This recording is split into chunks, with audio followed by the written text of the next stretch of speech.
Golden Pages Library presents The Divine Comedy by Dante Alighieri. Inferno, Canto Uno.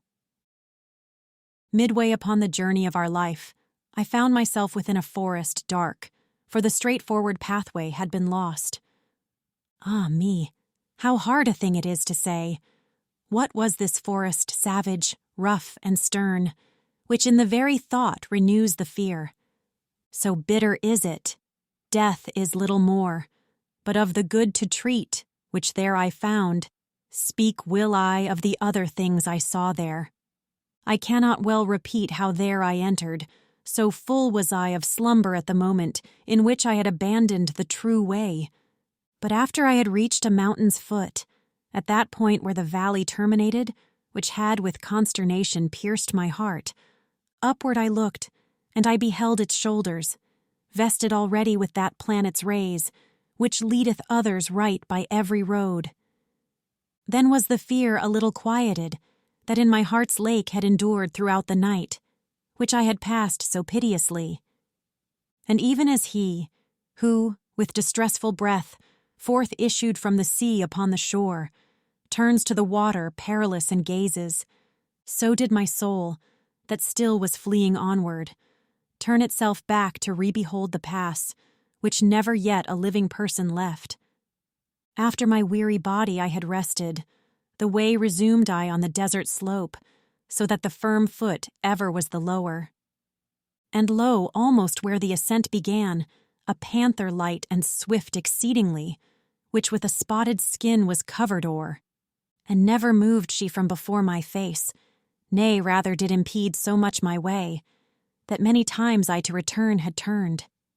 The time was the beginning of the morning, and up the sun was mounting with those stars, that with him were, what time the love divine.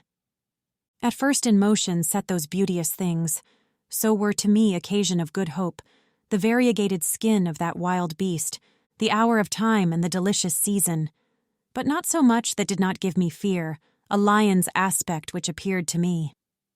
He seemed as if against me he were coming with head uplifted, and with ravenous hunger, so that it seemed the air was afraid of him. And a she-wolf, that with all hungering seemed to be laden in her meagerness, and many folk has cause to live forlorn. She brought upon me so much heaviness, with the affright that from her aspect came, that I the hope relinquished of the height. And as he is who willingly acquires, and the time comes that causes him to lose, who weeps in all his thoughts and is despondent, e'en such made me that beast withouten peace, which coming on against me by degrees, thrust me back thither where the sun is silent. While I was rushing downward to the lowland, before mine eyes did one present himself, who seemed from long continued silence hoarse. When I beheld him in the desert vast, "Have pity on me," unto him I cried, "whiche'er thou art, or shade, or real man." He answered me, "Not man. Man once I was, and both my parents were of Lombardy, and Mantuans by country both of them. Sub Julio was I born, though it was late, and lived at Rome under the good Augustus, during the time of false and lying gods. A poet was I, and I sang that just son of Anchises, who came forth from Troy. After that Ilion the superb was burned. But thou, why goest thou back to such annoyance? Why climb'st thou not the Mount Delectable, which is the source and cause of every joy? Now, art thou that Virgilius and that fountain which spreads abroad so wide a river of speech?" I made response to him with bashful forehead. "Oh, of the other poets' honor and light, avail me the long study and great love that have impelled me to explore thy volume. Thou art my master, and my author thou. Thou art alone the one from whom I took the beautiful style that has done honor to me. Behold the beast, for which I have turned back. Do thou protect me from her, famous sage, for she doth make my veins and pulses tremble." "Thee it behoves to take another road," responded he, when he beheld me weeping, "if from this savage place thou wouldst escape, because this beast, at which thou criest out, suffers not any one to pass her way, but so doth harass him, that she destroys him, and has a nature so malign and ruthless that never doth she glut her greedy will, and after food is hungrier than before. Many the animals with whom she weds, and more they shall be still, until the greyhound comes, who shall make her perish in her pain. He shall not feed on either earth or pelf, but upon wisdom and on love and virtue. Twixt Feltro and Feltro shall his nation be. Of that low Italy shall he be the saviour, on whose account the maid Camilla died, Euryalus, Turnus, Nisus, of their wounds. Through every city shall he hunt her down, until he shall have driven her back to hell, there from whence envy first did let her loose. Therefore I think and judge it for thy best thou follow me, and I will be thy guide, and lead thee hence through the eternal place, where thou shalt hear the desperate lamentations, shalt see the ancient spirits disconsolate, who cry out each one for the second death, and thou shalt see those who contented are within the fire, because they hope to come, whene'er it may be, to the blessed people. To whom then, if thou wishest to ascend, a soul shall be for that, than I more worthy. With her at my departure I will leave thee, because that emperor, who reigns above, in that I was rebellious to his law, wills that through me none come into his city. He governs everywhere, and there he reigns. There is his city and his lofty throne. O happy he whom thereto he elects. And I to him, Poet, I thee entreat, by that same God whom thou didst never know, so that I may escape this woe and worse. Thou wouldst conduct me there where thou hast said, that I may see the portal of St. Peter, and those thou makest so disconsolate. Then he moved on, and I behind him followed. Inferno, Canto 2. Day was departing, and the embrowned air released the animals that are on earth from their fatigues, and I the only one. Made myself ready to sustain the war, both of the way and likewise of the woe, which memory that errs not shall retrace. O Muses, O high genius, now assist me. O memory that didst write down what I saw, here thy nobility shall be manifest. And I began, Poet, who guidest me, regard my manhood, if it be sufficient, ere to the arduous pass thou dost confide me. Thou sayest that of Silvius the parent, while yet corruptible, unto the world immortal went, and was there bodily. But if the adversary of all evil was courteous, thinking of the high effect that issue would from him, and who and what, to men of intellect unmeet it seems not. For he was of great Rome, and of her empire in the imperial heaven as father chosen.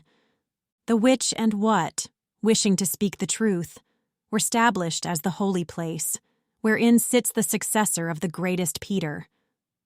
Upon this journey, whence thou givest him vaunt, things did he hear, which the occasion were both of his victory and the papal mantle.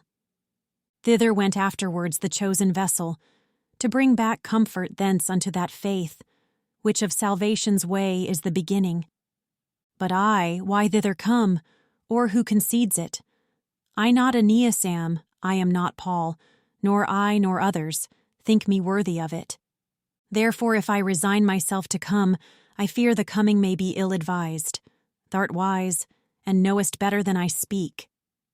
And as he is, who unwills what he willed, and by new thoughts doth his intention change, so that from his design he quite withdraws, such I became upon that dark hillside, because in thinking I consumed the emprise, which was so very prompt in the beginning.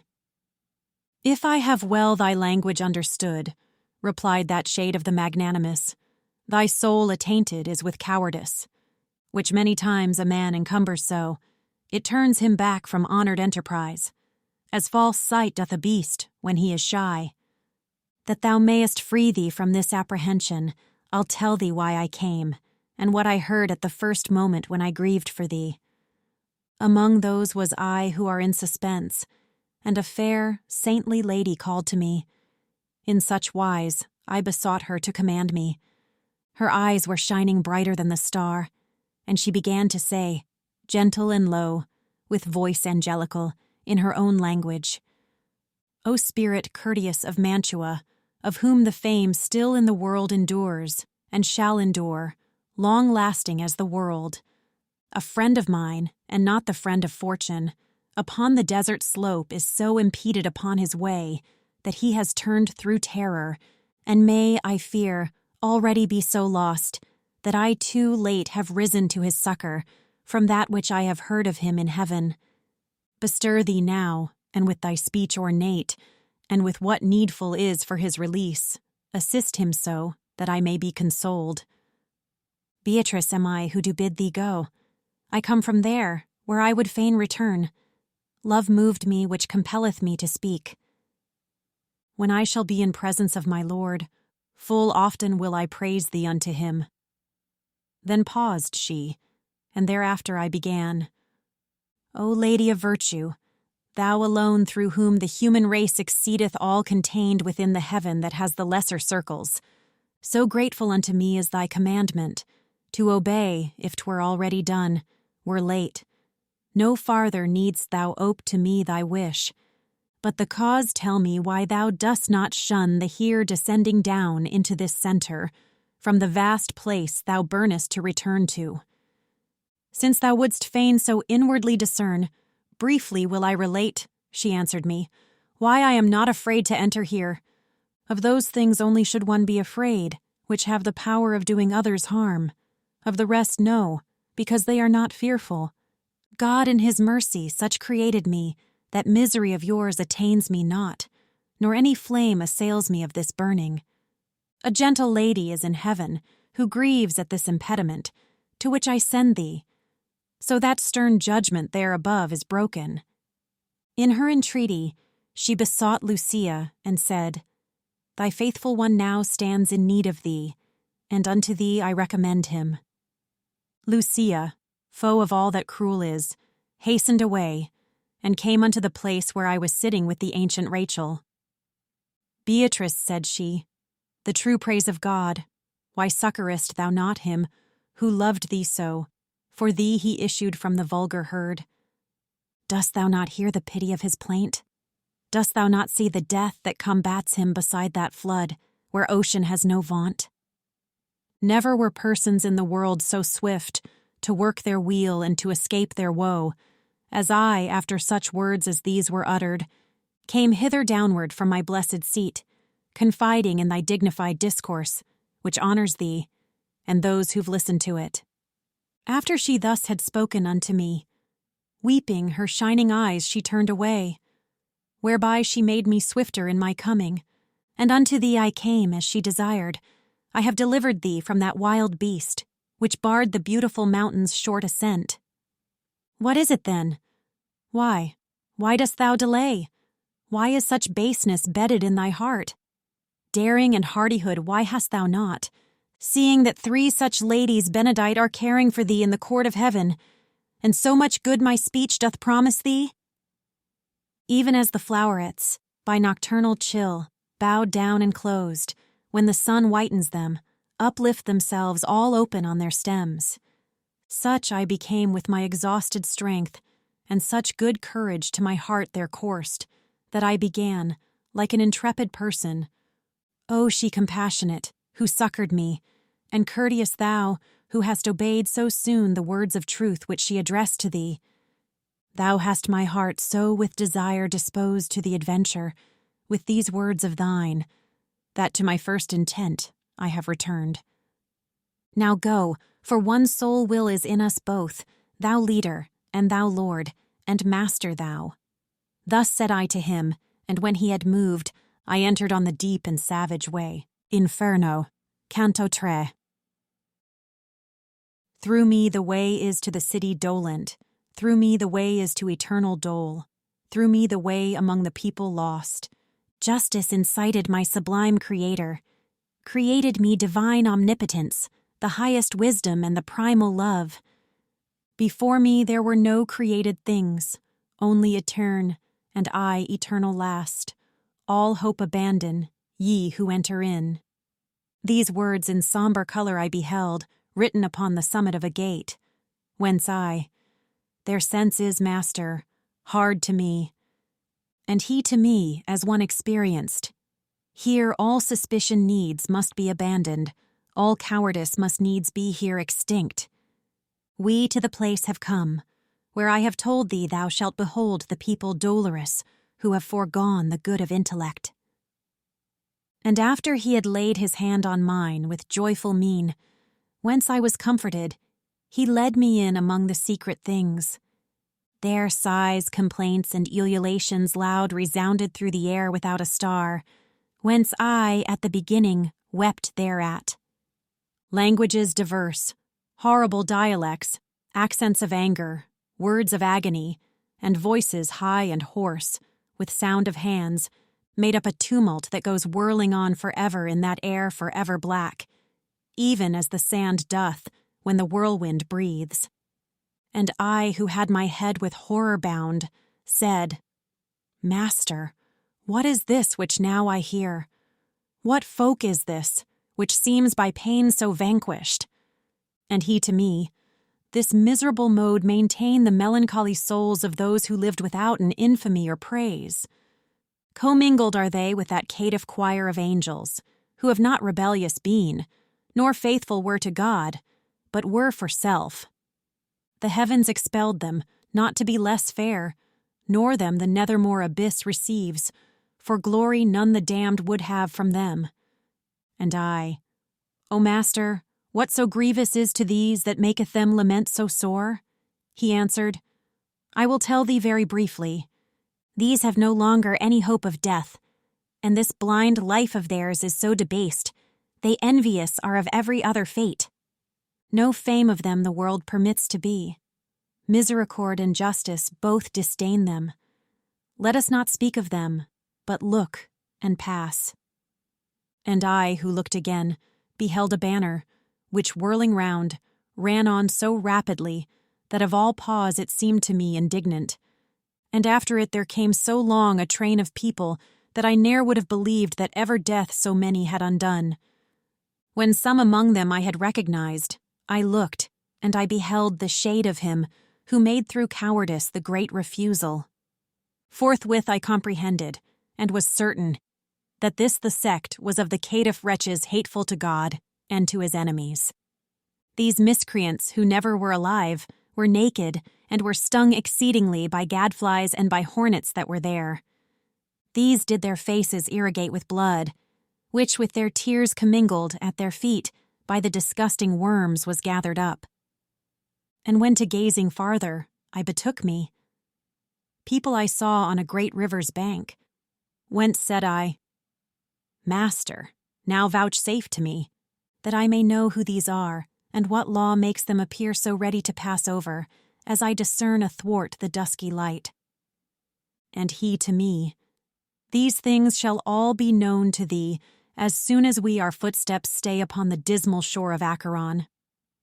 Then with mine eyes ashamed and downward cast, fearing my words might irksome be to him, from speech refrained I till we reached the river. And lo, towards us coming in a boat, an old man, hoary with the hair of eld, crying, Woe unto you, ye souls depraved! Hope never more to look upon the heavens. I come to lead you to the other shore, to the eternal shades in heat and frost. And thou, that yonder standest living soul, withdraw thee from these people who are dead.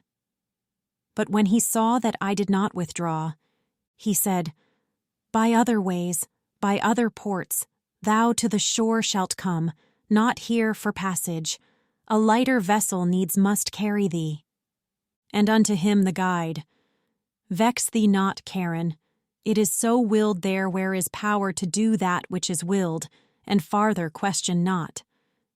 Thereat were quieted the fleecy cheeks of him the ferryman of the livid fen, who round about his eyes had wheels of flame. But all those souls who weary were and naked, their color changed and gnashed their teeth together, as soon as they had heard those cruel words. God they blasphemed and their progenitors, the human race, the place, the time, the seed of their engendering and of their birth. Thereafter altogether they drew back, bitterly weeping to the accursed shore, which waiteth every man who fears not God. Charon the demon, with the eyes of Gleedy, beckoning to them, collects them all together, beats with his oar whoever lags behind. As in the autumn time the leaves fall off, first one and then another, till the branch unto the earth surrenders all its spoils. In similar wise, the evil seed of Adam throw themselves from that margin one by one, at signals, as a bird unto its lure. So they depart across the dusky wave, and ere upon the other side they land. Again on this side, a new troop assembles.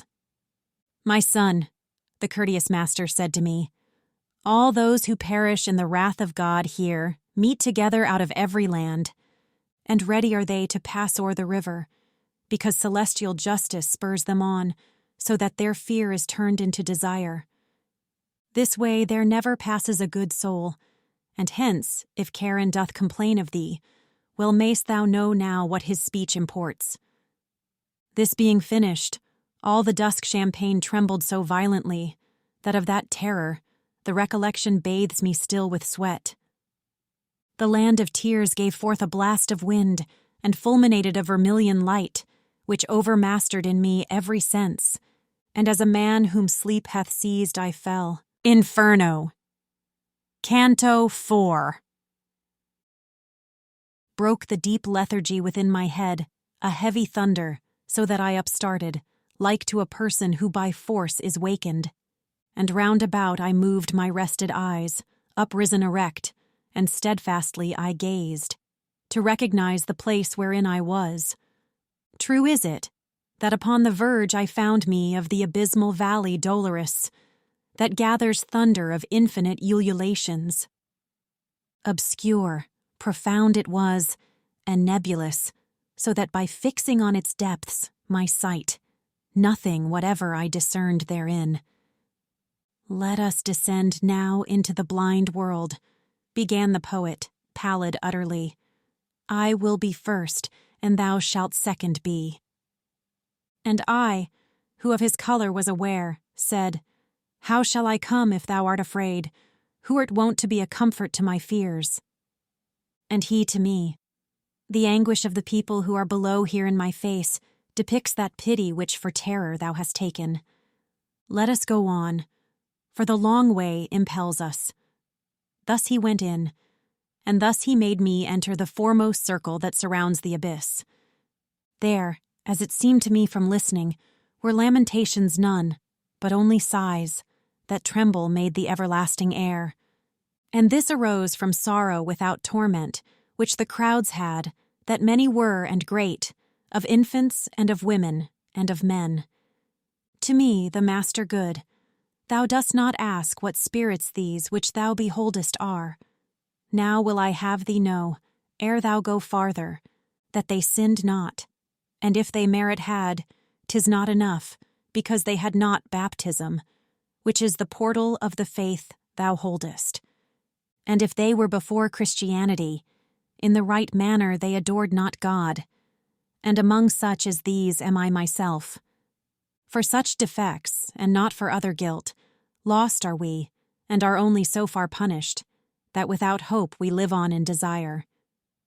Great grief seized on my heart when this I heard, because some people of much worthiness I knew, who in that limbo were suspended.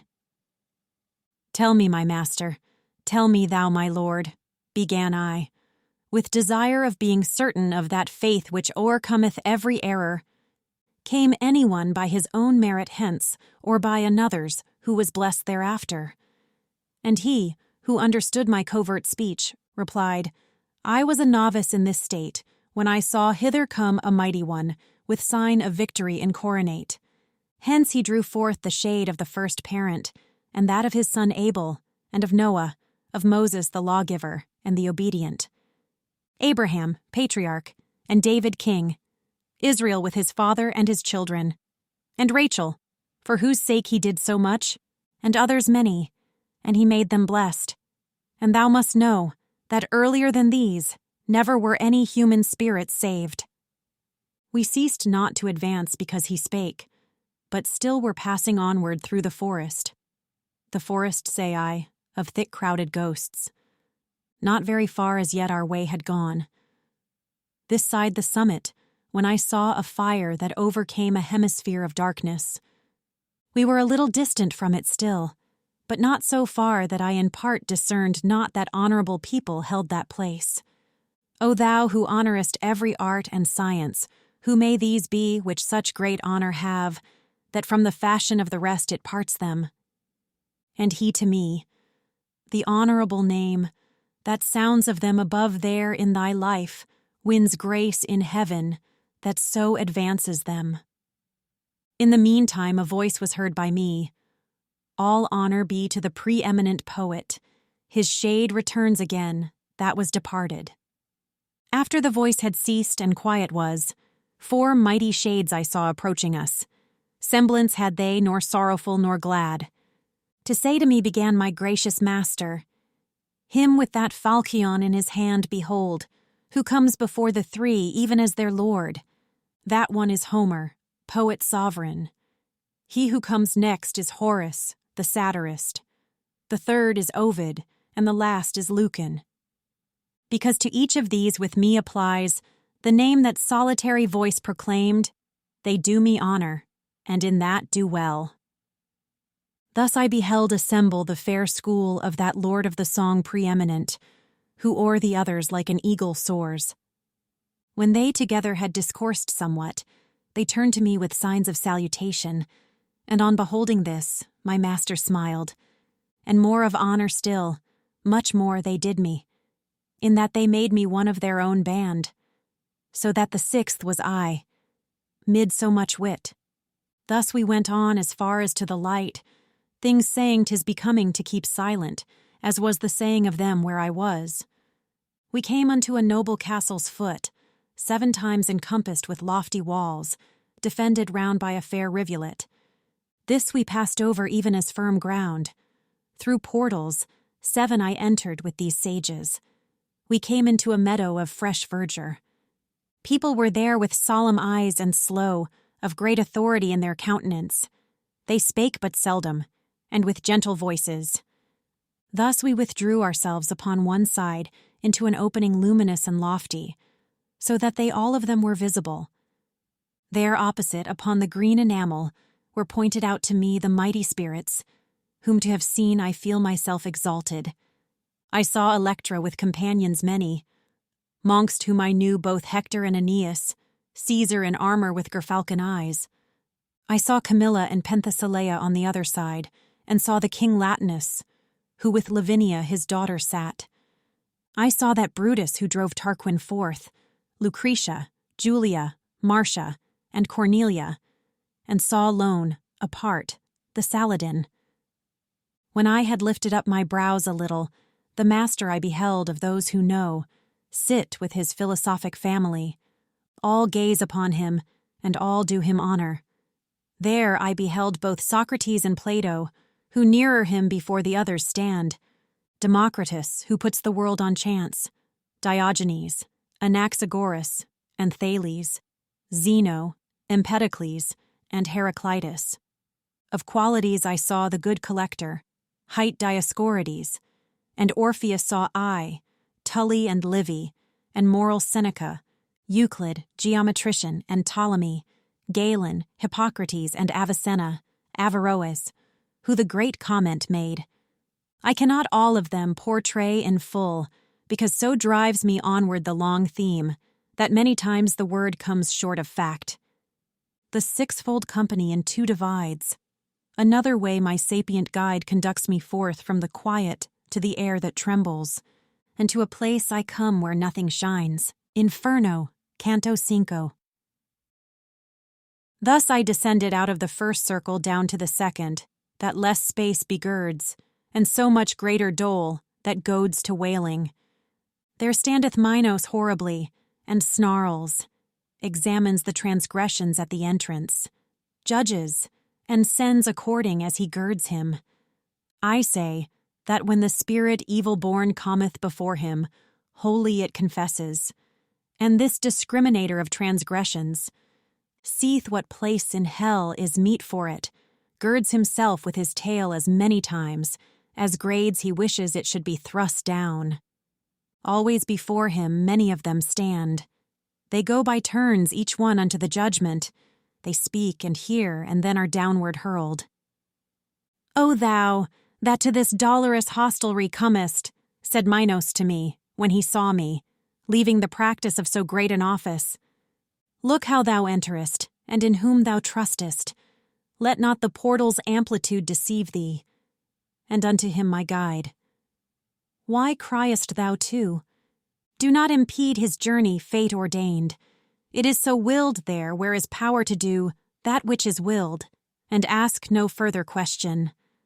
And now begin the dolesome notes to grow audible unto me.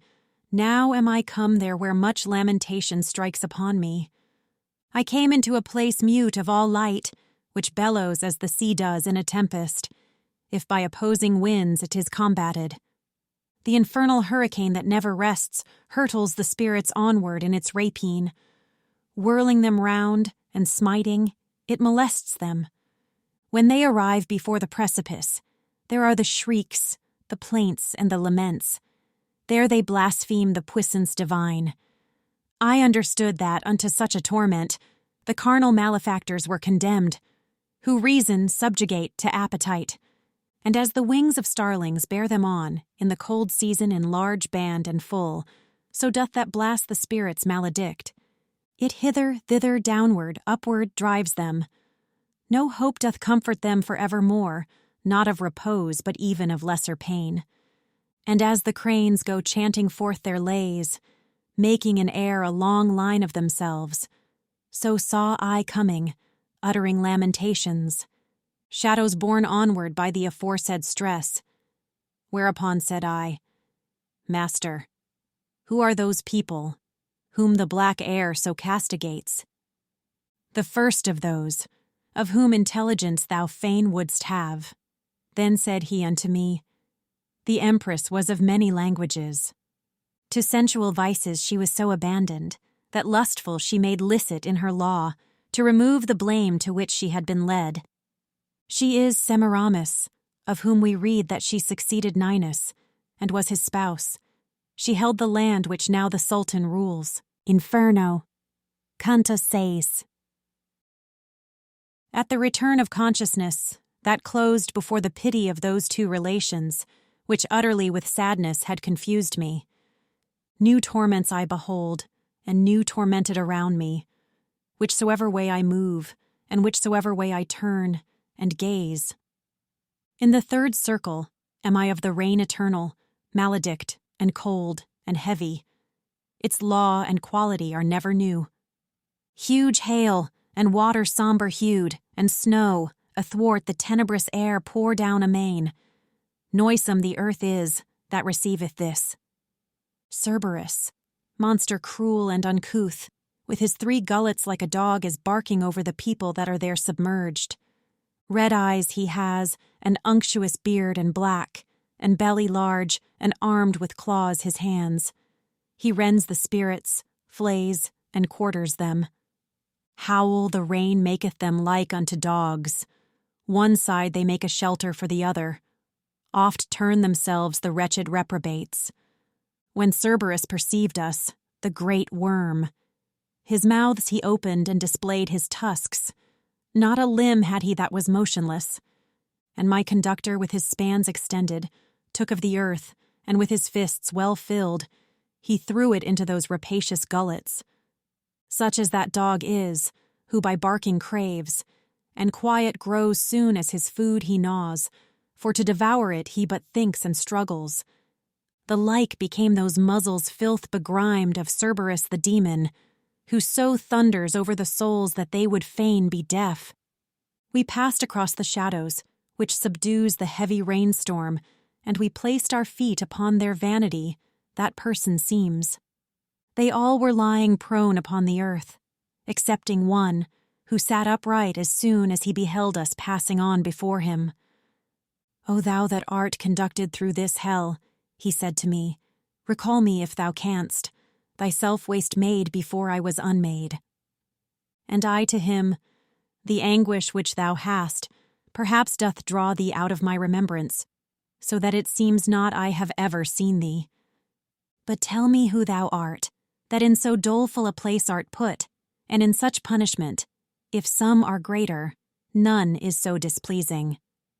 And he to me, Thy city, which is full of envy, so that now the sack runs over, held me within it in the life serene.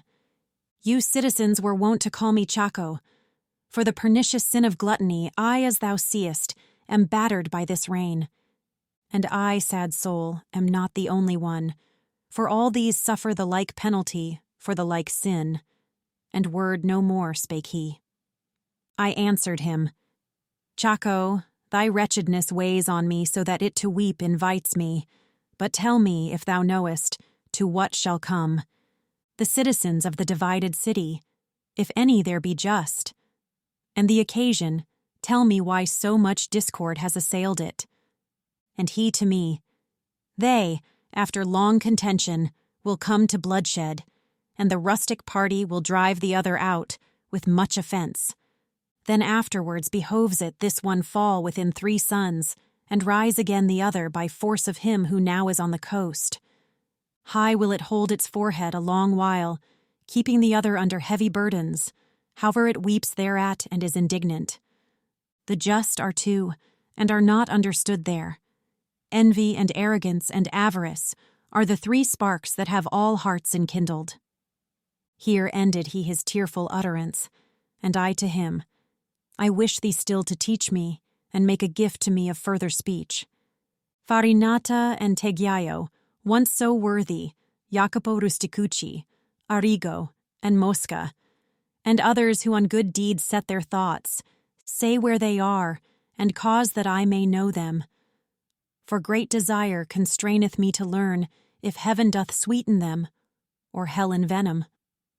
And he, they are among the blacker souls. A different sin downweighs them to the bottom. If thou so far descendest, thou canst see them. But when thou art again in the sweet world, I pray thee to the mind of others bring me.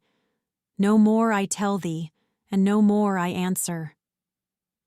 Then his straightforward eyes he turned askance, eyed me a little, and then bowed his head. He fell therewith prone like the other blind. And the guide said to me, He wakes no more. This side the sound of the angelic trumpet. When shall approach the hostile potentate, each one shall find again his dismal tomb, shall reassume his flesh and his own figure, shall hear what through eternity re-echoes.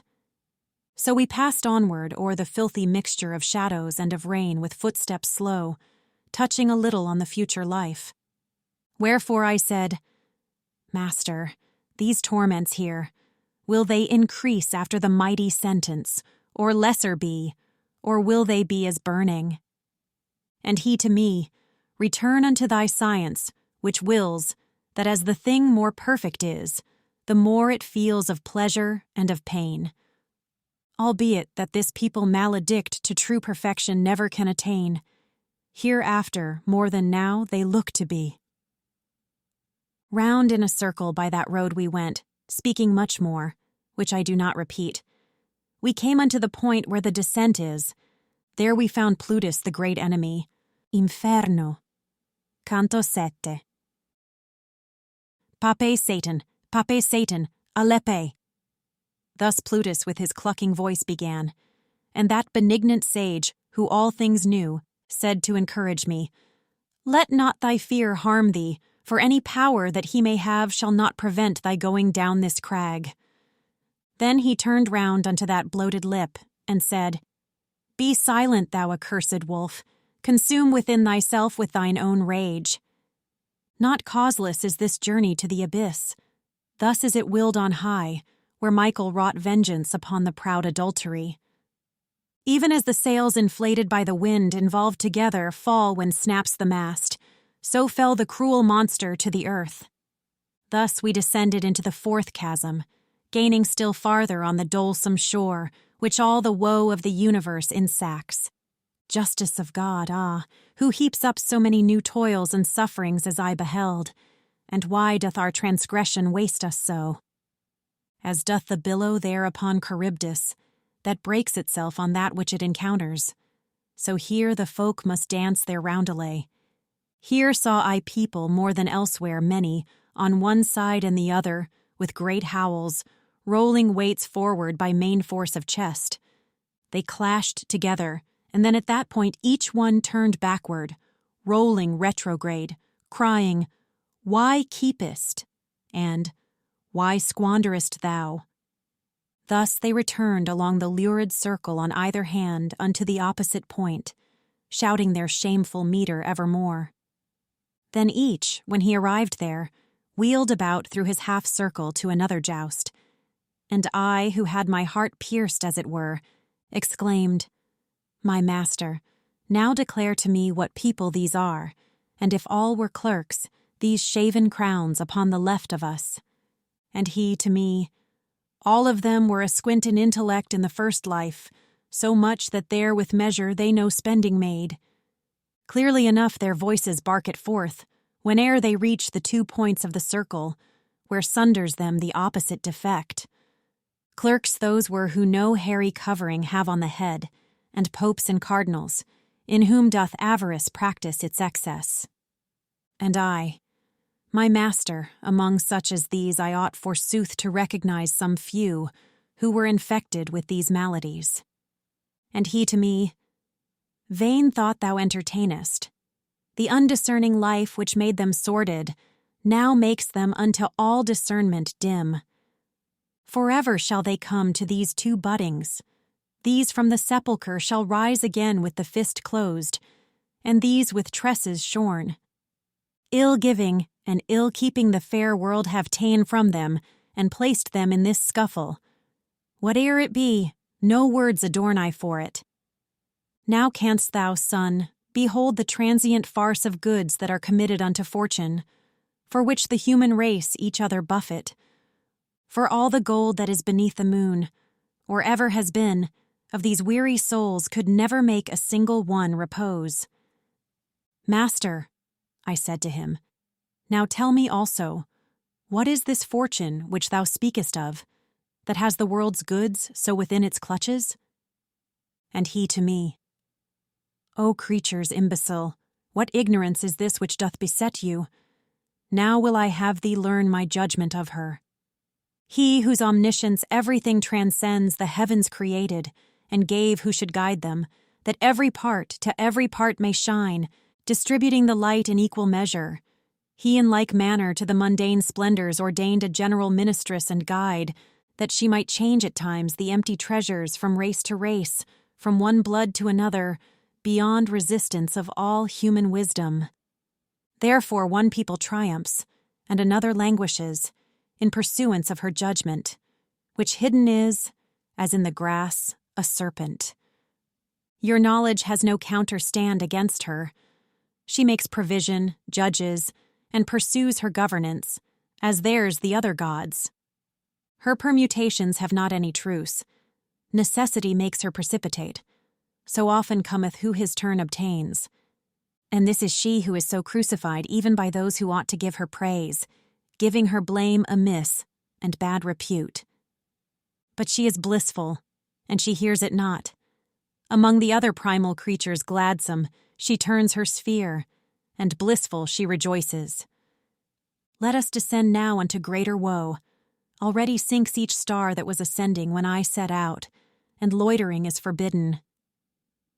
We cross the circle to the other bank, near to a fount that boils, and pours itself along a gully that runs out of it. The water was more somber far than purse, and we, in company with the dusky waves, made entrance downward by a path uncouth. A marsh it makes, which has the name of Styx, this tristful brooklet, when it has descended down to the foot of the malign grey shores. And I, who stood intent upon beholding, saw people mud besprent in that lagoon, all of them naked and with angry look. They smote each other not alone with hands, but with the head and with the breast and feet, tearing each other piecemeal with their teeth. Said the good master, Son, thou now beholdest the souls of those whom anger overcame, and likewise I would have thee know for certain. Beneath the water people are who sigh, and make this water bubble at the surface, as the eye tells thee wheresoe'er it turns. Fixed in the mire, they say, we sullen were in the sweet air, which by the sun is gladdened, bearing within ourselves the sluggish reek. Now we are sullen in this sable mire. This hymn do they keep gurgling in their throats, for with unbroken words they cannot say it. Thus we went circling round the filthy fen, a great arc twixt the dry bank and the swamp, with eyes turned unto those who gorge the mire. Unto the foot of a tower we came at last. Inferno. Canto Auto. I say, continuing, that long before we to the foot of that high tower had come, our eyes went upward to the summit of it, by reason of two flamelets we saw placed there, and from afar another answer them, so far that hardly could the eye attain it. And to the sea of all discernment turned, I said, what saith this, and what respondeth that other fire, and who are they that made it? And he to me, across the turbid waves, what is expected thou canst now discern, if reek of the morass conceal it not. Cord never shot an arrow from itself that sped away athwart the air so swift as I beheld a very little boat come o'er the water towards us at that moment, under the guidance of a single pilot, who shouted, Now art thou arrived, fell soul. Phlegyas, Phlegyas, thou criest out in vain for this once, said my lord. Thou shalt not have us longer than in the passing of the slough. As he who listens to some great deceit that has been done to him, and then resents it, such became Phlegyas, in his gathered wrath. My guide descended down into the boat, and then he made me enter after him, and only when I entered seemed it laden. Soon as the guide and I were in the boat, the antique prow goes on its way, dividing more of the water than 'tis wont with others. While we were running through the dead canal, uprose in front of me one full of mire, and said, Who art thou that comest ere the hour? And I to him, Although I come, I stay not. But who art thou that hast become so squalid? Thou seest that I am one who weeps, he answered. And I to him, With weeping and with wailing, thou spirit maledict, do thou remain, for thee I know, though thou art all defiled. Then stretched he both his hands unto the boat, whereat my wary master thrust him back, saying, Away there with the other dogs. Thereafter with his arms he clasped my neck. He kissed my face and said, Disdainful soul, blessed be she who bore thee in her bosom. That was an arrogant person in the world. Goodness is none that decks his memory. So likewise here his shade is furious. How many are esteemed great kings up there, who here shall be like unto swine in mire, leaving behind them horrible dispraises. And I, my master, much should I be pleased, if I could see him soused into this broth, before we issue forth out of the lake. And he to me, Ere unto thee the shore reveal itself, thou shalt be satisfied. Such a desire 'tis meet thou shouldst enjoy. A little after that, I saw such havoc made of him by the people of the mire, that still I praise and thank my God for it. They all were shouting, At Filippo Argenti! And that exasperate spirit Florentine turned round upon himself with his own teeth. We left him there, and more of him I tell not, but on mine ears there smote a lamentation, whence forward I intent unbar mine eyes. And the good master said, Even now, my son, the city draweth near whose name is Dis, with the grave citizens, with the great throng. And I, Its mosques already, master, clearly within there in the valley I discern vermilion, as if issuing from the fire. They were. And he to me, The fire eternal that kindles them within makes them look red, as thou beholdest in this nether hell. Then we arrived within the moats profound, that circumvallate that disconsolate city. The walls appeared to me to be of iron. Not without making first a circuit wide, we came unto a place where loud the pilot cried out to us, "Debark! Here is the entrance."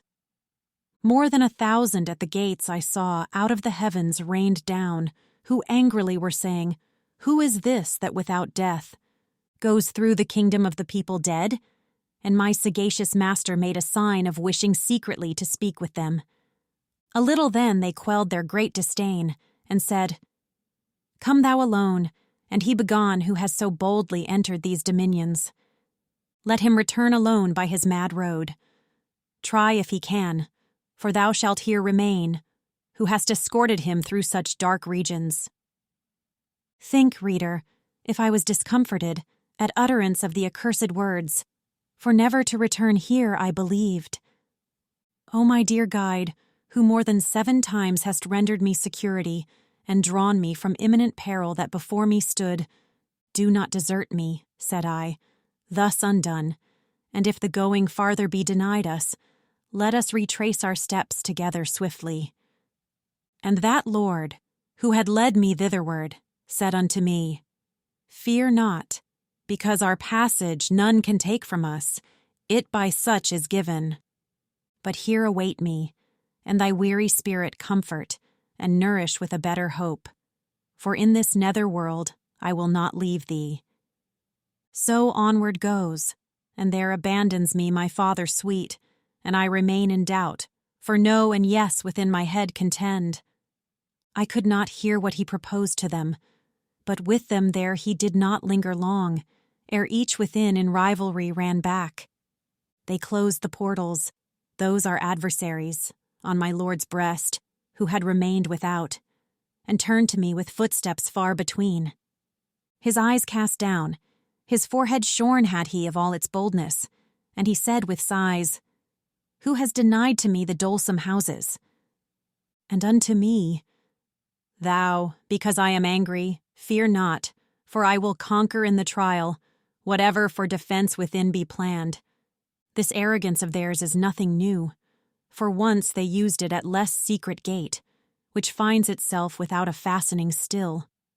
Or it didst thou behold the dead inscription, and now this side of it descends the steep, passing across the circles without escort, one by whose means the city shall be opened. Inferno, Canto 9.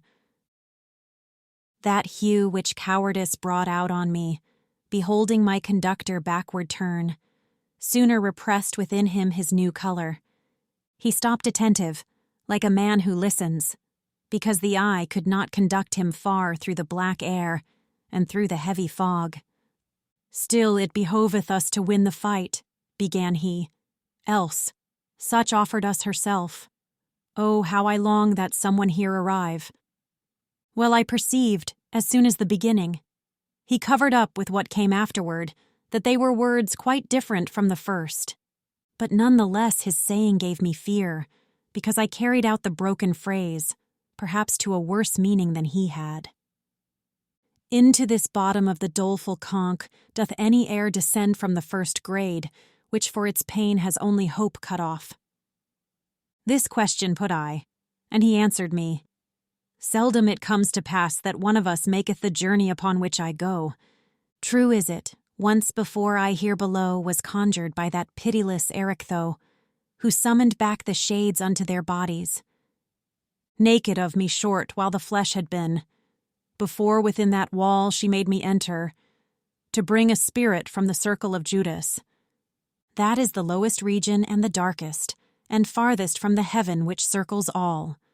Well know I the way, therefore be reassured. This fen, which a prodigious stench exhales, encompasses about the city dolent, where now we cannot enter without anger. And more he said, but not in mind I have it, because mine eye had altogether drawn me towards the high tower with the red flaming summit, where in a moment saw I swift uprisen, the 3 infernal furies stained with blood, who had the limbs of women and their mien, and with the greenest hydras were begirt. Small serpents and cerastas were their tresses, wherewith their horrid temples were entwined. And he who well the handmaids of the Queen of everlasting lamentation knew, said unto me, Behold the fierce Erinyes. This is Megaera, on the left-hand side, she who is weeping on the right, Alecto. Tisiphone is between. And then was silent. Each one her breast was rending with her nails. They beat them with their palms, and cried so loud that I for dread pressed close unto the poet. Medusa come, so we to stone will change him, all shouted looking down. In evil hour avenged we not on Theseus his assault.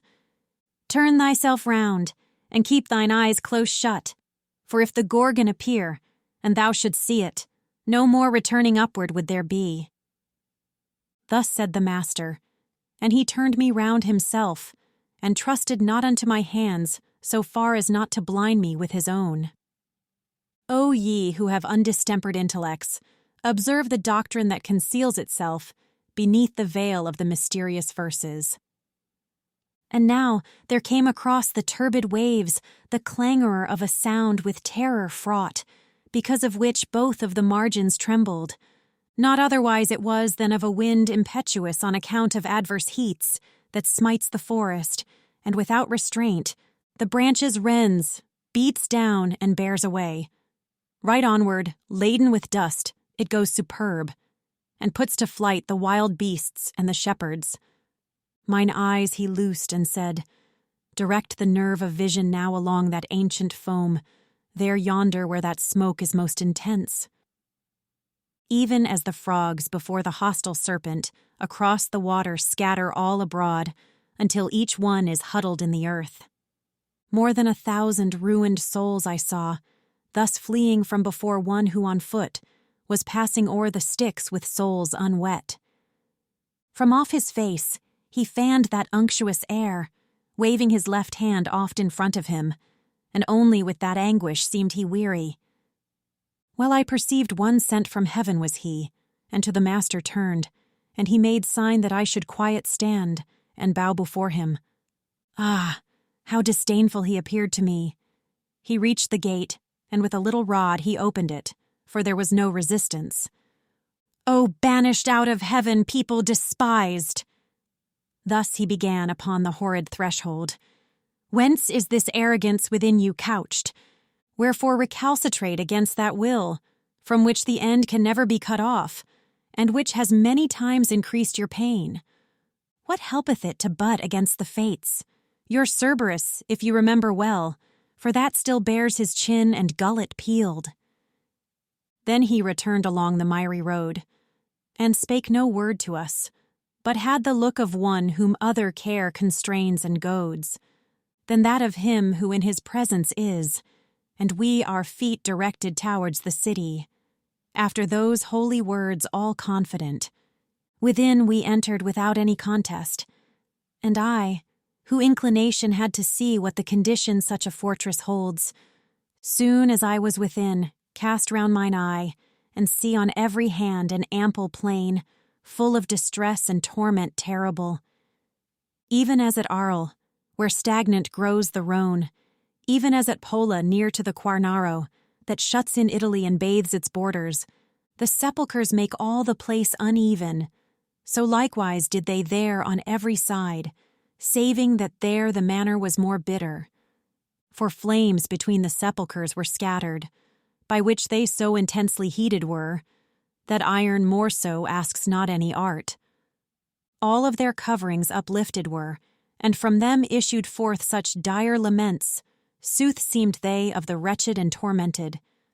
And I, my master, what are all those people who, having sepulture within those tombs, make themselves audible by doleful sighs? And he to me, here are the heresiarchs, with their disciples of all sects, and much more than thou thinkest laden are the tombs. Here like together with its like is buried, and more and less the monuments are heeded. And when he to the right had turned, we passed, between the torments and high parapets, Inferno, Canto 10. Now onward goes, along a narrow path between the torments and the city wall, my master, and I follow at his back. O power supreme, that through these impious circles turnest me, I began, as pleases thee, speak to me, and my longings satisfy. The people who are lying in these tombs, might they be seen? Already are uplifted the covers all, and no one keepeth guard. And he to me, they all will be closed up, when from Jehoshaphat they shall return here with the bodies they have left above. Their cemetery have upon this side, with Epicurus all his followers, who with the body mortal make the soul. But in the question thou dost put to me, within here shalt thou soon be satisfied, and likewise in the wish thou keepest silent. And I, good leader, I but keep concealed from thee my heart, that I may speak the less, nor only now hast thou thereto disposed me. O Tuscan, thou who through the city of fire goest alive, thus speaking modestly, be pleased to stay thy footsteps in this place. Thy mode of speaking makes thee manifest a native of that noble fatherland, to which perhaps I too molestful was. Upon a sudden issued forth this sound from out one of the tombs, wherefore I pressed, fearing a little nearer to my leader. And unto me he said, Turn thee, what dost thou? Behold there Farinata who has risen. From the waist upwards wholly shalt thou see him. I had already fixed mine eyes on his, and he uprose erect with breast and front, e'en as if hell he had in great despite. And with courageous hands and prompt my leader thrust me between the sepulchres towards him, exclaiming, Let thy words explicit be.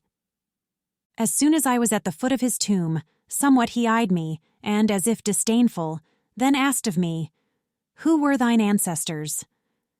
I, who desirous of obeying was, concealed it not, but all revealed to him. Whereat he raised his brows a little upward. Then said he, Fiercely adverse have they been to me, and to my fathers and my party, so that too several times I scattered them.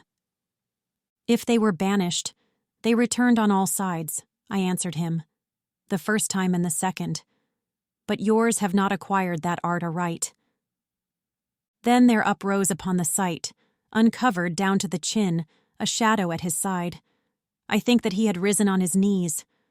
Round me he gazed, as if solicitude. He had to see if someone else were with me. But after his suspicion was all spent, weeping, he said to me, If through this blind prison thou goest by loftiness of genius, where is my son, and why is he not with thee? And I to him, I come not of myself. He who is waiting yonder leads me here, whom in disdain perhaps your Guido had. His language and the mode of punishment already unto me had read his name. On that account my answer was so full. Up starting suddenly he cried out, How saidst thou? He had. Is he not still alive? Does not the sweet light strike upon his eyes? When he became aware of some delay, which I before my answer made, supine he fell again, and forth appeared no more. But the other, magnanimous, at whose desire I had remained, did not his aspect change. Neither his neck he moved, nor bent his side. And if, continuing his first discourse, they have that art, he said, not learned aright, that more tormenteth me than doth this bed. But 50 times shall not rekindled be the countenance of the lady who reigns here, ere thou shalt know how heavy is that art. And as thou wouldst to the sweet world return, say why that people is so pitiless against my race in each one of its laws. Whence I to him, the slaughter and great carnage, which have with crimson stained the Arbia, cause such orisons in our temple to be made. After his head, he with a sigh had shaken. There I was not alone, he said, nor surely without a cause had with the others moved. But there I was alone, where everyone consented to the laying waste of Florence, he who defended her with open face. Ah, so hereafter may your seed repose, I him entreated. Solve for me that knot, which has entangled my conceptions here. It seems that you can see, if I hear rightly, beforehand whatsoever time brings with it, and in the present have another mode. We see, like those who have imperfect sight, the things, he said, that distant are from us. So much still shines on us the sovereign ruler. When they draw near or are, is wholly vain our intellect, and if none brings it to us, not anything know we of your human state. Hence thou canst understand that wholly dead will be our knowledge from the moment when the portal of the future shall be closed. Then I, as if compunctious for my fault, said, Now then, you will tell that fallen one, that still his son is with the living joined. And if just now in answering I was dumb, tell him I did it because I was thinking already of the error you have solved me. And now my master was recalling me, wherefore more eagerly I prayed the spirit that he would tell me who was with him there. He said, With more than 1,000 here I lie. Within here is the second Frederick and the cardinal, and of the rest I speak not. Thereon he hid himself, and I towards the ancient poet turned my steps, reflecting upon that saying, which seemed hostile to me. He moved along, and afterward thus going, he said to me, Why art thou so bewildered? And I, in his inquiry, satisfied him. Let memory preserve what thou hast heard against thyself, that sage commanded me. And now attend here. And he raised his finger. When thou shalt be before the radiance sweet of her whose beauteous eyes all things behold, from her thou'lt know the journey of thy life. Unto the left hand then he turned his feet. We left the wall, and went towards the middle, along a path that strikes into a valley, which even up there unpleasant made its stench. Inferno. Canto 11. Upon the margin of a lofty bank, which great rocks broken in a circle made, we came upon a still more cruel throng.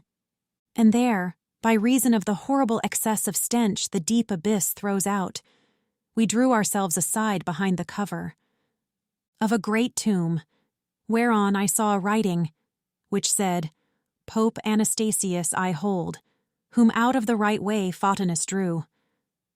Slow it behoveth our descent to be, so that the sense be first a little used to the sad blast, and then we shall not heed it.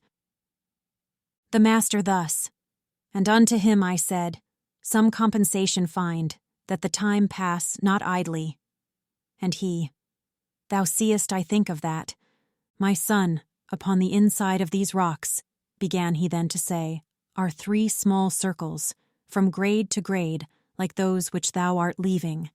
They all are full of spirits maledict, but that hereafter sight alone suffice thee. Hear how and wherefore they are in constraint. Of every malice that wins hate in heaven, injury is the end, and all such end either by force or fraud afflicteth others. But because fraud is man's peculiar vice, more it displeases God, and so stand lowest, the fraudulent, and greater dole assails them. All the first circle of the violent is, but since force may be used against 3 persons, in 3 rounds 'tis divided and constructed. To God, to ourselves, and to our neighbor can we use force. I say on them and on their things, as thou shalt hear with reason manifest. A death by violence and painful wounds are to our neighbor given, and in his substance ruin and arson and injurious levies, whence homicides, and he who smites unjustly, marauders and freebooters. The first round tormenteth all in companies diverse. Man may lay violent hands upon himself and his own goods, and therefore in the second round must perforce without avail repent. Whoever of your world deprives himself, who games and dissipates his property, and weepeth there, where he should jocund be. Violence can be done the deity, in heart denying and blaspheming him, and by disdaining nature and her bounty. And for this reason doth the smallest round seal, with its signet Sodom and Cahors, and who, disdaining God, speaks from the heart.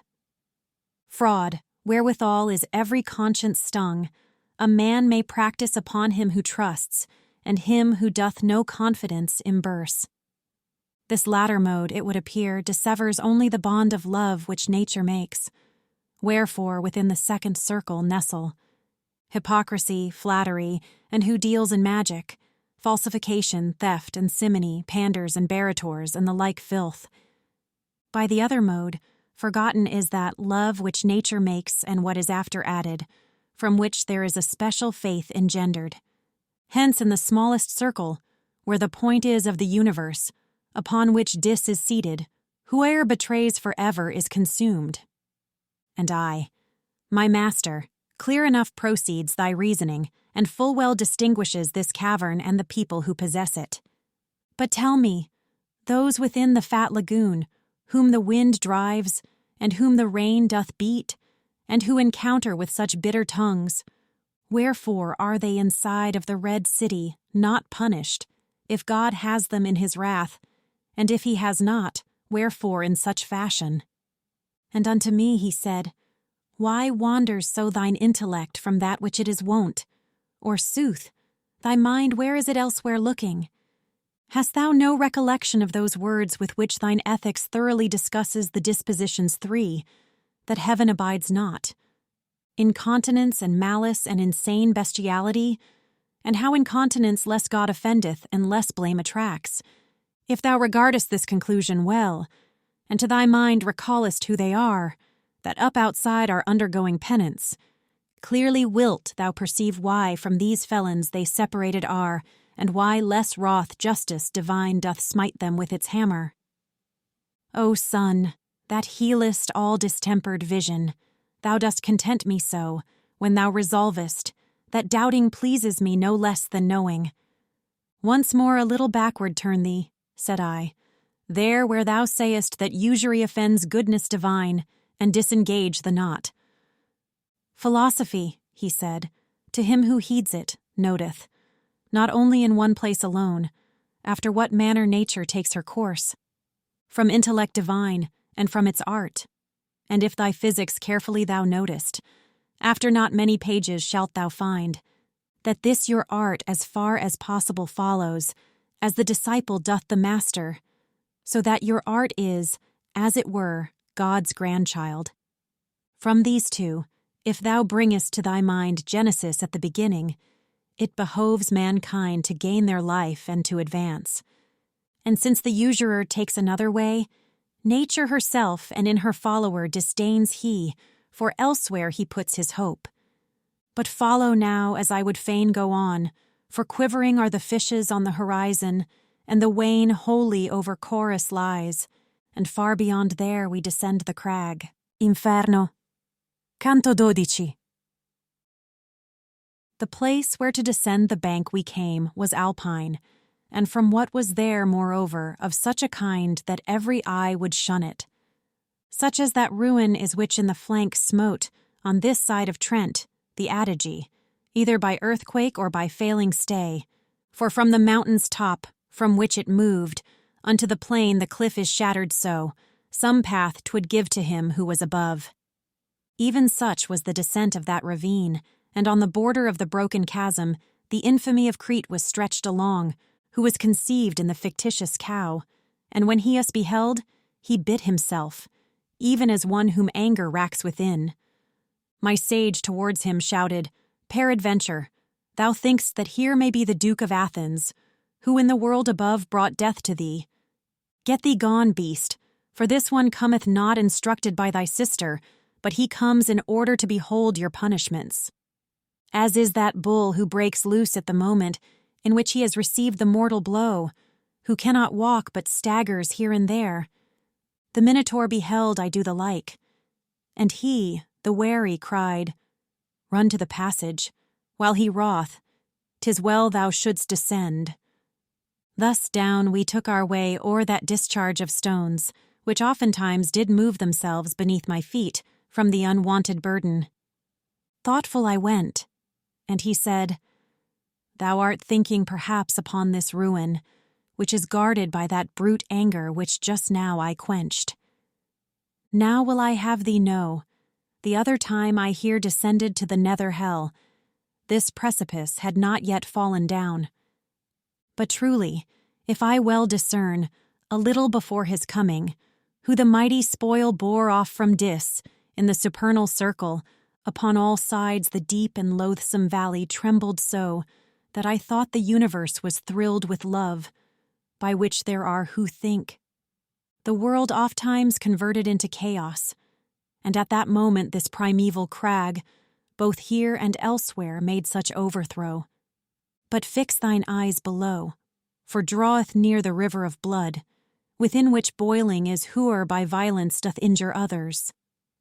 O blind cupidity, O wrath insane, that spurs us onward so in our short life, and in the eternal then so badly steeps us. I saw an ample moat bent like a bow, as one which all the plain encompasses, conformable to what my guide had said, and between this and the embankment's foot, centaurs in file were running, armed with arrows, as in the world they use the chase to follow. Beholding us descend, each one stood still, and from the squadron 3 detached themselves, with bows and arrows in advance selected. And from afar one cried, "Unto what torment come ye, who down the hillside are descending? Tell us from there. If not, I draw the bow."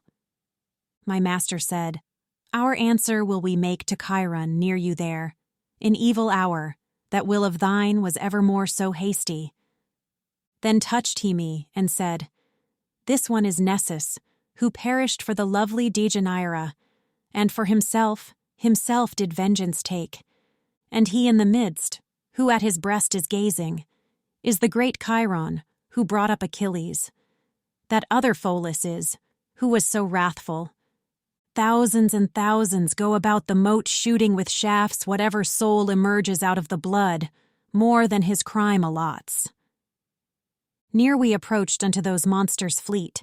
Chiron an arrow took, and with the notch backward upon his jaws he put his beard.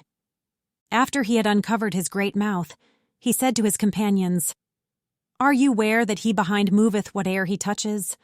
Thus are not wont to do the feet of dead men." And my good guide, who now was at his breast, where the 2 natures are together joined, replied, "Indeed he lives, and thus alone me it behoves to show him the dark valley. Necessity, and not delight, impels us. Someone withdrew from singing Hallelujah, who unto me committed this new office. No thief is he, nor I a thievish spirit. But by that virtue through which I am moving, my steps along this savage thoroughfare, give us someone of thine, to be with us, and who may show us where to pass the ford, and who may carry this one on his back, for 'tis no spirit that can walk the air." Upon his right breast, Chiron wheeled about, and said to Nessus, "Turn and do thou guide them, and warn aside, if other band may meet you." We with our faithful escort onward, moved along the brink of the vermilion boiling, wherein the boiled were uttering loud laments. People I saw within up to the eyebrows, and the great centaur said, "Tyrants are these, who dealt in bloodshed and in pillaging. Here they lament their pitiless mischiefs. Here is Alexander, and fierce Dionysius, who upon Sicily brought dolorous years. That forehead there which has the hair so black is Azalin, and the other who is blonde. Obizo is of Este, who, in truth, up in the world was by his stepson slain." Then turned I to the poet, and he said, "Now he be first to thee, and second I." A little farther on, the centaur stopped above a folk, who far down as the throat seemed from that boiling stream to issue forth. A shade he showed us on one side alone, saying, "He cleft asunder in God's bosom, the heart that still upon the Thames is honored." Then people saw I, who from out the river lifted their heads, and also all the chest, and many among these I recognized. Thus ever more and more grew shallower, that blood so that the feet alone it covered, and there across the moat our passage was. "Even as thou here upon this side beholdest the boiling stream, that eye diminishes," the centaur said. "I wish thee to believe that on this other more and more declines its bed, until it reunites itself where it behoveth tyranny to groan. Justice divine upon this side is goading that Attila, who was a scourge on earth, and Pyrrhus and Sextus, and forever milks. The tears which with the boiling it unseals in Rinier da Corneto and Rinier Pazzo, who made upon the highways so much war."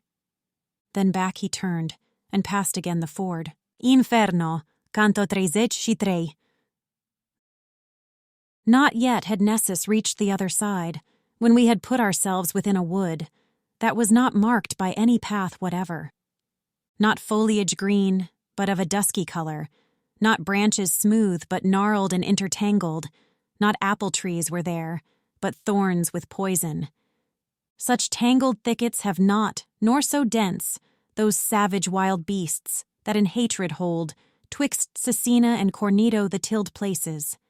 There do the hideous harpies make their nests, who chase the Trojans from the Straphades, with sad announcement of impending doom. Broad wings have they, and necks and faces human, and feet with claws, and their great bellies fledged. They make laments upon the wondrous trees, and the good master, ere thou enter farther, know that thou art within the second round. Thus he began to say, and shalt be till thou comest out upon the horrible sand. Therefore look well around, and thou shalt see things that will credence give unto my speech. I heard on all sides lamentations uttered, and person none beheld I who might make them. Whence, utterly bewildered, I stood still. I think he thought that I perhaps might think so many voices issued through those trunks, from people who concealed themselves from us. Therefore the master said, if thou break off some little spray from any of these trees, the thoughts thou hast will wholly be made vain. Then stretched I forth my hand a little forward, and plucked a branchlet off from a great thorn, and the trunk cried, why dost thou mangle me? After it had become embrowned with blood, it recommenced its cry. Why dost thou rend me? Hast thou no spirit of pity whatsoever? Men once we were, and now are changed to trees. Indeed, thy hand should be more pitiful, even if the souls of serpents we had been. As out of a green brand, that is on fire, at one of the ends, and from the other drips and hisses with the wind that is escaping, so from that splinter issued forth together both words and blood. Whereat I let the tip fall, and stood like a man who is afraid. Had he been able sooner to believe, my sage made answer, O thou wounded soul, what only in my verses he has seen, not upon thee had he stretched forth his hand, whereas the thing incredible has caused me to put him to an act which grieveth me. But tell him who thou wast, so that by way of some amends thy fame he may refresh up in the world, to which he can return. And the trunk said, so thy sweet words allure me, I cannot silent be, and you be vexed not, that I a little to discourse am tempted.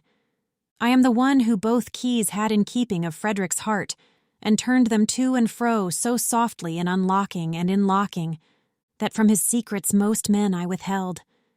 Fidelity I bore the glorious office so great, I lost thereby my sleep and pulses. The courtesan who never from the dwelling of Caesar turned aside her strumpet eyes, death universal and the vice of courts, inflamed against me all the other minds, and they, inflamed, did so inflame Augustus, that my glad honors turned to dismal mournings.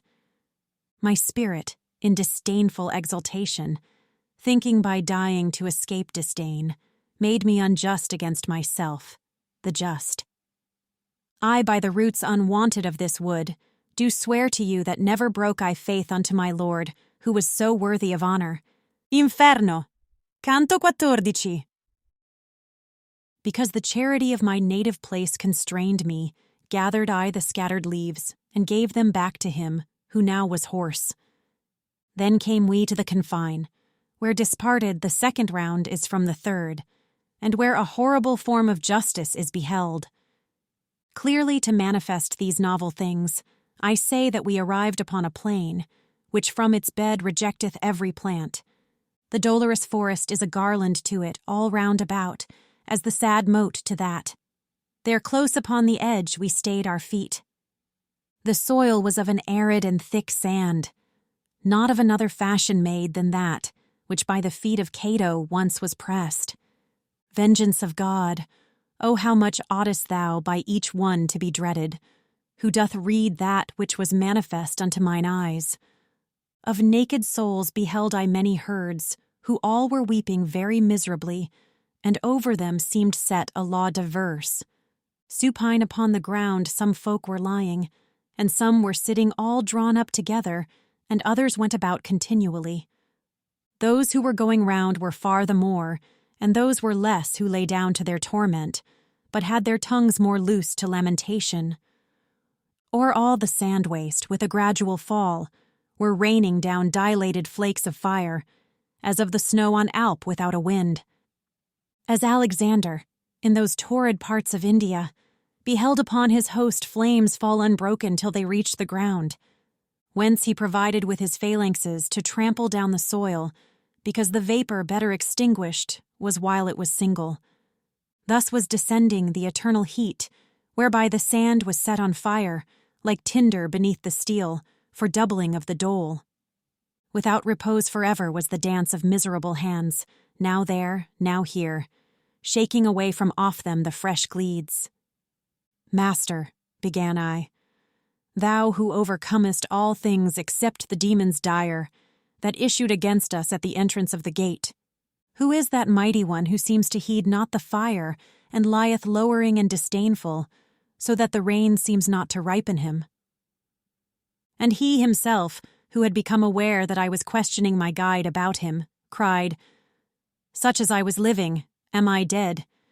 If Jove should weary out his smith, from whom he seized in anger the sharp thunderbolt, wherewith upon the last day I was smitten, and if he wearied out by turns the others in Mongabello at the swarthy forge, vociferating, Help, good Vulcan, help! Even as he did there at the fight of Phlegra, and shot his bolts at me with all his might, he would not have thereby a joyous vengeance. Then did my leader speak with such great force that I had never heard him speak so loud. O Capaneus, in that is not extinguished. Thine arrogance thou punished art the more. Not any torment, saving thine own rage, would be unto thy fury pain complete. Then he turned round to me with better lip, saying, One of the 7 kings was he who Thebes besieged and held and seems to hold. God in disdain, and little seems to prize him. But, as I said to him, his own despites are for his breast the fittest ornaments. Now follow me, and mind thou do not place as yet thy feet upon the burning sand, but always keep them close unto the wood. Speaking no word, we came to where there gushes forth from the wood a little rivulet, whose redness makes my hair still stand on end. As from the Bulicame springs the brooklet, the sinful women later share among them, so downward through the sand it went its way.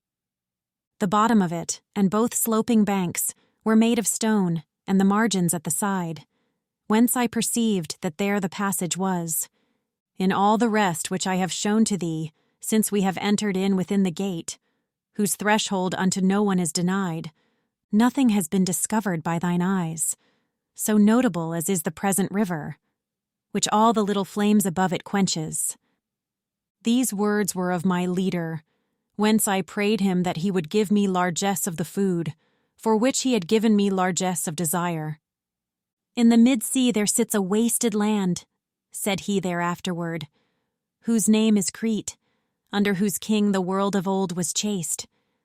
There is a mountain there that once was glad with waters and with leaves, which was called Ida. Now 'tis deserted as a thing worn out.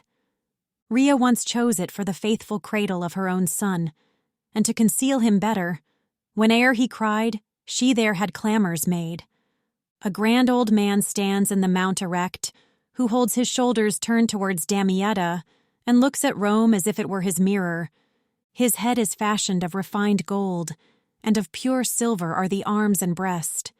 Then he is brass as far down as the fork. From that point downward all is chosen iron, save that the right foot is of kiln-baked clay, and more he stands on that than on the other. Each part, except the gold, is by a fissure asunder cleft, that dripping is with tears, which gathered together perforate that cavern. From rock to rock they fall into this valley. Acheron, Styx, and Phlegethon they form. Then downward go along this narrow sluice, unto that point where is no more descending. They form Cocytus. What that pool may be thou shalt behold, so here 'tis not narrated. And I to him, if so the present runnel doth take its rise in this way from our world, why only on this verge appears it to us? And he to me, thou knowest the place is round, and notwithstanding thou hast journeyed far, still to the left descending to the bottom, thou hast not yet through all the circle turned. Therefore, if something new appear to us, it should not bring amazement to thy face. And I again, Master, where shall be found Lethe and Phlegethon, for of one thou'rt silent, and sayest the other of this rain is made? In all thy questions truly thou dost please me, replied he, but the boiling of the red water might well solve one of them thou makest. Thou shalt see Lethe, but outside this moat, there where the souls repair to lave themselves, when sin repented of has been removed. Then said he, It is time now to abandon the wood. Take heed that thou come after me. Away the margins make that are not burning, and over them all vapors are extinguished. Inferno. Canto 15. Now bears us onward one of the hard margins, and so the brooklet's mist o'ershadows it. From fire it saves the water and the dikes. Even as the Flemings, twixt Cadsand and Bruges, fearing the flood that towards them hurls itself, their bulwarks build to put the sea to flight. And as the Paduans along the Brenta, to guard their villas and their villages, or ever Chiarentana feel the heat. In such similitude had those been made, albeit not so lofty nor so thick, whoever he might be, the Master made them. Now were we from the forest so remote, I could not have discovered where it was, even if backward I had turned myself, when we a company of souls encountered, who came beside the dike, and everyone gazed at us, as at evening we are wont, to eye each other under a new moon, and so towards us sharpened they their brows, as an old tailor at the needle's eye. Thus scrutinized by such a family, by someone I was recognized, who seized my garment's hem, and cried out, What a marvel! And I, when he stretched forth his arm to me, on his baked aspect fastened so mine eyes, that the scorched countenance prevented not. His recognition by my intellect, and bowing down my face unto his own, I made reply, Are you here, Sir Brunetto? And he, May it not displease thee, O my son, if a brief space with thee Brunetto Latini backward return and let the trail go on. I said to him, With all my power I ask it, and if you wish me to sit down with you, I will, if he please, for I go with him. O son, he said, whoever of this herd a moment stops, lies then 100 years, nor fans himself when smiteth him the fire. Therefore go on, I at thy skirts will come, and afterward will I rejoin my band, which goes lamenting its eternal doom. I did not dare to go down from the road level to walk with him, but my head bowed I held as one who goeth reverently. And he began, What fortune or what fate before the last day leadeth thee down here? And who is this that showeth thee the way? Up there above us in the life serene, I answered him. I lost me in a valley, or ever yet my age had been completed. But yestermorn I turned my back upon it. This one appeared to me, returning thither, and homeward leadeth me along this road. And he to me, If thou thy star do follow, thou canst not fail thee of a glorious port, if well I judged in the life beautiful, and if I had not died so prematurely, seeing heaven thus benignant unto thee, I would have given thee comfort in the work. But that ungrateful and malignant people, which of old time from Fiesole descended, and smack still of the mountain and the granite, will make itself, for thy good deeds, thy foe, and it is right. For among crabbed sorbs it ill befits the sweet fig to bear fruit. Old rumor in the world proclaims them blind, a people avaricious, envious, proud, take heed that of their customs thou do cleanse thee. Thy fortune so much honor doth reserve thee, one party and the other shall be hungry for thee, but far from goat shall be the grass. Their litter let the beasts of Fisolae make of themselves, nor let them touch the plant, if any still upon their dunghill rise, in which may yet revive the consecrated seed of those Romans, who remained there when the nest of such great malice it became. If my entreaty wholly were fulfilled, replied I to him, not yet would you be in banishment from human nature placed. For in my mind is fixed, and touches now my heart the dear and good paternal image of you, when in the world, from hour to hour. You taught me how a man becomes eternal, and how much I am grateful, while I live behoves that in my language be discerned. What you narrate of my career I write, and keep it to be glossed with other text by a lady who can do it, if I reach her. This much will I have manifest to you, provided that my conscience do not chide me, for whatsoever fortune I am ready. Such hansel is not new unto mine ears, therefore let fortune turn her wheel around as it may please her, and the churl his mattock. My master thereupon on his right cheek did backward turn himself, and looked at me, then said, He listeneth well who noteth it. Nor speaking less on that account, I go with Sir Brunetto, and I ask who are his most known and most eminent companions. And he to me, to know of some is well, of others it were laudable to be silent, for short would be the time for so much speech. Know them in some, that all of them were clerks, and men of letters great and of great fame, in the world tainted with the selfsame sin. Priscian goes yonder with that wretched crowd, and Francis of Accorso, and thou hadst seen there if thou hadst had a hankering for such scurf, that one, who by the servant of the servants from Arno was transferred to Bacchiglione, where he has left his sin-excited nerves. More would I say, but coming and discoursing can be no longer, for that I behold new smoke uprising yonder from the sand.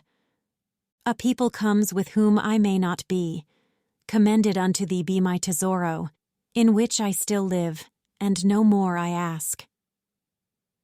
Then he turned round, and seemed to be of those who at Verona run for the green mantle across the plain, and seemed to be among them, the one who wins and not the one who loses. Inferno.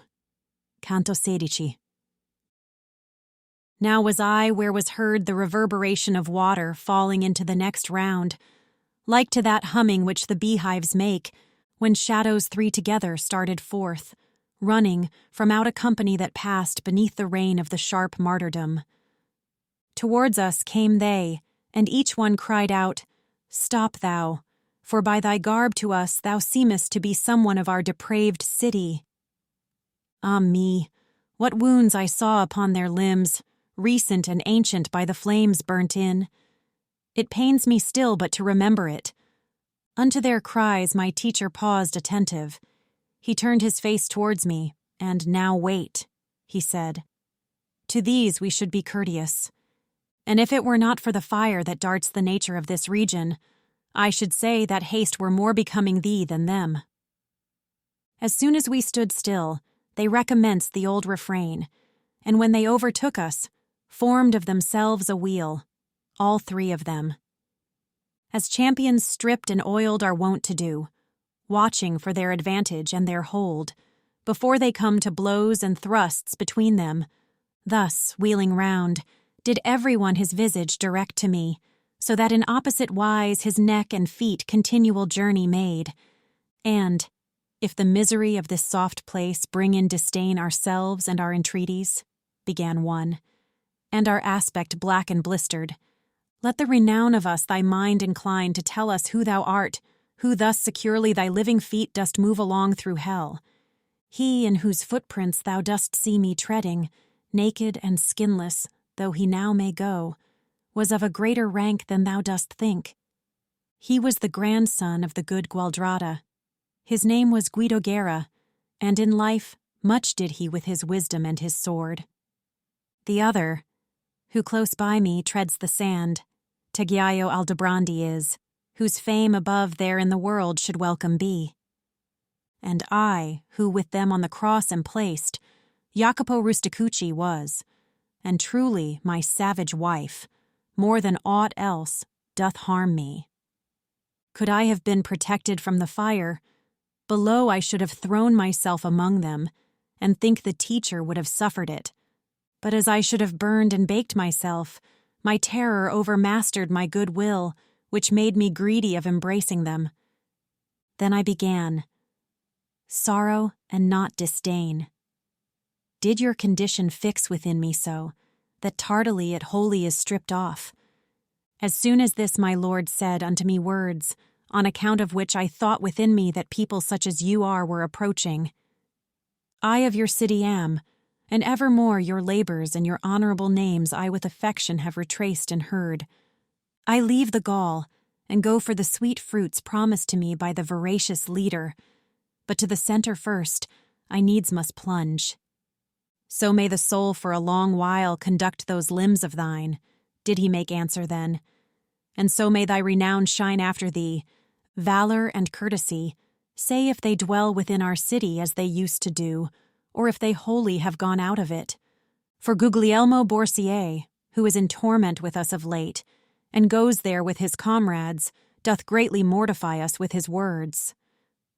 The new inhabitants and the sudden gains, pride and extravagance have in thee engendered, Florence, so that thou weepst thereat already. In this wise I exclaimed with face uplifted, and the three, taking that for my reply, looked at each other, as one looks at truth. If other times so little it doth cost thee, replied they all, to satisfy another, happy art thou, thus speaking at thy will. Therefore, if thou escape from these dark places, and come to re-behold the beauteous stars, when it shall pleasure thee to say, I was, see that thou speak of us unto the people. Then they broke up the wheel, and in their flight it seemed as if their agile legs were wings. Not an amen could possibly be said, so rapidly as they had disappeared, wherefore the master deemed best to depart. I followed him, and little had we gone, before the sound of water was so near us that speaking we should hardly have been heard. Even as that stream which holdeth its own course, the first from Monteveso towards the east, upon the left-hand slope of Apennine, which is above, called Aquacheta, ere it down descendeth into its low bed, and at 4 li is vacant of that name, reverberates there above San Benedetto from Alps, by falling at a single leap, where for 1,000 there were room enough. Thus downward from a bank precipitate, we found resounding that dark-tinted water, so that it soon the ear would have offended. I had a cord around about me girt, and therewithal I whilom had designed to take the panther with the painted skin. After I this had all from me unloosed, as my conductor had commanded me, I reached it to him, gathered up and coiled, whereat he turned himself to the right side, and at a little distance from the verge, he cast it down into that deep abyss. It must needs be some novelty respond, I said within myself. To the new signal the master with his eye is following so. Ah me, how very cautious men should be with those who not alone behold the act, but with their wisdom look into the thoughts. He said to me, soon there will upward come what I await, and what thy thought is dreaming must soon reveal itself unto thy sight. I to that truth which has the face of falsehood, a man should close his lips as far as may be, because without his fault it causes shame. But here I cannot. And reader, by the notes of this my comedy to thee I swear, so may they not be void of lasting favor. Athwart that dense and darksome atmosphere, I saw a figure swimming upward come, marvelous unto every steadfast heart, even as he returns who goeth down, sometimes to clear an anchor, which has grappled reef, or aught else that in the sea is hidden, who upward stretches, and draws in his feet. Inferno. Canto 17. Behold the monster with the pointed tail, who cleaves the hills, and breaketh walls and weapons. Behold him who infecteth all the world. Thus unto me my guide began to say, and beckoned him that he should come to shore, near to the confine of the trodden marble, and that uncleanly image of deceit came up and thrust ashore its head and bust, but on the border did not drag its tail. The face was as the face of a just man. Its semblance outwardly was so benign, and of a serpent all the trunk beside. 2 paws it had, hairy unto the armpits, the back and breast, and both the sides it had, depicted o'er with nooses and with shields. With colours more, groundwork or broidery, never in cloth did Tartars make nor Turks, nor were such tissues by Arachne laid. As sometimes wherries lie upon the shore, that part are in the water, part on land. And as among the guzzling Germans there, the beaver plants himself to wage his war, so that vile monster lay upon the border, which is of stone, and shutteth in the sand. His tail was wholly quivering in the void, contorting upwards the envenomed fork, that in the guise of scorpion armed its point. The guide said, Now perforce must turn aside our way a little, even to that beast malevolent, that yonder coucheth him. We therefore on the right side descended, and made 10 steps upon the outer verge, completely to avoid the sand and flame. And after we are come to him, I see a little farther off upon the sand a people sitting near the hollow place. Then said to me the master, So that full experience of this round thou bear away. Now go and see what their condition is. There let thy conversation be concise. Till thou returnest, I will speak with him, that he concede to us his stalwart shoulders. Thus, farther still, upon the outermost head of that 7th circle all alone I went, where sat the melancholy folk. Out of their eyes was gushing forth their woe. This way, that way, they helped them with their hands, now from the flames, and now from the hot soil. Not otherwise in summer do the dogs, now with the foot, now with the muzzle, when by fleas or flies or gadflies they are bitten. When I had turned mine eyes upon the faces of some, on whom the dolorous fire is falling, not one of them I knew, but I perceived that from the neck of each there hung a pouch, which certain colour had, and certain blazon, and thereupon it seems their eyes are feeding. And as I gazing round me come among them, upon a yellow pouch I azure saw, that had the face and posture of a lion. Proceeding then the current of my sight, another of them saw I, red as blood, display a goose more white than butter is. And one, who with an azure sow and gravid emblazoned had his little pouch of white, said unto me, What dost thou in this moat? Now get thee gone, and since thou art still alive, know that a neighbour of mine, Vitaliano, will have his seat here on my left-hand side. A Paduan am I with these Florentines. Full many a time they thunder in mine ears, exclaiming, Come the sovereign cavalier, he who shall bring the satchel with 3 goats. Then twisted he his mouth, and forth he thrust his tongue, like to an ox that licks its nose. And fearing lest my longer stay might vex him who had warned me not to tarry long, backward I turned me from those weary souls. I found my guide, who had already mounted upon the back of that wild animal, and said to me, Now be both strong and bold. Now we descend by stairways such as these. Mount thou in front, for I will be midway, so that the tail may have no power to harm thee. Such as he is who has so near the egg of quarton that his nails are blue already, and trembles all, but looking at the shade. Even such became I at those proffered words, but shame in me his menaces produced, which maketh servant strong before good master. I seated me upon those monstrous shoulders, I wished to say, and yet the voice came not as I believed, Take heed that thou embrace me. But he who other times had rescued me in other peril, soon as I had mounted, within his arms encircled and sustained me, and said, Now, Geryon, bestir thyself. The circle's large, and the descent be little. Think of the novel burden which thou hast. Even as the little vessel shoves from shore, backward, still backward, so he thence withdrew.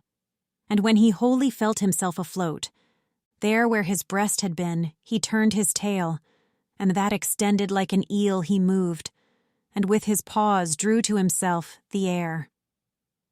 A greater fear I do not think there was what time abandoned Phaeton the reins, whereby the heavens, as still appears, were scorched, nor when the wretched Icarus his flanks felt stripped of feathers by the melting wax, his father crying, "An ill way thou takest," than was my own, when I perceived myself on all sides in the air, and saw extinguished the sight of everything but of the monster. Onward he goeth, swimming slowly, slowly, wheels and descends, but I perceive it only by wind upon my face and from below. I heard already on the right the whirlpool making a horrible crashing under us, whence I thrust out my head with eyes cast downward. Then was I still more fearful of the abyss, because I fires beheld and heard laments, whereat I, trembling, all the closer cling. I saw then, for before I had not seen it, the turning and descending, by great horrors that were approaching upon divers sides. As falcon who has long been on the wing, who, without seeing either lure or bird, maketh the falconer say, "Ah me, thou stoopest," descendeth weary, whence he started swiftly, thorough 100 circles, and alights far from his master, sullen and disdainful. Even thus did Geryon place us on the bottom, close to the bases of the rough-hewn rock, and being disencumbered of our persons, he sped away as arrow from the string. Inferno, Canto 18. There is a place in hell called Malbolge, wholly of stone and of an iron color, as is the circle that around it turns. Right in the middle of the field malign, there yawns a well exceeding wide and deep, of which its place the structure will recount. Round, then, is that enclosure which remains between the well and foot of the high, hard bank, and has distinct in valleys 10 its bottom. As where for the protection of the walls, many and many moats surround the castles, the part in which they are a figure forms, just such an image those presented there, and as about such strongholds from their gates unto the outer bank are little bridges, so from the precipice's base did crags project, which intersected dikes and moats, unto the well that truncates and collects them. Within this place, down shaken from the back of Geryon, we found us, and the poet held to the left, and I moved on behind. Upon my right hand I beheld new anguish, new torments, and new wielders of the lash, wherewith the foremost Bolgia was replete. Down at the bottom were the sinners naked. This side the middle came they facing us, beyond it, with us, but with greater steps. Even as the Romans, for the mighty host, the year of Jubilee, upon the bridge, have chosen a mode to pass the people over. For all upon one side towards the castle their faces have, and go unto St. Peter's. On the other side they go towards the mountain. This side and that, along the livid stone beheld I horned demons with great scourges, who cruelly were beating them behind. Ah me, how they did make them lift their legs at the first blows, and soothed not anyone, the second waited for, nor for the third. While I was going on, mine eyes by one encountered were, and straight I said, already with sight of this one I am not unfed. Therefore I stayed my feet to make him out, and with me the sweet guide came to a stand, and to my going somewhat back assented, and he, the scourged one, thought to hide himself, lowering his face, but little it availed him. For said I, "Thou that castest down thine eyes, if false are not the features which thou bearest, thou art venedico caccianimico, but what doth bring thee to such pungent sauces?" And he to me, "Unwillingly I tell it, but forces me thine utterance distinct, which makes me recollect the ancient world. I was the one who the fair Gisola induced to grant the wishes of the Marquis, howe'er the shameless story may be told. Not the sole Bolognese am I who weeps here. Nay, Rather is this place so full of them, that not so many tongues today are taught. Twixt Reno and Savannah to say Sipa, and if thereof thou wishest pledge or proof, bring to thy mind our avaricious heart.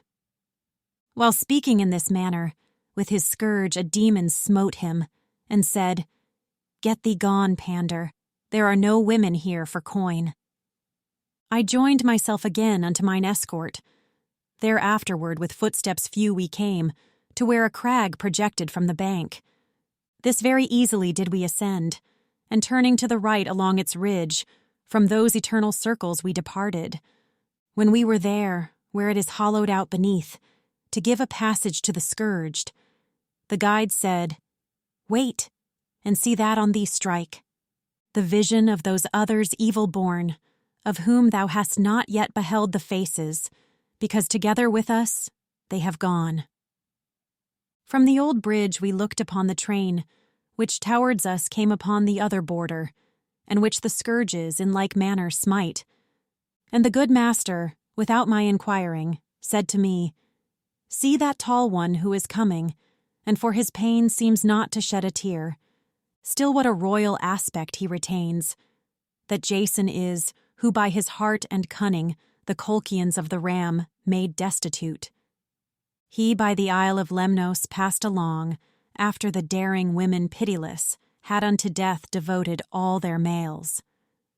There with his tokens and with ornate words did he deceive Hypsipyle, the maiden who first herself had all the rest deceived. There did he leave her pregnant and forlorn. Such sin unto such punishment condemns him, and also for Medea is vengeance done.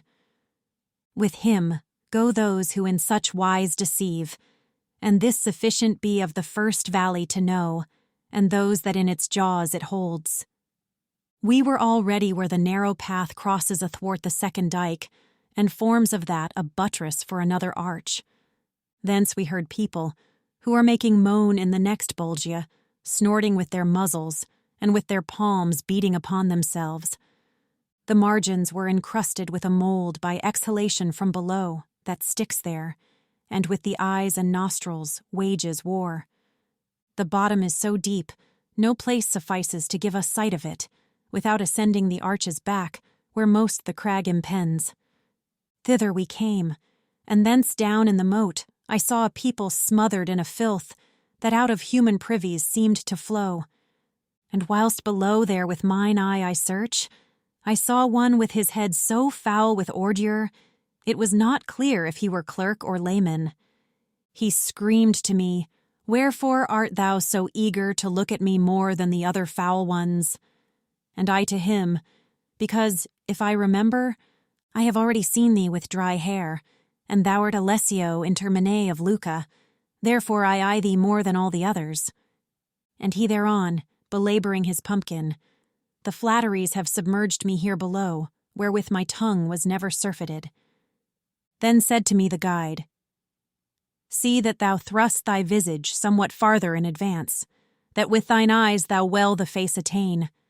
Of that uncleanly and dishevelled drab, who there doth scratch herself with filthy nails, and crouches now, and now on foot is standing. Thais the harlot is it, who replied unto her paramour, when he said, Have I great gratitude from thee? Nay, marvellous. And herewith let our sight be satisfied. Inferno, Canto 19.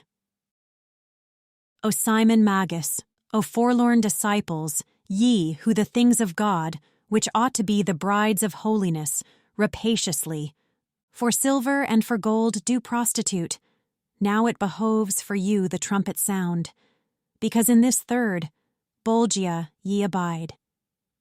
We had already on the following tomb ascended to that portion of the crag, which o'er the middle of the moat hangs plumb. Wisdom supreme, O how great art thou showest in heaven, in earth, and in the evil world, and with what justice doth thy power distribute. I saw upon the sides and on the bottom the livid stone with perforations filled, all of one size, and every one was round.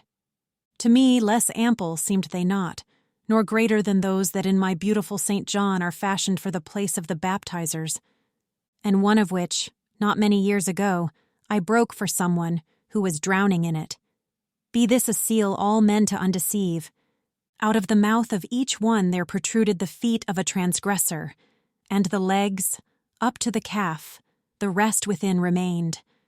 In all of them the souls were both on fire, wherefore the joints so violently quivered, they would have snapped asunder withes and bands.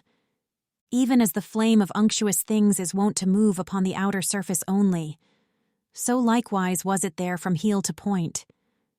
Master, who is that one who writhes himself, more than his other comrades quivering? I said, and whom a redder flame is sucking. And he to me, If thou wilt have me bear thee down there along that bank which lowest lies, from him thou wilt know his errors and himself. And I, what pleases thee, to me is pleasing. Thou art my Lord, and knowest that I depart not from thy desire, and knowest what is not spoken. Straightway upon the fourth dike we arrived. We turned, and on the left-hand side descended down to the bottom full of holes and narrow. And the good master yet from off his haunch deposed me not, till to the hole he brought me of him who so lamented with his shanks. Whoe'er thou art, that standest upside down, O doleful soul, implanted like a stake, to say began I, if thou canst, speak out. I stood even as the friar who is confessing the false assassin, who, when he is fixed, recalls him, so that death may be delayed. And he cried out, Dost thou stand there already? Dost thou stand there already, Boniface? By many years the record lied to me.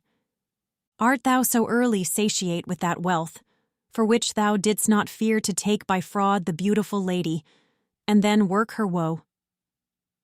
Such I became, as people are who stand, not comprehending what is answered them, as if bemocked, and know not how to answer. Then said Virgilius, Say to him straightway, I am not he thou thinkest. And I replied as was imposed on me. Whereat the spirit writhed with both his feet, then sighing with a voice of lamentation said to me, Then what wantest thou of me? If who I am thou carest so much to know, that thou on that account hast crossed the bank, know that I vested was with the great mantle, and truly was I son of the she-bear, so eager to advance the cubs, that wealth above, and here myself, I pocketed. Beneath my head the others are dragged down who have preceded me in simony, flattened along the fissure of the rock. Below there I shall likewise fall, whenever that one shall come who I believed thou wast. What time the sudden question I proposed. But longer I my feet already toast, and here have been in this way upside down. Then he will planted stay with reddened feet. For after him shall come a fouler deed from towards the west a pastor without law, such as befits to cover him and me.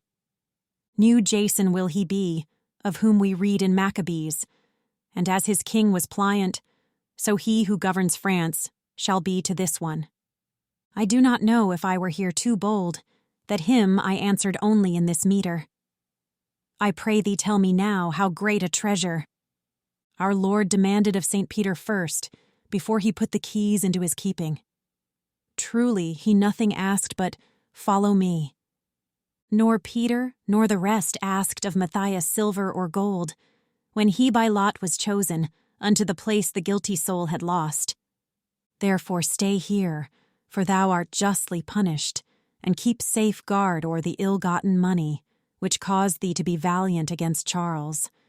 And were it not that still forbids it me, the reverence for the keys superlative thou hadst in keeping in the gladsome life, I would make use of words more grievous still, because your avarice afflicts the world, trampling the good and lifting the depraved. The evangelist you pastors had in mind, when she who sitteth upon many waters to fornicate with kings by him was seen, the same who with the 7 heads was born, and power and strength from the 10 horns received, so long as virtue to her spouse was pleasing. Ye have made yourselves a god of gold and silver, and from the idolater how differ ye, save that he one, and ye 100 worship? Ah, Constantine, of how much ill was mother, not thy conversion, but that marriage dower which the first wealthy father took from thee. And while I sang to him such notes as these, either that anger or that conscience stung him, he struggled violently with both his feet. I think in sooth that it my leader pleased. With such contented lip, he listened ever unto the sound of the true words expressed. Therefore with both his arms he took me up, and when he had me all upon his breast, remounted by the way where he descended, nor did he tire to have me clasped to him, but bore me to the summit of the arch which from the 4th dyke to the 5th is passage. There tenderly he laid his burden down, tenderly on the crag uneven and steep, that would have been hard passage for the goats. Thence was unveiled to me another valley, Inferno, Canto 20. Of a new pain behoves me to make verses and give material to the 20th canto of the first song, which is of the submerged. I was already thoroughly disposed to peer down into the uncovered depth, which bathed itself with tears of agony, and people saw I through the circular valley, silent and weeping, coming at the pace which in this world the litanies assume. As lower down my sight descended on them, wondrously each one seemed to be distorted, from chin to the beginning of the chest. For towards the reins the countenance was turned, and backward it behoved them to advance, as to look forward had been taken from them. Perchance indeed by violence of palsy, someone has been thus wholly turned awry. But I ne'er saw it, nor believe it can be. As God may let thee, reader, gather fruit from this thy reading, think now for thyself how I could ever keep my face unmoistened, when our own image near me I beheld distorted so, the weeping of the eyes along the fissure bathed the hinder parts. Truly I wept, leaning upon a peak of the hard crag, so that my escort said to me, Art thou too of the other fools? Here pity lives when it is wholly dead. Who is a greater reprobate than he, who feels compassion at the doom divine? Lift up thy head, and see for whom opened the earth before the Thebans' eyes. Wherefore they all cried, Whither rushest thou, and Amphiaraus? Why dost leave the war? And downward ceased he not to fall amain as far as Minos, who lays hold on all. See, he has made a bosom of his shoulders, because he wished to see too far before him. Behind he looks, and backward goes his way. Behold Tiresias, who his semblance changed, when from a male, a female he became, his members being all of them transformed, and afterwards was forced to strike once more the 2 entangled serpents with his rod, ere he could have again his manly plumes. That Aruns is, who backs the other's belly, who in the hills of Luni, there where grubs the Cararies who houses underneath, among the marbles white a cavern had for his abode, whence to behold the stars and sea, the view was not cut off from him. And she there, who is covering up her breasts, which thou beholdest not, with loosened tresses, and on that side has all the hairy skin, was Manto, who made quest through many lands, afterwards tarried there where I was born, whereof I would thou list to me a little. After her father had from life departed, and the city of Bacchus had become enslaved, she a long season wandered through the world. Above in beauteous Italy lies a lake, at the Alps' foot that shuts in Germany over Tyrol, and has the name Benaco. By 1,000 springs, I think, and more, is bathed, twixt Garda and Val Camonica, Pennino, with water that grows stagnant in that lake. Midway a place is where the Trentine pastor, and he of Brescia, and the Veronese, might give his blessing if he passed that way. Sitteth Peschiera, fortress fair and strong, to front the Brescians and the Bergamasques, where round about the bank descendeth lowest. There of necessity must fall whatever, in bosom of Benaco cannot stay, and grows a river down through verdant pastures. Soon as the water doth begin to run, no more Benaco is it called, but Mincio, far as Governo, where it falls in Po. Not far it runs before it finds a plain, in which it spreads itself, and makes it marshy, and oft 'tis wont in summer to be sickly.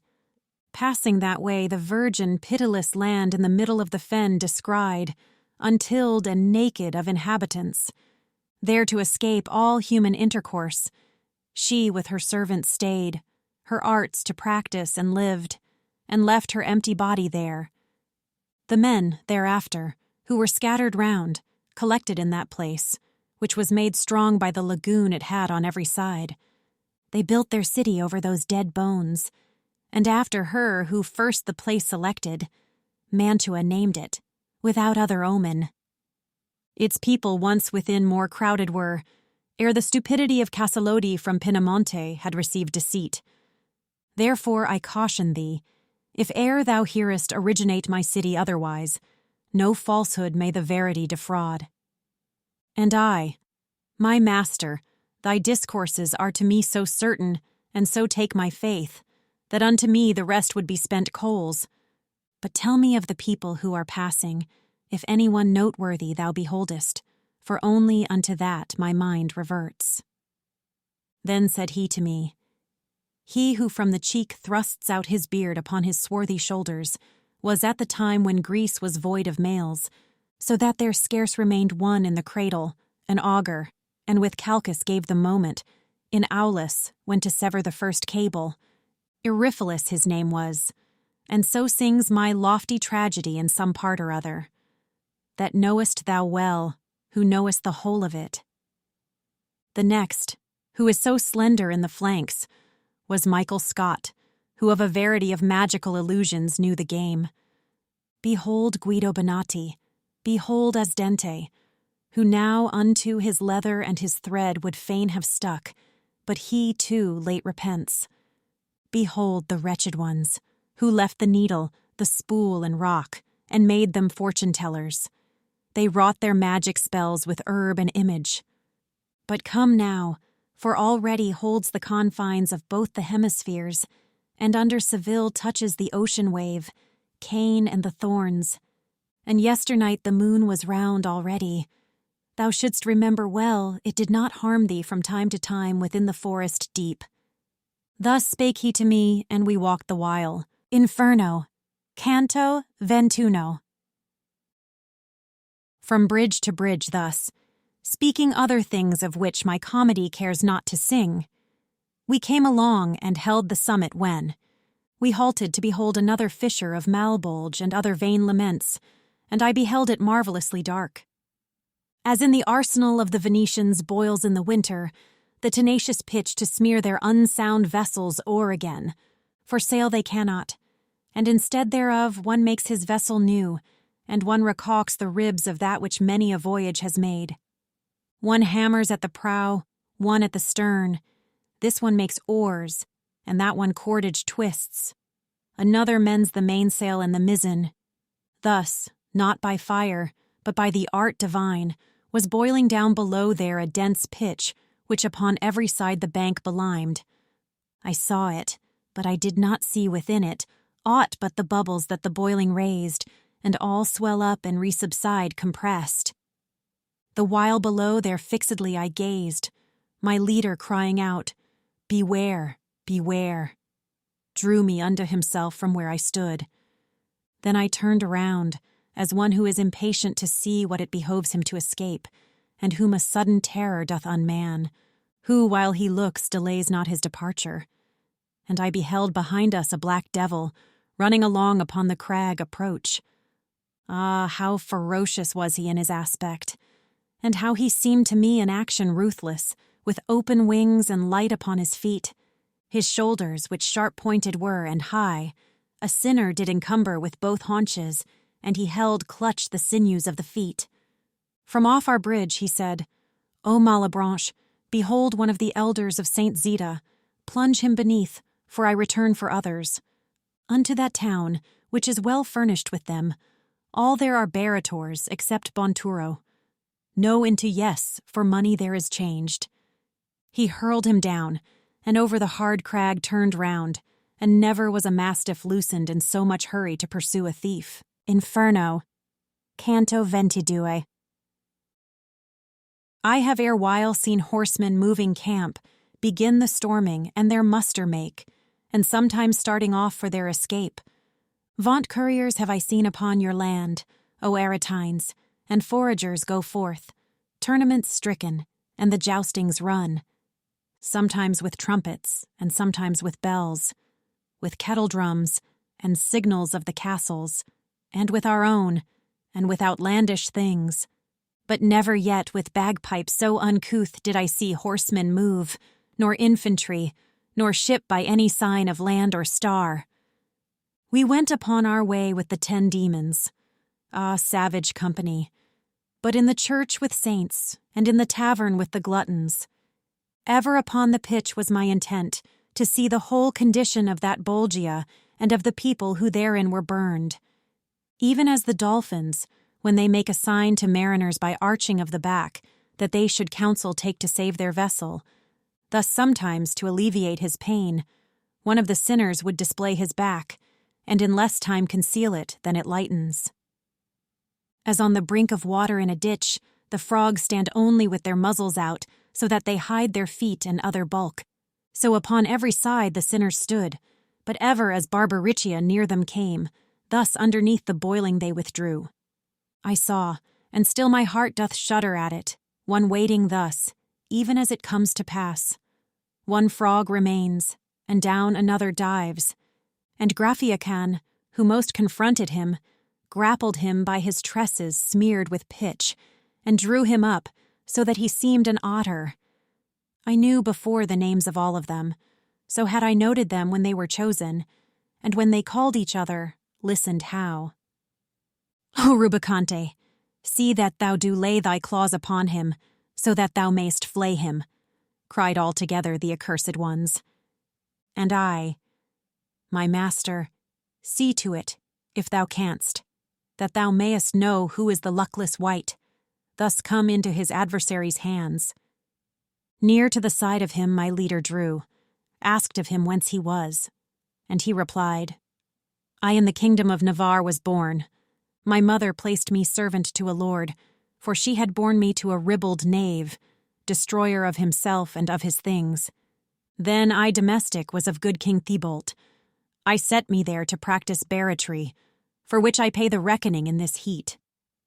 And Siriato, from whose mouth projected on either side a tusk, as in a boar, caused him to feel how one of them could rip. Among malicious cats the mouse had come, but Barbaricia clasped him in his arms and said, Stand ye aside while I enfork him. And to my master he turned round his head. Ask him again, he said, if more thou wish to know from him, before someone destroy him. The guide. Now tell then of the other culprits. Knowest thou anyone who is a Latian under the pitch?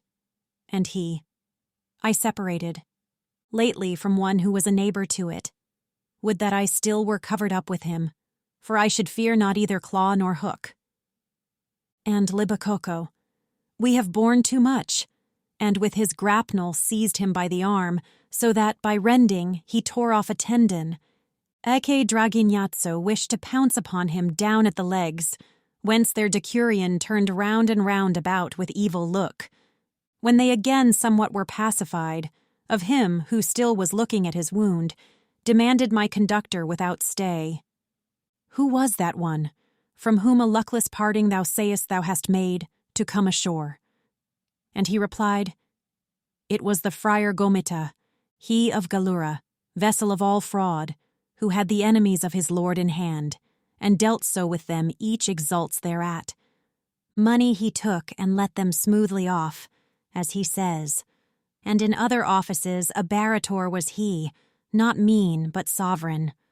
Foregathers with him one Don Michael Zanch of Logadoro and of Sardinia, to gossip never do their tongues feel tired.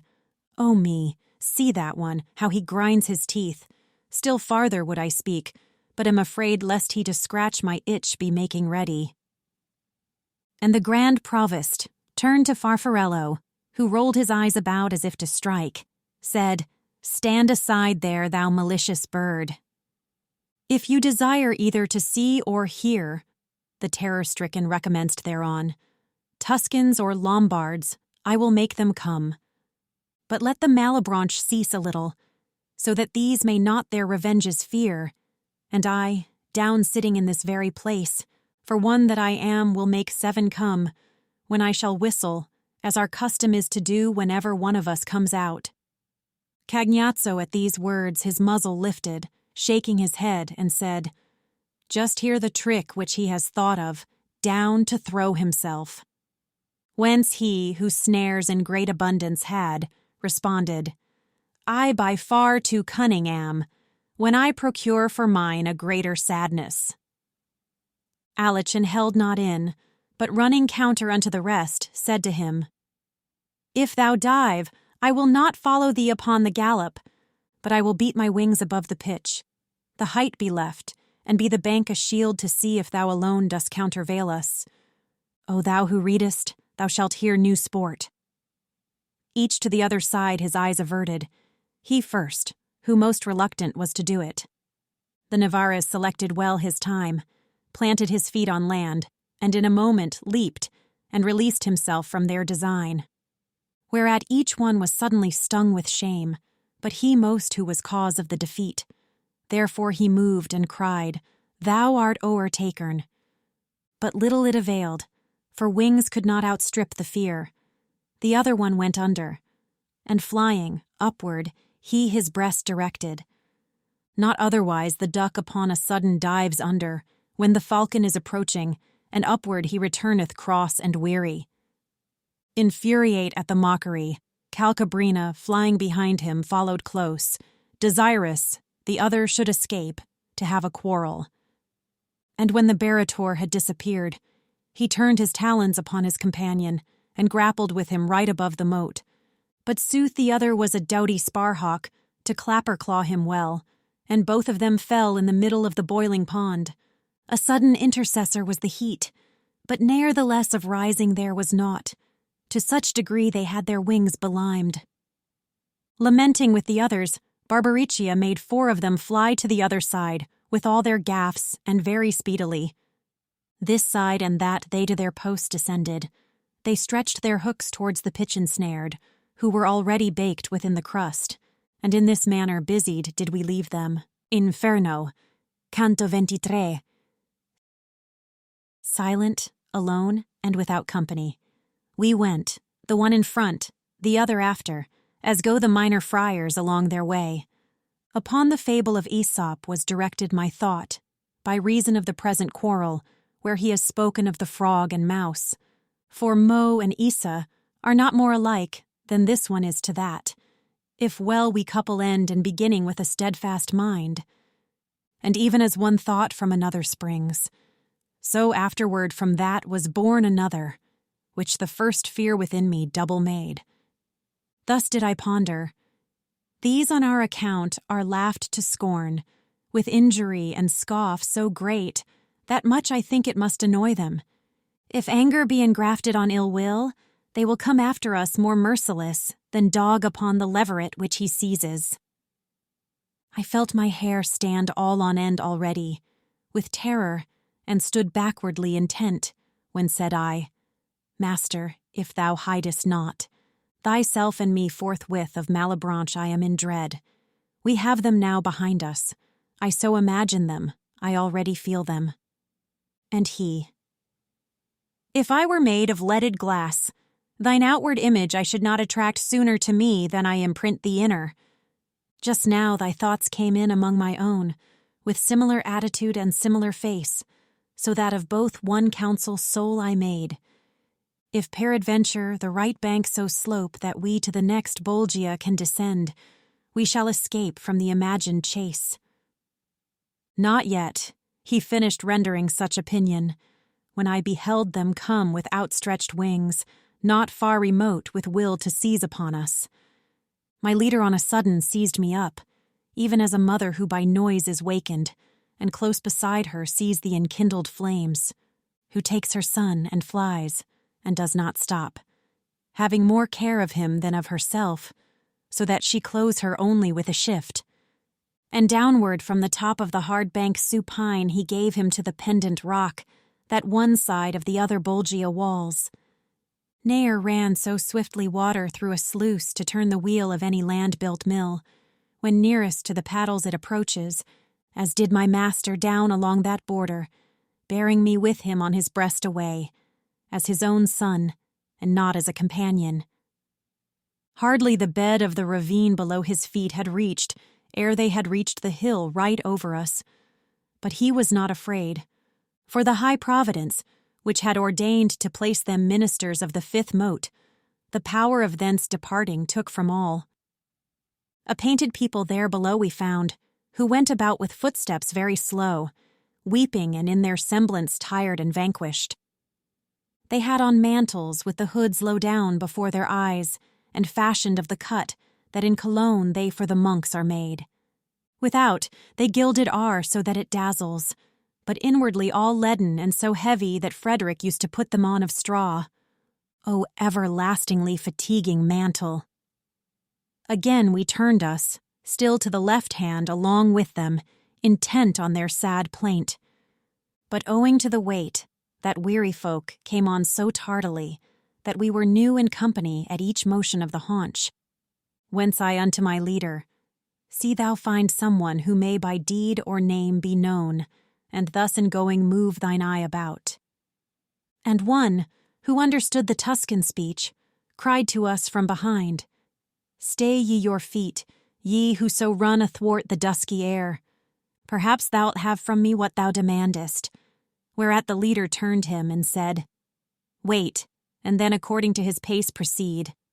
I stopped, and to be held I show great haste of spirit, in their faces to be with me.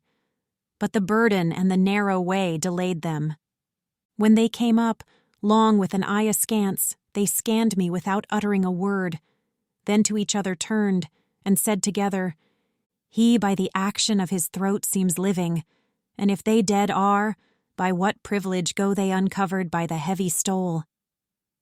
Then said to me, Tuscan, who to the college of miserable hypocrites art come, do not disdain to tell us who thou art. And I to them, Born was I, and grew up in the great town on the fair river of Arno, and with the body am I've always had. But who are ye, in whom there trickles down along your cheeks such grief as I behold? And what pain is upon you, that so sparkles? And one replied to me, These orange cloaks are made of lead so heavy, that the weights cause in this way their balances to creak. Frati Gaudenti were we, and Bolognese, I Catalano, and he Lodoringo named, and together taken by thy city, as the wont is to take one man alone, for maintenance of its peace, and we were such that still it is apparent round Gardingo. O friars, began I, you're iniquitous, but said no more, for to mine eyes there rushed one crucified with 3 stakes on the ground. When me he saw, he writhed himself all over, blowing into his beard with suspirations, and the friar Catalan, who noticed this, said to me, This transfixed one, whom thou seest, counselled the Pharisees that it was meet to put one man to torture for the people. Crosswise and naked is he on the path, as thou perceivest, and he needs must feel, whoever passes, first how much he weighs. And in like mode, his father-in-law is punished within this mote, and the others of the council, which for the Jews was a malignant seed. And thereupon I saw Virgilius marvel o'er him, who was extended on the cross, so vilely in eternal banishment. Then he directed to the friar this voice, Be not displeased, if granted thee, to tell us if to the right hand any pass slope down, by which we too may issue forth from here, without constraining some of the black angels to come and extricate us from this deep. Then he made answer, Nearer than thou hopest there is a rock, that forth from the great circle proceeds, and crosses all the cruel valleys. Save that at this 'tis broken, and does not bridge it, you will be able to mount up the ruin, that sidelong slopes and at the bottom rises. The leader stood a while with head bowed down, then said, "The business badly he recounted, who grapples with his hook the sinners yonder." And the friar, "Many of the devil's vices once heard I at Bologna, and among them, that he's a liar and the father of lies." Thereat my leader with great strides went on, somewhat disturbed with anger in his looks, whence from the heavy laden I departed, after the prints of his beloved feet. Inferno, canto 24. In that part of the youthful year wherein the sun his locks beneath Aquarius tempers, and now the nights draw near to half the day, what time the hoarfrost copies on the ground, the outward semblance of her sister white, but little lasts the temper of her pen. The husbandman, whose forage faileth him, rises and looks, and seeth the champagne all gleaming white, whereat he beats his flank, returns indoors, and up and down laments, like a poor wretch who knows not what to do. Then he returns, and hope revives again, seeing the world has changed its countenance in little time, and takes his shepherd's crook, and forth the little lambs to pasture drives. Thus did the master fill me with alarm, when I beheld his forehead so disturbed, and to the ailment came as soon the plaster. For as we came unto the ruined bridge, the leader turned to me with that sweet look which at the mountain's foot I first beheld. His arms he opened, after some advisement, within himself elected, looking first well at the ruin, and laid hold of me. And even as he who acts and meditates, for I it seems that he provides beforehand, so upward lifting me toward the summit. Of a huge rock he scanned another crag, saying, "To that one grapple afterwards, but try first if 'tis such that it will hold thee." This was no way for one clothed with a cloak, for hardly we, he light, and I pushed upward, were able to ascend from jag to jag.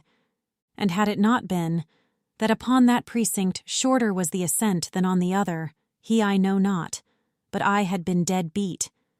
But because Malbolge towards the mouth of the profoundest well is all inclining, the structure of each valley doth import, that one bank rises and the other sinks. Still, we arrived at length upon the point wherefrom the last stone breaks itself asunder. The breath was from my lungs so milked away, when I was up, that I could go no farther. Nay, I sat down upon my first arrival. "Now it behoves thee thus to put off sloth," my master said, "for sitting upon down, or under quilt, one cometh not to fame, withouten which whoso his life consumes, such vestige leaveth of himself on earth, as smoke in air or in the water foam, and therefore raise thee up, o'ercome the anguish with spirit that o'ercometh every battle, if with its heavy body it sink not. A longer stairway it behoves thee mount. 'Tis not enough from these to have departed. Let it avail thee if thou understand me." Then I uprose, showing myself provided better with breath than I did feel myself, and said, "Go on, for I am strong and bold." Upward we took our way along the crag, which jagged was, and narrow, and difficult, and more precipitous far than that before. Speaking, I went, not to appear exhausted, whereat a voice from the next moat came forth, not well adapted to articulate words. I know not what it said, though o'er the back I now was of the arch that passes there. But he seemed moved to anger who was speaking. I was bent downward, but my living eyes could not attain the bottom for the dark. Wherefore "Master, see that thou arrive.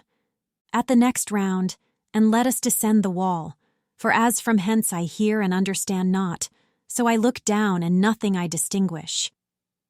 "Other response," he said, "I make thee not, except the doing, for the modest asking ought to be followed by the deed in silence." We from the bridge descended at its head, where it connects itself with the 8th bank, and then was manifest to me the Bolgia. And I beheld therein a terrible throng of serpents, and of such a monstrous kind that the remembrance still congeals my blood. Let Libya boast no longer with her sand, for if Chelidri, Jaculi, and Ferrier she breeds, with Century and with Amphisbena. Neither so many plagues nor so malignant, ere showed she with all Ethiopia, nor with whatever on the Red Sea is. Among this cruel and most dismal throng, people were running naked and affrighted, without the hope of hole or heliotrope. They had their hands with serpents bound behind them. These riveted upon their reins the tail and head, and were in front of them entwined. And lo, at one who was upon our side there darted forth a serpent, which transfixed him, there where the neck is knotted to the shoulders. Nor oh so quickly ere, nor I was written, as he took fire and burned, and ashes wholly behoved it, that in falling he became. And when he on the ground was thus destroyed, the ashes drew together, and of themselves into himself they instantly returned. Even thus by the great sages 'tis confessed the phoenix dies, and then is born again when it approaches its 500th year. On herb or grain it feeds not in its life, but only on tears of incense and amomum, and nard and myrrh are its last winding sheet. And as he is who falls and knows not how, by force of demons who to earth down drag him, or other operation that binds man, when he arises and around him looks, wholly bewildered by the mighty anguish which he has suffered, and in looking sighs, such was that sinner after he had risen. Justice of God, oh how severe it is, that blows like these in vengeance poureth down. The guide thereafter asked him who he was, whence he replied, I reigned from Tuscany a short time since into this cruel gorge. A bestial life, and not a human, pleased me, even as the mule I was. I'm Vani Fuci, beast, and Pistoia was my worthy den. And I unto the guide, tell him to stir not, and ask what crime has thrust him here below, for once a man of blood and wrath I saw him. And the sinner, who had heard, dissembled not, but unto me directed mind and face, and with a melancholy shame was painted. Then said, It pains me more that thou hast caught me amid this misery where thou seest me, than when I from the other life was taken. What thou demandest I cannot deny. So low am I put down because I robbed the sacristy of the fair ornaments, and falsely once 'twas laid upon another, but that thou mayest not such a sight enjoy, if thou shalt e'er be out of the dark places. Thine ears to my announcement opened here.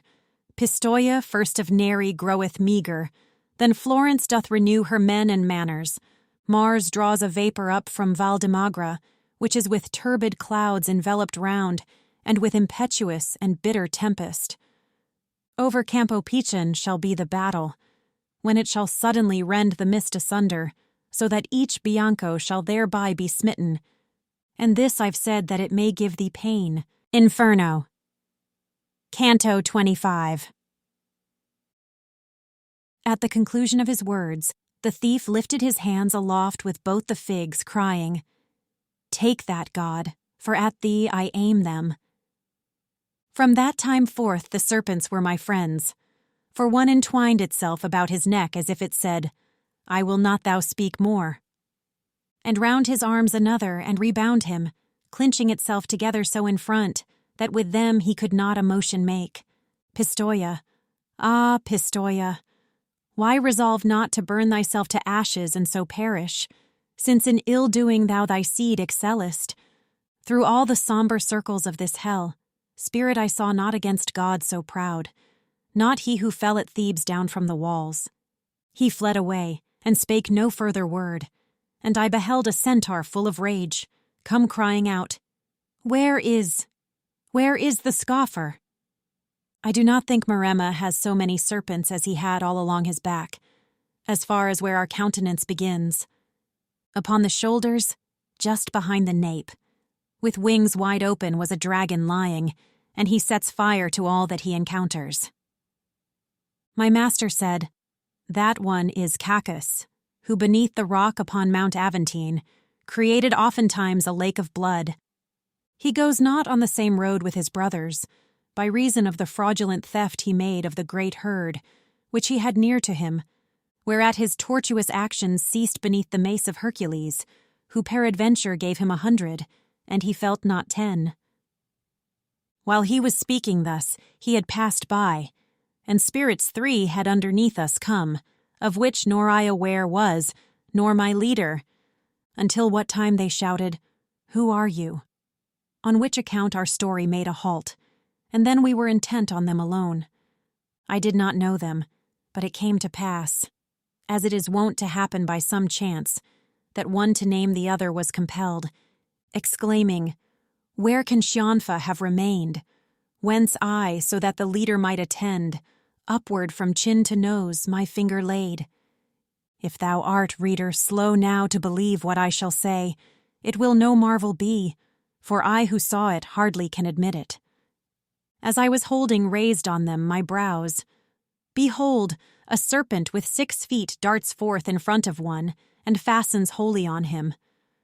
With middle feet it bound him round the paunch, and with the forward ones his arms it seized, then thrust its teeth through one cheek and the other. The hindermost it stretched upon his thighs, and put its tail through in between the two, and up behind along the reins outspread it. Ivy was never fastened by its barbs unto a tree, so as this horrible reptile upon the other's limbs entwined its own. Then they stuck close, as if of heated wax they had been made, and intermixed their color. Nor one nor other seemed now what he was. E'en as proceedeth on before the flame upward along the paper a brown color, which is not black as yet, and the white dies. The other 2 looked on, and each of them cried out, "O me, Agnello, how thou changest! Behold, thou now art neither 2 nor 1. Already the 2 heads had one become, when there appeared to us 2 figures mingled into one face, wherein the 2 were lost. Of the 4 lists were fashioned the 2 arms, the thighs and legs, the belly and the chest. Members became that never yet were seen. Every original aspect there was cancelled. 2, and yet none did the perverted image appear, and such departed with slow pace.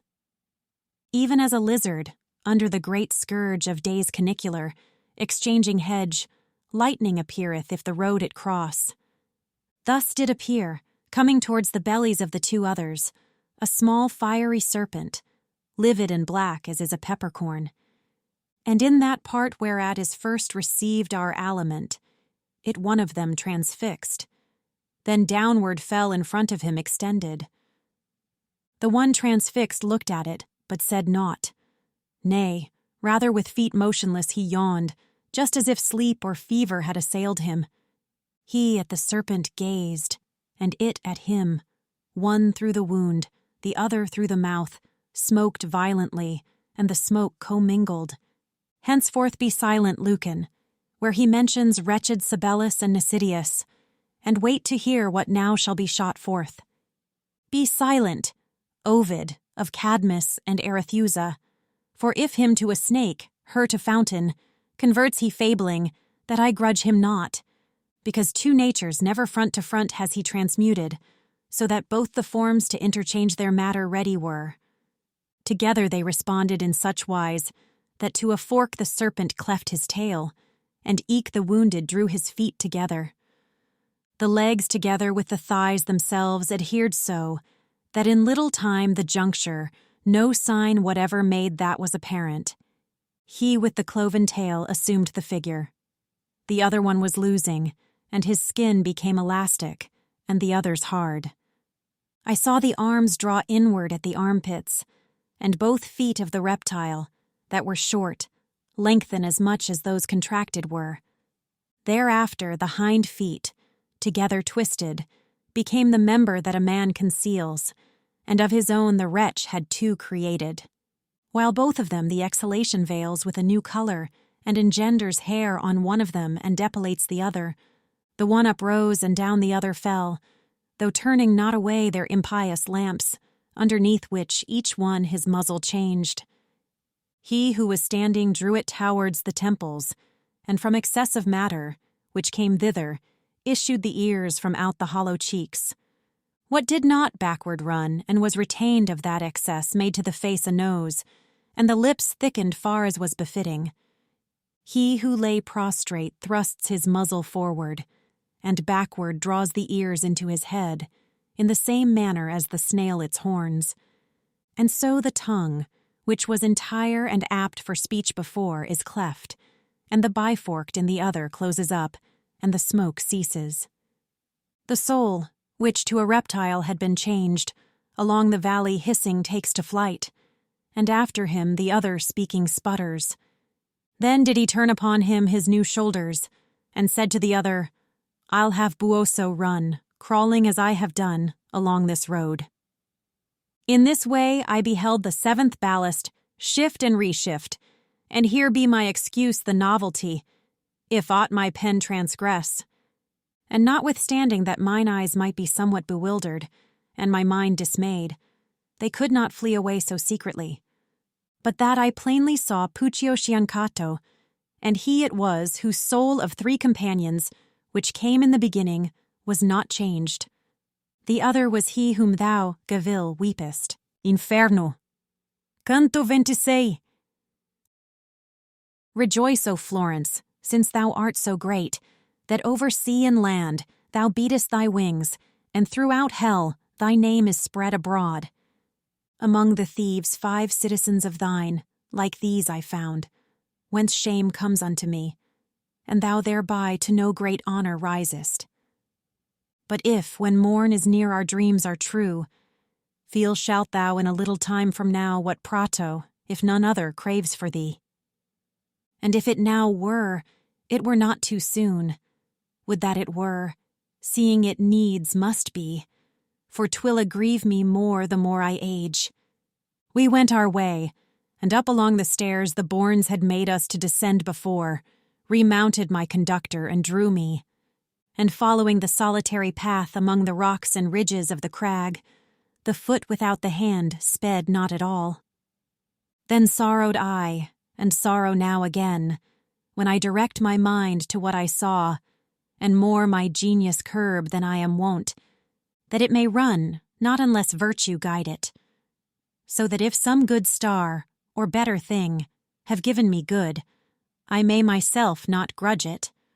As many as the hind, who on the hill rests at the time when he who lights the world, his countenance keeps least concealed from us, while as the fly gives place unto the gnat, seeth the glowworms down along the valley, perchance there where he ploughs and makes his vintage.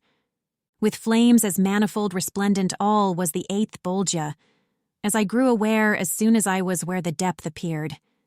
And such as he who with the bears avenged him, beheld Elijah's chariot at departing, what time the steeds to heaven erect uprose.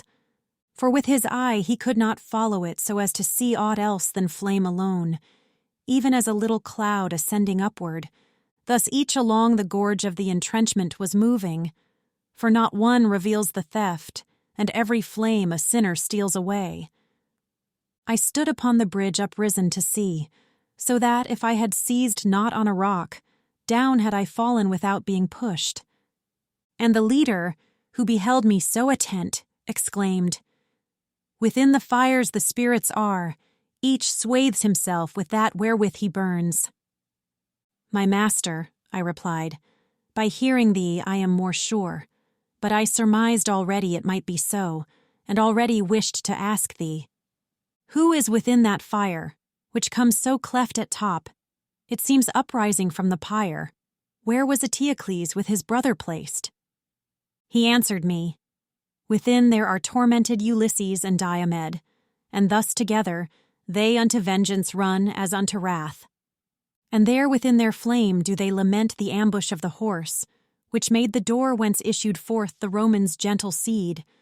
Therein is wept the craft, for which being dead, Deidamia still deplores Achilles, and pain for the Palladium there is born.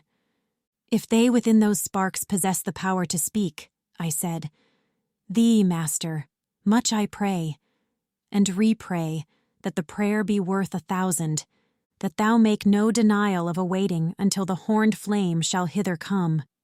Thou seest that with desire I lean towards it. And he to me, worthy is thy entreaty of much applause, and therefore I accept it, but take heed that thy tongue restrain itself. Leave me to speak, because I have conceived that which thou wishest. For they might disdain perchance, since they were Greeks, discourse of thine. When now the flame had come unto that point, where to my leader it seemed time and place, after this fashion did I hear him speak. O ye, who are twofold within one fire, if I deserved of you, while I was living, if I deserved of you, or much or little. When in the world I wrote the lofty verses, do not move on, but one of you declare whither, being lost, he went away to die. Then of the antique flame the greater horn, murmuring, began to wave itself about, even as a flame doth which the wind fatigues. Thereafterward, the summit to and fro, moving as if it were the tongue that spake, it uttered forth a voice, and said, When I from Circe had departed, who concealed me more than a year there near unto Gaeta, or ever yet Aeneas named it so, nor fondness for my son, nor reverence for my old father, nor the due affection which joyous should have made Penelope, could overcome within me the desire I had to be experienced of the world, and of the vice and virtue of mankind. But I put forth on the high open sea with one sole ship, and that small company, by which I never had deserted been. Both of the shores I saw as far as Spain, far as Morocco, and the Isle of Sardes, and the others which that sea bathes round about. I and my company were old and slow, when at that narrow passage we arrived, where Hercules his landmarks set as signals, that man no farther onward should adventure. On the right hand behind me left I Seville, and on the other already had left Ceuta. O brothers, who amid 100,000 perils, I said, have come unto the west, to this so inconsiderable vigil, which is remaining of your senses still, be ye unwilling to deny the knowledge, following the sun, of the unpeopled world. Consider ye the seed from which ye sprang. Ye were not made to live like unto brutes, but for pursuit of virtue and of knowledge. So eager did I render my companions, with this brief exhortation, for the voyage, that then I hardly could have held them back. And having turned our stern unto the morning, we of the oars made wings for our mad flight, evermore gaining on the larboard side. Already all the stars of the other pole. The night beheld, and ours so very low, it did not rise above the ocean floor. 5 times rekindled, and as many quenched, had been the splendor underneath the moon, since we had entered into the deep pass, when there appeared to us a mountain, dim from distance, and it seemed to me so high as I had never anyone beheld. Joyful were we, and soon it turned to weeping, for out of the new land a whirlwind rose, and smote upon the fore part of the ship. 3 times it made her whirl with all the waters. At the 4th time it made the stern uplift, and the prow downward go, as pleased another, until the sea above us closed again. Inferno. Canto 27. Already was the flame erect and quiet, to speak no more, and now departed from us, with the permission of the gentle poet. When yet another, which behind it came, caused us to turn our eyes upon its top by a confused sound that issued from it, as the Sicilian bull, that bellowed first, with the lament of him, and that was right, who with his file had modulated it. Bellowed so with the voice of the afflicted, that, notwithstanding it was made of brass, still it appeared with agony transfixed. Thus, by not having any way or issue, at first from out the fire, to its own language converted were the melancholy words. But afterwards, when they had gathered way up through the point, giving it that vibration the tongue had given them in their passage out, we heard it said, O thou, at whom I aim my voice, and who but now wast speaking Lombard, saying, Now go thy way, no more I urge thee. Because I come perchance a little late, to stay and speak with me let it not irk thee. Thou seest it irks not me, and I am burning. If thou but lately into this blind world hast fallen down from that sweet Latian land, wherefrom I bring the whole of my transgression. Say, if the Romanuals have peace or war, for I was from the mountains there between Urbino and the yoke whence Tiber bursts. I still was downward bent and listening, when my conductor touched me on the side, saying, Speak thou, this one a Latian is. And I, who had beforehand my reply in readiness, forthwith began to speak.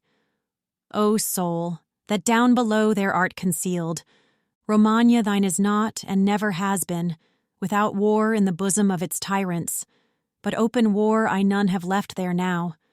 Ravenna stands as it long years has stood, the eagle of Polenta there is brooding, so that she covers Servia with her vans. The city which once made the long resistance, and of the French a sanguinary heap, beneath the green paws finds itself again.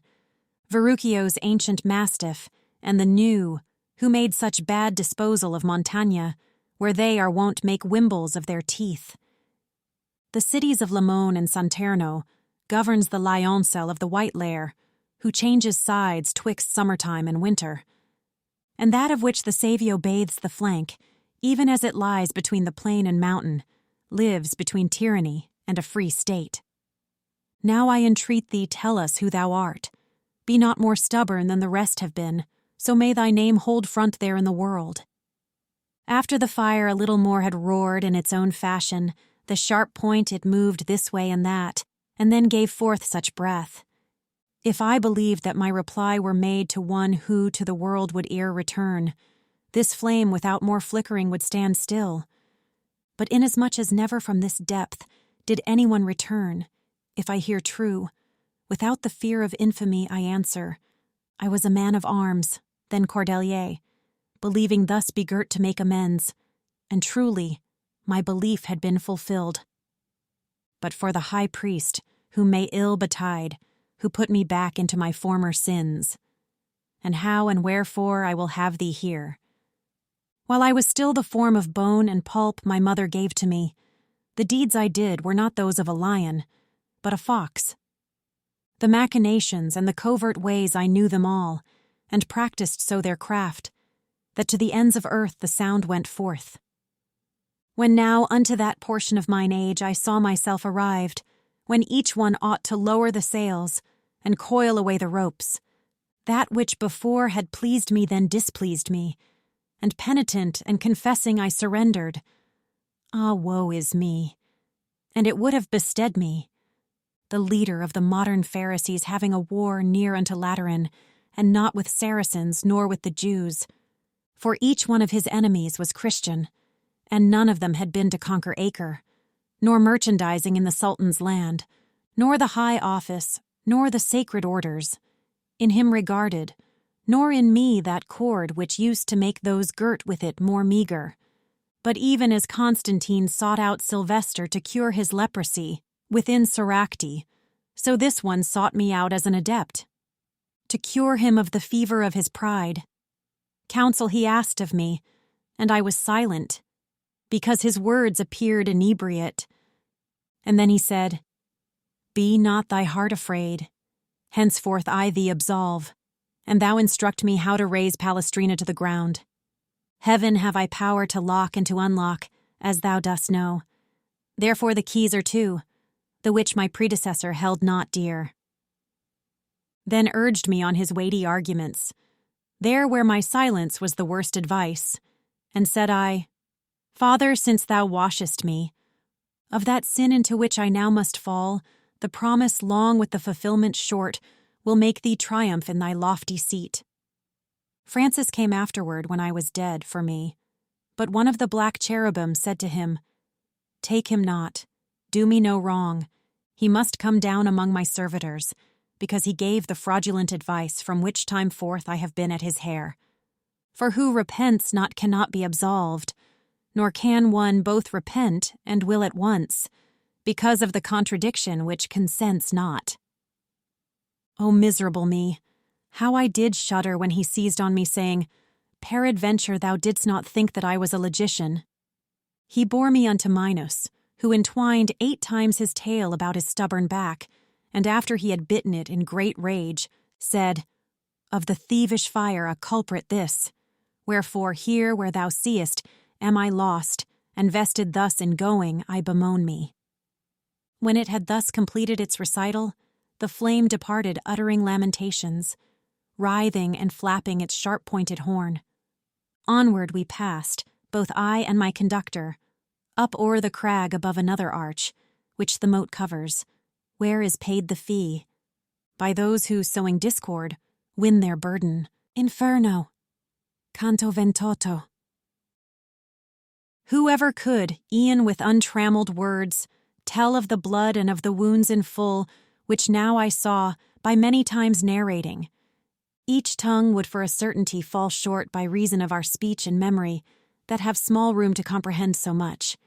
If were again assembled all the people which formerly upon the fateful land of Puglia were lamenting for their blood, shed by the Romans and the lingering war, that of the rings made such illustrious spoils as Livy has recorded, who errs not, with those who felt the agony of blows by making counterstand to Robert Guiscard, and all the rest, whose bones are gathered still.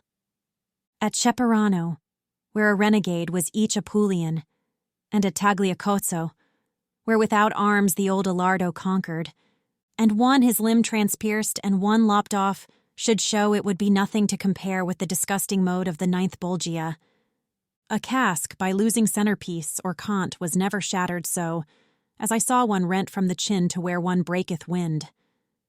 Between his legs were hanging down his entrails. His heart was visible, and the dismal sack that maketh excrement of what is eaten. While I was all absorbed in seeing him, he looked at me, and opened with his hands his bosom, saying, "See now how I rend me, how mutilated, see, is Mahomet. In front of me doth Ali weeping go, cleft in the face from forelock unto chin, and all the others whom thou here beholdest, disseminators of scandal and of schism, while living were, and therefore are, cleft thus. A devil is behind here, who doth cleave us thus, cruelly, unto the falchion's edge, putting again each one of all this ream, when we have gone around the doleful road, by reason that our wounds are closed again, ere any one in front of him repass. But who art thou that musest on the crag, perchance to postpone going to the pain that is adjudged upon thine accusations? Nor death hath reached him yet, nor guilt doth bring him, my master made reply, to be tormented. But to procure him full experience, me who am dead, behoves it to conduct him down here through hell, from circle unto circle. And this is true as that I speak to thee. More than 100 were there when they heard him, who in the moat stood still to look at me, through wonderment oblivious of their torture. Now say to Fra Dolcino then to arm him thou, who perhaps wilt shortly see the sun, if soon he wish not here to follow me. So with provisions, that no stress of snow may give the victory to the Novarese, which otherwise to gain would not be easy. After 1 foot to go away, he lifted. This word did Mahomet say unto me, then to depart upon the ground he stretched it. Another one, who had his throat pierced through, and nose cut off close underneath the brows, and had no longer but a single ear, staying to look in wonder with the others, before the others did his gullet open, which outwardly was red in every part, and said, O thou whom guilt doth not condemn, and whom I once saw up in Latian land, unless too great similitude deceive me, call to remembrance Pierre de Medicina, if e'er thou see again the lovely plain that from Vercelli slopes to Marcabo, and make it known to the best two of Fano, to Messer Guido and Angelello likewise, that if foreseeing here be not in vain, cast over from their vessel shall they be, and drowned near unto the Catolica, by the betrayal of a tyrant fell. Between the isles of Cyprus and Majorca, Neptune ne'er yet beheld so great a crime, neither of pirates nor Argolic people.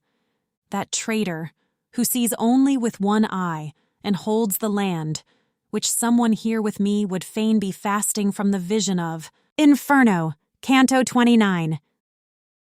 The many people and the divers wounds these eyes of mine had so inebriated, that they were wishful to stand still and weep. But said Virgilius, "What dost thou still gaze at? Why is thy sight still riveted down there among the mournful, mutilated shades? Thou hast not done so at the other bulge. Consider, if to count them thou believest, that 22 miles the valley winds, and now the moon is underneath our feet. Henceforth the time allotted us is brief, and more is to be seen than what thou seest." "If thou hadst," I made answer thereupon, "attended to the cause for which I looked, perhaps a longer stay thou wouldst have pardoned."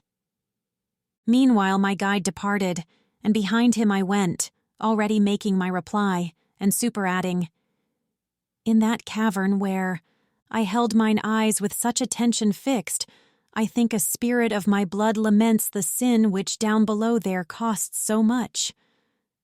Then said the master, "Be no longer broken thy thought from this time forward upon him. Attend elsewhere, and there let him remain. For him I saw below the little bridge, pointing at thee, and threatening with his finger fiercely, and heard him called Gary del Bello. So wholly at that time wast thou impeded by him who formerly held Altaforte, thou didst not look that way. So he departed." "O my conductor, his own violent death, which is not yet avenged for him," I said, "by any who is sharer in the shame, made him disdainful. Whence he went away, as I imagine, without speaking to me, and thereby made me pity him the more." Thus did we speak as far as the first place upon the crag, which the next valley shows, down to the bottom, if there were more light. When we were now right over the last cloister of Malbolge, so that its lay brothers could manifest themselves unto our sight, divers lamentings pierced me through and through, which with compassion had their arrows barbed, whereat mine ears I covered with my hands. What pain would be if from the hospitals of Valdiciana, twixt July and September, and of Maremma and Sardinia, all the diseases in one mote were gathered, such was it here, and such a stench came from it, as from putrescent limbs is wont to issue. We had descended on the furthest bank, from the long crag, upon the left hand still, and then more vivid was my power of sight. Down towards the bottom, where the ministress of the High Lord, justice infallible, punishes forgers, which she here records. I do not think a sadder sight to see was in Aegina the whole people sick. When was the air so full of pestilence? The animals, down to the little worm, all fell, and afterwards the ancient people, according as the poets have affirmed, were from the seed of ants restored again. Then was it to behold through that dark valley the spirits languishing in divers heaps. This on the belly, that upon the back one of the other lay, and others crawling, shifted themselves along the dismal road. We step by step went onward without speech, gazing upon and listening to the sick, who had not strength enough to lift their bodies. I saw two sitting leaned against each other, as leans in heating platter against platter, from head to foot bespotted o'er with scabs, and never saw I plied a currycomb by stable boy for whom his master waits, or him who keeps awake unwillingly, as everyone was plying fast the bite of nails upon himself, for the great rage of itching which no other succor had, and the nails downward with them dragged the scab, in fashion as a knife the scales of bream, or any other fish that has them largest. "O thou, that with thy fingers dost dismail thee," began my leader unto one of them, "and makest of them pincers now and then, tell me if any lation is with those who are herein, so may thy nails suffice thee to all eternity unto this work." "Lations are we, whom thou so wasted seest, both of us here," one weeping made reply. "But who art thou that questionest about us?" And said the guide, "One am I who descends down with this living man from cliff to cliff, and I intend to show hell unto him." Then broken was their mutual support, and trembling each one turned himself to me, with others who had heard him by rebound. Wholly to me did the good master gather, saying, "Say unto them whate'er thou wishest." And I began, since he would have it so. So may your memory not steal away in the first world from out the minds of men, but so may it survive 'neath many suns. Say to me who ye are, and of what people. Let not your foul and loathsome punishment make you afraid to show yourselves to me. I of Arezzo was, one made reply, and Albert of Siena had me burned. But what I died for does not bring me here. 'Tis true, I said to him, speaking in jest, that I could rise by flight into the air, and he who had conceit but little wit would have me show to him the art. And only because no Daedalus I made me be burned by one who held him as his son. But unto the last Bolgia of the 10, for alchemy, which in the world I practiced, Minos, who cannot err, has me condemned. And to the poet said I, now was ever so vain a people as the Sienese?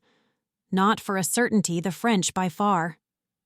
Whereat the other leper, who had heard me, replied unto my speech, taking out Strica, who knew the art of moderate expenses, and Nicolo, who the luxurious use of cloves discovered earliest of all within that garden where such seed takes root, and taking out the band, among whom squandered Caccia Dacian, his vineyards and vast woods, and where his wit the Abaliato proffered.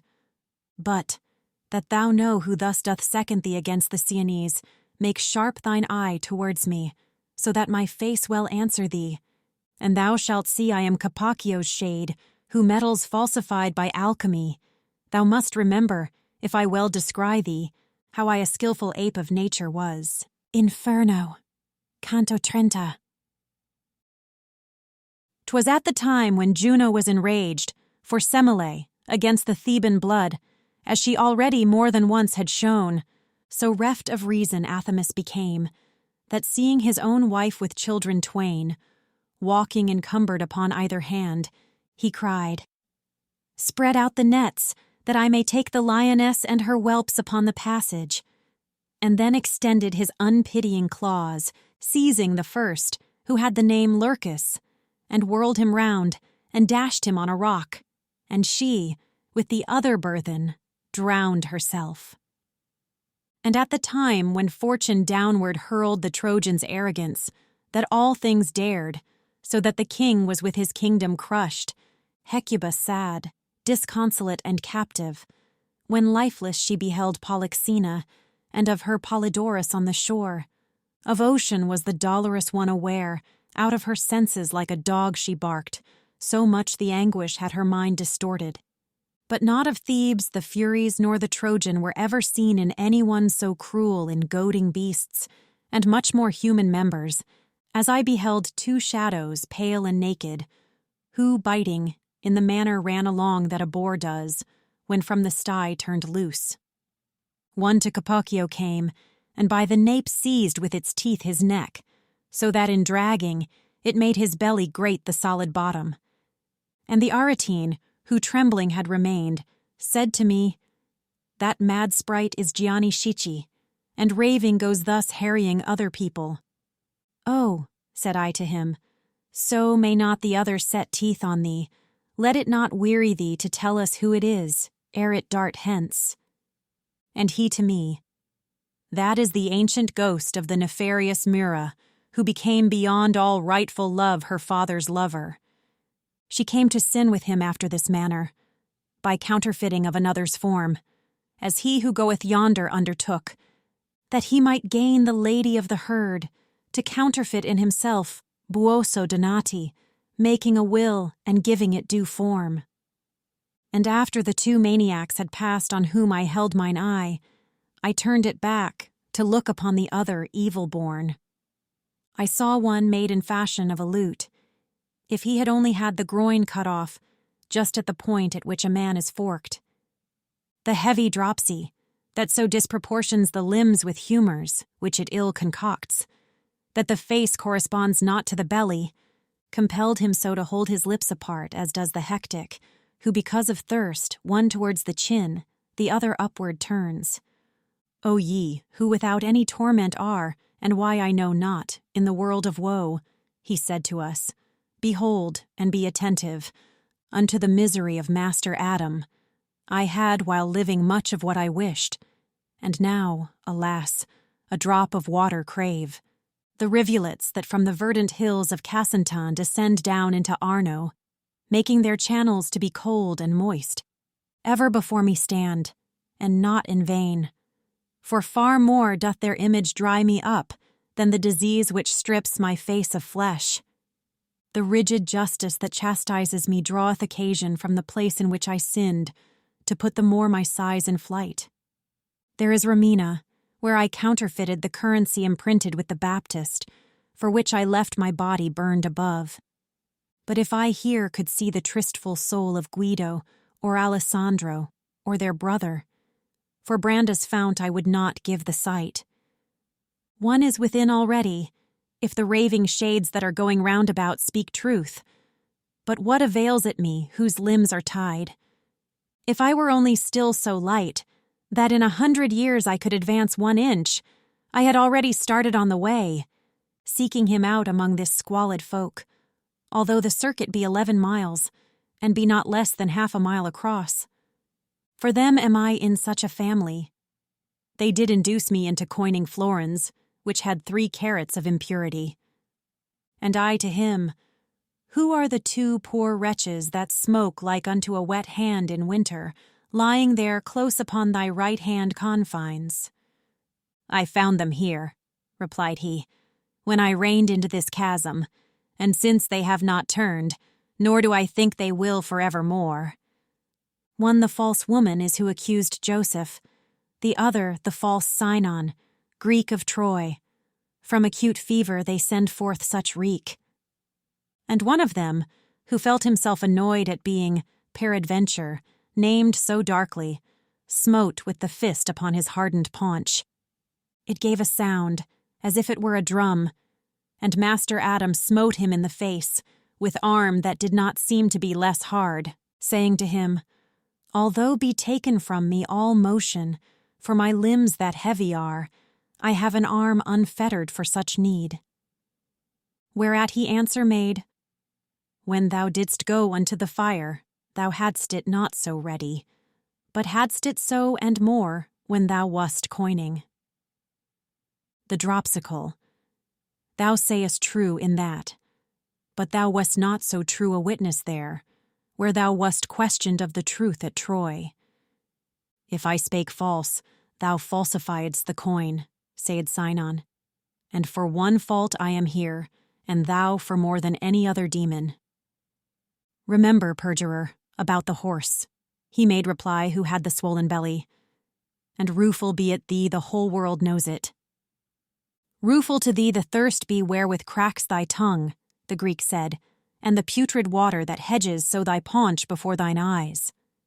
Then the false coiner, so is gaping wide thy mouth for speaking evil, as 'tis wont, because if I have thirst, and humour stuff me, thou hast the burning and the head that aches, and to lick up the mirror of Narcissus, thou wouldst not want words many to invite thee. In listening to them was I wholly fixed, when said the master to me, Now just look, for little wants it that I quarrel with thee.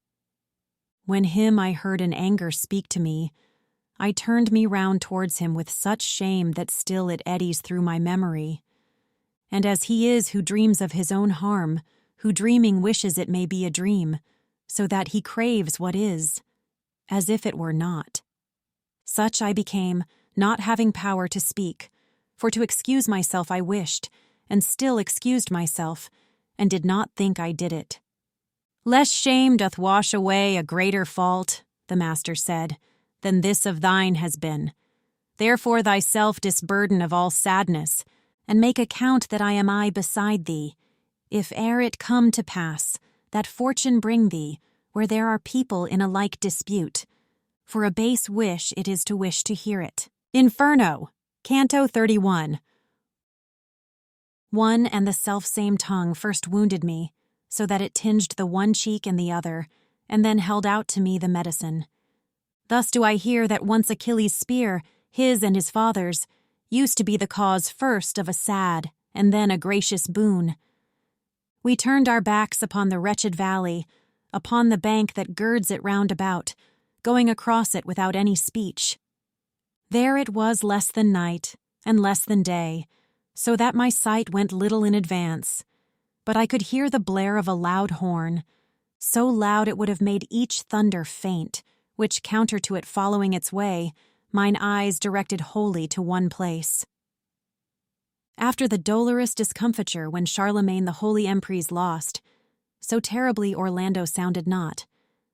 Short while my head turned thitherward, I held when many lofty towers I seemed to see, whereat I, Master, say, what town is this?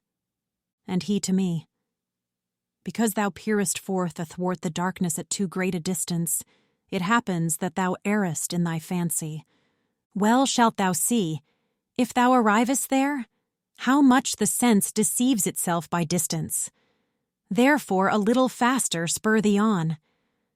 Then tenderly he took me by the hand and said, before we farther have advanced, that the reality may seem to thee less strange, know that these are not towers, but giants, and they are in the well, around the bank, from navel downward, one and all of them. As, when the fog is vanishing away, little by little doth the sight refigure whate'er the mist that crowds the air conceals, so piercing through the dense and darksome air, more and more near approaching towered the verge, my error fled, and fear came over me. Because as on its circular parapets, Monteriggione crowns itself with towers, e'en thus the margin which surrounds the well.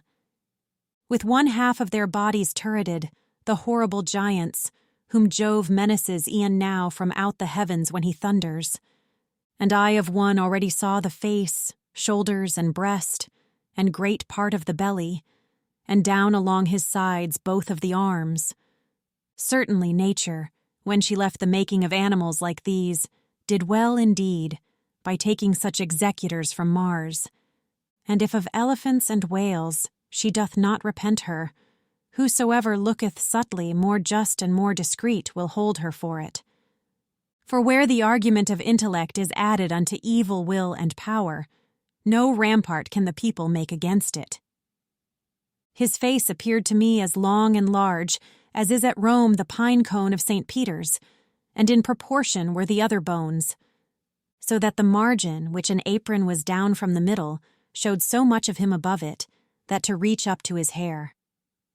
3 Frieslanders in vain had vaunted them, for I beheld 30 great palms of him down from the place where man his mantle buckles.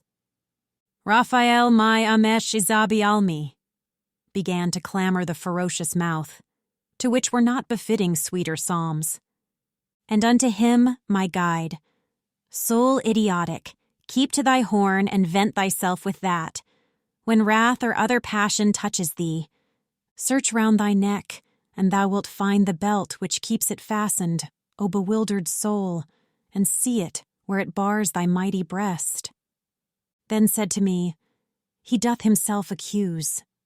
This one is Nimrod, by whose evil thought one language in the world is not still used.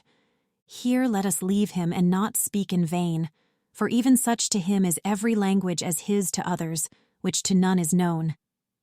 Therefore a longer journey did we make, turned to the left, and a crossbow shot oft. We found another far more fierce and large.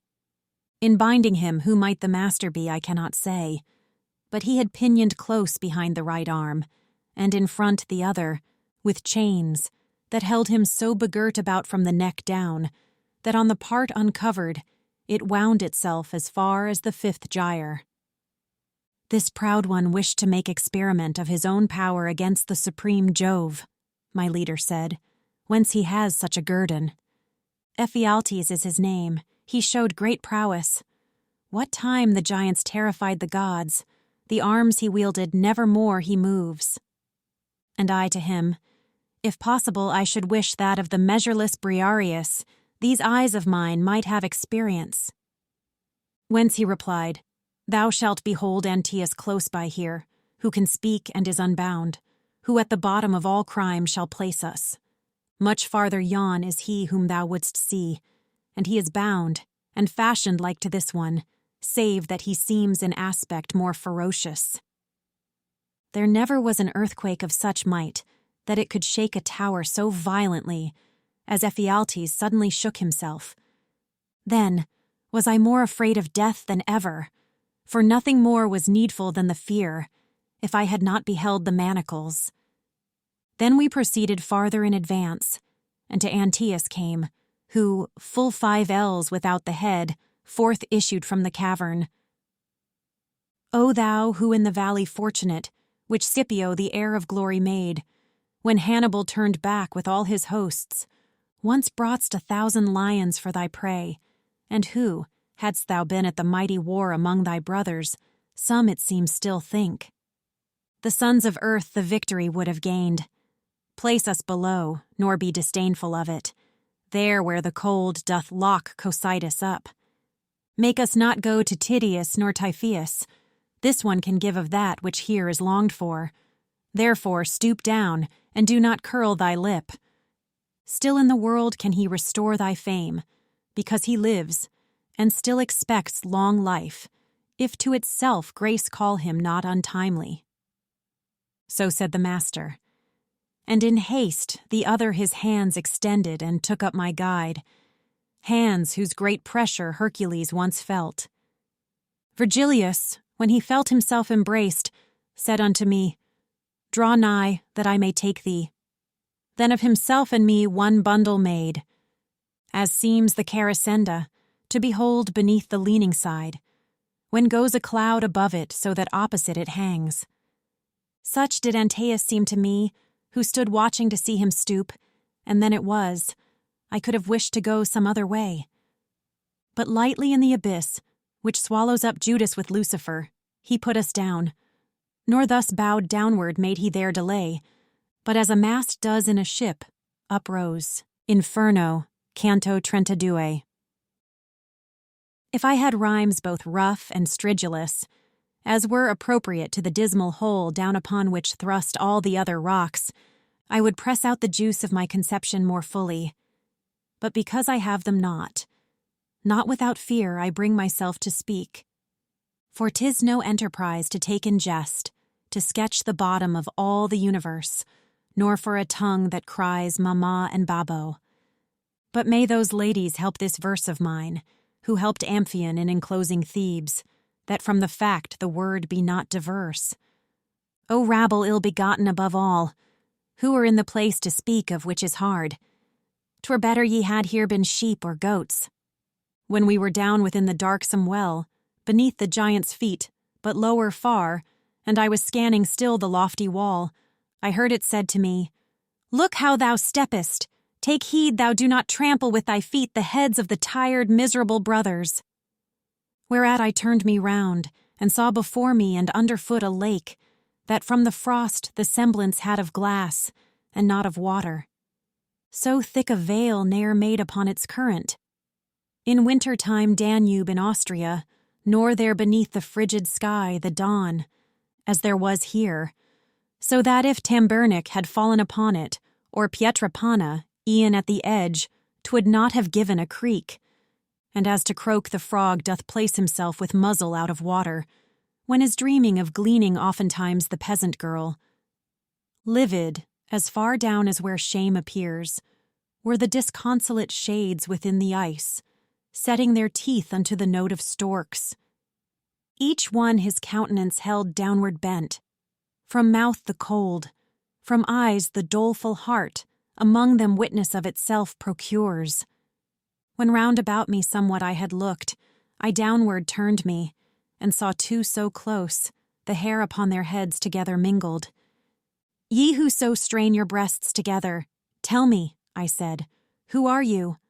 And they bent their necks, and when to me their faces they had lifted, their eyes, which first were only moist within, gushed o'er the eyelids, and the frost congealed the tears between, and locked them up again.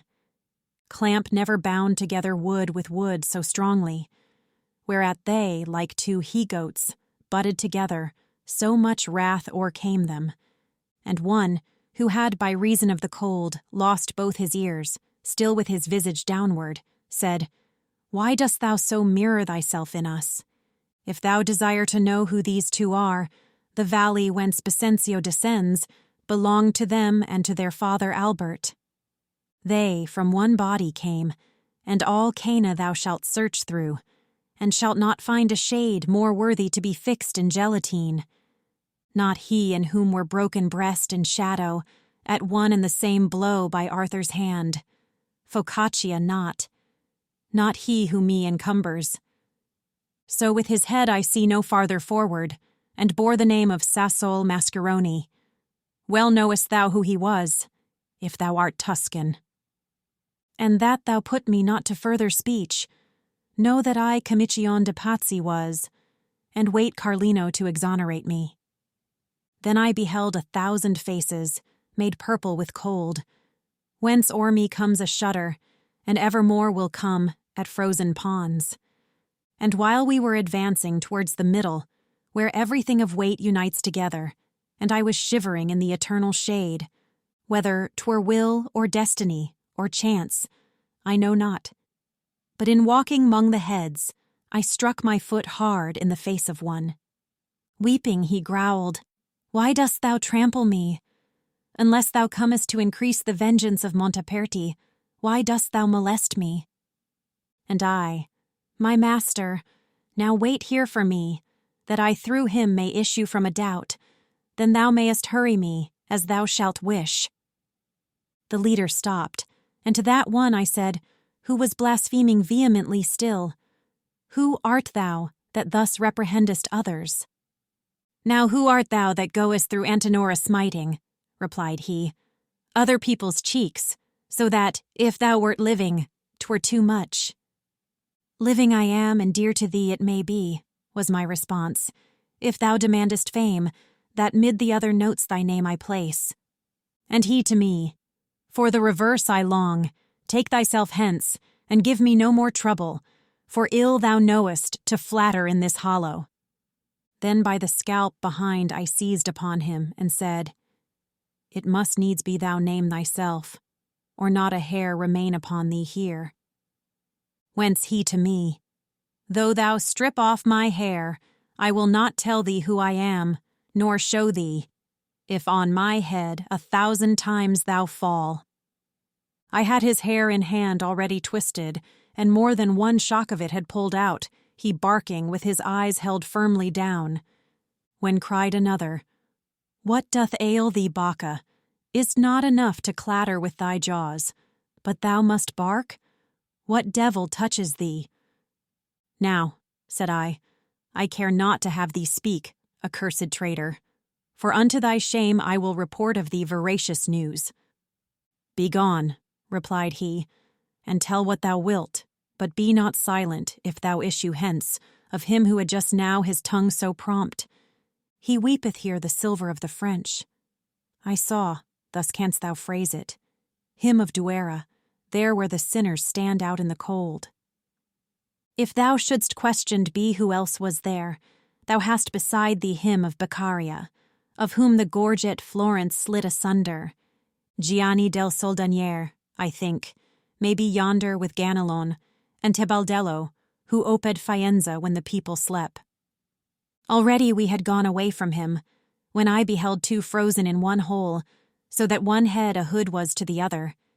And even as bread through hunger is devoured, the uppermost on the other set his teeth, there where the brain is to the nape united. Not in another fashion Tydeus gnawed the temples of Menalippus in disdain, than that one did the skull and the other things. O thou, who showest by such bestial sign thy hatred against him whom thou art eating, tell me the wherefore, said I, with this compact, that if thou rightfully of him complain, in knowing who ye are, and his transgression, I in the world above repay thee for it, if that wherewith I speak be not dried up. Inferno, Canto 33. His mouth uplifted from his grim repast, that sinner, wiping it upon the hair of the same head that he behind had wasted. Then he began, Thou wilt that I renew the desperate grief, which wrings my heart already to think of only, ere I speak of it. But if my words be seed that may bear fruit of infamy to the traitor whom I gnaw, speaking and weeping shalt thou see together. I know not who thou art, nor by what mode thou hast come down here, But a Florentine thou seemest to me truly, when I hear thee. Thou hast to know I was Count Ugolino, and this one was Ruggieri the Archbishop. Now I will tell thee why I am such a neighbor. That, by effect of his malicious thoughts, trusting in him I was made prisoner, and after put to death, I need not say. But ne'ertheless what thou canst not have heard, that is to say, how cruel was my death. Here shalt thou, and shalt know if he has wronged me. A narrow perforation in the mew, which bears because of me the title of famine, and in which others still must be locked up, had shown me through its opening many moons already, when I dreamed the evil dream, which of the future rent for me the veil. This one appeared to me as lord and master, hunting the wolf, and whelps upon the mountain, for which the Pisans cannot look a sea. With sleuth-hounds gaunt, and eager, and well-trained, Gualandi with Sismondi and Lanfianchi, he had sent out before him to the front.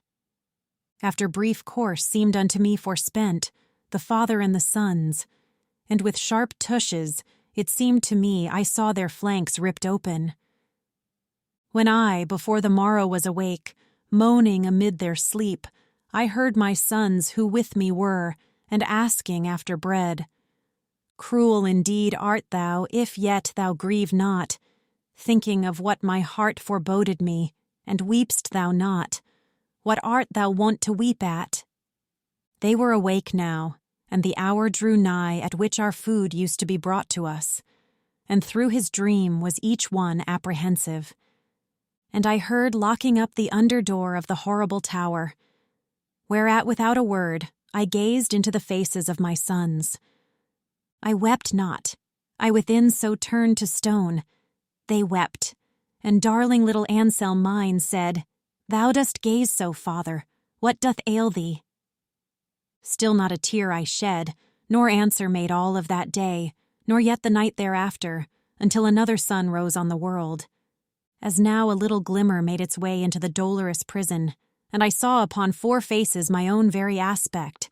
Both of my hands in agony I bit, and thinking that I did it from desire of eating, on a sudden they uprose, and said they, Father, much less pain 'twill give us if thou do eat of us.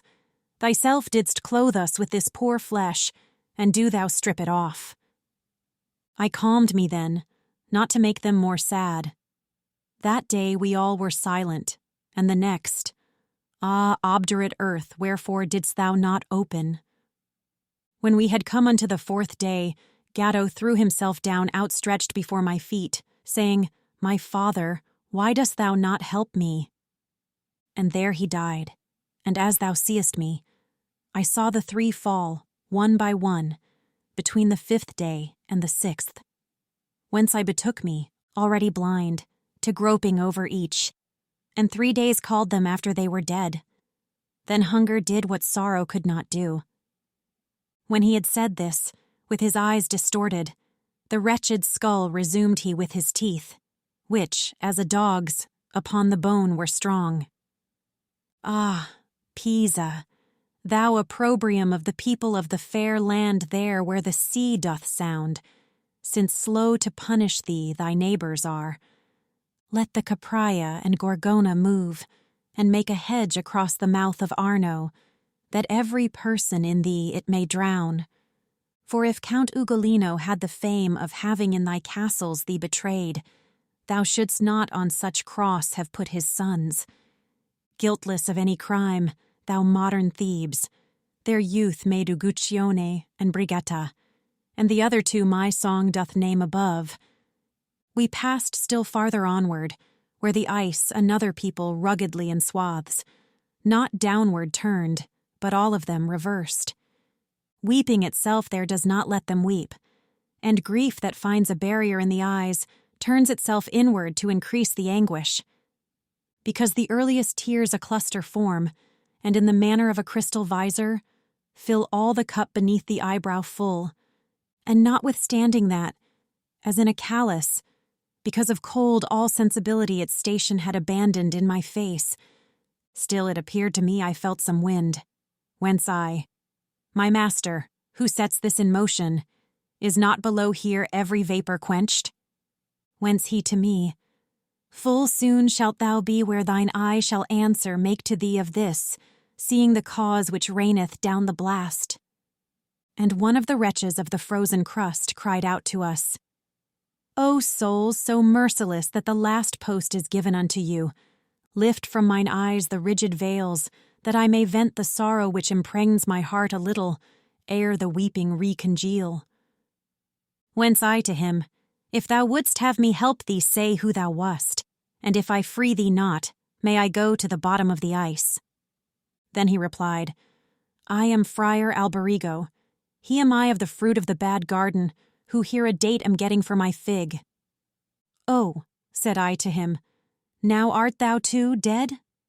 And he to me, "How may my body fare up in the world? No knowledge I possess. Such an advantage has this Ptolemaea, that oftentimes the soul descendeth here, sooner than Atropos in motion sets it. And that thou mayest more willingly remove from off my countenance these glassy tears, know that as soon as any soul betrays, as I have done, his body by a demon is taken from him, who thereafter rules it, until his time has wholly been revolved. Itself down rushes into such a cistern, and still perchance above appears the body of yonder shade that winters here behind me. This thou shouldst know if thou hast just come down. It is Ser Branca de Oria, and many years have passed away since he was thus locked up." "I think," said I to him, "thou dost deceive me, for Branca de Oria is not dead as yet, and eats, and drinks, and sleeps, and puts on clothes." "In moat above," said he, "of Malbolge, there where is boiling the tenacious pitch, as yet had Michel Zanche not arrived, when this one left a devil in his stead in his own body, and one near of kin, who made together with him the betrayal. But hitherward stretch out thy hand forthwith, open mine eyes. And open them I did not, and to be rude to him was courtesy. Ah, Genoese, ye men at variance with every virtue, full of every vice, wherefore are ye not scattered from the world?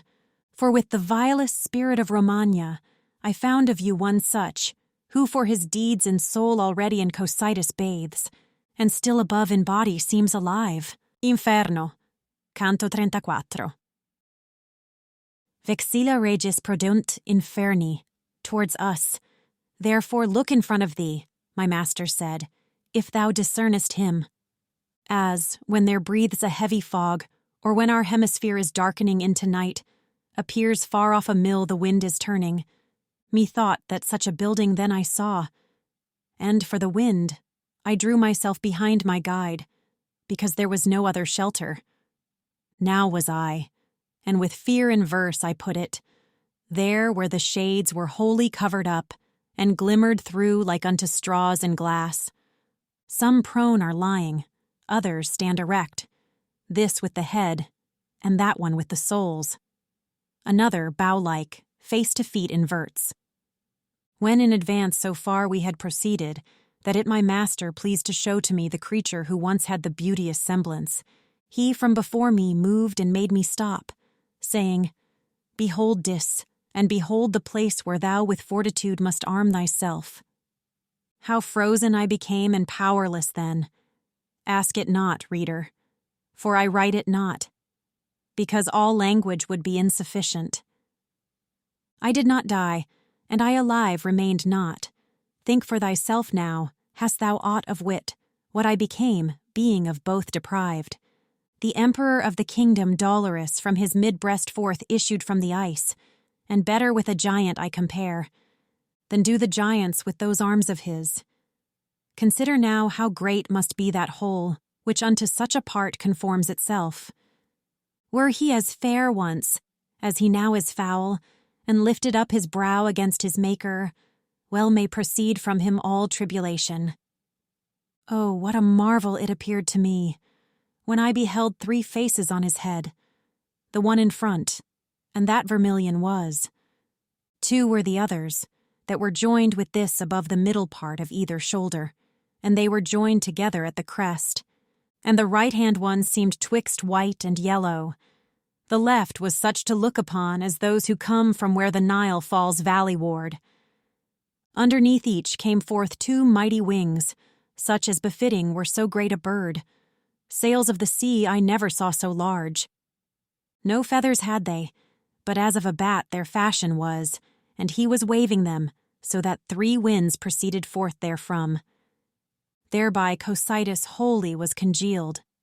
With 6 eyes did he weep, and down 3 chins trickled the teardrops and the bloody drivel. At every mouth he with his teeth was crunching a sinner, in the manner of a brake, so that he 3 of them tormented thus. To him in front the biting was as naught unto the clawing, for sometimes the spine utterly stripped of all the skin remained. That soul up there which has the greatest pain, the master said, is Judas Iscariot. With head inside he plies his legs without.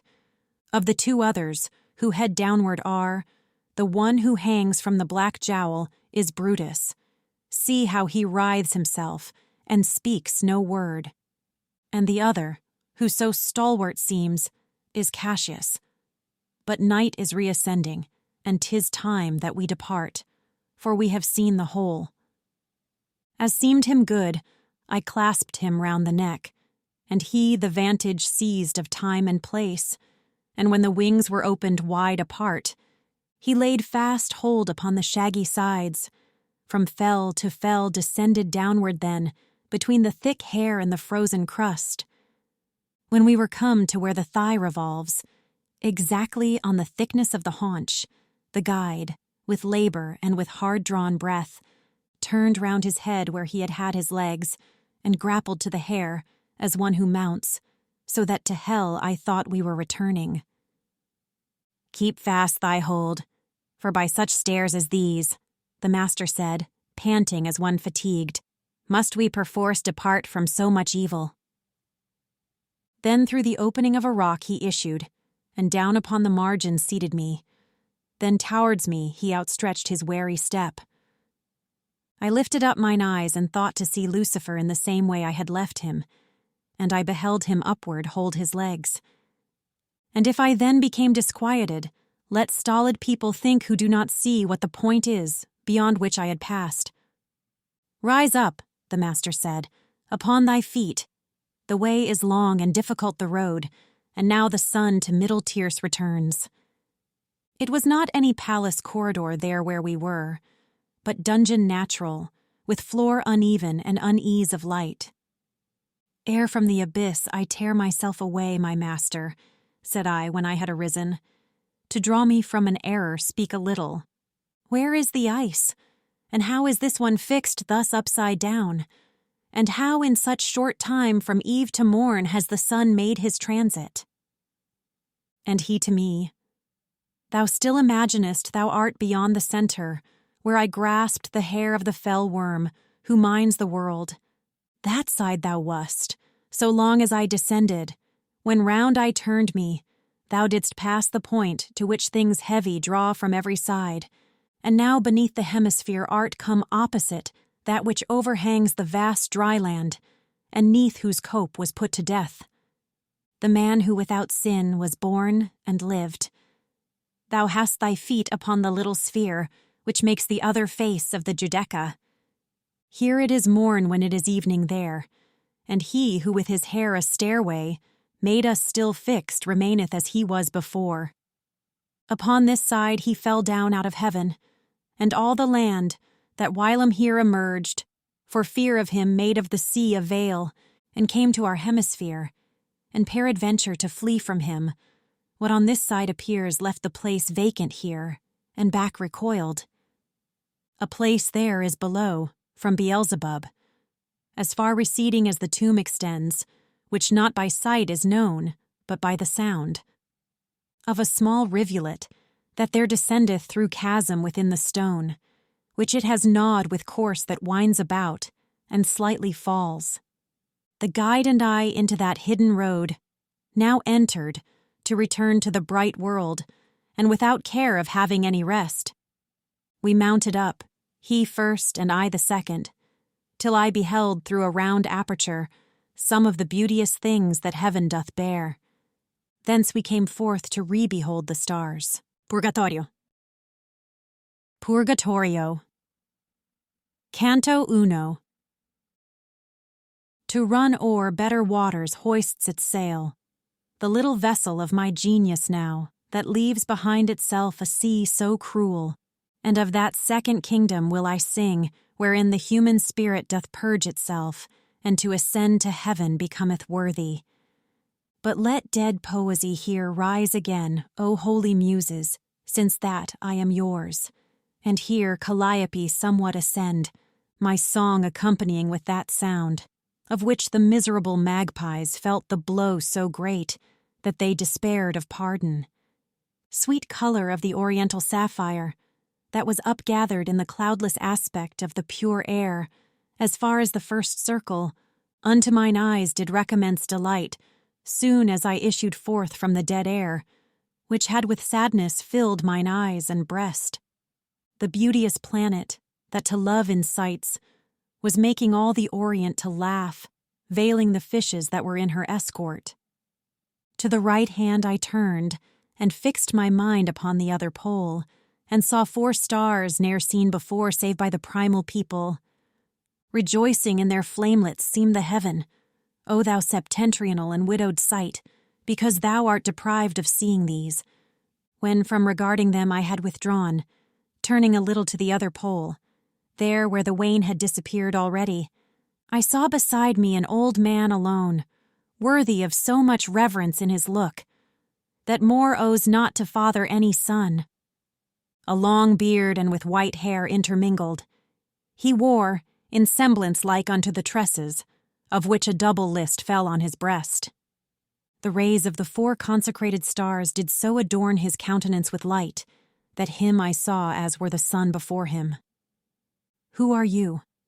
Ye who counter the blind river, have fled away from the eternal prison. Moving those venerable plumes, he said, Who guided you, or who has been your lamp in issuing forth out of the night profound, that ever black makes the infernal valley? The laws of the abyss, are they thus broken, or is there changed in heaven some counsel new, that being damned ye come unto my crags? Then did my leader lay his grasp upon me, and with his words, and with his hands and signs, reverent he made in me my knees and brow, then answered him, I came not of myself. A lady from heaven descended, at whose prayers I aided this one with my company. But since it is thy will more be unfolded of our condition, how it truly is, mine cannot be that this should be denied thee. This one has never his last evening seen, but by his folly was so near to it that very little time was there to turn. As I have said, I unto him was sent to rescue him, and other way was none than this to which I have myself betaken. I've shown him all the people of perdition, and now those spirits I intend to show who purge themselves beneath thy guardianship. How I have brought him would be long to tell thee. Virtue descendeth from on high that aids me to lead him to behold thee and to hear thee. Now may it please thee to vouchsafe his coming. He seeketh liberty, which is so dear, as knoweth he who life for her refuses. Thou know'st it, since for her to thee not bitter was death in Utica, where thou didst leave the vesture that will shine so, the great day. By us the eternal edicts are not broken, since this one lives, and Minos binds not me, but of that circle I, where are the chaste? Eyes of thy Marcia, who in looks still praise thee, O holy breast, to hold her as thine own. For her love, then, incline thyself to us. Permit us through thy 7-fold realm to go. I will take back this grace from thee to her, if to be mentioned there below thou deignest. Marcia so pleasing was unto mine eyes while I was on the other side, then said he, that every grace she wished of me I granted. Now that she dwells beyond the evil river, she can no longer move me, by that law, which when I issued forth from there, was made. But if a lady of heaven do move and rule thee, as thou dost say, no flattery is needful. Let it suffice thee that for her thou ask me. Go then, And see thou gird this one about with a smooth rush, and that thou wash his face, so that thou cleanse away all stain therefrom. For 'twere not fitting that the eye o'ercast by any mist should go before the first angel, who is of those of paradise. This little island round about its base, below there, yonder, where the billow beats it, doth rushes bear upon its washy ooze. No other plant that putteth forth the leaf, or that doth indurate, can there have life, because it yieldeth not unto the shocks. Thereafter be not this way your return. The sun, which now is rising, will direct you to take the mount by easier ascent. With this he vanished, and I raised me up without a word, and wholly drew myself unto my guide, and turned mine eyes to him. And he began, Son, follow thou my steps. Let us turn back, for on this side declines the plain unto its lower boundaries. The dawn was vanquishing the matin hour, which fled before it, so that from afar I recognized the trembling of the sea. Along the solitary plain we went as one who unto the lost road returns, until he finds it seems to go in vain. As soon as we were come to where the dew fights with the sun, and being in a part where shadow falls, little evaporates, both of his hands upon the grass outspread. In gentle manner did my master place, whence I, who of his action was aware, extended unto him my tearful cheeks. There did he make in me uncovered wholly that hue which hell had covered up in me. Then came we down upon the desert shore, which never yet saw navigate its waters, any that afterward had known return. There he begirt me as the other pleased. O marvelous, for even as he culled the humble plant, such it sprang up again. Suddenly there where he uprooted it, Purgatorio, Canto 2. Already had the sun the horizon reached, whose circle of meridian covers o'er Jerusalem with its most lofty point, and night that opposite to him revolves was issuing forth from Ganges with the scales that fall from out her hand when she exceedeth, so that the white and the vermilion cheeks of beautiful Aurora, where I was, by too great age were changing into orange. We still were on the border of the sea, like people who are thinking of their road, who go in heart and with the body stay. And lo, as when upon the approach of morning, through the gross vapors Mars grows fiery red down in the west upon the ocean floor, appeared to me, may I again behold it, a light along the sea so swiftly coming, its motion by no flight of wing is equalled. From which, when I a little had withdrawn mine eyes, that I might question my conductor, again I saw it brighter grown and larger. Then on each side of it appeared to me I knew not what of white, and underneath it, little by little, there came forth another. My master yet had uttered not a word, while the first whiteness into wings unfolded, but when he clearly recognized the pilot, he cried, make haste to bow the knee, behold the angel of God, fold thou thy hands, henceforward shalt thou see such officers. See how he scorneth human arguments, so that nor oar he wants, nor other sail than his own wings between so distant shores. See how he holds them pointed up to heaven, fanning the air with the eternal pinions, that do not molt themselves like mortal hair. Then as still nearer and more near us came the bird divine, more radiant he appeared, so that nearby the eye could not endure him. But down I cast it, and he came to shore with a small vessel, very swift and light, so that the water swallowed naught thereof. Upon the stern stood the celestial pilot. Beatitude seemed written in his face, and more than 100 spirits sat within.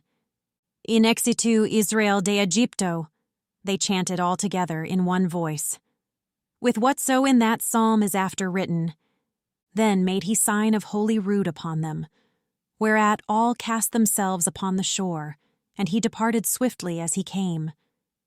The throng which still remained there unfamiliar seemed with the place, all round about them gazing, as one who in new matters makes essay. On every side was darting forth the day. The sun, who had with his resplendent shafts from the mid-heaven chased forth the Capricorn, when the new people lifted up their faces towards us, saying to us, "If ye know, show us the way to go unto the mountain." And answer made Virgilius, "Ye believe perchance that we have knowledge of this place, but we are strangers even as yourselves. Just now we came a little while before you, another way, which was so rough and steep that mounting will henceforth seem sport to us."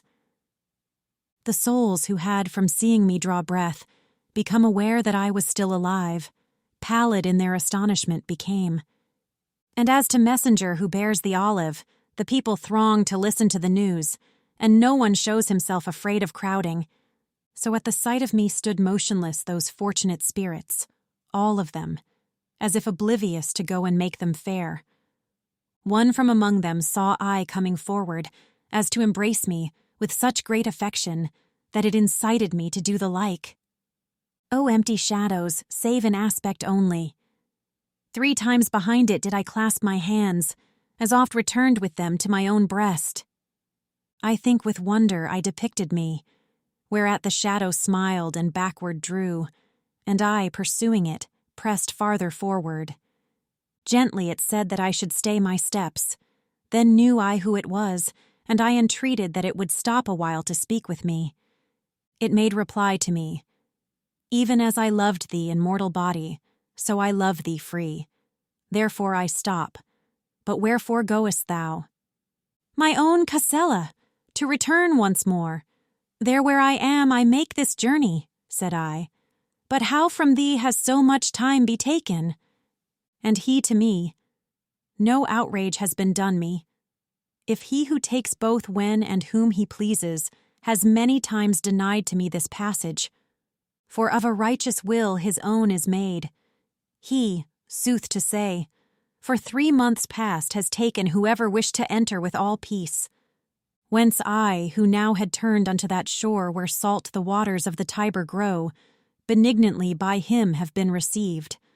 Unto that outlet now his wing is pointed, because for evermore assemble there those who towards Acheron do not descend. And I, if some new law take not from thee memory or practice of the song of love, which used to quiet in me all my longings, thee may it please to comfort therewithal somewhat this soul of mine, that with its body hitherward coming is so much distressed. Love, that within my mind discourses with me, forthwith began he so melodiously, the melody within me still is sounding. My master and myself, and all that people which with him were, appeared as satisfied, as if naught else might touch the mind of any. We all of us were moveless and attentive unto his notes, and lo, the grave old man, exclaiming, "What is this, ye laggard spirits? What negligence, what standing still is this? Run to the mountain to strip off the slough, that lets not God be manifest to you." Even as when, collecting grain or tares, the doves, together at their pasture met, quiet, nor showing their accustomed pride, if aught appear of which they are afraid, upon a sudden leave their food alone, because they are assailed by greater care. So that fresh company did I behold the song relinquish, and go towards the hill, as one who goes, and knows not whitherward. Nor was our own departure less in haste. Purgatorio, Canto 3. Inasmuch as the instantaneous flight had scattered them asunder o'er the plain, turned to the mountain whither reason spurs us, I pressed me close unto my faithful comrade, and how without him had I kept my course? Who would have led me up along the mountain? He seemed to me within himself remorseful. O noble conscience, and without a stain, how sharp a sting is trivial fault to thee! After his feet had laid aside the haste which mars the dignity of every act, my mind, that hitherto had been restrained, let loose its faculties as if delighted, and I my sight directed to the hill that highest towards the heaven uplifts itself. The sun, that in our rear was flaming red, was broken in front of me into the figure which had in me the stoppage of its rays. Unto one side I turned me, with the fear of being left alone, when I beheld only in front of me the ground obscured. "Why dost thou still mistrust?" my comforter began to say to me, turned wholly round. "Dost thou not think me with thee, and that I guide thee? 'Tis evening there already where is buried the body within which I cast a shadow. 'Tis from Brundusium ta'en, and Naples has it. Now if in front of me no shadow fall, marvel not at it more than at the heavens, because one ray impedeth not another. To suffer torments both of cold and heat, bodies like this that power provides, which wills that how it works be not unveiled to us. Insane is he who hopeth that our reason can traverse the illimitable way, which the one substance in three persons follows. Mortals, remain contented at the quia. For if ye had been able to see all, no need there were for Mary to give birth. And ye have seen desiring without fruit those whose desire would have been quieted, which evermore is given them for a grief. I speak of Aristotle and of Plato, and many others. And here bowed his head, and more he said not, and remained disturbed. We came meanwhile unto the mountain's foot. There so precipitate we found the rock, that nimble legs would there have been in vain. Twixt Lariche and Turbia, the most desert, the most secluded pathway is a stair easy and open, if compared with that. Who knoweth now upon which hand the hill slopes down? My master said, his footsteps staying, so that who goeth without wings may mount. And while he held his eyes upon the ground, examining the nature of the path, and I was looking up around the rock, on the left hand appeared to me a throng of souls that moved their feet in our direction, and did not seem to move. They came so slowly. Lift up thine eyes, I to the master said. Behold, on this side, who will give us counsel, if thou of thine own self can have it not. Then he looked at me, and with frank expression replied, Let us go there, for they come slowly, and thou be steadfast in thy hope, sweet son. Still was that people as far off from us, after 1,000 steps of ours, I say, as a good thrower with his hand would reach, when they all crowded unto the hard masses of the high bank, and motionless stood and close, as he stands still to look who goes in doubt. O happy dead! O spirits elect already!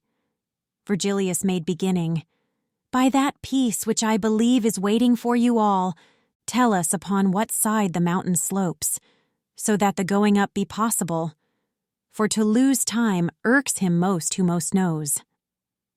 As sheep come issuing forth from out the fold, by ones and twos and threes, and the others stand timidly, holding down their eyes and nostrils, and what the foremost does the others do, huddling themselves against her, if she stop, simple and quiet and the wherefore know not. So moving to approach us thereupon, I saw the leader of that fortunate flock, modest in face and dignified in gait. As soon as those in the advance saw broken, the light upon the ground at my right side, so that from me the shadow reached the rock, they stopped, and backward drew themselves somewhat, and all the others who came after them, not knowing why nor wherefore, did the same. Without your asking, I confess to you this is a human body which you see, whereby the sunshine on the ground is cleft. Marvel ye not thereat, but be persuaded that not without a power which comes from heaven doth he endeavor to surmount this wall.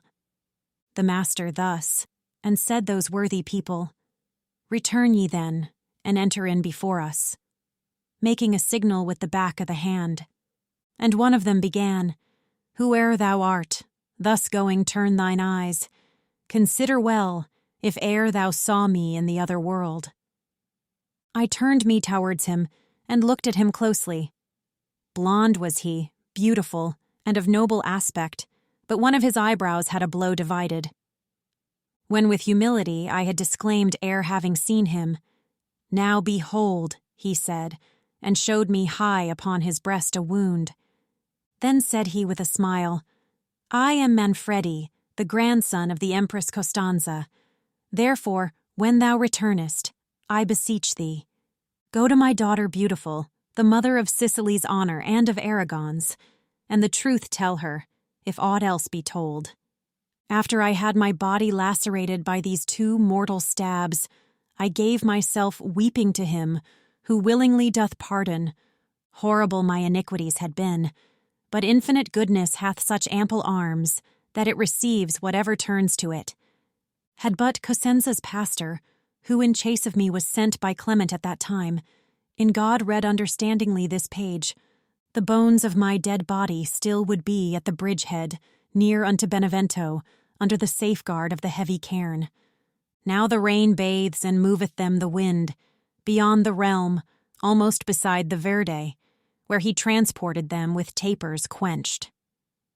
By malison of theirs is not so lost eternal love, that it cannot return, so long as hope has anything of green.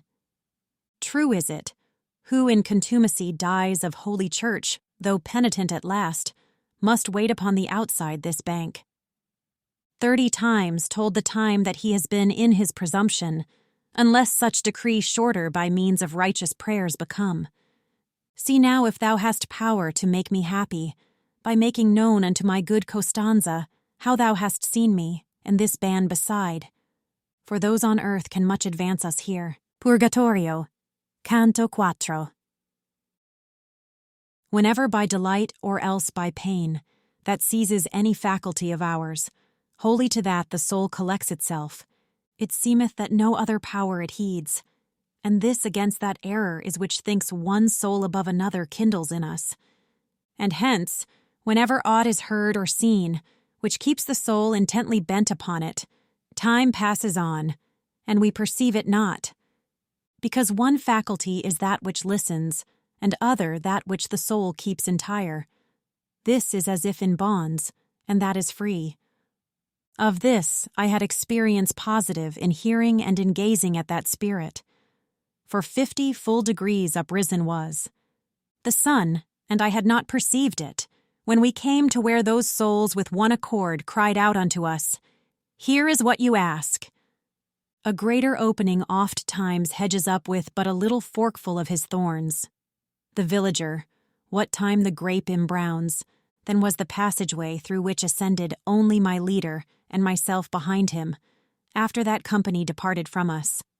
One climbs San Leo and descends in Noli, and mounts the summit of Bismantova, with feet alone, but here one needs must fly, with the swift pinions and the plumes, I say, of great desire, conducted after him who gave me hope and made a light for me.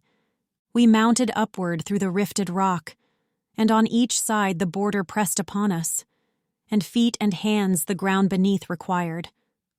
When we were come upon the upper rim of the high bank, out on the open slope, My master, said I, what way shall we take? And he to me, No step of thine descend, still up the mount behind me win thy way, till some sage escort shall appear to us. The summit was so high it vanquished sight, and the hillside precipitous far more than line from middle quadrant to the center. Spent with fatigue was I when I began, O my sweet father, turn thee and behold how I remain alone, unless thou stay. O son, he said, up yonder drag thyself, pointing me to a terrace somewhat higher, which on that side encircles all the hill. These words of his so spurred me on that I strained every nerve, behind him scrambling up, until the circle was beneath my feet. There on ourselves we seated both of us turned to the east, from which we had ascended, for all men are delighted to look back. To the low shores mine eyes I first directed, then to the sun uplifted them, and wondered that on the left hand we were smitten by it. The poet well perceived that I was wholly bewildered at the chariot of the light, where twixt us and the Aquilon it entered. Whereon he said to me, If Castor and Pollux were in the company of yonder mirror, that up and down conducteth with its light, thou wouldst behold the zodiac's jagged wheel revolving still more near unto the bears, unless it swerved aside from its old track. How that may be wouldst thou have power to think, collected in thyself, Imagine Zion together with this mount on earth to stand, so that they both one sole horizon have, and hemispheres diverse, whereby the road which Phaeton, alas, knew not to drive, thou'lt see how of necessity must pass, this on one side, when that upon the other, if thine intelligence right clearly heed. Truly, my master, said I, never yet saw I so clearly as I now discern, there where my wit appeared incompetent, that the mid-circle of supernal motion, which in some art is the equator called, and I remains between the sun and winter, for reason which thou sayest, departeth hence towards the septentrion, what time the Hebrews beheld it towards the region of the heat.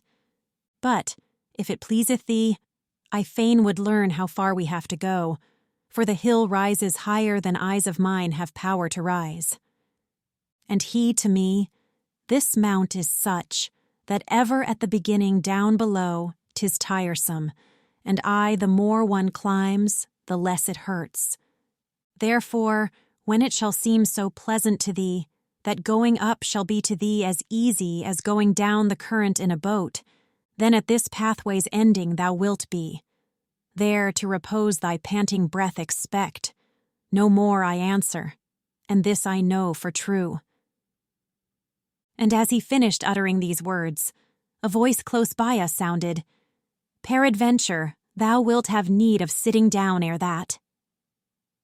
At sound thereof, each one of us turned around, and saw upon the left hand a great rock, which neither I nor he before had noticed.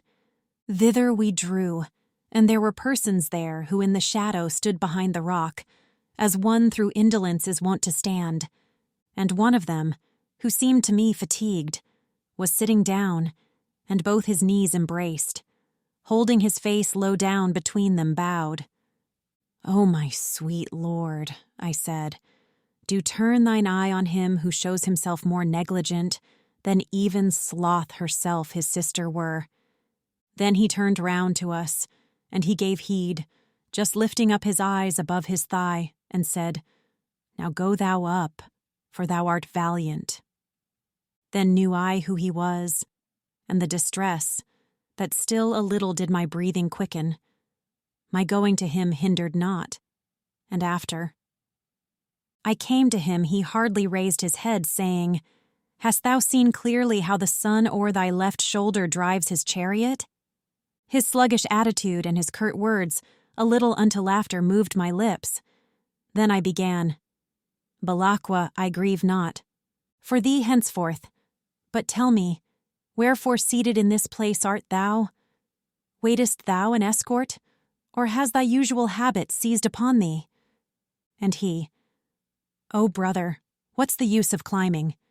Since to my torment would not let me go the angel of God who sitteth at the gate.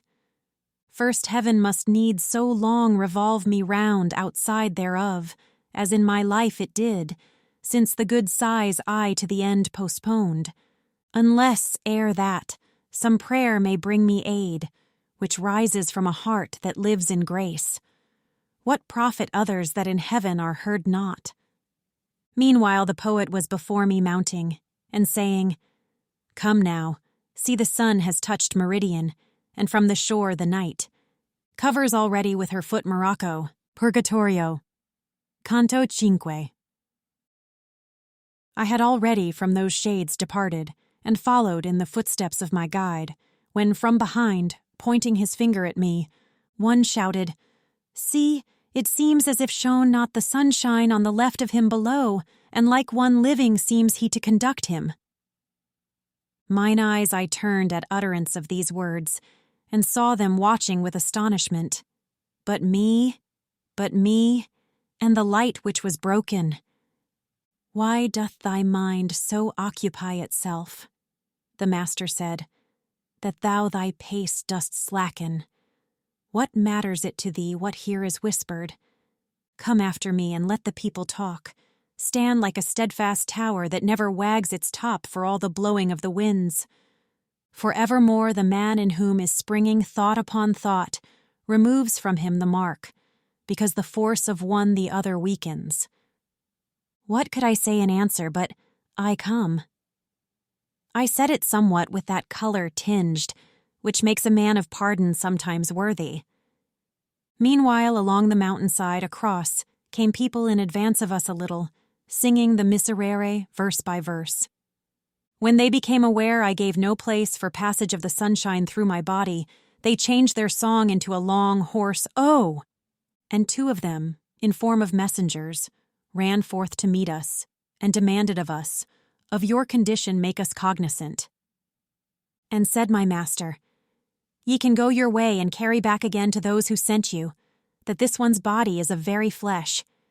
If they stood still because they saw his shadow, as I suppose, enough is answered them. Him let them honor, it may profit them. Vapors enkindled, saw I ne'er so swiftly at early nightfall cleave the air serene, nor at the set of sun the clouds of August. But upward they returned in briefer time, and on arriving, with the others wheeled towards us, like troops that run without a rein. This folk that presses unto us is great, and cometh to implore thee, said the poet, so still go onward, and in going listen. O soul that goest to beatitude with the same members wherewith thou wast born, shouting they came, a little stay thy steps. Look, if thou e'er hast any of us seen, so that o'er yonder thou bear news of him. Ah, why dost thou go on? Ah, why not stay? Long since we all were slain by violence, and sinners even to the latest hour. Then did a light from heaven admonish us, so that, both penitent and pardoning, forth from life we issued reconciled to God, who with desire to see him stirs our hearts. And I, although I gaze into your faces, no one I recognize, but if may please you aught I have power to do, ye well-born spirits, speak ye, and I will do it, by that peace, which following the feet of such a guide, from world to world, makes itself sought by me. And one began, Each one has confidence in thy good offices without an oath, unless the eye cannot cut off the I will. Whence I, who speak alone before the others, pray thee, if ever thou dost see the land that twixt Romagna lies and that of Charles, thou be so courteous to me of thy prayers in Fano, that they pray for me devoutly, that I may purge away my grave offences. From thence was I, but the deep wounds, through which issued the blood wherein I had my seat, were dealt me in bosom of the Antenori, there where I thought to be the most secure. 'Twas he of Este had it done, who held me in hatred far beyond what justice willed. But if towards the Mira I had fled, when I was overtaken at Auriaco, I still should be o'er yonder where men breathe. I ran to the lagoon, and reeds and mire did so entangle me I fell, and saw there a lake made from my veins upon the ground. Then said another, Ah, be that desire fulfilled, that draws thee to the lofty mountain, as thou with pious pity aidest mine. I was of Montefeltro, and am Buonconte. Giovanna, nor none other cares for me, hence among these I go with downcast front. And I to him, What violence or what chance led thee astray so far from Campaldino, that never has thy sepulture been known? Oh, he replied, at Casentino's foot, a river crosses named Arciano, born above the hermitage in Apennine. There where the name thereof becometh void did I arrive, pierce through and through the throat, fleeing on foot, and bloodying the plain. There my sight lost I, and my utterance ceased in the name of Mary, and thereat I fell, and tenantless my flesh remained. Truth will I speak, repeat it to the living. God's angel took me up, and he of hell shouted, O thou from heaven, why dost thou rob me? Thou bearest away the eternal part of him, for one poor little tear that takes him from me. But with the rest I'll deal in other fashion. Well knowest thou how in the air is gathered that humid vapor which to water turns, soon as it rises where the cold doth grasp it. He joined that evil will, which I seeks evil, to intellect, and moved the mist and wind by means of power, which his own nature gave. Thereafter, when the day was spent, the valley from Prato Magno to the great yoke covered with fog, and made the heaven above intent, so that the pregnant air to water changed. Down fell the rain, and to the gullies came. What ear of it earth tolerated not. And as it mingled with the mighty torrents, towards the royal river with such speed it headlong rushed, that nothing held it back. My frozen body near unto its outlet the robust Archean found, and into Arno thrust it, and loosened from my breast the cross. I made of me, when agony o'ercame me. It rolled me on the banks and on the bottom, then with its booty covered and begirt me. Ah, when thou hast returned unto the world, and rested thee from thy long journeying. After the second followed the third spirit. Do thou remember me who am the Pia. Sienna made me, unmade me Maremma. He knoweth it, who had encircled first, espousing me, my finger with his gem. Purgatorio, canto se. Whene'er is broken up the game of Zara, he who has lost remains behind despondent, the throes repeating, and in sadness learns. The people with the other all depart. One goes in front, and one behind doth pluck him, and at his side one brings himself to mind. He pauses not, and this and that one hears. They crowd no more to whom his hand he stretches, and from the throng he thus defends himself.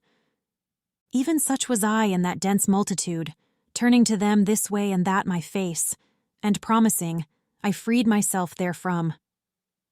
There was the Aretine, who from the arms untamed of Ginditaco had his death, and he who fleeing from pursuit was drowned. There was imploring with his hands outstretched Frederick Novello, and that one of Pisa, who made the good Marzucco seem so strong. I saw Count Orso, and the soul divided by hatred and by envy from its body, as it declared, and not for crime committed. Pierre de la Brosse, I say, and here provide, while still on earth, the Lady of Brabant, so that for this she be of no worse flock. As soon as I was free from all those shades who only prayed that someone else may pray, so as to hasten their becoming holy, began I. It appears that thou deniest, O light of mine, expressly in some text, that orison can bend decree of heaven, and ne'ertheless these people pray for this. Might then their expectation bootless be? Or is to me thy saying not quite clear? And he to me, my writing is explicit, and not fallacious is the hope of these, if with sane intellect 'tis well regarded, for top of judgment doth not veil itself, because the fire of love fulfills at once what he must satisfy who here installs him. And there, where I affirm that proposition, defect was not amended by a prayer, because the prayer from God was separate. Verily, in so deep a questioning do not decide, unless she tell it thee, who light 'twixt truth and intellect shall be. I know not if thou understand. I speak of Beatrice. Her shalt thou see above, smiling and happy, on this mountain's top. And I, good leader, let us make more haste, for I no longer tire me as before, and see, e'en now the hill a shadow casts. We will go forward with this day, he answered, as far as now is possible for us, but otherwise the fact is than thou thinkest. Ere thou art up there, thou shalt see return him, who now hides himself behind the hill, so that thou dost not interrupt his rays. But yonder there behold, a soul that stationed all alone is looking hitherward. It will point out to us the quickest way. We came up unto it. O Lombard soul, how lofty and disdainful thou didst bear thee, and grand and slow in moving of thine eyes. Nothing whatever did it say to us, but let us go our way, eyeing us only after the manner of a couchant lion.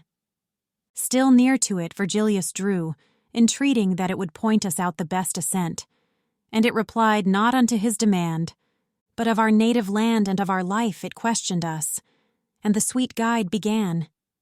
Mantua, and the shade, all in itself recluse, rose towards him from the place where first it was, saying, O Mantuan, I am Sordello of thine own land. And one embraced the other. Ah, servile Italy, grief's hostelry, a ship without a pilot in great tempest, no lady thou of provinces but brothel. That noble soul was so impatient, only at the sweet sound of his own native land, to make its citizen glad welcome there. And now within thee are not without war thy living ones, and one doth gnaw the other of those whom one wall and one fosse shut in. Search, wretched one, all round about the shores thy seaboard, and then look within thy bosom, if any part of thee enjoyeth peace. What boots it, that for thee Justinian the bridle mend, if empty be the saddle? Withouten this the shame would be the less. Ah, people, thou that oughtest to be devout, and to let Caesar sit upon the saddle, if well thou hearest what God teacheth thee, behold how fell this wild beast has become, being no longer by the spur corrected, since thou hast laid thy hand upon the bridle. O German Albert, who abandonest her that has grown recalcitrant and savage, and oughtest to bestride her saddle-bow, may a just judgment from the stars down fall upon thy blood, and be it new and open, that thy successor may have fear thereof, because thy father and thyself have suffered, by greed of those transalpine lands distrained, the garden of the empire to be waste. Come and behold Montecchi and Cappelletti, Monaldi and Filippeschi, careless man. Those sad already, and these doubt depressed. Come, cruel one, come and behold the oppression of thy nobility, and cure their wounds, and thou shalt see how safe is Santa Fiore. Come and behold thy Rome, that is lamenting, widowed, alone, and day and night exclaims, My Caesar, why hast thou forsaken me? Come and behold how loving are the people, and if for us no pity moveth thee, come and be made ashamed of thy renown. And if it lawful be, O Jove supreme, who upon earth for us wast crucified, are thy just eyes averted otherwhere? Or preparation is at that, in the abyss of thine own counsel, for some good thou makest from our perception utterly cut off? For all the towns of Italy are full of tyrants, and becometh a Marcellus, each peasant churl who plays the partisan. My Florence, well mayest thou contented be with this digression, which concerns thee not, thanks to thy people who such forethought take. Many at heart have justice, but shoot slowly, that unadvised they come not to the bow, but on their very lips thy people have it. Many refuse to bear the common burden, but thy solicitous people answereth without being asked, and crieth, I submit. Now be thou joyful, for thou hast good reason, thou affluent, thou in peace, thou full of wisdom. If I speak true, the event conceals it not. Athens and Lacedaemon, they who made the ancient laws, and were so civilized, made towards living well a little sign. Compared with thee, who makest such fine spun provisions, that to middle of November reaches not what thou in October spinnest, how oft, within the time of thy remembrance, laws, money, offices, and usages hast thou remodeled and renewed thy members. And if thou mind thee well and see the light, thou shalt behold thyself like a sick woman, who cannot find repose upon her down, but by her tossing wardeth off her pain. Purgatorio, Canto 7. After the gracious and glad salutations had 3 and 4 times been reiterated, Sordello backward drew and said, Who are you? Or ever to this mountain were directed, the souls deserving to ascend to God. My bones were buried by Octavian. I am Virgilius, and for no crime else did I lose heaven than for not having faith. In this wise then my leader made reply, as one who suddenly before him sees something whereat he marvels, who believes and yet does not, saying, It is not. So he appeared, and then bowed down his brow, and with humility returned towards him, and where inferiors embraced him. O glory of the Latians, thou, he said, through whom our language showed what it could do, O pride eternal of the place I came from. what merit or what grace to me reveals thee? If I to hear thy words be worthy, tell me if thou dost come from hell, and from what cloister? Through all the circles of the doleful realm, responded he, have I come hitherward. Heaven's power impelled me, and with that I come. I by not by doing, lost the sight of that high sun which thou desirest, and which too late by me was recognized. A place there is below not sad with torments, but darkness only, where the lamentations have not the sound of wailing, but are sighs. There dwell I with the little innocents snatched by the teeth of death, or ever they were from our human sinfulness exempt. There dwell I among those who the 3 saintly virtues did not put on, and without vice the others knew and followed all of them. But if thou know and can, some indication give us by which we may the sooner come, where purgatory has its right beginning. He answered, no fixed place has been assigned us. 'Tis lawful for me to go up and round. So far as I can go, as guide I join thee. But see already how the day declines, and to go up by night we are not able. Therefore, 'tis well to think of some fair sojourn. Souls are there on the right hand here withdrawn. If thou permit me, I will lead thee to them, and thou shalt know them not without delight. How is this? Was the answer. Should one wish to mount by night, would he prevented be by others? Or mayhap would not have power? And on the ground the good Sordello drew his finger, saying, see, this line alone thou couldst not pass after the sun is gone. Not that aught else would hindrance give, however, to going up save the nocturnal darkness. This with the want of power the will perplexes. We might indeed therewith return below, and wandering, walk the hillside round about, while the horizon holds the day imprisoned. Thereon my lord, as if in wonder, said, do thou conduct us thither, where thou sayest that we can take delight in tarrying. Little had we withdrawn us from that place, when I perceived the mount was hollowed out in fashion as the valleys here are hollowed. Thitherward, said that shade, will we repair, where of itself the hillside makes a lap, and there for the new day will we await.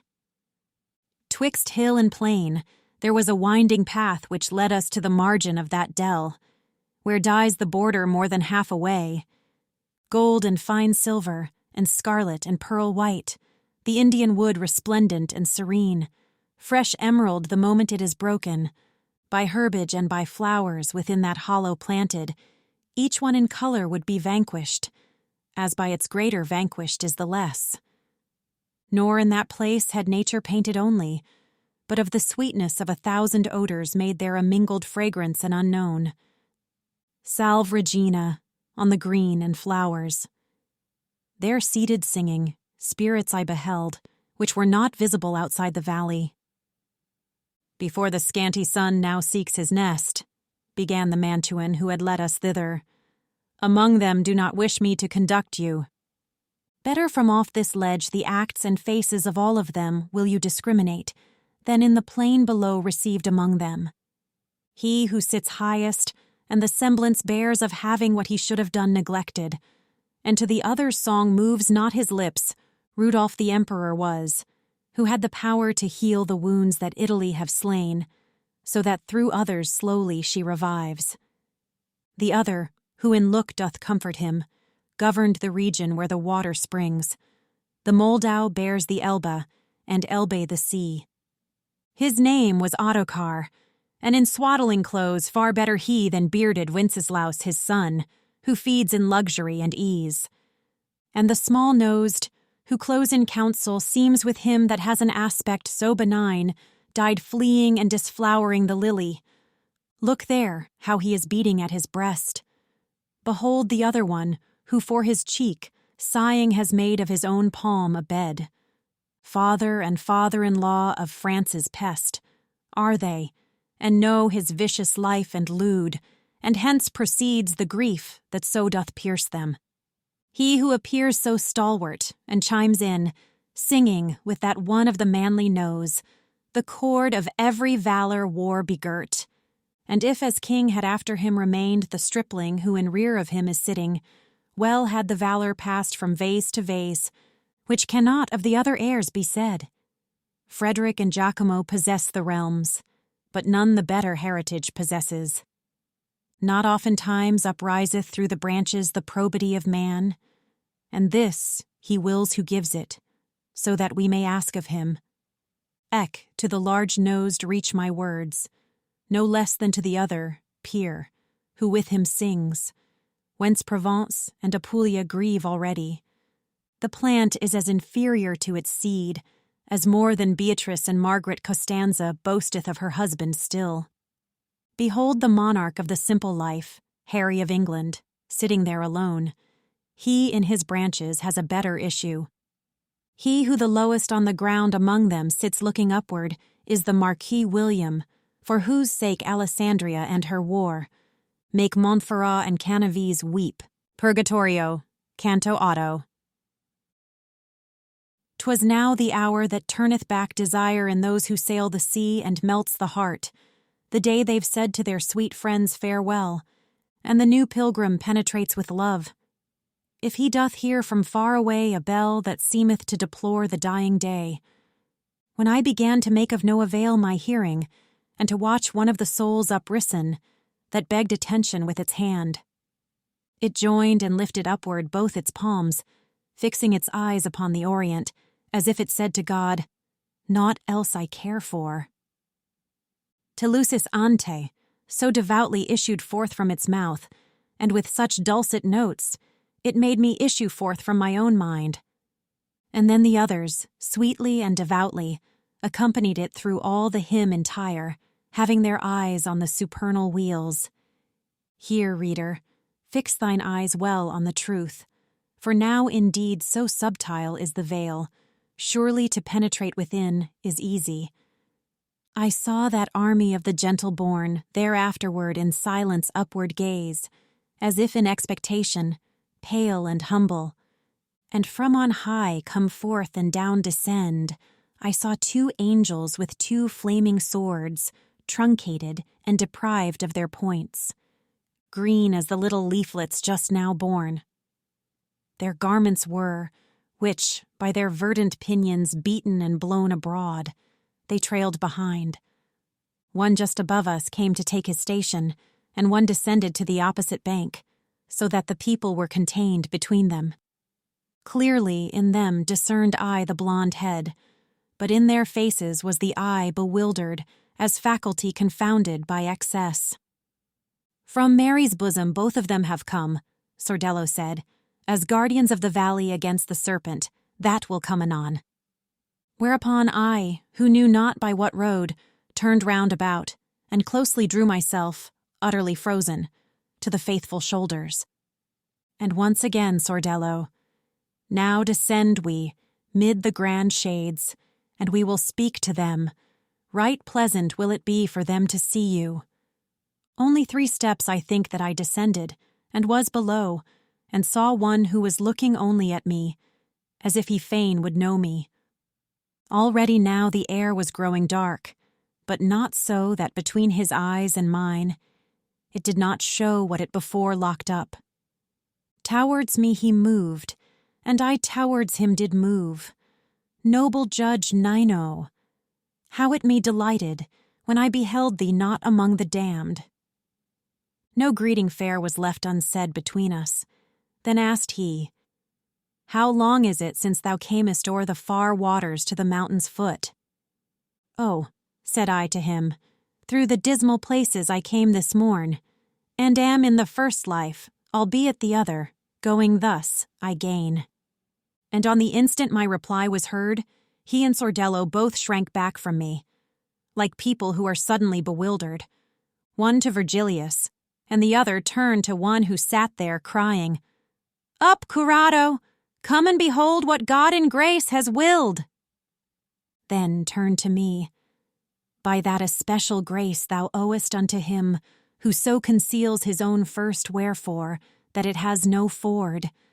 When thou shalt be beyond the waters wide, tell my Giovanna that she pray for me, where answer to the innocent is made. I do not think her mother loves me more, since she has laid aside her wimple white, which she, unhappy, needs must wish again. Through her full easily is comprehended how long in woman lasts the fire of love, if eye or touch do not relight it often. So fair a hatchment will not make for her, the viper marshalling the Milanese A-field, as would have made Galura's cock. In this wise spake he, with the stamp impressed upon his aspect of that righteous zeal which measurably burneth in the heart. My greedy eyes still wandered up to heaven, still to that point where slowest are the stars, even as a wheel the nearest to its axle. And my conductor, "Son, what dost thou gaze at up there?" And I to him, "At those 3 torches with which this hither pole is all on fire." And he to me, "The 4 resplendent stars thou sawest this morning are down yonder low, and these have mounted up to where those were." As he was speaking, to himself, Sordello drew him and said, "Lo there our adversary," and pointed with his finger to look thither. Upon the side on which the little valley no barrier hath, a serpent was, perchance the same which gave to Eve the bitter food. Twixt grass and flowers came on the evil streak, turning at times its head about, and licking its back like to a beast that smooths itself. I did not see, and therefore cannot say, how the celestial falcons 'gan to move, but well I saw that they were both in motion. Hearing the air cleft by their verdant wings, the serpent fled, and round the angels wheeled, up to their stations flying back alike. The shade that to the judge had near approached. When he had called, throughout that whole assault, had not a moment loosed its gaze on me. So may the light that leadeth thee on high find in thine own free will as much of wax as needful is up to the highest azure. Began it, if some true intelligence of Valdemagra or its neighborhood thou knowest, tell it me, who once was great there. Corrado Malaspina was I called. I'm not the elder, but from him descended. To mine I bore the love which here refineth. Oh, said I unto him, through your domains I never passed, but where is there a dwelling throughout all Europe, where they are not known? That fame, which doeth honor to your house, proclaims its seigneurs and proclaims its land, so that he knows of them who ne'er was there. And, as I hope for heaven, I swear to you, your honored family in naught abates the glory of the purse and of the sword. It is so privileged by use and nature, that though a guilty head misguide the world, soul it goes right, and scorns the evil way. And he, now go, for the sun shall not lie 7 times upon the pillow which the ram with all his 4 feet covers and bestrides, before that such a courteous opinion shall in the middle of thy head be nailed with greater nails than of another's speech, unless the course of justice standeth still. Purgatorio. Canto 9. The concubine of old Tithonus now gleamed white upon the eastern balcony, forth from the arms of her sweet paramour. With gems her forehead all relucent was, set in the shape of that cold animal which with its tail doth smite, amain the nations, and of the steps, with which she mounts, the night, had taken 2 in that place where we were, and now the 3rd was bending down its wings, when I, who something had of Adam in me, vanquished by sleep, upon the grass reclined. There were all 5 of us already sat. Just at the hour when her sad lay begins, the little swallow, near unto the morning, perchance in memory of her former woes, and when the mind of man, a wanderer, more from the flesh and less by thought imprisoned, almost prophetic in its visions is.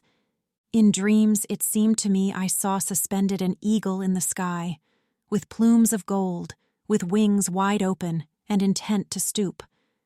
And this, it seemed to me, was where had been by Ganymede his kith and kin abandoned, when to the high consistory he was rapt. I thought within myself, perchance he strikes from habit, only here, and from elsewhere disdains to bear up any in his feet. Then wheeling somewhat more, it seemed to me, terrible as the lightning he descended, and snatched me upward even to the fire. Therein it seemed that he and I were burning, and the imagined fire did scorch me so, that of necessity my sleep was broken. Not otherwise Achilles started up, around him turning his awakened eyes, and knowing not the place in which he was. What time from Chiron stealthily his mother carried him sleeping in her arms to Scyros, wherefrom the Greeks withdrew him afterwards. Then I upstarted, when from off my face sleep fled away, and pallid I became, as doth the man who freezes with affright. Only my comforter was at my side, and now the sun was more than 2 hours high, and turned towards the seashore was my face. "Be not intimidated," said my lord. "Be reassured, for all is well with us. Do not restrain, but put forth all thy strength. Thou hast at length arrived at Purgatory. See there the cliff that closes it around. See there the entrance, where it seems disjoined. Whilome at dawn, which doth precede the day, when inwardly thy spirit was asleep upon the flowers that deck the land below, there came a lady and said, 'I am Lucia. Let me take this one up, who is asleep. So will I make his journey easier for him.' Sordello and the other noble shapes remained. She took thee, and as day grew bright, upward she came, and I upon her footsteps. She laid thee here, and first her beauteous eyes that open entrance pointed out to me. Then she and sleep together went away. In guise of one whose doubts are reassured, and who to confidence his fear doth change. After the truth has been discovered to him, so did I change, and when without disquiet my leader saw me, up along the cliff he moved, and I behind him towered the height. Reader, thou seest well how I exalt my theme, and therefore if with greater art I fortify it, marvel not thereat. Nearer approached we, and were in such place, that there where first appeared to me a rift like to a crevice that disparts a wall, I saw a portal, and 3 stairs beneath, diverse in colour, to go up to it, and a gatekeeper, who yet spake no word. And as I opened more and more mine eyes, I saw him seated on the highest stair, such in the face that I endured it not. Purgatorio. Canto 10. When we had crossed the threshold of the door, which the perverted love of souls disuses, because it makes the crooked way seem straight, re-echoing, I heard it closed again, and if I had turned back mine eyes upon it, what for my failing had been fit excuse? We mounted upward through a rifted rock which undulated to this side and that, even as a wave receding and advancing. "Here it behoves us use a little art," began my leader, "to adapt ourselves now here, now there, to the receding side. And this our footsteps so infrequent made, that sooner had the moon's decreasing disk regained its bed to sink again to rest, than we were forth from out that needle's eye. But when we free and in the open were, there where the mountain backward piles itself, I wearied out, and both of us, uncertain about our way, we stopped upon a plain more desolate than roads across the deserts. From where its margin borders on the void, to foot of the high bank that ever rises, a human body 3 times told would measure. And far as eye of mine could wing its flight, now on the left and on the right flank now, the same this cornice did appear to me. Thereon our feet had not been moved as yet, when I perceived the embankment round about, which all right of ascent had interdicted, to be of marble white, and so adorned with sculptures, that not only Polycletus, but nature's self, had there been put to shame. The angel, who came down to earth with tidings of peace, that had been wept for many a year, and opened heaven from its long interdict, in front of us appeared so truthfully, there sculptured in a gracious attitude, he did not seem an image that is silent. One would have sworn that he was saying, Ave, for she was there in effigy portrayed, who turned the key to ope the exalted love, and in her mien this language had impressed exe ancilla Dei as distinctly as any figure stamps itself in wax. "Keep not thy mind upon one place alone," the gentle master said, who had me standing upon that side where people have their hearts. Whereat I moved mine eyes, and I beheld in rear of Mary, and upon that side where he was standing who conducted me, another story on the rock imposed. Wherefore I passed Virgilius and drew near, so that before mine eyes it might be set. There sculptured in the self-same marble were the cart and oxen, drawing the holy ark, wherefore one dreads an office not appointed. People appeared in front, and all of them in 7 choirs divided. Of 2 senses made one say, "No," the other, "Yes, they sing." Likewise unto the smoke of the frankincense, which there was imaged forth, the eyes and nose were in the yes and no discordant made. Preceded there the vessel, Benedict, dancing with girded loins, the humble psalmist, and more and less than king was he in this. Opposite, represented at the window of a great palace, Michael looked upon him, even as a woman scornful and afflicted. I moved my feet from where I had been standing to examine near at hand another story, which after Michal glimmered white upon me. There the high glory of the Roman prince was chronicled, whose great beneficence moved Gregory to his great victory. 'Tis of the Emperor Trajan I am speaking, and a poor widow at his bridal stood, in attitude of weeping and of grief. Around about him seemed it thronged and full of cavaliers, and the eagles in the gold above them visibly in the wind were moving.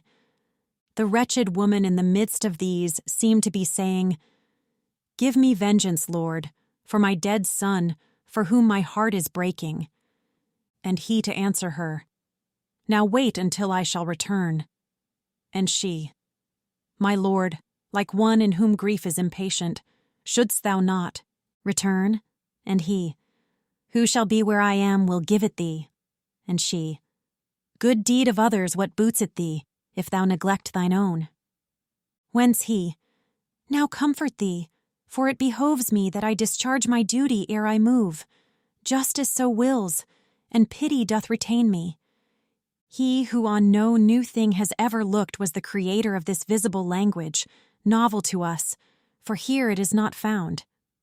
While I delighted me in contemplating the images of such humility, and dear to look on for their maker's sake, behold upon this side, but rare they make their steps, the poet murmured. Many people, these will direct us to the lofty stairs. Mine eyes, that in beholding were intent to see new things, of which they curious are, in turning round towards him were not slow. But still I wish not, reader, thou shouldst swerve from thy good purposes, because thou hearest how God ordaineth that the debt be paid. Attend not to the fashion of the torment. Think of what follows. Think that at the worst it cannot reach beyond the mighty sentence. "Master," began I, "that which I behold moving towards us seems to me not persons, and what I know not, so in sight I waver." And he to me, "The grievous quality of this, their torment bows them so to earth, that my own eyes at first contended with it. But look there fixedly, and disentangle by sight what cometh underneath those stones. Already canst thou see how each is stricken. O ye proud Christians, wretched weary ones, who in the vision of the mind and firm confidence have in your backsliding steps, do ye not comprehend that we are worms, born to bring forth the angelic butterfly that flieth unto judgment without screen? Why floats aloft your spirit high in air? Like are ye unto insects undeveloped, even as the worm in whom formation fails. As to sustain a ceiling or a roof, in place of corbel, oftentimes a figure is seen to join its knees unto its breast, which makes of the unreal real anguish arise in him who sees it. Fashioned thus beheld I those, when I had ta'en good heed. True is it, they were more or less bent down, according as they more or less were laden, and he who had most patience in his looks. Weeping did seem to say, I can no more, Purgatorio. Canto 11. Our Father, thou who dwellest in the heavens, not circumscribed, but from the greater love thou bearest to the first effects on high, praised be thy name and thine omnipotence by every creature, as befitting is to render thanks to thy sweet effluence. Come unto us the peace of thy dominion, for unto it we cannot of ourselves, if it come not with all our intellect. Even as thine own angels of their will make sacrifice to thee, Hosanna singing, so may all men make sacrifice of theirs. Give unto us this day our daily manna, withouten which in this rough wilderness backward goes he who toils most to advance. And even as we the trespass, we have suffered pardon in one another. Pardon thou benignly, and regard not our desert. Our virtue, which is easily o'ercome, put not to proof with the old adversary, but thou from him who spurs it so deliver. This last petition verily, dear Lord, not for ourselves is made, who need it not, but for their sake who have remained behind us. Thus for themselves and us good furtherance those shades imploring, went beneath a weight, like unto that of which we sometimes dream, unequally in anguish round and weary all, upon that foremost cornice, purging away the smoke-stains of the world. If their good words are always said for us, what may not here be said and done for them, by those who have a good root to their will? Well, may we help them wash away the marks that hence they carried, so that clean and light they may ascend unto the starry wheels. Ah, so may pity and justice you disburden soon, that ye may have power to move the wing, that shall uplift you after your desire. Show us on which hand toward the stairs the way is shortest, and if more than one the passes, point us out that which least abruptly falls. For he who cometh with me, through the burden of Adam's flesh wherewith he is invested, against his will is chary of his climbing.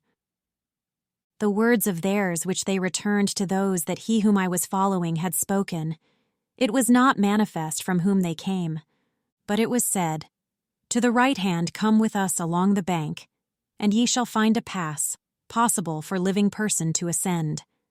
And were I not impeded by the stone, which this proud neck of mine doth subjugate, whence I am forced to hold my visage down, him who still lives and does not name himself, would I regard, to see if I may know him, and make him piteous unto this burden. A Latian was I, and born of a great Tuscan. Guglielmo Aldobrandeschi was my father. I know not if his name were ever with you. The ancient blood and deeds of gallantry of my progenitors so arrogant made me, that thinking not upon the common mother, all men I held in scorn to such extent, I died therefore, as know the Sienese, and every child in Campagnatico. I am Umberto, and not to me alone has pride done harm, but all my kith and kin has with it dragged into adversity. And here must I this burden bear for it, till God be satisfied, since I did not among the living, here among the dead. Listening, I downward bent my countenance. And one of them, not this one who was speaking, twisted himself beneath the weight that cramps him, and looked at me, and knew me, and called out, keeping his eyes laboriously fixed on me, who all bowed down was going with them.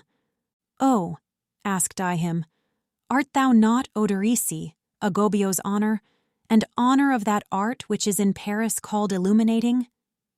Brother, said he, more laughing are the leaves touched by the brush of Franco Bolognese. All his the honor now, and mine in part.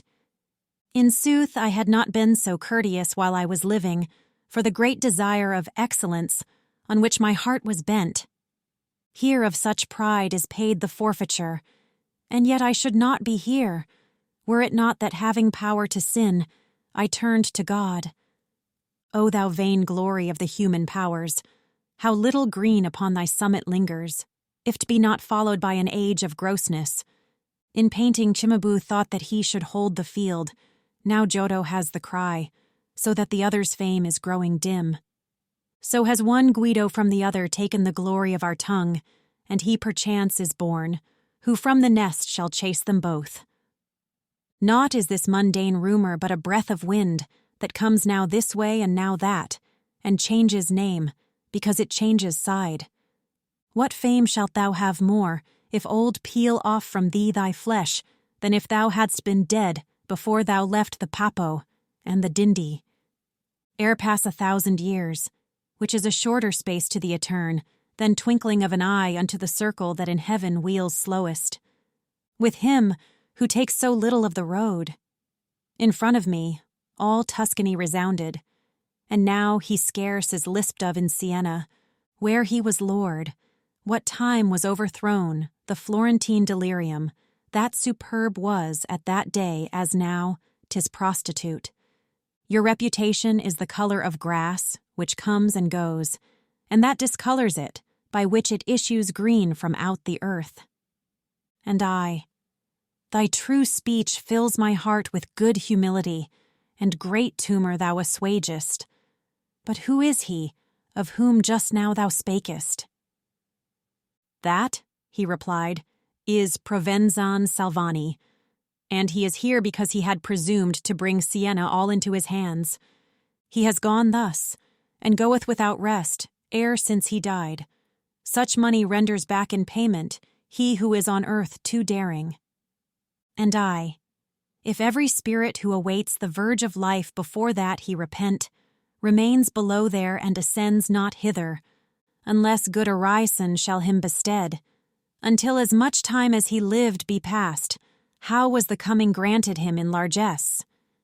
When he in greatest splendor lived, said he, freely upon the Campo of Siena, all shame being laid aside, he placed himself, and there to draw his friend from the duress, which in the prison house of Charles he suffered, he brought himself to tremble in each vein. I say no more, and know that I speak darkly. Yet little time shall pass before thy neighbors will so demean themselves that thou canst gloss it. This action has released him from those confines. Purgatorio, canto 12. Abreast, like oxen going in a yoke, I with that heavy-laden soul went on, as long as the sweet pedagogue permitted. But when he said, leave him, and onward pass, for here 'tis good that with the sail and oars, as much as may be, each push on his bark. Upright, as walking wills it, I redressed my person, notwithstanding that my thoughts remained within me downcast and abashed. I had moved on and followed willingly, the footsteps of my master, and we both already showed how light of foot we were. When unto me he said, cast down thine eyes, 'twere well for thee to alleviate the way, to look upon the bed beneath thy feet. As that some memory may exist of them, above the buried dead their tombs in earth bear sculptured on them what they were before. Whence often there we weep for them afresh, from pricking of remembrance, which alone to the compassionate doth set its spur. So saw I there, but of a better semblance in point of artifice, with figures covered whate'er as pathway from the mount projects. I saw that one who was created noble more than all other creatures, down from heaven, flaming with lightnings fall upon one side. I saw Briareus smitten by the dart celestial, lying on the other side, heavy upon the earth by mortal frost. I saw Thymbraeus, Pallas saw, and Mars, still clad in armor round about their father, gaze at the scattered members of the giants. I saw, at foot of his great labor, Nimrod, as if bewildered, looking at the people who had been proud with him in Sennar. O Niobe, with what afflicted eyes thee I beheld upon the pathway traced, between thy 7 and 7 children slain. O Saul, how fallen upon thy proper sword didst thou appear there lifeless in Gilboa, that felt thereafter neither rain nor dew. O mad Arachne, so I thee beheld e'en then half spider, sad upon the shreds of fabric wrought in evil hour for thee. O Rehoboam, no more seems to threaten thine image there, but full of consternation, a chariot bears it off, when none pursues. Displayed moreover the adamantine pavement, how unto his own mother made Alcmaeon costly appear the luckless ornament. displayed how his own sons did throw themselves upon Sennacherib within the temple, and how, he being dead, they left him there. Displayed the ruin and the cruel carnage that Thamyris wrought, when she to Cyrus said, "Blood didst thou thirst for, and with blood I glut thee." Displayed how routed fled the Assyrians, after that Holofernes had been slain, and likewise the remainder of that slaughter. I saw there Troy in ashes and in caverns. O Ilion, thee how abject and debased, displayed the image that is there discerned. Whoe'er of pencil master was or style, that could portray the shades and traits, which there would cause each subtile genius to admire. Dead seemed the dead, the living seemed alive. Better than I saw not who saw the truth, all that I trod upon while bowed I went. Now wax ye proud, and on with looks uplifted, ye sons of Eve, and bow not down your faces, so that ye may behold your evil ways. More of the mount by us was now encompassed, and far more spent the circuit of the sun, than had the mind preoccupied imagined, when he, who ever watchful in advance was going on, began, "Lift up thy head. 'Tis no more time to go thus meditating. Lo there an angel who is making haste to come towards us. Lo, returning is, from service of the day, the sixth handmaiden. With reverence thine acts and looks adorn, so that he may delight to speed us upward. Think that this day will never dawn again." I was familiar with his admonition, ever to lose no time. So on this theme, he could not unto me speak covertly. Towards us came the being beautiful vested in white, and in his countenance such as appears the tremulous morning star. His arms he opened, and opened then his wings. "Come," said he, "near at hand here are the steps, and easy from henceforth is the ascent." At this announcement few are they who come. O human creatures, born to soar aloft, why fall ye thus before a little wind? He led us on to where the rock was cleft. There smote upon my forehead with his wings, then a safe passage promised unto me. As on the right hand, to ascend the mount where seated is the church that lordeth it. O'er the well-guided above Rubaconte, the bold abruptness of the ascent is broken by stairways that were made there in the age. When still were safe the ledger and the stave, e'en thus attempered, is the bank which falls sheer downward from the second circle there. But on this, side and that, the high rock graze. As we were turning thitherward our persons, Beati Popers Spiritu, voices sang in such wise that speech could tell it not. Ah me, how different are these entrances from the infernal! For with anthems here one enters, and below with wild laments. We now were hunting up the sacred stairs, and it appeared to me by far more easy than on the plain it had appeared before. Whence I, my master, say, what heavy thing has been uplifted from me, so that hardly aught of fatigue is felt by me in walking? He answered, When the peas which have remained, still on thy face almost obliterate, shall wholly, as the first is, be erased, thy feet will be so vanquished by good will, that not alone they shall not feel fatigue, but urging up will be to them delight. Then did I even as they do who are going with something on the head to them unknown, unless the signs of others make them doubt, wherefore the hand to ascertain is helpful, and seeks and finds, and doth fulfill the office which cannot be accomplished by the sight. And with the fingers of the right hand spread, I found but 6 the letters that had carved upon my temples he who bore the keys, upon beholding which my leader smiled. Purgatorio, Canto 13. We were upon the summit of the stairs, where for the second time is cut away the mountain, which ascending shriveth all. There in like manner doth a cornice bind the hill all round about, as does the first, save that its arc more suddenly is curved. Shade is there none, nor sculpture that appears. So seems the bank, and so the road seems smooth, with but the livid color of the stone. If to inquire we wait for people here, the poet said, I fear that peradventure too much delay will our election have. Then steadfast on the sun his eyes he fixed, made his right side the center of his motion, and turned the left part of himself about. O thou sweet light, with trust in whom I enter upon this novel journey, do thou lead us, said he, as one within here should be led. Thou warmest the world, thou shinest over it. If other reason prompt not otherwise, thy rays should evermore our leaders be. As much as here is counted for a mile, so much already there had we advanced in little time, by dint of ready will, and towards us there were heard to fly, albeit they were not visible, spirits uttering unto love's table courteous invitations. The first voice that passed onward in its flight, Vinum non habent, said in accents loud, and went reiterating it behind us. And ere it wholly grew inaudible because of distance, passed another, crying, I am Orestes. And it also stayed not. Oh, said I, Father, these, what voices are they? And even as I asked, behold the third, saying, Love those from whom ye have had evil. And the good master said, This circle scourges the sin of envy, and on that account are drawn from love the lashes of the scourge. The bridle of another sound shall be.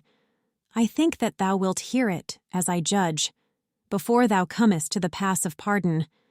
But fix thine eyes athwart the air right steadfast, and people thou wilt see before us sitting, and each one close against the cliff is seated.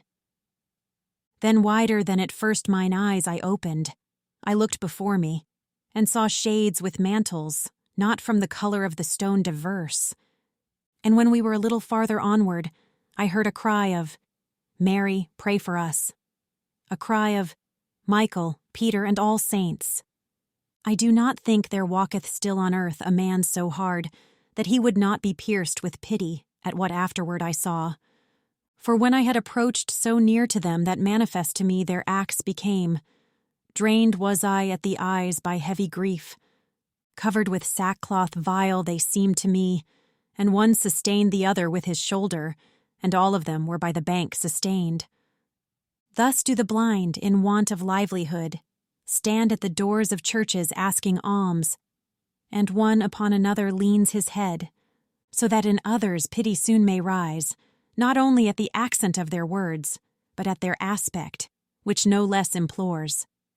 And as unto the blind the sun comes not, so to the shades of whom just now I spake, heaven's light will not be bounteous of itself, for all their lids an iron wire transpierces, and sews them up, as to a sparhawk wild is done, because it will not quiet stay. To me it seemed, in passing, to do outrage, seeing the others without being seen. Wherefore I turned me to my counsel sage. Well knew he what the mute one wished to say, and therefore waited not for my demand, but said, Speak, and be brief, and to the point. I had Virgilius upon that side of the embankment from which one may fall, since by no border 'tis engarlanded. Upon the other side of me I had the shades devout, who through the horrible seam pressed out the tears, so that they bathed their cheeks.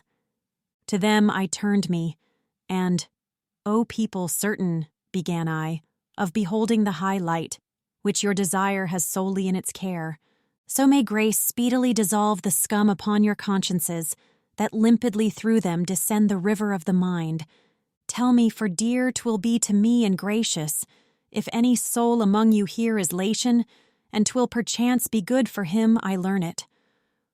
O brother mine, each one is citizen of one true city, but thy meaning is, who may have lived in Italy a pilgrim. By way of answer this I seemed to hear a little farther on than where I stood, whereat I made myself still nearer heard. Among the rest, I saw a shade that waited in aspect, and should anyone ask how, its chin it lifted upward like a blind man. Spirit, I said, who stoopest to ascend, if thou art he who did reply to me, make thyself known to me by place or name. Sienese was I, it replied, and with the others here recleans my guilty life, weeping to him to lend himself to us. Sapient I was not, although I sapia was called, and I was at another's harm more happy far than at my own good fortune. And that thou mayest not think that I deceive thee, hear if I was as foolish as I tell thee. The ark already of my years descending, my fellow citizens near unto Colle were joined in battle with their adversaries, and I was praying God for what he willed. Routed were they, and turned into the bitter passes of flight, and I, the chase beholding, a joy received unequaled by all others, so that I lifted upward my bold face, crying to God, henceforth I fear thee not, as did the blackbird at the little sunshine. Peace I desired with God at the extreme of my existence, and as yet would not my debt have been by penitence discharged, had it not been that in remembrance held me Pier Petignano in his holy prayers, who out of charity was grieved for me. But who art thou, that into our conditions questioning goest, and hast thine eyes unbound, as I believe, and breathing dost discourse? Mine eyes, I said, will yet be here ta'en from me, but for short space, for small is the offence committed by their being turned with envy. Far greater is the fear, wherein suspended my soul is, of the torment underneath, for even now the load down there weighs on me. And she to me, who led thee then among us up here, if to return below thou thinkest? And I, he who is with me and speaks not, and living am I, therefore ask of me, spirit elect, if thou wouldst have me move o'er yonder yet my mortal feet for thee. Oh, this is such a novel thing to hear, she answered, that great sign it is God loves thee. Therefore with prayer of thine sometimes assist me, and I implore, by what thou most desirest, if e'er thou treadest the soil of Tuscany, well with my kindred reinstate my fame. Them wilt thou see among that people vain who hope in Talamone, and will lose there more hope than in discovering the Diana, but there still more the admirals will lose. Purgatorio, Canto 14. Who is this one that goes about our mountain, or ever death has given him power of flight, and opes his eyes and shuts them at his will? I know not who, but know he's not alone. Ask him thyself, for thou art nearer to him, and gently, so that he may speak, accost him. Thus did two spirits, leaning towards each other, discourse about me there on the right hand, then held supine their faces to address me. And said the one, O soul, that fastened still within the body, towards the heaven art going, for charity console us, and declare. Whence comest, and who art thou? For thou makest us as much to marvel at this grace of thine, as must a thing that never yet has been. And I, through midst of Tuscany, there wanders a streamlet that is born in Falterona, and not 100 miles of course suffice it. From thereupon do I this body bring. To tell you who I am, were speech in vain, because my name as yet makes no great noise. If well thy meaning I can penetrate with intellect of mine, then answered me he who first spake, thou speakest of the Arno. And said the other to him, why concealed this one the appellation of that river, even as a man doth of things horrible? And thus the shade that questioned was of this himself acquitted. I know not, but truly, 'tis fit the name of such a valley perish. For from its fountainhead, where is so pregnant the Alpine mountain whence is cleft Peloro, that in few places it that mark surpasses, to where it yields itself in restoration of what the heaven doth of the sea dry up, whence have the rivers that which goes with them. Virtue is like an enemy avoided by all, as is a serpent, through misfortune of place, or through bad habit that impels them. On which account have so transformed their nature, the dwellers in that miserable valley, it seems that Circe had them in her pasture. Mid ugly swine, of acorns worthier than other food for human use created, it first directeth its impoverished way. Curs findeth it thereafter, coming downward, more snarling than their puissance demands, and turns from them disdainfully its muzzle. It goes on falling, and the more it grows, the more it finds the dogs becoming wolves. This maledict and misadventurous ditch, descended then through many a hollow gulf.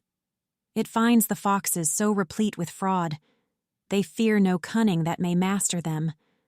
Nor will I cease because another hears me, and well 'twill be for him, if still he mind him of what a truthful spirit to me unravels. Thy grandson I behold, who doth become a hunter of those wolves upon the bank of the wild stream, and terrifies them all. He sells their flesh, it being yet alive. Thereafter slaughters them like ancient beeves. Many of life, himself of praise, deprives. Blood-stained he issues from the dismal forest. He leaves it such, 1,000 years from now, in its primeval state, 'tis not rewooded.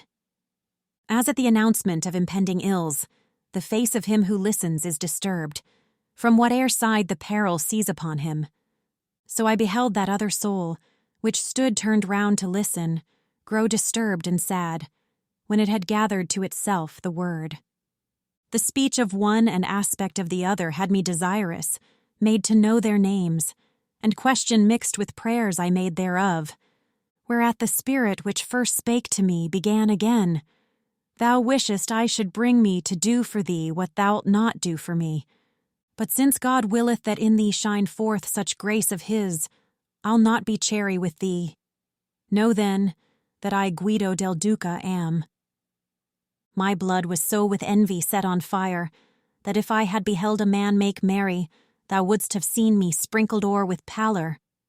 From my own sowing such the straw I reap, O human race. Why dost thou set thy heart where interdict of partnership must be? This is Renier, this is the boast and honor of the house of Calboli, where no one since has made himself the heir of his desert.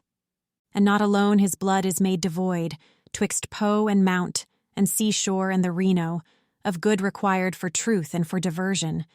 For all within these boundaries is full of venomous roots, so that too tardily by cultivation now would they diminish. Where is good Lizio, and Arrigo Manardi, Pier Traversaro, and Guido di Carpigna, O Romagnuoli into bastards turned? When in Bologna will a Fabro rise, when in Faenza a Bernardin di Fosco, the noble scion of ignoble seed? Be not astonished, Tuscan, if I weep, when I remember, with Guido da Prata, Ugolin d'Azzo, who was living with us, Frederick Tignoso and his company, the house of Traversara, and the Anastaghi, and one race and the other is extinct. The dames and cavaliers, the toils and ease that filled our souls with love and courtesy, there where the hearts have so malicious grown. O Bredinoro, why dost thou not flee, seeing that all thy family is gone, and many people not to be corrupted? Bagnacaval does well in not begetting, and ill does Castrocaro, and Conio worse, in taking trouble to beget such counts. Will do well the Pagani, when their devil shall have departed, but not therefore pure will testimony of them e'er remain. O Ugolin de Fantoli, secure thy name is, since no longer is awaited one who, degenerating, can obscure it. But go now, Tuscan, for it now delights me to weep far better than it does to speak, so much has our discourse my mind distressed. We were aware that those beloved souls heard us depart. Therefore, by keeping silent, they made us of our pathway confident. When we became alone by going onward, thunder, when it doth cleave the air, appeared. A voice that counter to us came, exclaiming, Shall slay me whosoever findeth me, and fled as the reverberation dies if suddenly the cloud asunder bursts. As soon as hearing had a truce from this, behold another, with so great a crash, that it resembled thunderings following fast. I am a Glorus, who became a stone. And then, to press myself close to the poet, I backward, and not forward, took a step. Already on all sides the air was quiet, and said he to me, That was the hard curb that ought to hold a man within his bounds. But you take in the bait so that the hook of the old adversary draws you to him, and hence availeth little curb or call. The heavens are calling you and wheel around you, displaying to you their eternal beauties, and still your eye is looking on the ground, whence he who all discerns chastises you. Purgatorio, Canto 15. As much as twixt the close of the third hour, and dawn of day appeareth of that sphere, which I in fashion of a child is playing, so much it now appeared towards the night, was of his course remaining to the sun. There it was evening, and 'twas midnight here, and the rays smote the middle of our faces, because by us the mount was so encircled that straight towards the west we now were going. When I perceived my forehead overpowered beneath the splendor far more than at first, and stupor were to me the things unknown, whereat towards the summit of my brow I raised my hands, and made myself the visor which the excessive glare diminishes, as when from off the water, or a mirror, the sunbeam leaps unto the opposite side, ascending upward in the self-same measure, that it descends and deviates as far from falling of a stone in line direct, as demonstrate experiment and art. So it appeared to me that by a light refracted there before me I was smitten, on which account my sight was swift to flee. What is that, Father sweet, from which I cannot so fully screen my sight that it avail me, said I, and seems towards us to be moving? Marvel thou not, if dazzle thee as yet the family of heaven, he answered me. An angel 'tis, who comes to invite us upward. Soon will it be that to behold these things shall not be grievous, but delightful to thee, as much as nature fashioned thee to feel. When we had reached the angel Benedict, with joyful voice he said, Here enter into stairway far less steep than are the others. We mounting were, already thence departed, and Beati Misericordes was behind us sung, Rejoice thou that o'ercomest. My master and myself, we two alone were going upward, and I thought, in going, some profit to acquire from words of his. And I to him directed me, thus asking, What did the spirit of Romagna mean, mentioning interdict and partnership? Whence he to me, Of his own greatest failing, he knows the harm, and therefore wonder not, if he reprove us, that we less may rue it. Because are thither pointed your desires, where by companionship each share is lessened, envy doth ply the bellows to your sighs. But if the love of the supernal sphere should upwardly direct your aspiration, there would not be that fear within your breast. For there, as much the more as one says our, so much the more of good each one possesses, and more of charity in that cloister burns. I am more hungering to be satisfied, I said, than if I had before been silent, and more of doubt within my mind I gather. How can it be that boon distributed the more possessors can more wealthy make therein, than if by few it be possessed? And he to me, Because thou fixest still thy mind entirely upon earthly things, thou pluckest darkness from the very light. That goodness infinite and ineffable which is above there runneth unto love, as to a lucid body comes the sunbeam. So much it gives itself as it finds ardor, so that as far as charity extends, or it increases the eternal valor. And the more people thitherward aspire, more are there to love well, and more they love there, and as a mirror, one reflects the other. And if my reasoning appease thee not, thou shalt see Beatrice, and she will fully take from thee this and every other longing. Endeavor, then, that soon may be extinct, as are the two already, the 5 wounds that close themselves again by being painful. Even as I wished to say, Thou dost appease me, I saw that I had reached another circle, so that my eager eyes made me keep silence. There it appeared to me that in a vision ecstatic on a sudden I was rapt, and in a temple many persons saw, and at the door a woman, with the sweet behavior of a mother, saying, Son, why in this manner hast thou dealt with us? Lo, sorrowing, thy father and myself were seeking for thee. And as here she ceased, that which appeared at first had disappeared. Then I beheld another with those waters, adown her cheeks which grief distills whenever. From great disdain of others it is born, and saying, If of that city thou art lord, for whose name was such strife among the gods, and whence doth every science scintillate, avenge thyself on those audacious arms that clasped our daughter, O Pisistratus. And the Lord seemed to me benign and mild, to answer her with aspect temperate, What shall we do to those who wish us ill, if he who loves us be by us condemned? Then saw I people hot in fire of wrath, with stones a young man slaying, clamorously still crying to each other, Kill him! Kill him! And him I saw bow down, because of death that weighed already on him, to the earth, but of his eyes made ever gates to heaven, imploring the high Lord, in so great strife, that he would pardon those his persecutors, with such an aspect as unlocks compassion. Soon as my soul had outwardly returned to things external to it which are true, did I my not false errors recognize?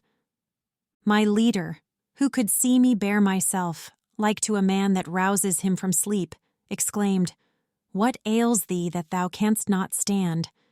But hast been coming more than half a league veiling thine eyes, and with thy legs entangled, in guise of one whom wine or sleep subdues?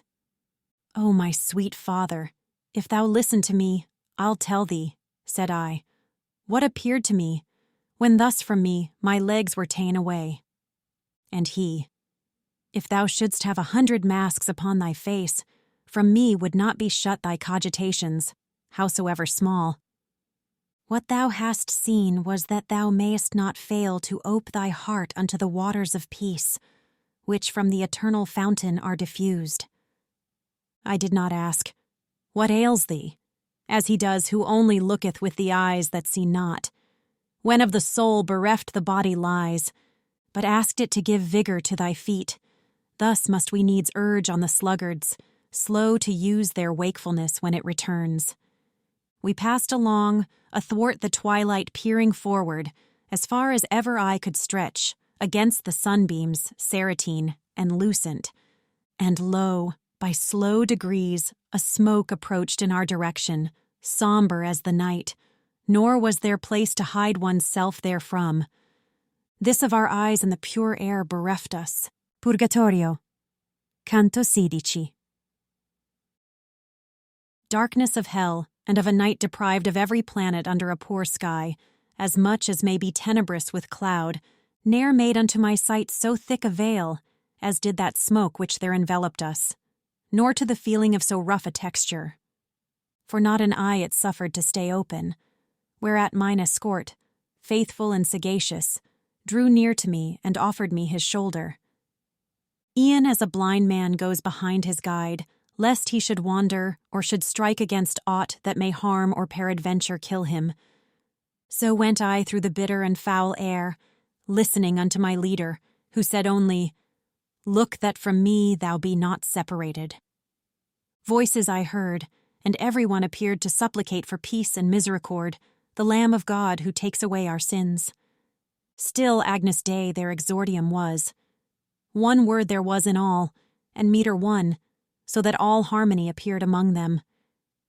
Master, I said, are spirits those I hear?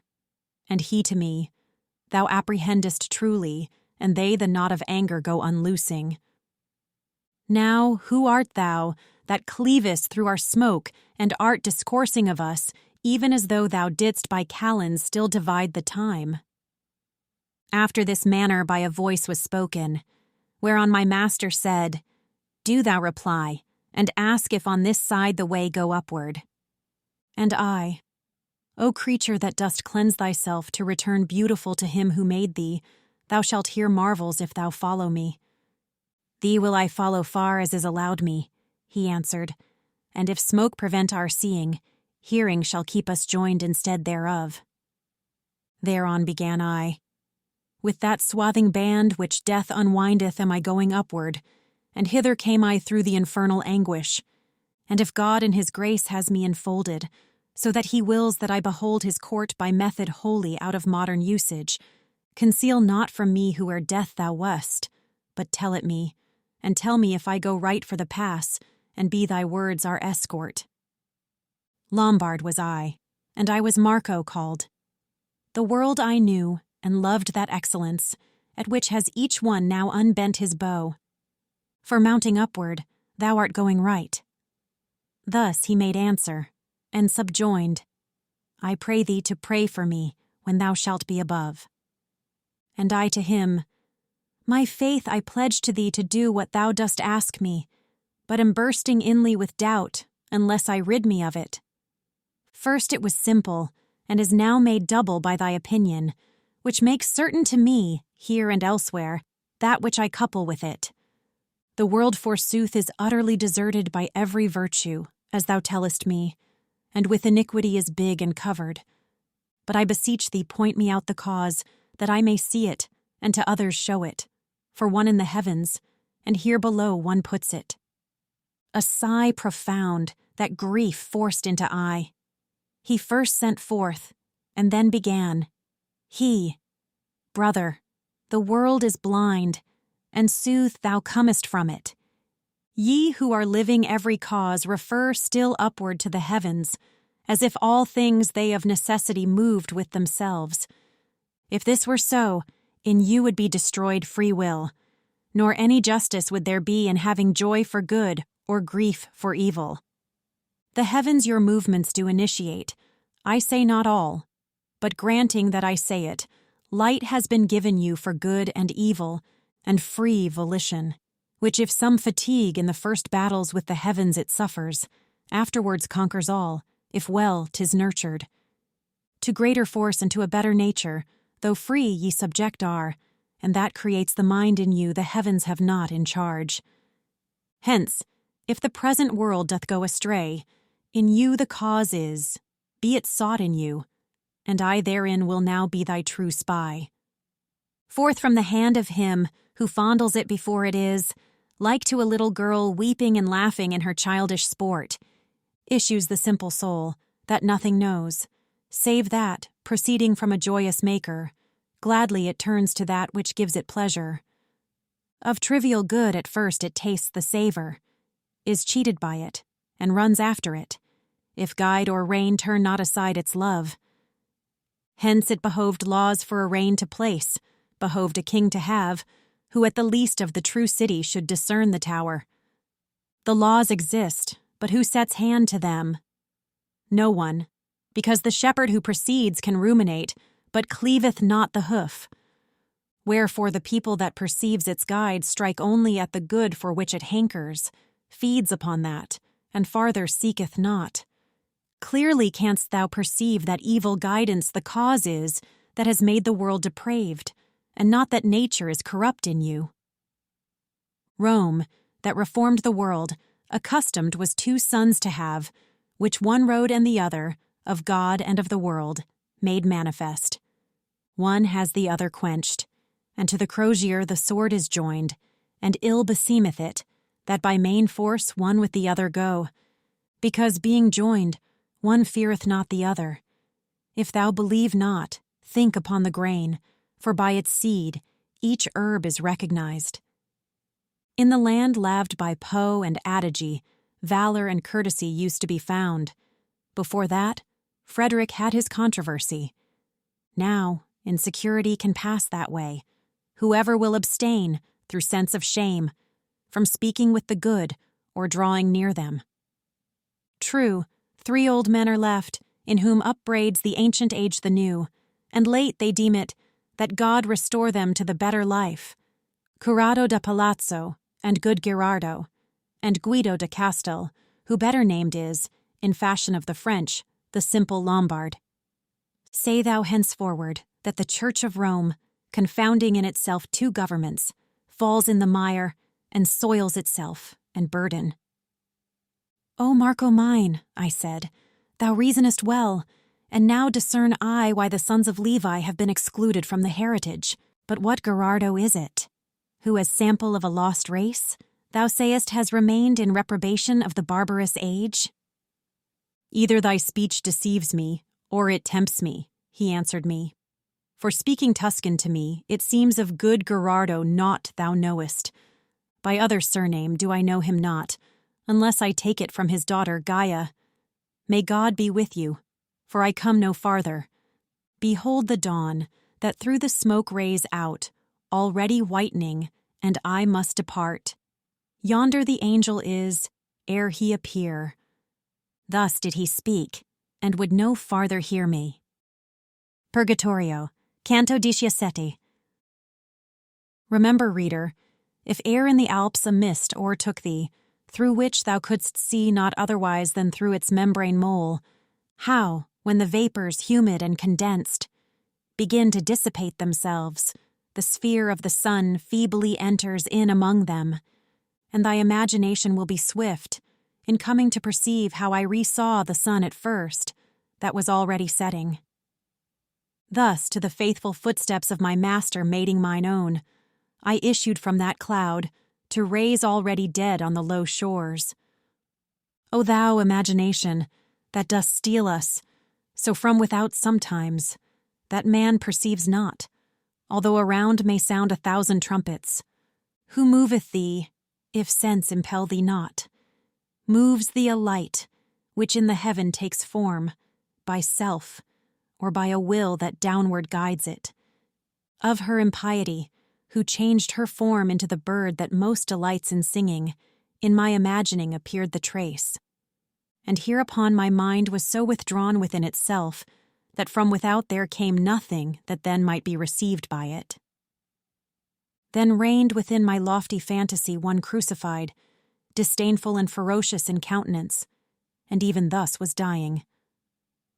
Around him were the great Ahasuerus, Esther his wife, and the just Mordecai, who was in word and action so entire, and even as this image burst asunder of its own self, in fashion of a bubble, in which the water it was made of fails, there rose up in my vision a young maiden bitterly weeping, and she said, O Queen, why hast thou wished in anger to be naught? Thou'st slain thyself, Lavinia, not to lose. Now hast thou lost me. I am she who mourns, mother, at thine heir at another's ruin. As sleep is broken, when upon a sudden new light strikes in upon the eyelids closed, and broken quivers ere it dieth wholly, so this imagining of mine fell down as soon as the effulgence smote my face, greater by far than what is in our wont.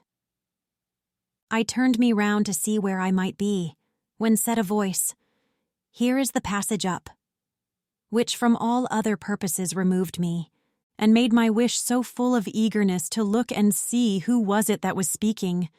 It never rests till meeting face to face. But as before the sun, which quells the sight, and in its own excess its figure veils, even so my power was insufficient here.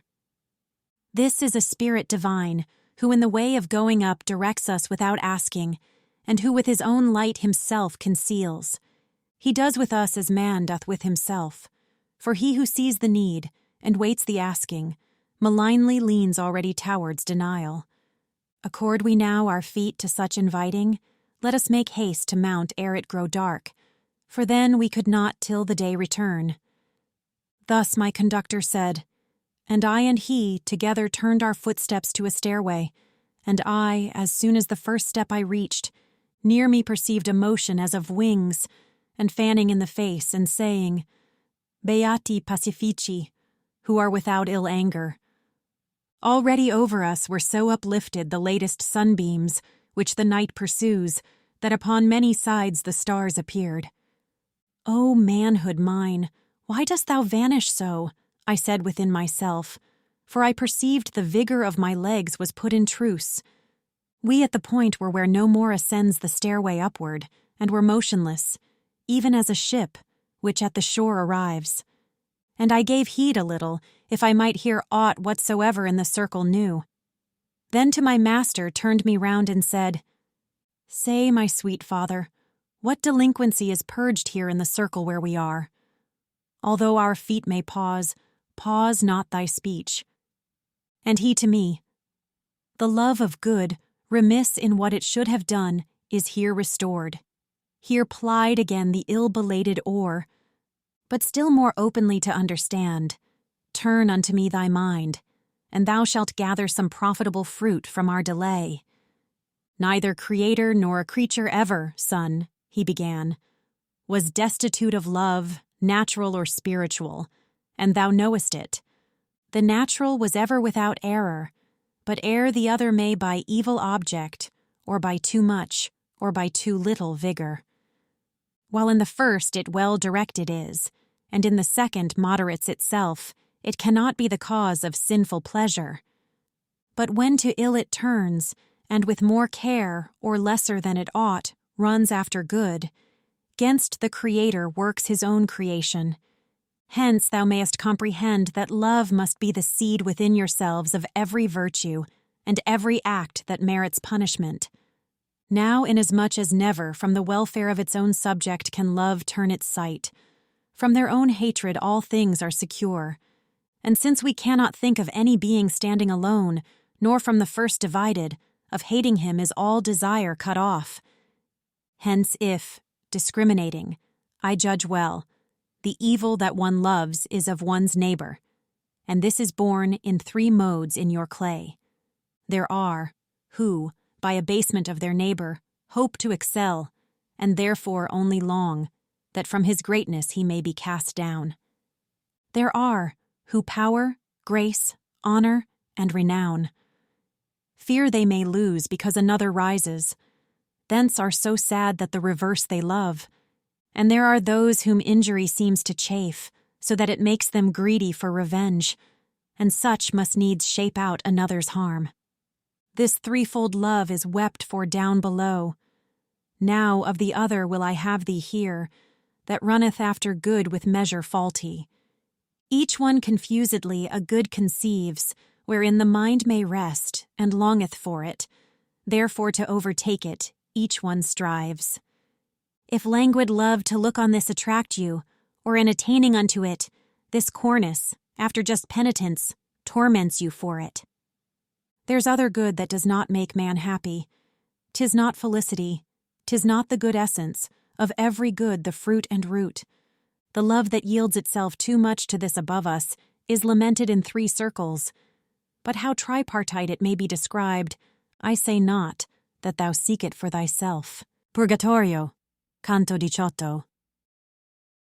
An end had put unto his reasoning the lofty teacher, and a tent was looking into my face, if I appeared content. And I, whom a new thirst still goaded on, without was mute, and said within, perchance, the too much questioning I make annoys him. But that true father, who had comprehended the timid wish, that opened not itself, by speaking gave me hardihood to speak. Whence my sight is, master, vivified, so in thy light, that clearly I discern whate'er thy speech importeth or describes. Therefore I thee entreat, sweet father dear, to teach me love, to which thou dost refer every good action and its contrary. Direct, he said, towards me the keen eyes of intellect, and clear will be to thee the error of the blind, who would be leaders. The soul, which is created apt to love, is mobile unto everything that pleases, soon as by pleasure she is waked to action. Your apprehension from some real thing an image draws, and in yourselves displays it, so that it makes the soul turn unto it. And if, when turned, towards it she incline, love is that inclination. It is nature, which is by pleasure bound in you anew. Then even as the fire doth upward move by its own form, which to ascend is born, where longest in its matter it endures, so comes the captive soul into desire, which is a motion spiritual, and ne'er rests, until she doth enjoy the thing beloved. Now may apparent be to thee how hidden the truth is from those people, who aver all love is in itself a laudable thing, because its matter may perchance appear aye to be good, but yet not each impression is good, albeit good may be the wax. Thy words, and my sequacious intellect, I answered him, have love revealed to me, but that has made me more imprained with doubt.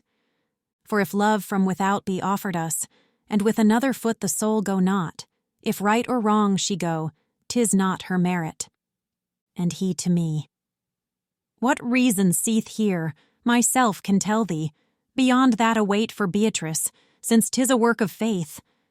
Every substantial form that segregate from matter is, and with it is united, specific power has in itself collected, which without act is not perceptible, nor shows itself except by its effect, as life does in a plant by the green leaves. But still, whence cometh the intelligence of the first notions? Man is ignorant, and the affection for the first allurements, which are in you as instinct in the bee to make its honey, and this first desire merit of praise or blame containeth not. Now, that to this all others may be gathered, innate within you is the power that counsels, and it should keep the threshold of Ascent. This is the principle, from which is taken occasion of desert in you, according as good and guilty loves it takes and winnows. Those who, in reasoning, to the bottom went, were of this innate liberty aware, therefore bequeathed they ethics to the world. Supposing, then, that from necessity springs every love that is within you kindled, within yourselves the power is to restrain it. The noble virtue Beatrice understands by the free will, and therefore see that thou bear it in mind, if she should speak of it. The moon, belated almost unto midnight, now made the stars appear to us more rare, formed like a bucket that is all ablaze, and counter to the heavens ran through those paths which the sun sets aflame, when he of Rome sees it, twixt Sardes and Corsicans go down, and that patrician shade, for whom is named Pietola more than any Mantuan town, had laid aside the burden of my lading. Whence I, who reason manifest and plain, in answer to my questions had received, stood like a man in drowsy reverie. But taken from me was this drowsiness, suddenly by a people that behind our backs already had come round to us. And as, of old, Ismenus and Asopus beside them saw at night the rush and throng, if but the Thebans were in need of Bacchus, so they along that circle curve their step, from what I saw of those approaching us, who by good will and righteous love are ridden. Full soon they were upon us, because running moved onward all that mighty multitude, and two in the advance cried out, lamenting, Mary in haste unto the mountain ran, and Caesar, that he might subdue Ilerda, thrust at Marseille, and then ran into Spain. Quick, quick, so that the time may not be lost by little love. Forthwith the others cried, for ardor in well-doing freshens grace. O folk, in whom an eager fervor now supplies perhaps delay and negligence, put by you in well-doing through lukewarmness, this one who lives, and truly I lie not, would fain go up, if but the sun relight us, so tell us where the passage nearest is. These were the words of him who was my guide, and some one of those spirits said, Come on behind us, and the opening shalt thou find. So full of longing are we to move onward, that stay we cannot. Therefore pardon us, if thou for churlishness our justice take. I was Sanzino's abbot at Verona, under the empire of good Barbarossa, of whom still sorrowing Milan holds discourse, and he has one foot in the grave already, who shall ere long lament that monastery, and sorry be of having there had power, because his son, in his whole body sick, and worse in mind, and who was evil born, he put into the place of its true pastor. If more he said, or silent was, I know not. He had already passed so far beyond us. But this I heard, and to retain it pleased me.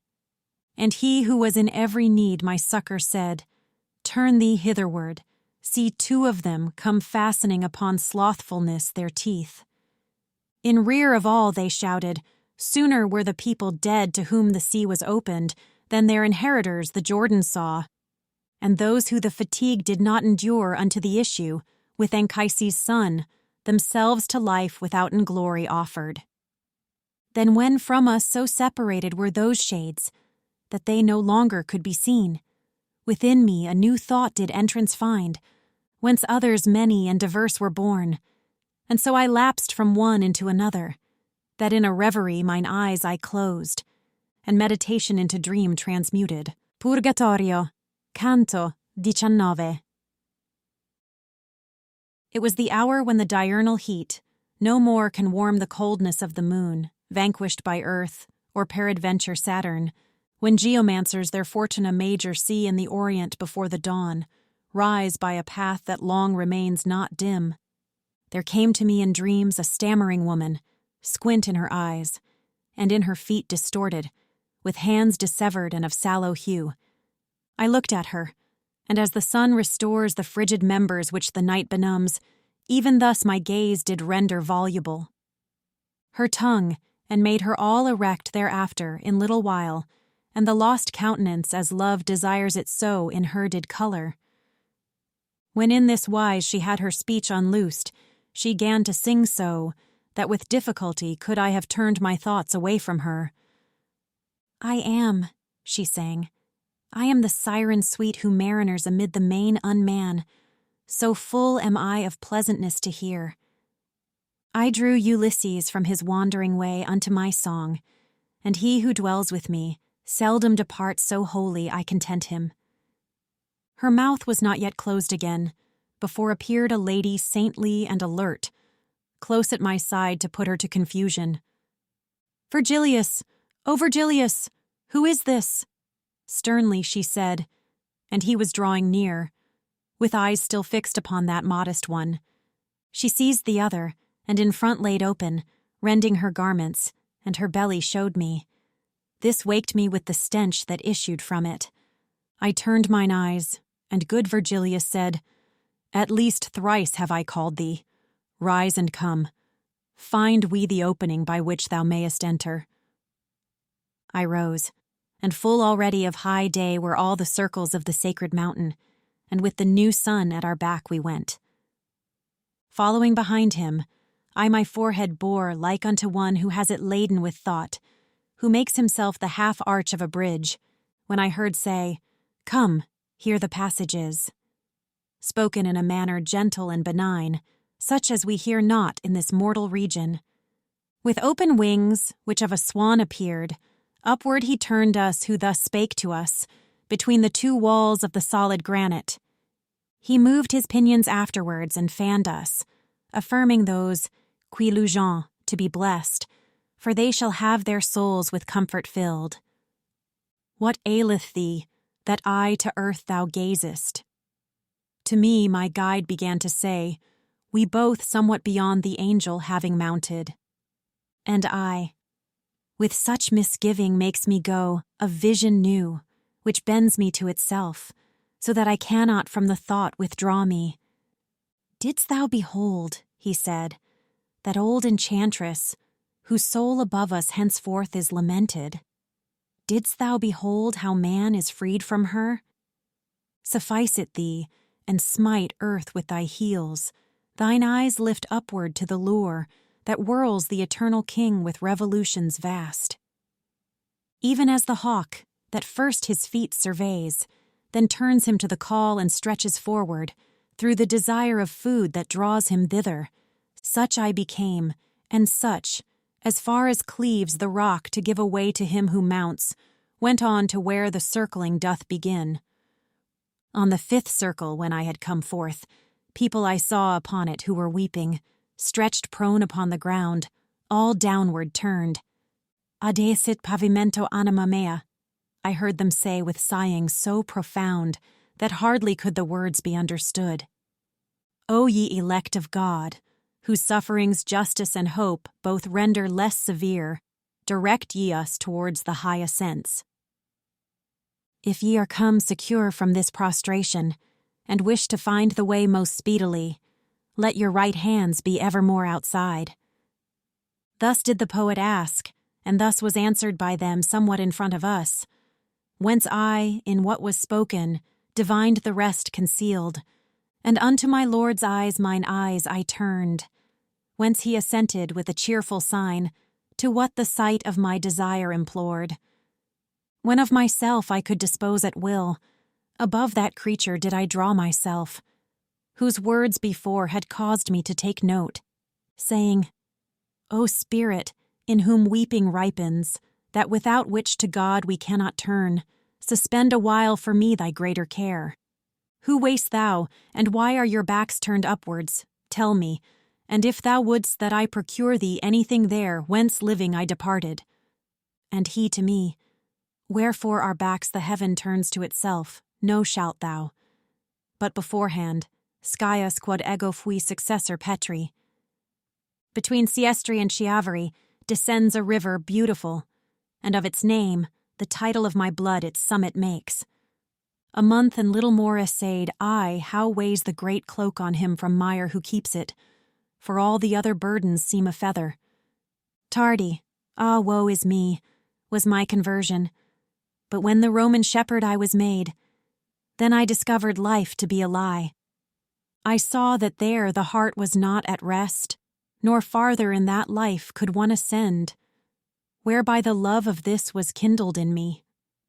Until that time a wretched soul, and parted from God was I, and wholly avaricious. Now, as thou seest, I here am punished for it.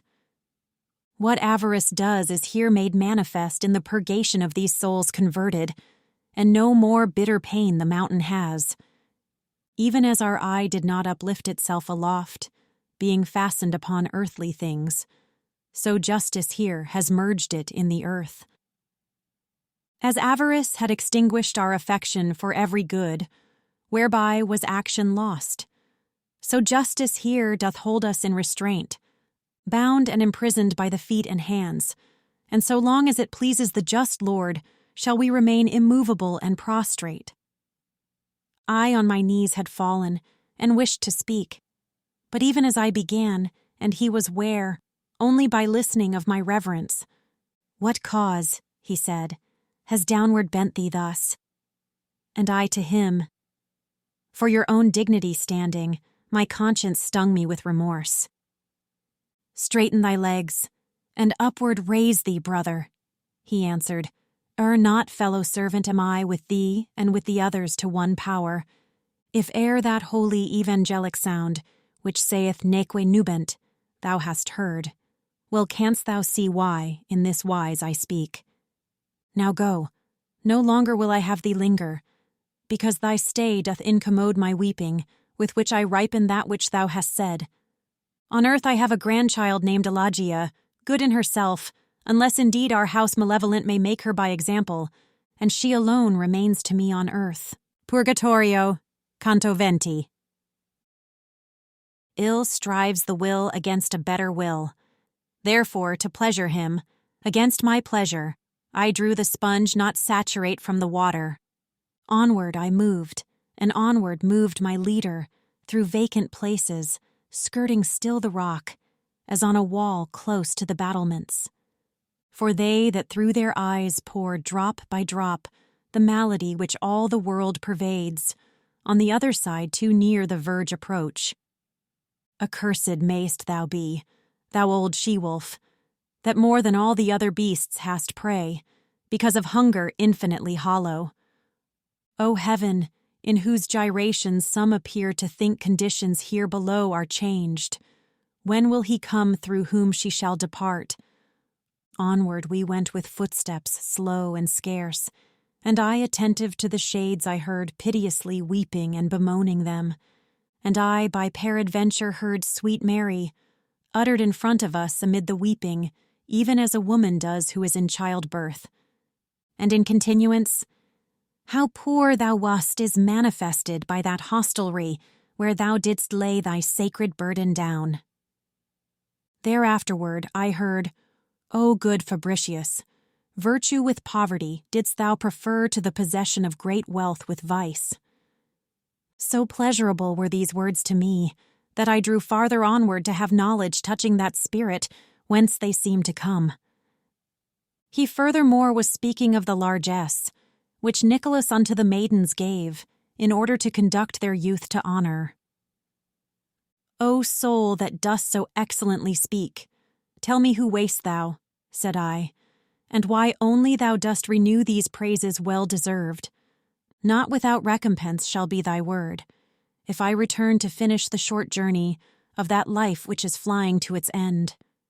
And he, I'll tell thee, not for any comfort I may expect from earth, but that so much grace shines in thee, or ever thou art dead. I was the root of that malignant plant, which overshadows all the Christian world, so that good fruit is seldom gathered from it. But if Douay and Ghent and Lille and Bruges had power, soon vengeance would be taken on it, and this I pray of him who judges all. Hugh Capet was I called upon the earth. From me were born the Louises and Philips, by whom in later days has France been governed. I was the son of a Parisian butcher, what time the ancient kings had perished all, excepting one, contrite in cloth of grey. I found me grasping in my hands the rein of the realm's government, and so great power of new equest, and so with friends abounding, that to the widowed diadem promoted. The head of mine own offspring was from whom the consecrated bones of these began. So long as the great dowry of Provence out of my blood took not the sense of shame, 'twas little worth, but still it did no harm. Then it began with falsehood, and with force its rapine, and thereafter, for amends, took Ponthieu, Normandy, and Gascony. Charles came to Italy, and for amends a victim made of Conradin, and then thrust Thomas back to heaven for amends. A time I see, not very distant now, which draweth forth another Charles from France, the better to make known both him and his. Unarmed he goes, and only with the lance that Judas jousted with, and that he thrusts so that he makes the paunch of Florence burst. He thence not land, but sin and infamy, shall gain so much more grievous to himself, as the more light such damage he accounts. The other, now gone forth, ta'en in his ship, see I his daughter sell, and chaffer for her, as corsairs do with other female slaves. What more, O avarice, canst thou do to us, since thou my blood so to thyself hast drawn, it careth not for its own proper flesh? That less may seem the future ill and past, I see the flower de luce Alana enter, and Christ in his own vicar captive made. I see him yet another time derided. I see renewed the vinegar and gall, and between living thieves I see him slain. I see the modern pilot so relentless, this does not sate him, but without decretal he to the temple bears his sordid sails. When, O my Lord, shall I be joyful made by looking on the vengeance which, concealed, makes sweet thine anger in thy secrecy? What I was saying of that only bride of the Holy Ghost, and which occasioned thee to turn towards me for some commentary, so long has been ordained to all our prayers as the day lasts. But when the night comes on, contrary sound we take instead thereof. At that time we repeat Pygmalion, of whom a traitor, thief, and parricide made his insatiable desire of gold, and the misery of avaricious Midas, that followed his inordinate demand, at which forevermore one needs but laugh. The foolish Achan each one then records, and how he stole the spoils, so that the wrath of Joshua still appears to sting him here. Then we accuse Sapphira with her husband. We laud the hoofbeats Heliodorus had, and the whole mount in infamy encircles. Polymnestor who murdered Polydorus. Here finally is cried, O Crassus, tell us, for thou dost know, what is the taste of gold? Sometimes we speak, one loud, another low, according to desire of speech, that spurs us to greater now and now to lesser pace. But in the good that here by day is talked of, erewhile alone I was not. Yet nearby, no other person lifted up his voice. From him already we departed were, and made endeavor to o'ercome the road as much as was permitted to our power. When I perceived, like something that is falling, the mountain tremble, whence a chill seized on me, as seizes him who to his death is going. Certes so violently shook not Dalos, before Latona made her nest therein, to give birth to the two eyes of the heaven. Then upon all sides there began a cry, such that the master drew himself towards me, saying, "Fear not, while I am guiding thee." "Gloria in excelsis Deo," all were saying, from what near I comprehended, where it was possible to hear the cry. We paused immovable and in suspense, even as the shepherds who first heard that song, until the trembling ceased, and it was finished. Then we resumed again our holy path, watching the shades that lay upon the ground, already turned to their accustomed plaint. No ignorance ever with so great a strife had rendered me importunate to know, if erreth not in this my memory, as meditating then I seemed to have. Nor out of haste to question did I dare, nor of myself I there could aught perceive. So I went onward timorous and thoughtful. Purgatorio, Canto 21. The natural thirst, that ne'er is satisfied, excepting with the water for whose grace the woman of Samaria besought, put me in travail, and haste goaded me along the encumbered path behind my leader, and I was pitying that righteous vengeance. And lo, in the same manner as Luke writeth, that Christ appeared to two upon the way from the sepulchral cave already risen. A shade appeared to us, and came behind us, down gazing on the prostrate multitude, nor were we ware of it until it spake, saying, "My brothers, may God give you peace." We turned us suddenly, and Virgilius rendered to him the countersign thereto conforming. Thereon began he, "In the blessed counsel, thee may the court veracious place in peace, that me doth banish in eternal exile."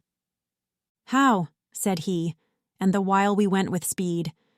"If ye are shades whom God deigns not on high, who up his stairs so far has guided you?"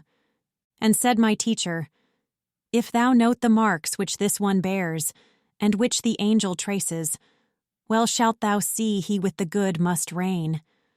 But because she who spinneth day and night, for him had not yet drawn the distaff off, which Clotho lays for each one and compacts, his soul, which is thy sister and my own, in coming upwards could not come alone, by reason that it sees not in our fashion.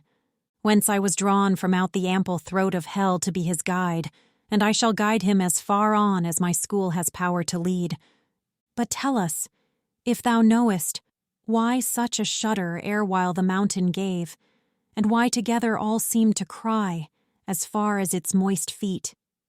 In asking he so hit the very eye of my desire, that merely with the hope my thirst became the less unsatisfied.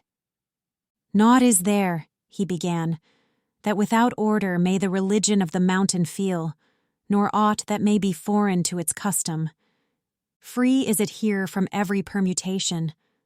What from itself heaven in itself receiveth can be of this the cause, and naught beside. Because that neither rain, nor hail, nor snow, nor dew, nor hoarfrost any higher falls than the short little stairway of 3 steps. Dense clouds do not appear, nor rarefied, nor coruscation, nor the daughter of Thomas, that often upon earth her region shifts.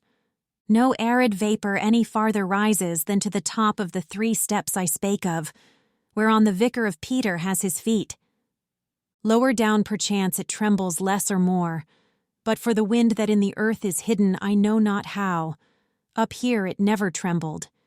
It trembles here, whenever any soul feels itself pure, so that it soars or moves to mount aloft, and such a cry attends it. Of purity the will alone gives proof, which, being wholly free to change its convent, takes by surprise the soul and helps it fly. First it wills well, but the desire permits not, which divine justice with the self-same will, there was to sin upon the torment sets. And I, who have been lying in this pain 500 years and more, but just now felt a free volition for a better seat. Therefore thou heardst the earthquake, and the pious spirits along the mountain rendering praise unto the Lord, that soon he speed them upwards. So said he to him, and since we enjoy as much in drinking as the thirst is great, I could not say how much it did me good. And the wise leader, Now I see the net that snares you here, and how ye are set free, why the earth quakes, and wherefore ye rejoice. Now who thou wast be pleased that I may know, and why so many centuries thou hast here been lying, let me gather from thy words. In days when the good Titus, with the aid of the supremest king, avenged the wounds whence issued forth the blood by Judas sold, under the name that most endures and honors, was I on earth. That spirit made reply, greatly renowned, but not with faith as yet. My vocal spirit was so sweet that Rome me, a Thelusian, drew unto herself, where I deserved to deck my brows with myrtle. Statius the people name me still on earth. I sang of Thebes, and then of great Achilles, but on the way fell with my second burden. The seeds unto my ardor were the sparks of that celestial flame which heated me, whereby more than 1,000 have been fired. Of the Aeneid speak I, which to me a mother was, and was my nurse in song.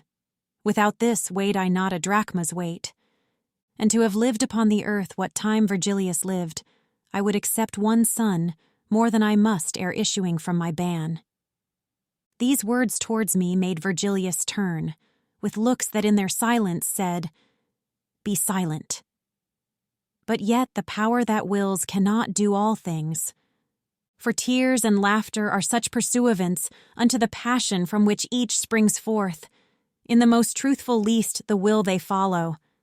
I only smiled as one who gives the wink, whereat the shade was silent, and it gazed into mine eyes, where most expression dwells, and, as thou well mayest consummate a labor so great, it said, why did thy face just now display to me the lightning of a smile? Now am I caught on this side and on that. One keeps me silent, one to speak conjures me, wherefore I sigh, and I am understood. Speak, said my master, and be not afraid of speaking, but speak out, and say to him what he demands with such solicitude. Whence I, thou peradventure marvelest, O antique spirit, at the smile I gave, but I will have more wonder seize upon thee. This one, who guides on high these eyes of mine, is that Virgilius, from whom thou didst learn to sing aloud of men and of the gods. If other cause thou to my smile imputedst, abandon it as false, and trust it was those words which thou hast spoken concerning him. Already he was stooping to embrace my teacher's feet, but he said to him, Brother, do not, for shade thou art, and shade beholdest. And he uprising, Now canst thou the sum of love which warms me to thee comprehend, when this our vanity I disremember, treating a shadow as substantial thing. Purgatorio, Canto 22.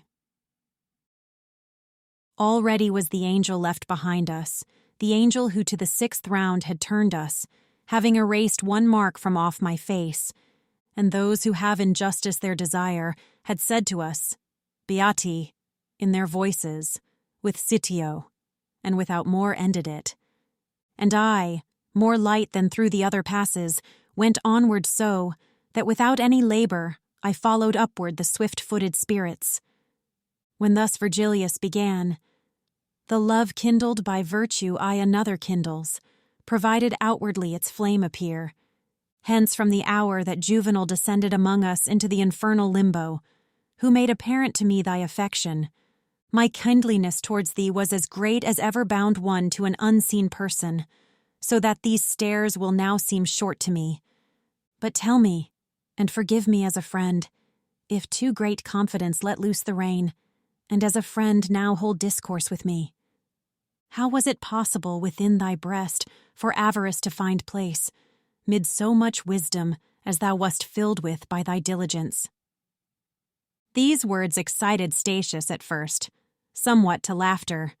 Afterward he answered, Each word of thine is love's dear sign to me. Verily, oftentimes do things appear, which give fallacious matter to our doubts, instead of the true causes which are hidden. Thy question shows me thy belief to be that I was niggard in the other life. It may be from the circle where I was. Therefore know thou, that avarice was removed too far from me, and this extravagance thousands of lunar periods have punished. And were it not that I my thoughts uplifted, when I the passage heard where thou exclaimest, as if indignant unto human nature, to what impellest thou not, O cursed hunger of gold, the appetite of mortal men? Revolving, I should feel the dismal joustings. Then I perceived the hands could spread too wide, their wings in spending, and repented me as well of that as of my other sins. How many with shorn hair shall rise again because of ignorance, which from this sin cuts off repentance living and in death, and know that the transgression which rebuts by direct opposition any sin, together with it here its verdure dries. Therefore if I have been among that folk which mourns its avarice, to purify me, for its opposite has this befallen me. Now when thou sangest the relentless weapons of the twofold affliction of Jocasta, the singer of the songs bucolic said, from that which Clio there with thee preludes, it does not seem that yet had made thee faithful, that faith without which no good works suffice. If this be so, what candles or what sun scattered thy darkness, so that thou didst trim thy sails behind the fishermen thereafter? And he to him, thou first directedst me towards Parnassus, in its grots to drink, and first concerning God didst me enlighten.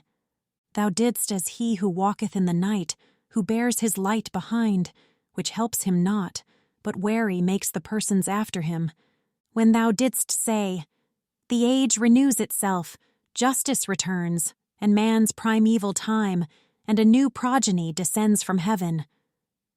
Through thee I poet was, through thee a Christian, but that thou better see what I design, to color it will I extend my hand. Already was the world in every part pregnant with the true creed, disseminated by messengers of the eternal kingdom. And thy assertion, spoken of above, with the new preachers was in unison, whence I to visit them the custom took. Then they became so holy in my sight, that when Domitian persecuted them, not without tears of mine were their laments. And all the while that I on earth remained, them I befriended, and their upright customs made me disparage all the other sects. And ere I led the Greeks unto the rivers of Thebes, in poetry I was baptized, but out of fear was covertly a Christian, for a long time professing paganism. And this lukewarmness caused me the fourth circle to circuit round more than 4 centuries. Thou, therefore, who hast raised the covering that hid from me whatever good I speak of, while in ascending we have time to spare, tell me in what place is our friend Terentius, Caecilius, Plautus, Varro, if thou knowest. Tell me if they are damned, and in what alley.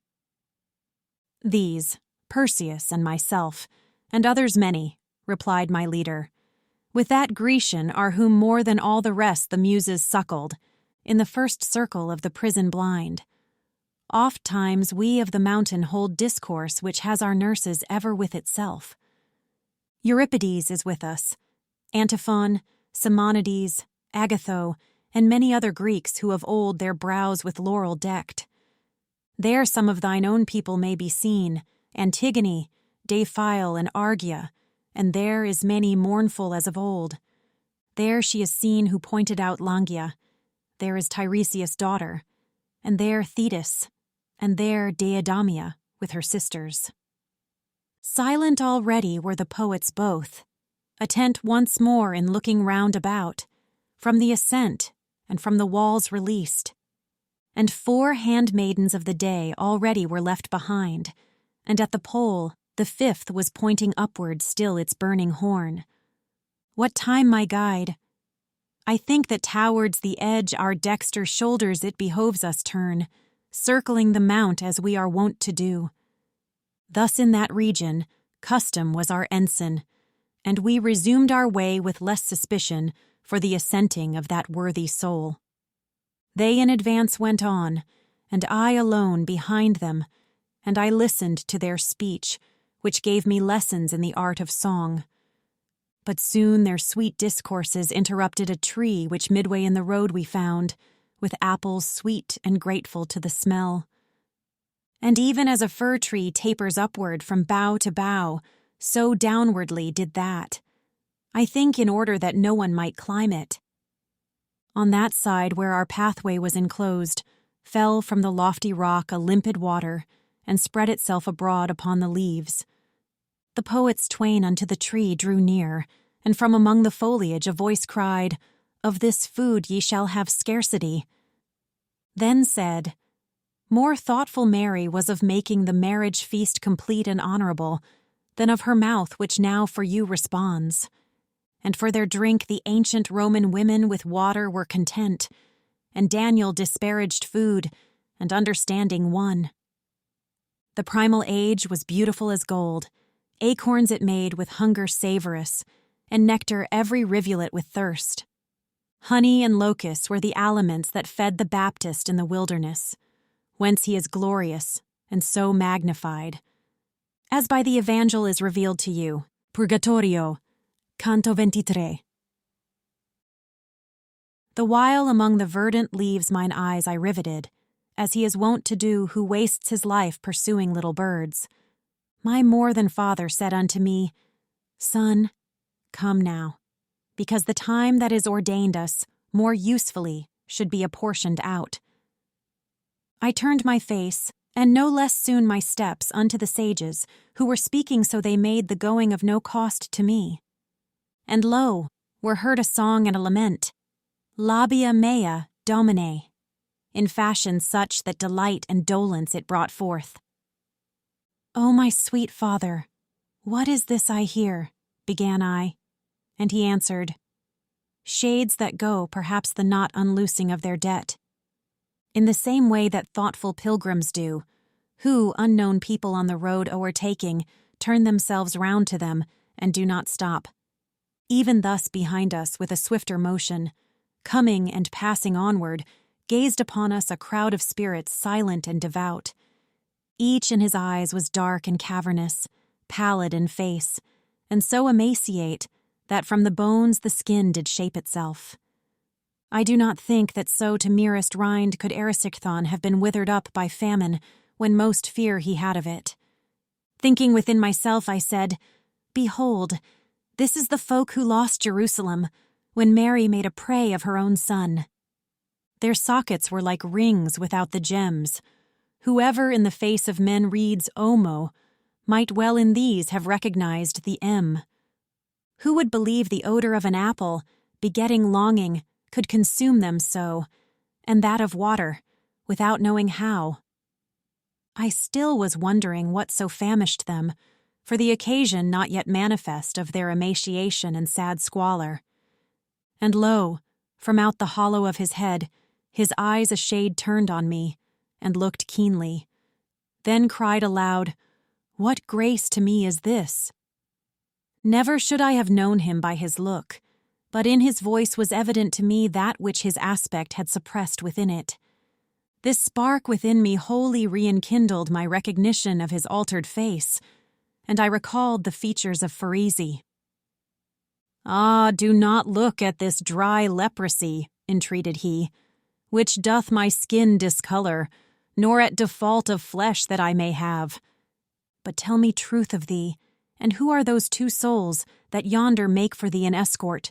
Do not delay in speaking unto me." "That face of thine which dead I once bewept gives me for weeping now no lesser grief," I answered him, beholding it so changed.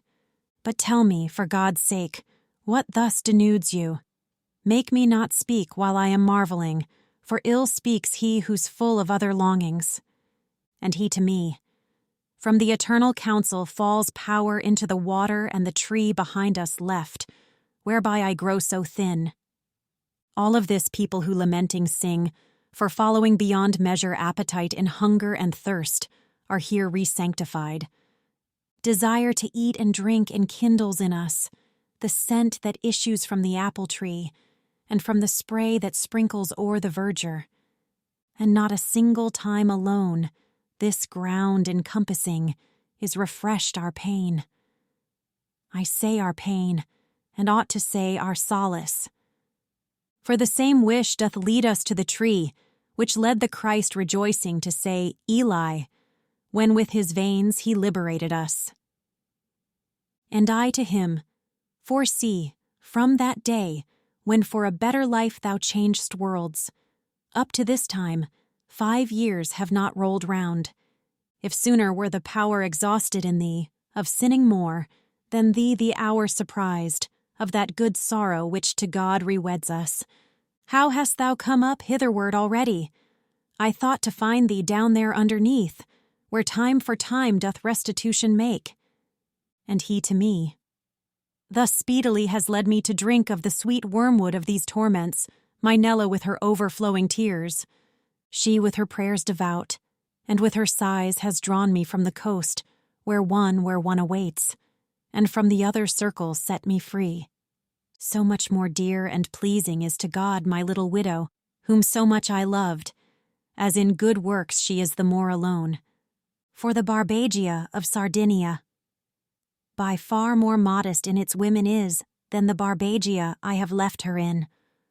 O brother sweet, what wilt thou have me say? A future time is in my sight already, to which this hour will not be very old, when from the pulpit shall be interdicted to the unblushing womankind of Florence, to go about displaying breast and paps. What savages were ere, what Saracens, who stood in need, to make them covered go, of spiritual or other discipline. But if the shameless women were assured of what swift heaven prepares for them, already wide open would they have their mouths to howl. For if my foresight here deceive me not, they shall be sad ere he has bearded cheeks who now is hushed to sleep with lullaby. O brother, now no longer hide thee from me. See that not only I, but all these people are gazing there, where thou dost veil the sun. Whence I to him, if thou bring back to mind what thou with me hast been, and I with thee, the present memory will be grievous still. Out of that life he turned me back who goes in front of me, 2 days agone when round the sister of him yonder showed herself. And to the sun I pointed. Through the deep night of the truly dead has this one led me, with this true flesh that follows after him. Thence his encouragements have led me up, ascending and still circling round the mount that you doth straighten, whom the world made crooked. He says that he will bear me company, till I shall be where Beatrice will be. There it behoves me to remain without him. This is Virgilius, who thus says to me, and him I pointed at. The other is that shade for whom just now shook every slope. Your realm that from itself discharges him. Purgatorio, canto 24. Nor speech the going, nor the going that slackened, but talking we went bravely on, even as a vessel urged by a good wind. And shadows that appeared things doubly dead, from out the sepulchres of their eyes betrayed wonder at me, aware that I was living. And I, continuing my colloquy, said, Peradventure he goes up more slowly than he would do for other people's sake. But tell me, if thou knowest, where is Picarda? Tell me if any one of note I see among this folk that gazes at me so. My sister, who, twixt beautiful and good, I know not which was more, triumphs rejoicing already in her crown on high Olympus. So said he first, and then, 'tis not forbidden to name each other here, so milked away is our resemblance by our dieting. This, pointing with his finger, is Buona Giunta of Lucca, and that face beyond him there, more peaked than the others, has held the holy church within his arms. From Tours was he, and purges by his fasting Bolsena's eels and the Vernaccia wine. He named me many others one by one, and all contented seemed at being named, so that for this I saw not one dark look. I saw for hunger bite the empty air Ubaldine dalla Pila and Boniface, who with his crook had pastured many people. I saw Messer Marchesi, who had leisure once at Forlì for drinking with less dryness, and he was one who ne'er felt satisfied.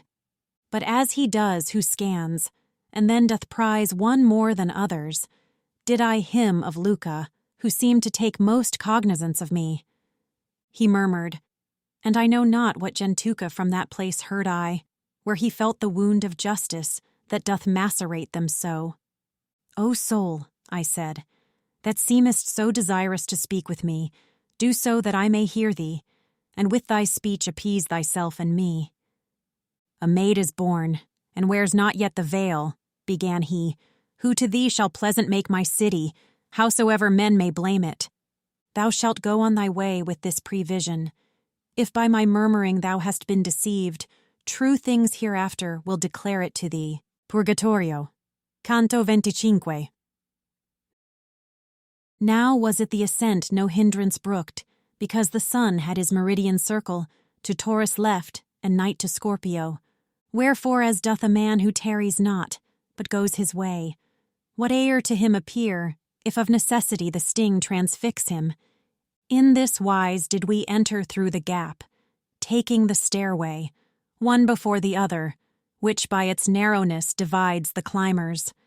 And as the little stork that lifts its wing with a desire to fly, and does not venture to leave the nest, and lets it downward droop, even such was I, with the desire of asking kindled and quenched, unto the motion coming he makes who doth address himself to speak.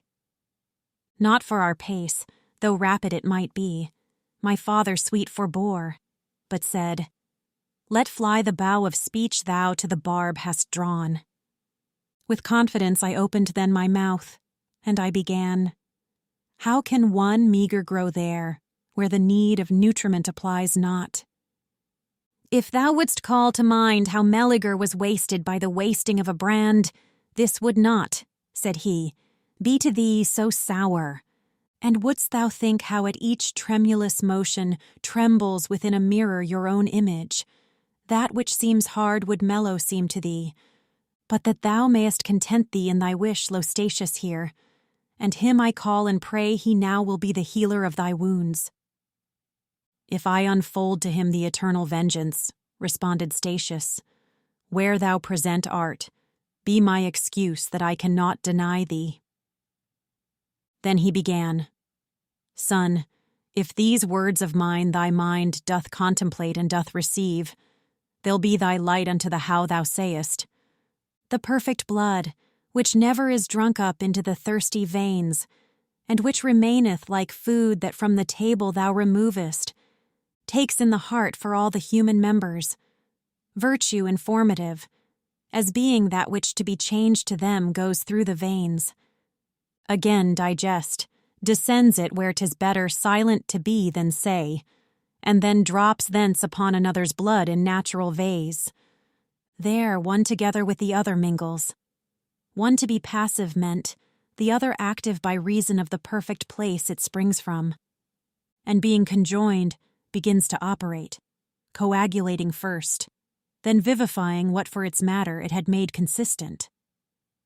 The active virtue, being made a soul as of a plant, in so far different, this on the way is that arrived already, then works so much that now it moves and feels like a sea fungus, and then undertakes to organize the powers whose seat it is. Now sun, dilates and now distends itself, the virtue from the generator's heart, where nature is intent on all the members. But how from animal it man becomes thou dost not see as yet.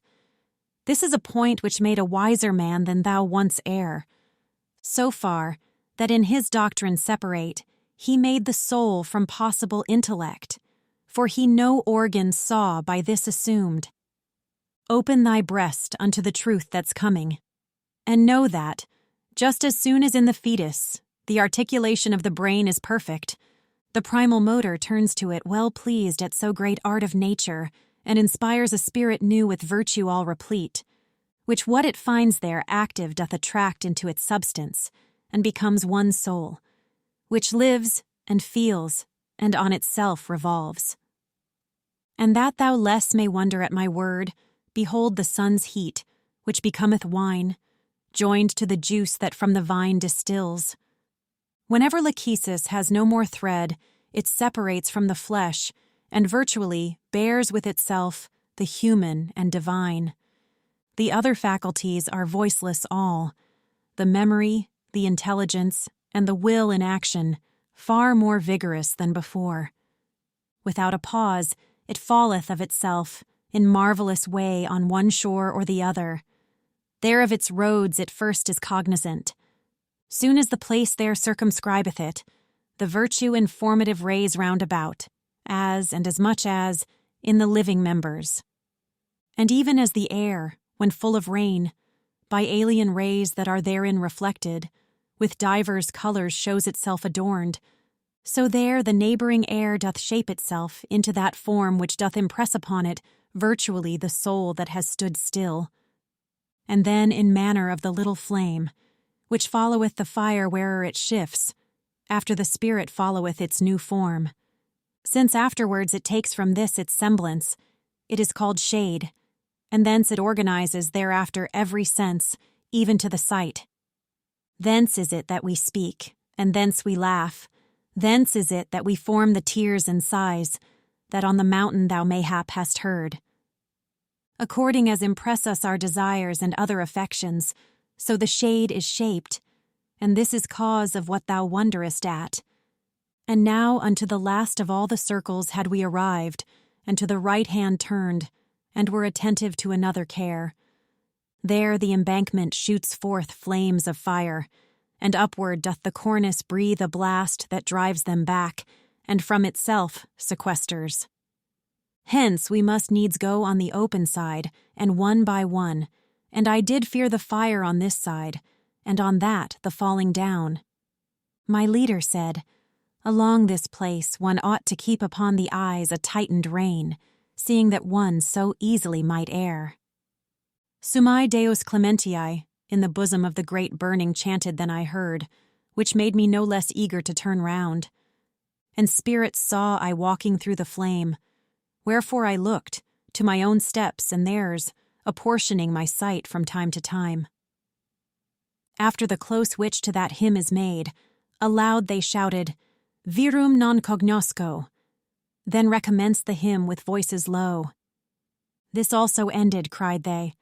To the wood Diana ran, and drove forth Hellas therefrom, who had of Venus felt the poison. Then to their song returned they. Then the wives they shouted, and the husbands who were chaste, as virtue and the marriage vow imposes.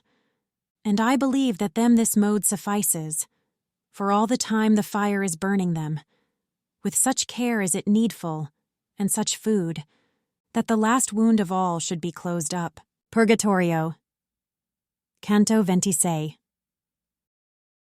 While on the brink, thus one before the other, we went upon our way, oft the good master said, Take thou heed, suffice it that I warn thee. On the right shoulder smote me now the sun, that, raying out, already the whole west, changed from its azure aspect into white. And with my shadow did I make the flame appear more red, and even to such a sign shades saw I many as they went, give heed. This was the cause that gave them a beginning to speak of me, and to themselves began they to say, That seems not a factitious body. Then towards me, as far as they could come, came certain of them, always with regard not to step forth where they would not be burned. O thou who goest, not from being slower but reverent perhaps, behind the others, answer me, who in thirst and fire am burning.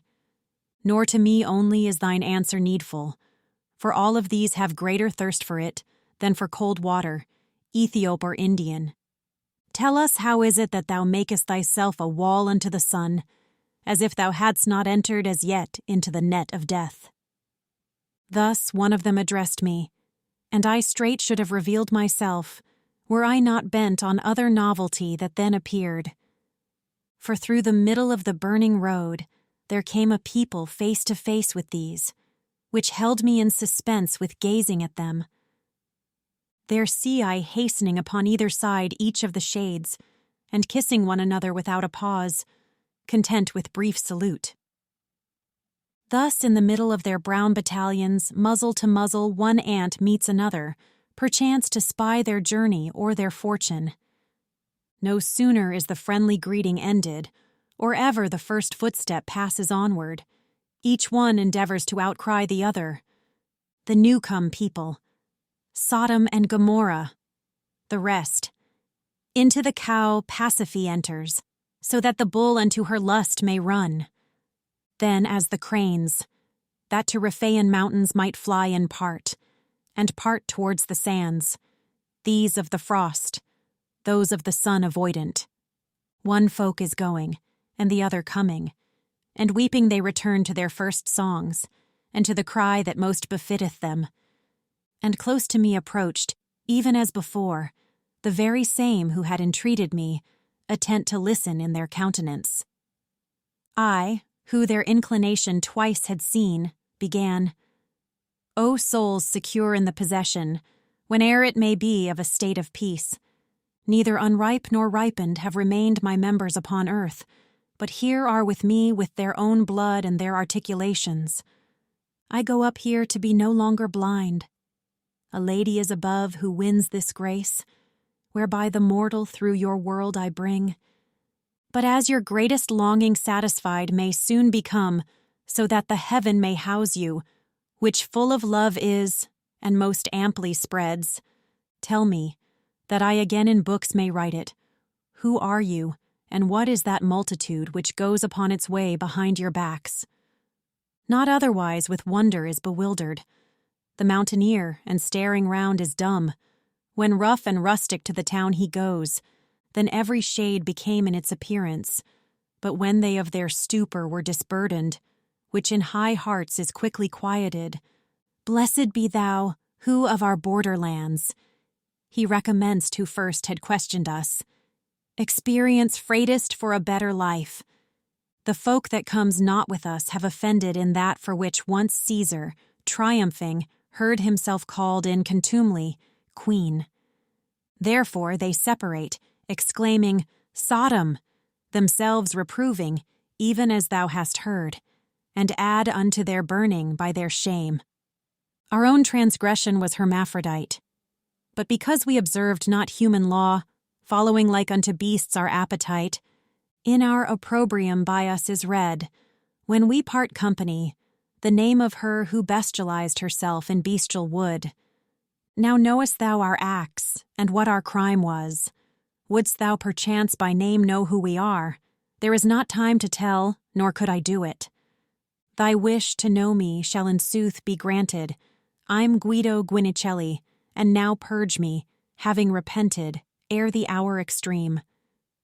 The same that in the sadness of Lycurgus, 2 sons became, their mother re-beholding, such I became, but rise not to such height.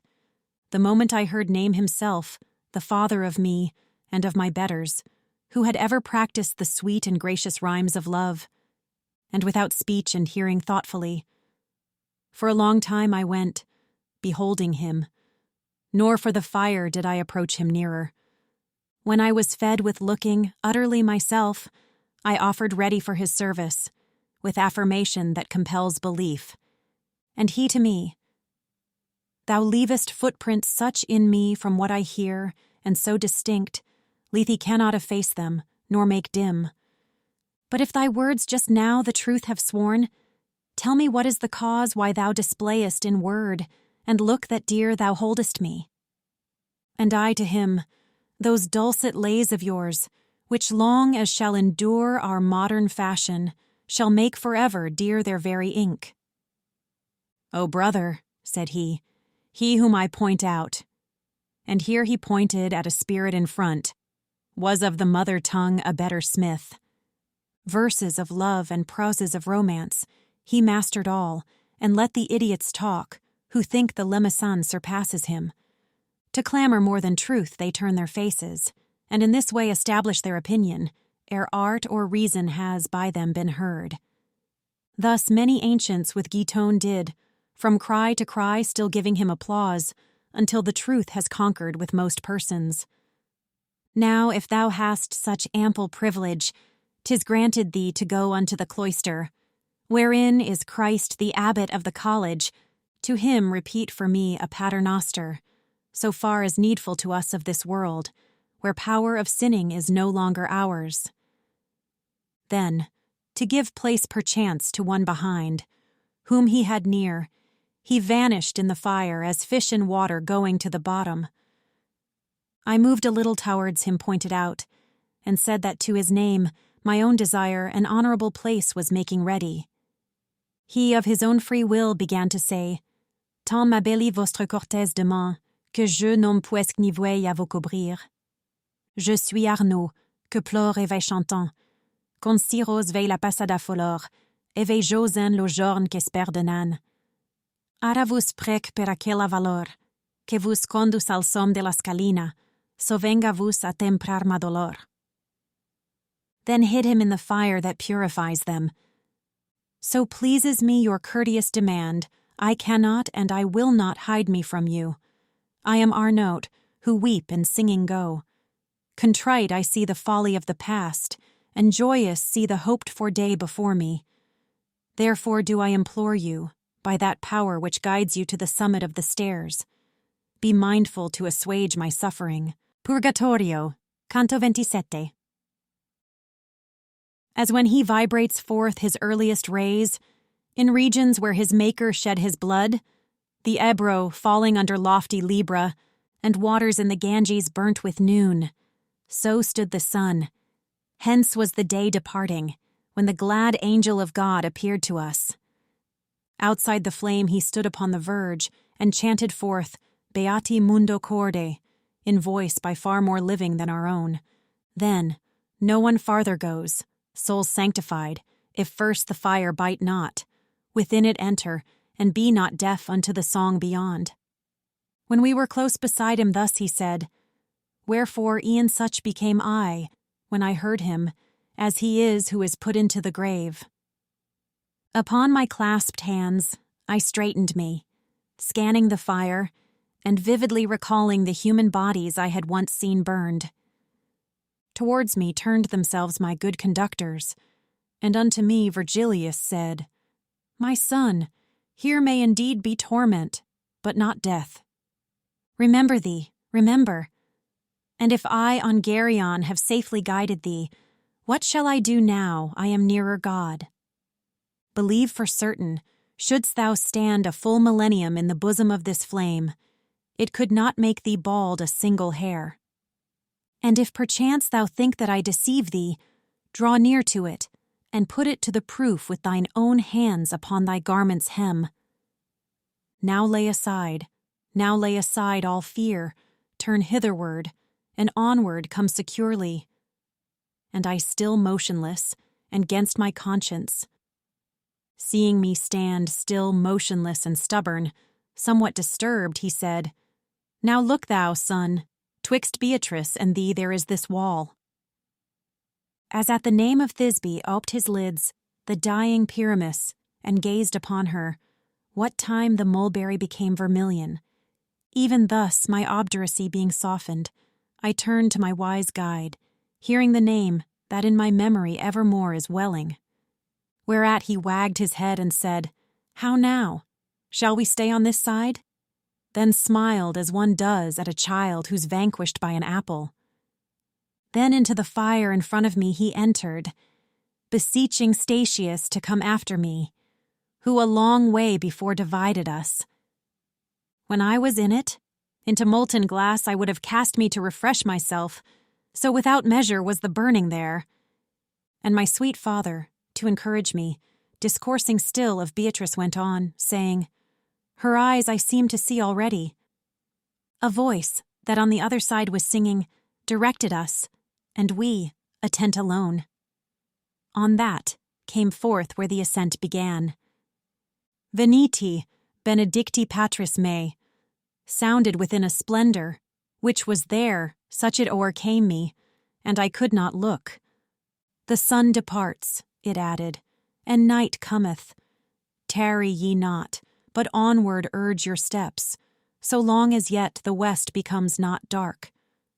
Straight forward through the rock the path ascended, in such a way that I cut off the rays before me of the sun, that now was low. And of few stairs we yet had made essay, ere by the vanished shadow the sun setting behind us we perceived, I and my sages.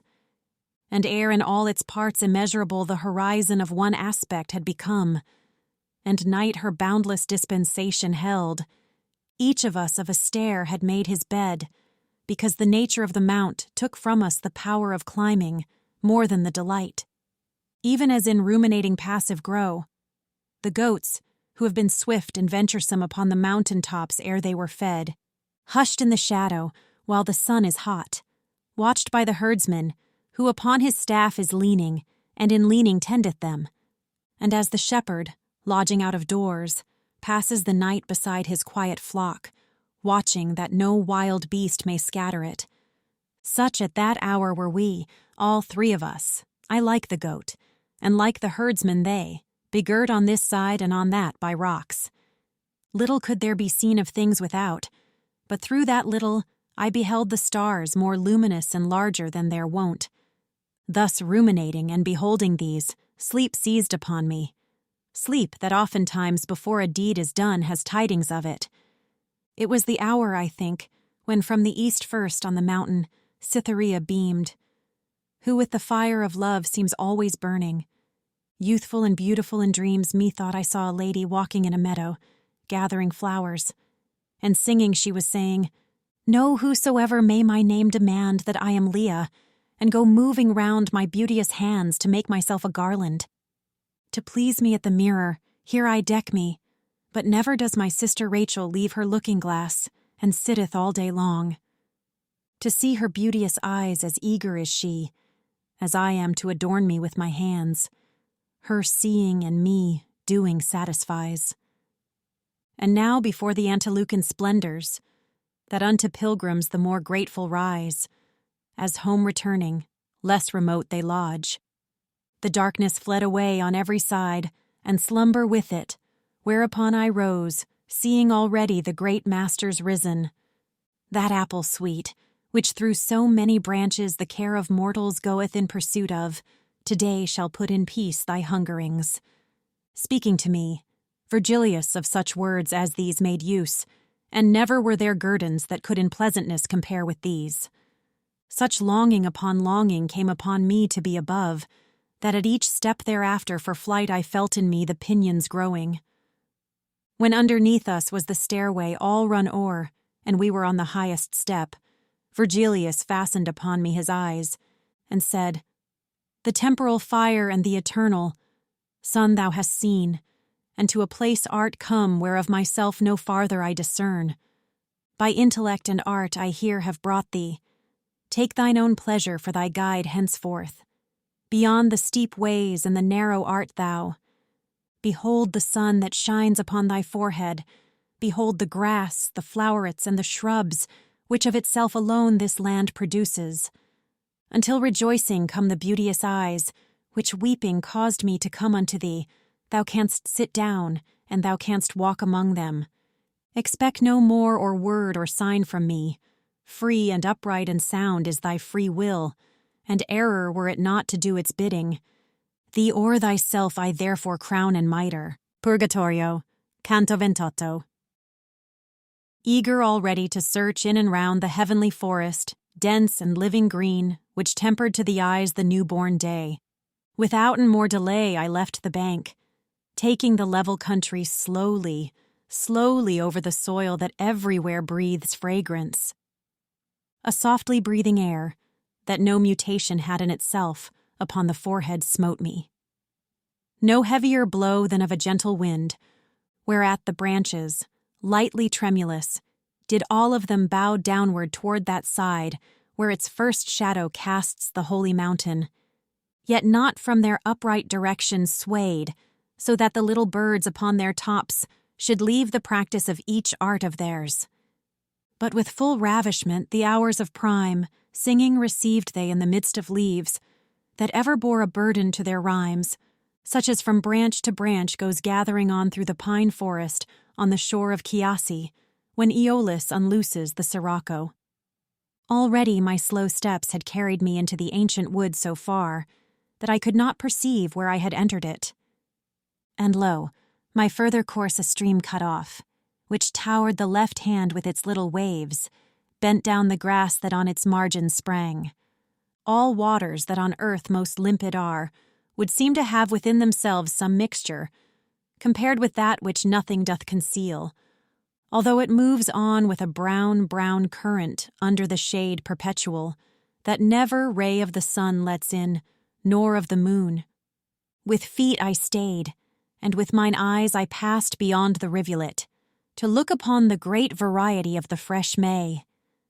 And there appeared to me, even as appears suddenly something that doth turn aside through very wonder every other thought, a lady all alone, who went along singing and culling floweret after floweret, with which her pathway was all painted over. Ah, beauteous lady, who in rays of love dost warm thyself, if I may trust to looks, which the heart's witnesses are wont to be, may the desire come unto thee to draw near to this river's bank, I said to her, so much that I might hear what thou art singing. Thou makest me remember where and what Proserpina that moment was, when lost her mother her, and she herself the spring. As turns herself, with feet together pressed into the ground, a lady who is dancing, and hardly puts one foot before the other, on the vermilion and the yellow flowerets.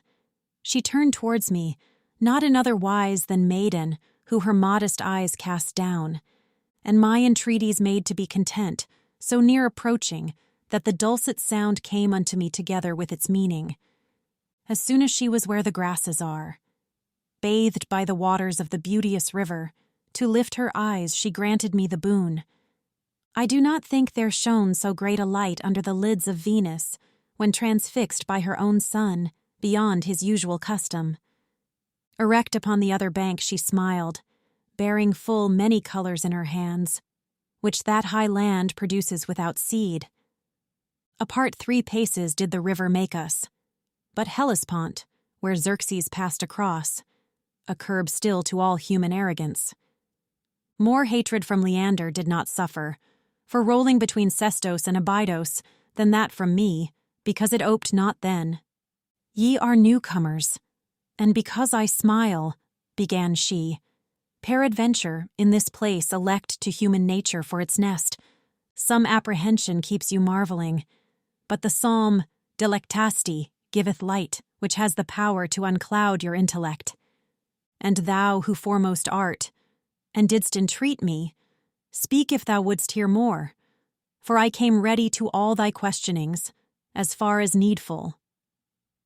The water, said I, and the forest's sound are combating within me my new faith in something which I heard opposed to this. Whence she, I will relate how from its cause proceedeth that which maketh thee to wonder, and purge away the cloud that smites upon thee. The good supreme, soul in itself delighting, created man good, and this goodly place gave him his hansel of eternal peace. By his default short while he sojourned here, by his default to weeping and to toil, he changed his innocent laughter and sweet play, that the disturbance which below is made by exhalations of the land and water, which far as may be follow after heat, might not upon mankind wage any war. This mount ascended towards the heaven so high, and is exempt from there where it is locked. Now since the universal atmosphere turns in a circuit with the primal motion, unless the circle is broken on some side, upon this height, that all is disengaged. In living ether, doth this motion strike and make the forest sound, for it is dense. And so much power the stricken plant possesses, that with its virtue it impregns the air, and this, revolving, scatters it around. And yonder earth, according as 'tis worthy in self or in its clime, conceives and bears of divers qualities the divers trees. It should not seem a marvel then on earth, this being heard, whenever any plant without seed manifest there taketh root. And thou must know, this holy tableland, in which thou art is full of every seed, and fruit has in it never gathered there. The water which thou seest springs not from vein, restored by vapor that the cold condenses, like to a stream that gains or loses breath, but issues from a fountain safe and certain, which by the will of God as much regains as it discharges, open on two sides. Upon this side with virtue it descends, which takes away all memory of sin. On that, of every good deed done restores it. Here Lethe, as upon the other side you know it is called, and worketh not if first on either side it be not tasted. This every other savour doth transcend, and notwithstanding slaked so far may be thy thirst, that I reveal to thee no more. I'll give thee a corollary still in grace, nor think my speech will be to thee less dear, if it spread out beyond my promise to thee. Those who in ancient times have feigned in song the age of gold and its felicity, dreamed of this place perhaps upon Parnassus. Here was the human race in innocence. Here evermore was spring, and every fruit. This is the nectar of which each one speaks. Then backward did I turn me wholly round unto my poets, and saw that with a smile they had been listening to these closing words. Then to the beautiful lady turned mine eyes. Purgatorio, Canto 29. Singing like unto an enamored lady, she, with the ending of her words, continued, Beati quorum tecta sunt peccata. And even as nymphs, that wandered all alone among the sylvan shadows, sedulous one to avoid and one to see the sun, she then against the stream moved onward, going along the bank, and I abreast of her little steps with little steps attending. Between her steps and mine were not 100, when equally the margins gave a turn, in such a way that to the east I faced. Nor even thus our way continued far before the lady wholly turned herself unto me, saying, Brother, look and listen. And lo, a sudden lustre ran across on every side athwart the spacious forest, such that it made me doubt if it were lightning. But since the lightning ceases as it comes, and that continuing brightened more and more, within my thought I said, What thing is this? And a delicious melody there ran along the luminous air, whence holy zeal made me rebuke the hardihood of Eve. For there where earth and heaven obedient were, the woman only, and but just created, could not endure to stay neath any veil, underneath which had she devoutly stayed, I sooner should have tasted those delights ineffable, and for a longer time. While mid such manifold first fruits, I walked of the eternal pleasure all enwrapped, and still solicitous of more delights. In front of us, like an enkindled fire, became the air beneath the verdant boughs, and the sweet sound as singing now was heard. O Virgin sacrosanct, if ever hunger, vigils, or cold for you I have endured, the occasion spurs me their reward to claim. Now Helicon must needs pour forth for me, and with her choir Urania must assist me, to put in verse things difficult to think. A little farther on, 7 trees of gold. In semblance the long space still intervening between ourselves and them did counterfeit. But when I had approached so near to them the common object, which the sense deceives, lost not by distance any of its marks. The faculty that lends discourse to reason did apprehend that they were candlesticks, and in the voices of the song, Hosanna. Above them flamed the harness, beautiful, far brighter than the moon in the serene of midnight, at the middle of her month. I turned me round, with admiration filled, to good Virgilius, and he answered me with visage no less full of wonderment. Then back I turned my face to those high things, which moved themselves towards us so sedately, they had been distanced by new-wedded brides. The lady chid me, Why dost thou burn only so with affection for the living lights, and dost not look at what comes after them? Then saw I people, as behind their leaders, coming behind them, garmented in white, and such a whiteness never was on earth. The water on my left flank was resplendent, and back to me reflected my left side, e'en as a mirror, if I looked therein. When I upon my margin had such post, that nothing but the stream divided us, better to see I gave my steps repose, and I beheld the flamelets onward go, leaving behind themselves the air depicted, and they of trailing pennons had the semblance, so that it overhead remained distinct with sevenfold lists, all of them of the colors whence the sun's bow is made, and Delia's girdle. These standards to the rearward longer were than was my sight, and as it seemed to me, 10 paces were the outermost apart. Under so fair a heaven as I described the 24 elders, 2 by 2, came on incoronate with flower de luce. They all of them were singing, "Blessed thou among the daughters of Adam art, and blessed for evermore shall be thy loveliness." After the flowers and other tender grasses, in front of me upon the other margin, were disencumbered of that race elect.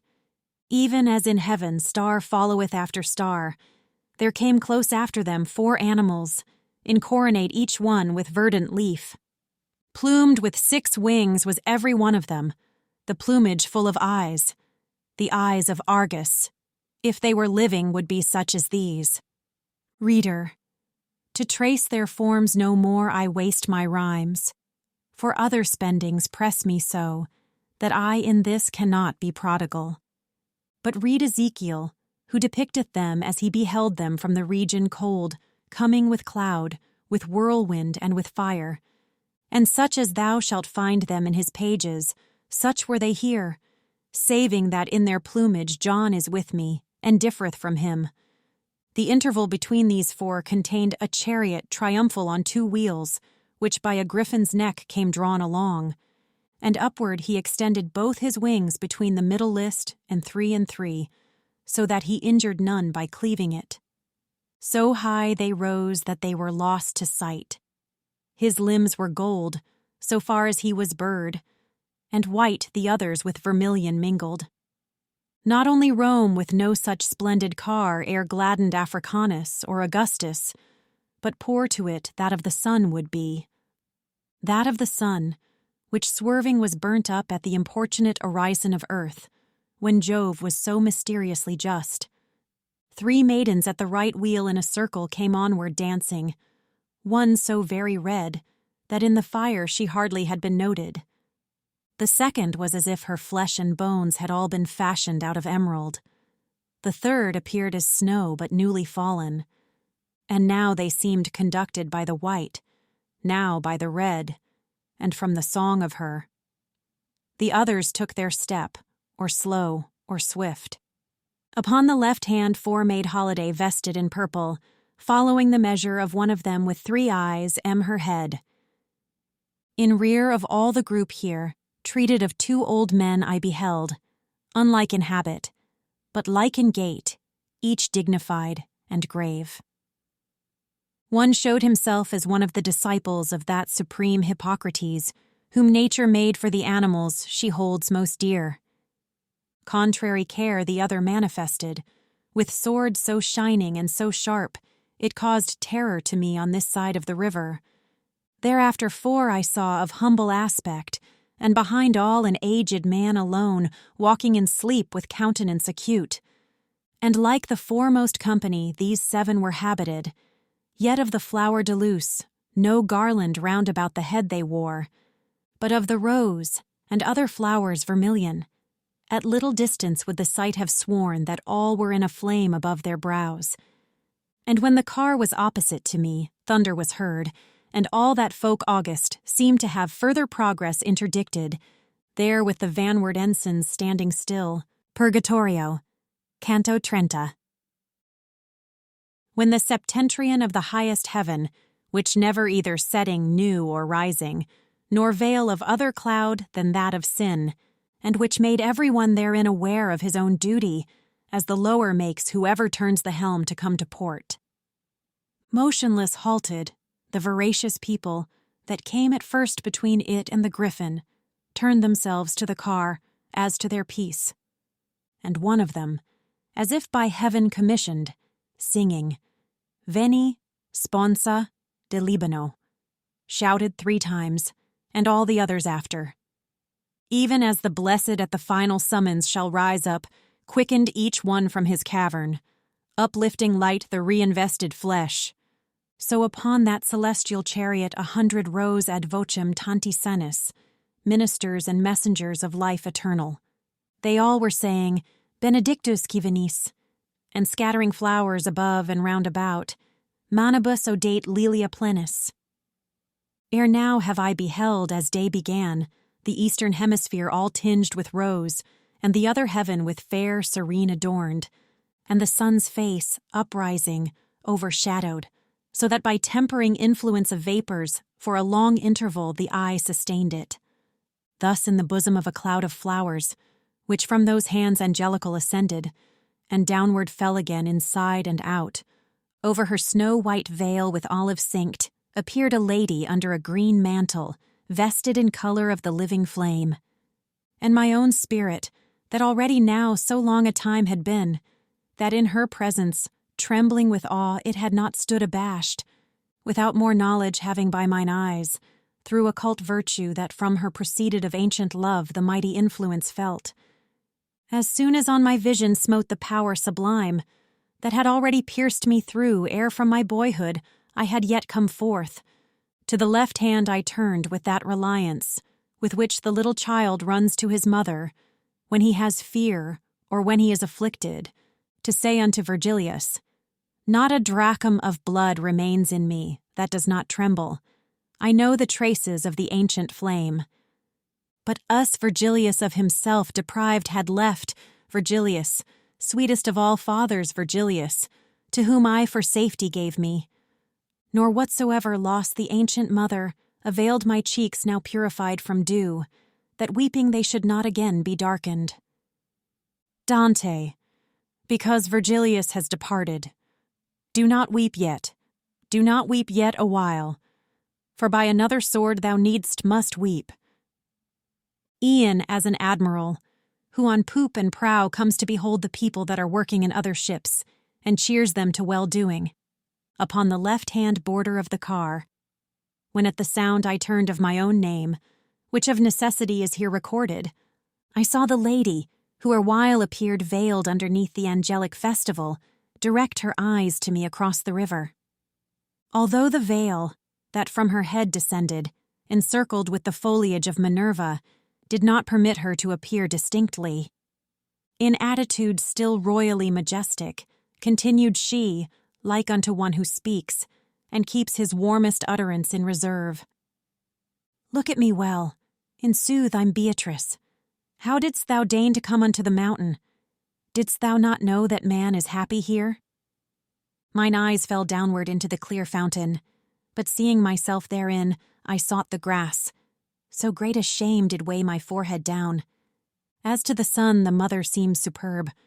So she appeared to me, for somewhat bitter tasteth the savor of severe compassion.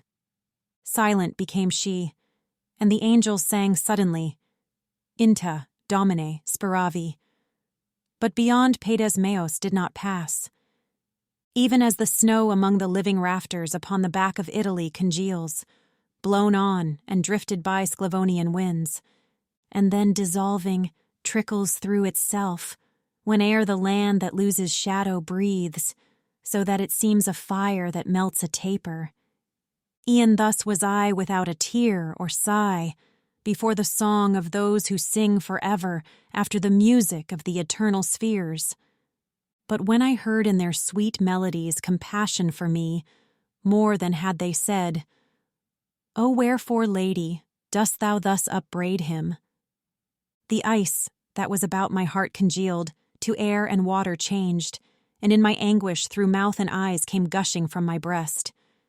She, on the right-hand border of the car, still firmly standing, to those holy beings, thus her discourse directed afterwards.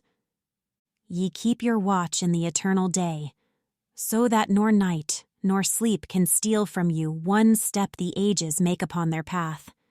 Therefore my answer is with greater care, that he may hear me who is weeping yonder, so that the sin and dole be of one measure. Not only by the work of those great wheels, that destine every seed unto some end, according as the stars are in conjunction, but by the largesse of celestial graces, which have such lofty vapors for their reign, that near to them our sight approaches not. Such had this man become in his new life. Potentially, that every righteous habit would have made admirable proof in him. But so much more malignant and more savage becomes the land untilled and with bad seed, the more good earthly vigor it possesses. Some time did I sustain him with my look. Revealing unto him my youthful eyes, I led him with me turned in the right way. As soon as ever of my second age I was upon the threshold in changed life, himself from me he took and gave to others. When from the flesh to spirit I ascended, and beauty and virtue were in me increased, I was to him less dear and less delightful, and into ways untrue he turned his steps, pursuing the false images of good that never any promises fulfill. Nor prayer for inspiration me availed, by means of which in dreams and otherwise I called him back, so little did he heed them. So low he fell, that all appliances for his salvation were already short, save showing him the people of perdition. For this I visited the gates of death, and unto him, who so far up has led him, my intercessions were with weeping borne. God's lofty fiat would be violated, if Lethe should be passed, and if such viands should tasted be, withouten any scot, of penitence that gushes forth in tears. Purgatorio. Canto 31. O thou who art beyond the sacred river. Turning to me the point of her discourse, that edgewise even had seemed to me so keen, she recommenced, continuing without pause. Say if this be true, to such a charge, thy own confession needs must be conjoined. My faculties were in so great confusion that the voice moved, but sooner was extinct than by its organs it was set at large. A while she waited, then she said, What thinkest? Answer me, for the mournful memories in thee not yet are by the waters injured. Confusion and dismay together mingled, forced such a yes. From out my mouth, that sight was needful to the understanding of it, even as a crossbow breaks, when 'tis discharged, too tensely drawn the bowstring and the bow, and with less force the arrow hits the mark. So I gave way beneath that heavy burden, outpouring in a torrent tears and sighs, and the voice flagged upon its passage forth. Whence she to me, in those desires of mine which led thee to the loving of that good, beyond which there is nothing to aspire to. What trenches lying traverse, or what chains didst thou discover, that of passing onward thou shouldst have thus despoiled thee of the hope? And what allurements or what vantages upon the forehead of the others showed, that thou shouldst turn thy footsteps unto them? After the heaving of a bitter sigh, hardly had I the voice to make response, and with fatigue my lips did fashion it. Weeping, I said, The things that present were with their false pleasure, turned aside my steps, soon as your countenance concealed itself. And she, Shouldst thou be silent, or deny what thou confessest, not less manifest would be thy fault. By such a judge 'tis known. But when from one's own cheeks comes bursting forth the accusal of the sin, in our tribunal against the edge the wheel doth turn itself. But still, that thou mayst feel a greater shame for thy transgression, and another time, hearing the sirens thou mayst be more strong, cast down the seed of weeping and attend. So shalt thou hear how in an opposite way my buried flesh should have directed thee. Never to thee presented art or nature pleasure so great as the fair limbs wherein I was enclosed, which scattered are in earth. And if the highest pleasure thus did fail thee, by reason of my death, what mortal thing should then have drawn thee into its desire? Thou oughtest verily at the first shaft of things fallacious to have risen up to follow me, who was no longer such. Thou oughtest not to have stooped thy pinions downward, to wait for further blows, or little girl, or other vanity of such brief use. The callow birdlet waits for 2 or 3, but to the eyes of those already fledged, in vain the net is spread or shaft is shot. Even as children silent in their shame, stand listening with their eyes upon the ground, and conscious of their fault and penitent. So was I standing, and she said, "If thou in hearing sufferest pain, lift up thy beard, and thou shalt feel a greater pain in seeing." With less resistance is a robust holm uprooted, either by a native wind, or else by that from regions of Yarbus, than I upraised at her command my chin. And when she by the beard the face demanded, well I perceived the venom of her meaning. Purgatorio, Canto 32. So steadfast and attentive were mine eyes in satisfying their decennial thirst, that all my other senses were extinct, and upon this side and on that they had walls of indifference, so the holy smile drew them unto itself with the old net. When forcibly my sight was turned away towards my left hand by those goddesses, because I heard from them a too intently. And that condition of the sight which is in eyes but lately smitten by the sun bereft me of my vision some short while. But to the less when sight reshaped itself, I say the less in reference to the greater splendor from which perforce I had withdrawn. I saw upon its right wing wheeled about the glorious host, returning with the sun, and with the sevenfold flames upon their faces. As underneath its shields, to save itself, a squadron turns, and with its banner wheels, before the whole thereof can change its front, that soldiery of the celestial kingdom, which marched in the advance, had wholly passed us, before the chariot had turned its pole. Then to the wheels the maidens turned themselves, and the griffin moved his burden benedight, but so that not a feather of him fluttered. The lady fair who drew me through the ford followed with Statius and myself the wheel, which made its orbit with the lesser arc. So passing through the lofty forest, vacant by fault of her, who in the serpent trusted, angelic music made our steps keep time. Perchance as great a space had in 3 flights, an arrow loosened from the string o'erpassed, as we had moved when Beatrice descended. I heard them murmur all together, "Adam." Then circled they about a tree despoiled of blooms and other leafage on each bough. Its tresses, which so much the more dilate as higher they ascend, had been by Indians among their forests marveled at for height. Blessed art thou, O Griffin, who dost not pluck with thy beak these branches sweet to taste, since appetite by this was turned to evil. After this fashion round the tree robust, the others shouted, and the twofold creature, "Thus is preserved the seed of all the just." And turning to the pole which he had dragged, he drew it close beneath the widowed bough, and what was of it unto it left bound. In the same manner as our trees, when downward falls the great light, with that together mingled, which after the celestial lasca shines, begin to swell, and then renew themselves, each one with its own color, ere the sun harness his steeds beneath another star, less than of rose and more than violet, a hue disclosing, was renewed the tree that had erewhile its boughs so desolate. I never heard, nor here below is sung, the hymn which afterward that people sang, nor did I bear the melody throughout. Had I the power to paint how fell asleep those eyes compassionless, of Syrinx hearing, those eyes to which more watching cost so dear, even as a painter who from model paints, I would portray how I was lulled asleep. He may, who well can picture drowsyhood. Therefore I pass to what time I awoke, and say a splendor rent from me the veil of slumber, and a calling, "Rise, what dost thou?"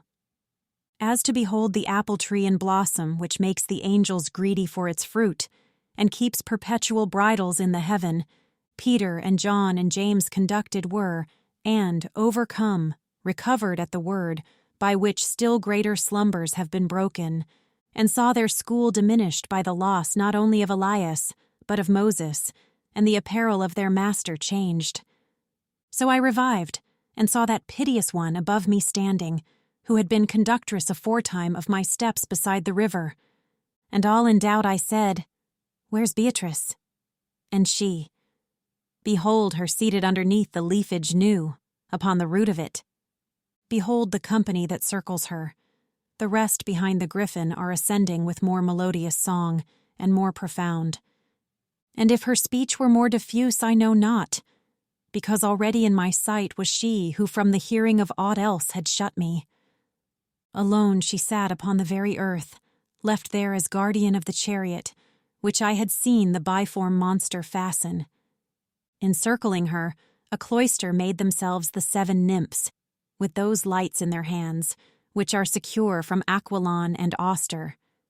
Short while shalt thou be here a forester, and thou shalt be with me for evermore, a citizen of that Rome where Christ is Roman. Therefore, for that world's good which liveth ill, fix on the car thine eyes, and what thou seest, having returned to earth, take heed thou write. Thus Beatrice.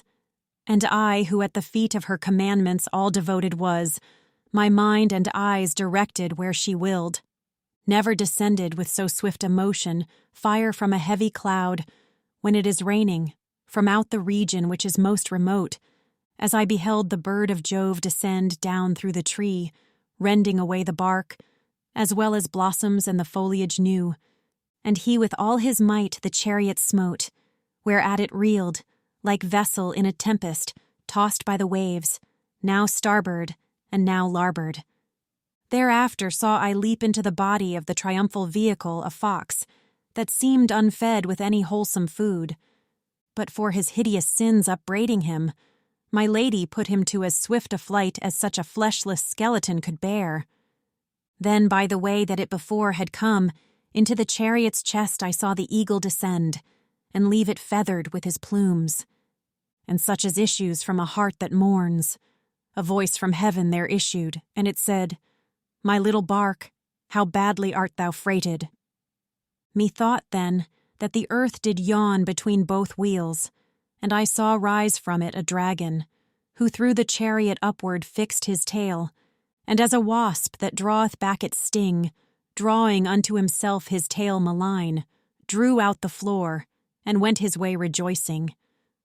That which remained behind, even as with grass, a fertile region, with the feathers, offered perhaps with pure intention and benign, reclothed itself, and with them were reclothed the pole, and both the wheels so speedily, a sigh doth longer keep the lips apart. Transfigured thus the holy edifice, thrust forward heads upon the parts of it, 3 on the pole and 1 at either corner. The first were horned like oxen, but the 4 had but a single horn upon the forehead, a monster such had never yet been seen. Firm as a rock upon a mountain high, seated upon it there appeared to me a shameless whore, with eyes swift glancing round, and as if not to have her taken from him, upright beside her I beheld a giant, and ever and anon they kissed each other. But because she her wanton roving eye turned upon me, her angry paramour did scourge her from her head unto her feet. Then full of jealousy, and fierce with wrath, he loosed the monster, and across the forest dragged it so far he made of that alone a shield unto the whore and the strange beast. Purgatorio, Canto 33. Deus venerunt gentes, alternating. Now 3, now 4, melodious psalmody. The maidens in the midst of tears began, and Beatrice, compassionate and sighing, listened to them with such a countenance that scarce more changed was Mary at the cross. But when the other virgin's place had given for her to speak, uprisen to her feet with color as of fire, she made response. Modicum et non videbitis me, et iterum, my sisters predilect, modicum et vos videbitis me. Then all the 7 in front of her she placed, and after her, by beckoning only, moved me and the lady and the sage who stayed. So she moved onward, and I do not think that her 10th step was placed upon the ground, when with her eyes upon mine eyes she smote, and with a tranquil aspect, Come more quickly. To me she said, that, if I speak with thee, to listen to me thou mayst be well placed. As soon as I was with her as I should be, she said to me, Why, brother, dost thou not venture to question now, in coming with me? As unto those who are too reverential, speaking in presence of superiors, who drag no living utterance to their teeth, it me befell, that without perfect sound began I. My necessity, Madonna, you know, and that which thereunto is good. And she to me, of fear and bashfulness, henceforward I will have thee strip thyself, so that thou speak no more as one who dreams. Know that the vessel which the serpent broke was and is not. But let him who is guilty think that God's vengeance does not fear a sop. Without an heir shall not forever be the eagle that left his plumes upon the car, whence it became a monster, then a prey.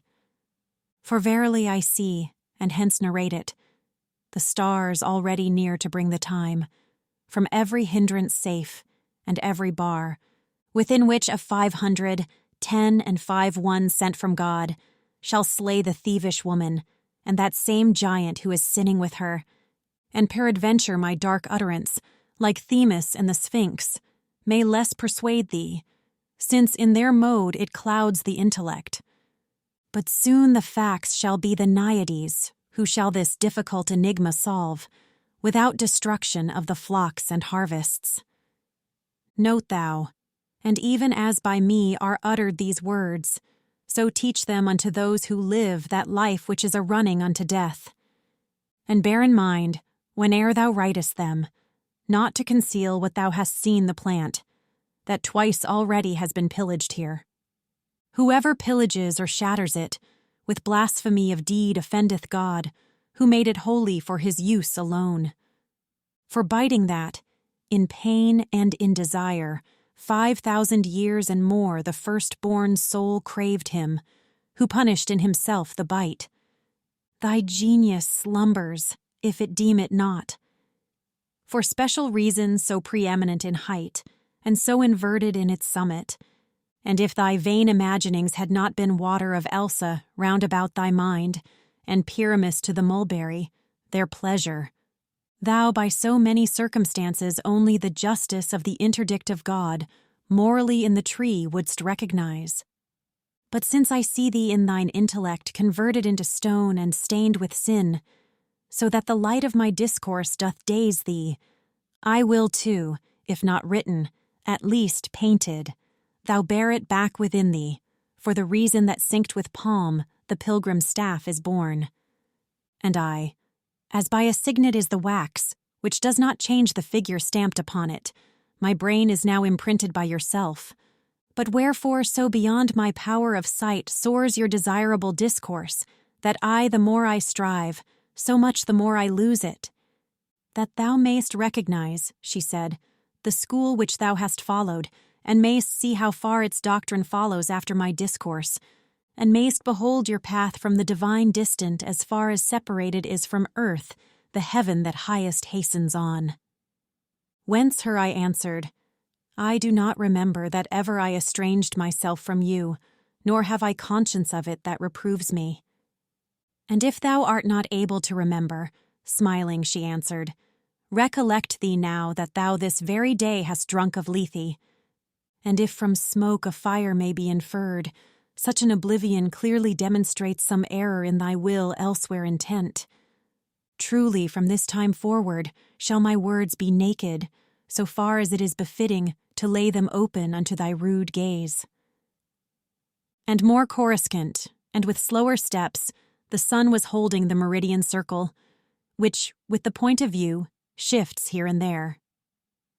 When halted, as he cometh to a halt, who goes before a squadron as its escort, if something new he find upon his way? The ladies 7 at a dark shadow's edge, such as beneath green leaves and branches black, the Alp upon its frigid border wears. In front of them the Tigris and Euphrates. Methought I saw forth issue from one fountain, and slowly part, like friends, from one another. O light, O glory of the human race! What stream is this which here unfolds itself from out one source, and from itself withdraws? For such a prayer, 'twas said unto me, Pray Matilda that she tell thee. And here answered, as one does who doth free himself from blame, the beautiful lady. This and other things were told to him by me, and sure I am the water of Lethe has not hid them from him. and Beatrice. Perhaps a greater care, which oftentimes our memory takes away, has made the vision of his mind obscure. But behold, that yonder rises, lead him to it, and as thou art accustomed, revive again the half-dead virtue in him. Like gentle soul, that maketh no excuse, but makes its own will of another's will, as soon as by a sign it is disclosed. Even so, when she had taken hold of me, the beautiful lady moved, and unto Statius said, in her womanly manner, Come with him. If, reader, I possessed a longer space for writing it, I yet would sing in part of the sweet draught that ne'er would satiate me. But inasmuch as full are all the leaves made ready for this second canticle, the curb of art no farther lets me go. From the most holy water I returned regenerate, in the manner of new trees that are renewed with a new foliage, pure and disposed to mount unto the stars. Paradiso. Paradiso, canto uno. The glory of him who moveth everything doth penetrate the universe, and shine in one part more and in another less. Within that heaven which most his light receives was I, and things beheld which to repeat nor knows nor can, who from above descends. Because in drawing near to its desire, our intellect engulfs itself so far that after it the memory cannot go. Truly, whatever of the holy realm I had the power to treasure in my mind shall now become the subject of my song. O good Apollo, for this last emprise, make of me such a vessel of thy power as giving the beloved laurel asks. One summit of Parnassus hitherto has been enough for me, but now with both I needs must enter the arena left. Enter into my bosom, thou, and breathe as at the time when Marsyas thou didst draw out of the scabbard of those limbs of his. O power divine, lend'st thou thyself to me, so that the shadow of the blessed realm stamped in my brain I can make manifest. Thou'lt see me come unto thy darling tree, and crown myself thereafter with those leaves, of which the theme and thou shalt make me worthy. So seldom, Father, do we gather them for triumph, or of Caesar, or of poet, the fault and shame of human inclinations. That the Paeanian foliage should bring forth joy to the joyous Delphic deity, when anyone it makes to thirst for it. A little spark is followed by great flame. Perchance with better voices after me shall prayer be made that Syrah may respond. To mortal men by passages diverse uprises the world's lamp, but by that one which circles four uniteth with three crosses, with better course and with a better star, conjoined it issues, and the mundane wax tempers and stamps more after its own fashion. Almost that passage had made morning there and evening here, and there was wholly white that hemisphere, and black the other part, when Beatrice towards the left-hand side I saw turned round, and gazing at the sun. Never did eagle fasten so upon it, and even as a second ray is wont to issue from the first and reascend, like to a pilgrim who would fain return, thus of her action, through the eyes infused in my imagination, mine I made, and sunward fixed mine eyes beyond our wont. There much is lawful which is here unlawful unto our powers, by virtue of the place made for the human species as its own. Not long I bore it, nor so little while, but I beheld it sparkle round about, like iron that comes molten from the fire. And suddenly it seemed that day to day was added, as if he who has the power had with another sun the heaven adorned. With eyes upon the everlasting wheels stood Beatrice all intent, and I, on her fixing my vision from above, removed. Such at her aspect inwardly became as Glaucus, tasting of the herb that made him peer of the other gods beneath the sea. To represent transhumanize in words impossible were. The example, then, suffice him for whom grace the experience reserves. If I was merely what of me thou newly createdst, Love who governest the heaven, thou knowest, who didst lift me with thy light. When now the wheel, which thou dost make eternal desiring thee, made me attentive to it by harmony thou dost modulate and measure, then seemed to me so much of heaven enkindled by the sun's flame, that neither rain nor river air made a lake so widely spread abroad. The newness of the sound and the great light kindled in me a longing for their cause, never before with such acuteness felt, whence she, who saw me as I saw myself, to quiet in me my perturbed mind, opened her mouth, ere I did mine to ask, and she began, "Thou makest thyself so dull with false imagining, that thou seest not what thou wouldst see if thou hadst shaken it off. Thou art not upon earth, as thou believest, but lightning, fleeing its appropriate sight, ne'er ran as thou, who thitherward returnest." If of my former doubt I was divested by these brief little words more smiled than spoken, I in a new one was the more ensnared, and said, "Already did I rest content from great amazement, but am now amazed in what way I transcend these bodies' light." Whereupon she, after a pitying sigh, her eyes directed towards me with that look a mother casts on a delirious child, and she began, "All things, whate'er they be, have order among themselves, and this is form, that makes the universe resemble God. Here do the higher creatures see the footprints of the eternal power, which is the end whereto is made the law already mentioned. In the order that I speak of are inclined all natures, by their destinies diverse, more or less near unto their origin. Hence they move onward unto ports diverse, o'er the great sea of being, and each one with instinct given it which bears it on. This bears away the fire towards the moon. This is in mortal hearts the motive power. This binds together and unites the earth. Nor only the created things that are without intelligence this bow shoots forth, but those that have both intellect and love. The providence that regulates all this makes with its light the heaven forever quiet, wherein that turns which has the greatest haste. And thither now, as to a sight decreed, bears us away the virtue of that cord which aims its arrows at a joyous mark. True is it, that as oftentimes the form accords not with the intention of the art, because in answering is matter deaf, so likewise from this course doth deviate. Sometimes the creature, who the power possesses, though thus impelled, to swerve some other way, in the same wise as one may see the fire fall from a cloud, if the first impetus earthward is wrested by some false delight. Thou shouldst not wonder more, if well I judge, at thine ascent, than at a rivulet from some high mount descending to the lowland. Marvel it would be in thee, if deprived of hindrance thou wert seated down below, as if on earth the living fire were quiet. Thereat she heavenward turned again her face. Paradiso, Canto 2. Oh yeah, who in some pretty little boat, eager to listen, have been following behind my ship, that singing sails along, turn back to look again upon your shores.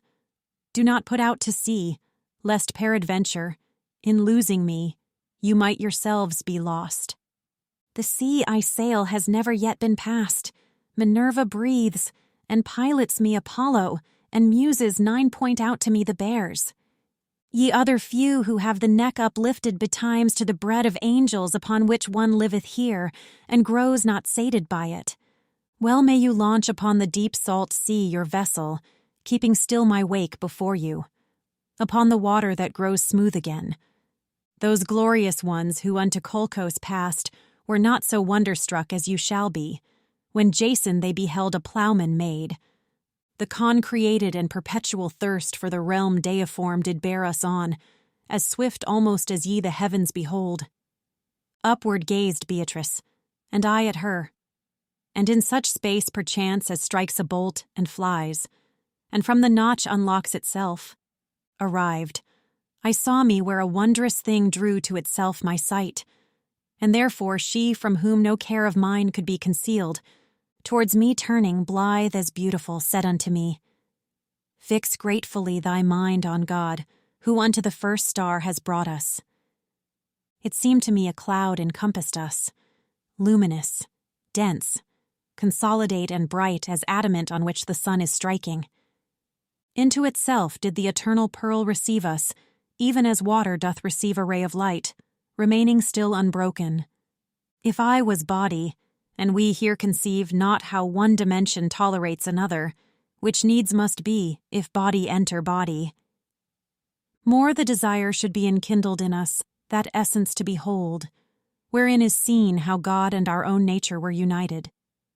There will be seen what we receive by faith, not demonstrated, but self-evident in guise of the first truth that man believes. I made reply, Madonna, as devoutly as most I can do, I give thanks to him who has removed me from the mortal world. But tell me what the dusky spots may be upon this body, which below on earth make people tell that fabulous tale of Cain. Somewhat she smiled, and then, if the opinion of mortals be erroneous, she said, where the key of sense doth not unlock, certes, the shafts of wonder should not pierce thee now. Forasmuch as, following the senses, thou seest that the reason has short wings. But tell me what thou think'st of it thyself. And I, what seems to us up here diverse, is caused, I think, by bodies rare and dense. And she, right truly shalt thou see immersed in error thy belief, if well thou hearest the argument that I shall make against it. Lights many the eighth sphere displays to you, which in their quality and quantity may noted be of aspects different. If this were caused by rare and dense alone, one only virtue would there be in all, or more or less diffused, or equally.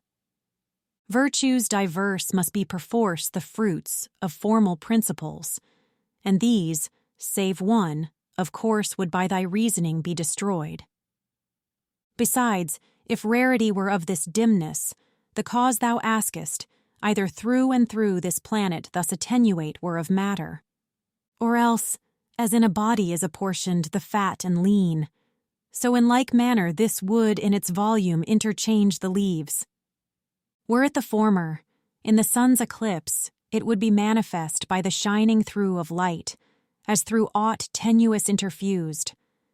This is not so, hence we must scan the other, and if it chance the other I demolish, then falsified will thy opinion be. But if this rarity go not through and through, there needs must be a limit, beyond which its contrary prevents the further passing, and thence the foreign radiance is reflected, even as a colour cometh back from glass, the which behind itself concealeth lead. Now thou wilt say the sunbeam shows itself more dimly there than in the other parts, by being there reflected farther back. From this reply, experiment will free thee if e'er thou try it, which is wont to be the fountain to the rivers of your arts. 3 mirrors shalt thou take, and 2 remove alike from thee. The other more remote, between the former 2 shall meet thine eyes. Turn towards these, cause that behind thy back be placed a light, illuming the 3 mirrors and coming back to thee by all reflected. Though in its quantity be not so ample, the image most remote, there shalt thou see how it perforce is equally resplendent. Now, as beneath the touches of warm rays, naked the subject of the snow remains, both of its former colour and its cold, thee thus remaining in thy intellect, will I inform with such a living light that it shall tremble in its aspect to thee. Within the heaven of the divine repose revolves a body, in whose virtue lies the being of whatever it contains. The following heaven, that has so many eyes, divides this being by essences diverse, distinguished from it, and by it contained. The other spheres, by various differences, all the distinctions which they have within them, dispose unto their ends and their effects. Thus do these organs of the world proceed, as thou perceivest now, from grade to grade, since from above they take and act beneath. Observe me well, how through this place I come unto the truth thou wishest, that hereafter thou mayst alone know how to keep the ford. The power and motion of the holy spheres, as from the artisan the hammer's craft, forth from the blessed motors must proceed. The heaven, which lights so manifold make fair. From the intelligence profound, which turns it, the image takes and makes of it a seal. And even as the soul within your dust, through members different and accommodated to faculties diverse expands itself, so likewise this intelligence diffuses its virtue multiplied among the stars, itself revolving on its unity. Virtue diverse doth a diverse alloyage make with the precious body that it quickens, in which, as life in you, it is combined. From the glad nature whence it is derived, the mingled virtue through the body shines, even as gladness through the living pupil. From this proceeds whate'er from light to light appeareth different, not from dense and rare. This is the formal principle that produces, according to its goodness, dark and bright. Paradiso. Canto 3. That sun, which erst with love my bosom warmed, of beauteous truth had unto me discovered, by proving and reproving, the sweet aspect. And that I might confess myself convinced and confident, so far as was befitting, I lifted more erect my head to speak. But there appeared a vision, which withdrew me so close to it, in order to be seen, that my confession I remembered not, such as through polished and transparent glass, or waters crystalline and undisturbed, but not so deep as that their bed be lost. Come back again the outlines of our faces so feeble, that a pearl on forehead white comes not less speedily unto our eyes. Such saw I many faces prompt to speak, so that I ran in error opposite to that which kindled love twixt man and fountain. As soon as I became aware of them, esteeming them as mirrored semblances, to see of whom they were, mine eyes I turned, and nothing saw, and once more turned them forward, direct into the light of my sweet guide, who smiling kindled in her holy eyes. Marvel thou not, she said to me, because I smile at this thy puerile conceit, since on the truth it trusts not yet its foot, but turns thee, as 'tis wont, on emptiness. True substances are these which thou beholdest, here relegate for breaking of some vow. Therefore speak with them, listen and believe, for the true light, which giveth peace to them, permits them not to turn from it their feet. And I unto the shade that seemed most wishful to speak directed me, and I began, as one whom too great eagerness bewilders. O well-created spirit, who in the rays of life eternal dost the sweetness taste, which being untasted ne'er is comprehended, grateful 'twill be to me, if thou content me both with thy name and with your destiny. Whereat she promptly and with laughing eyes, our charity doth never shut the doors against a just desire, except as one who wills that all her court be like herself. I was a virgin sister in the world, and if thy mind doth contemplate me well, the being more fair will not conceal me from thee, but thou shalt recognize I am Picarda, who, stationed here among these other blessed, myself am blessed in the slowest sphere. All our affections that alone inflamed are in the pleasure of the Holy Ghost, rejoice at being of his order formed. And this allotment, which appears so low, therefore is given us, because our vows have been neglected, and in some part void. Whence I to her, in your miraculous aspects, there shines I know not what of the divine, which doth transform you from our first conceptions. Therefore I was not swift in my remembrance, but what thou tellest me now aids me so, that the refiguring is easier to me. But tell me, ye who in this place are happy, are you desirous of a higher place, to see more or to make yourselves more friends? First with those other shades she smiled a little, thereafter answered me so full of gladness, she seemed to burn in the first fire of love. Brother, our will is quieted by virtue of charity, that makes us wish alone for what we have, nor gives us thirst for more. If to be more exalted we aspired, discordant would our aspirations be unto the will of him who here secludes us, which thou shalt see finds no place in these circles, if being in charity is needful here, and if thou lookest well into its nature. Nay, 'Tis essential to this blessed existence to keep itself within the will divine, whereby our very wishes are made one. So that, as we are station above station throughout this realm, to all the realm 'tis pleasing, as to the king, who makes his will our will. And his will is our peace. This is the sea to which is moving onward whatsoever it doth create, and all that nature makes. Then it was clear to me how everywhere in heaven is paradise, although the grace of good supreme there reign not in one measure. But as it comes to pass, if one food sates, and for another still remains the longing, we ask for this, and that decline with thanks. E'en thus did I, with gesture and with word, to learn from her what was the web wherein she did not ply the shuttle to the end. A perfect life and merit high in heaven, a lady o'er us, said she, by whose rule down in your world they vest and veil themselves, that until death they may both watch and sleep, beside that spouse who every vow accepts, which charity conformeth to his pleasure. To follow her, in girlhood from the world I fled, and in her habit shut myself, and pledged me to the pathway of her sect. Then men accustomed unto evil more than unto good, from the sweet cloister tore me. God knows what afterward my life became. This other splendor, which to thee reveals itself on my right side, and is enkindled with all the illumination of our sphere, what of myself, I say, applies to her? A nun was she, and likewise from her head was ta'en the shadow of the sacred wimple. But when she too was to the world returned, against her wishes and against good usage, of the heart's veil she never was divested. Of great Costanza this is the effulgence, who from the second wind of Suabia brought forth the third and latest puissance. Thus unto me she spake, and then began Ave Maria singing, and in singing vanished, as through deep water something heavy.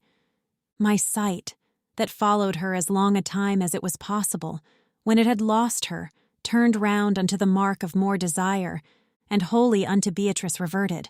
But she such lightnings flashed into mine eyes, that at the first my sight endured it not, and this in questioning more backward made me.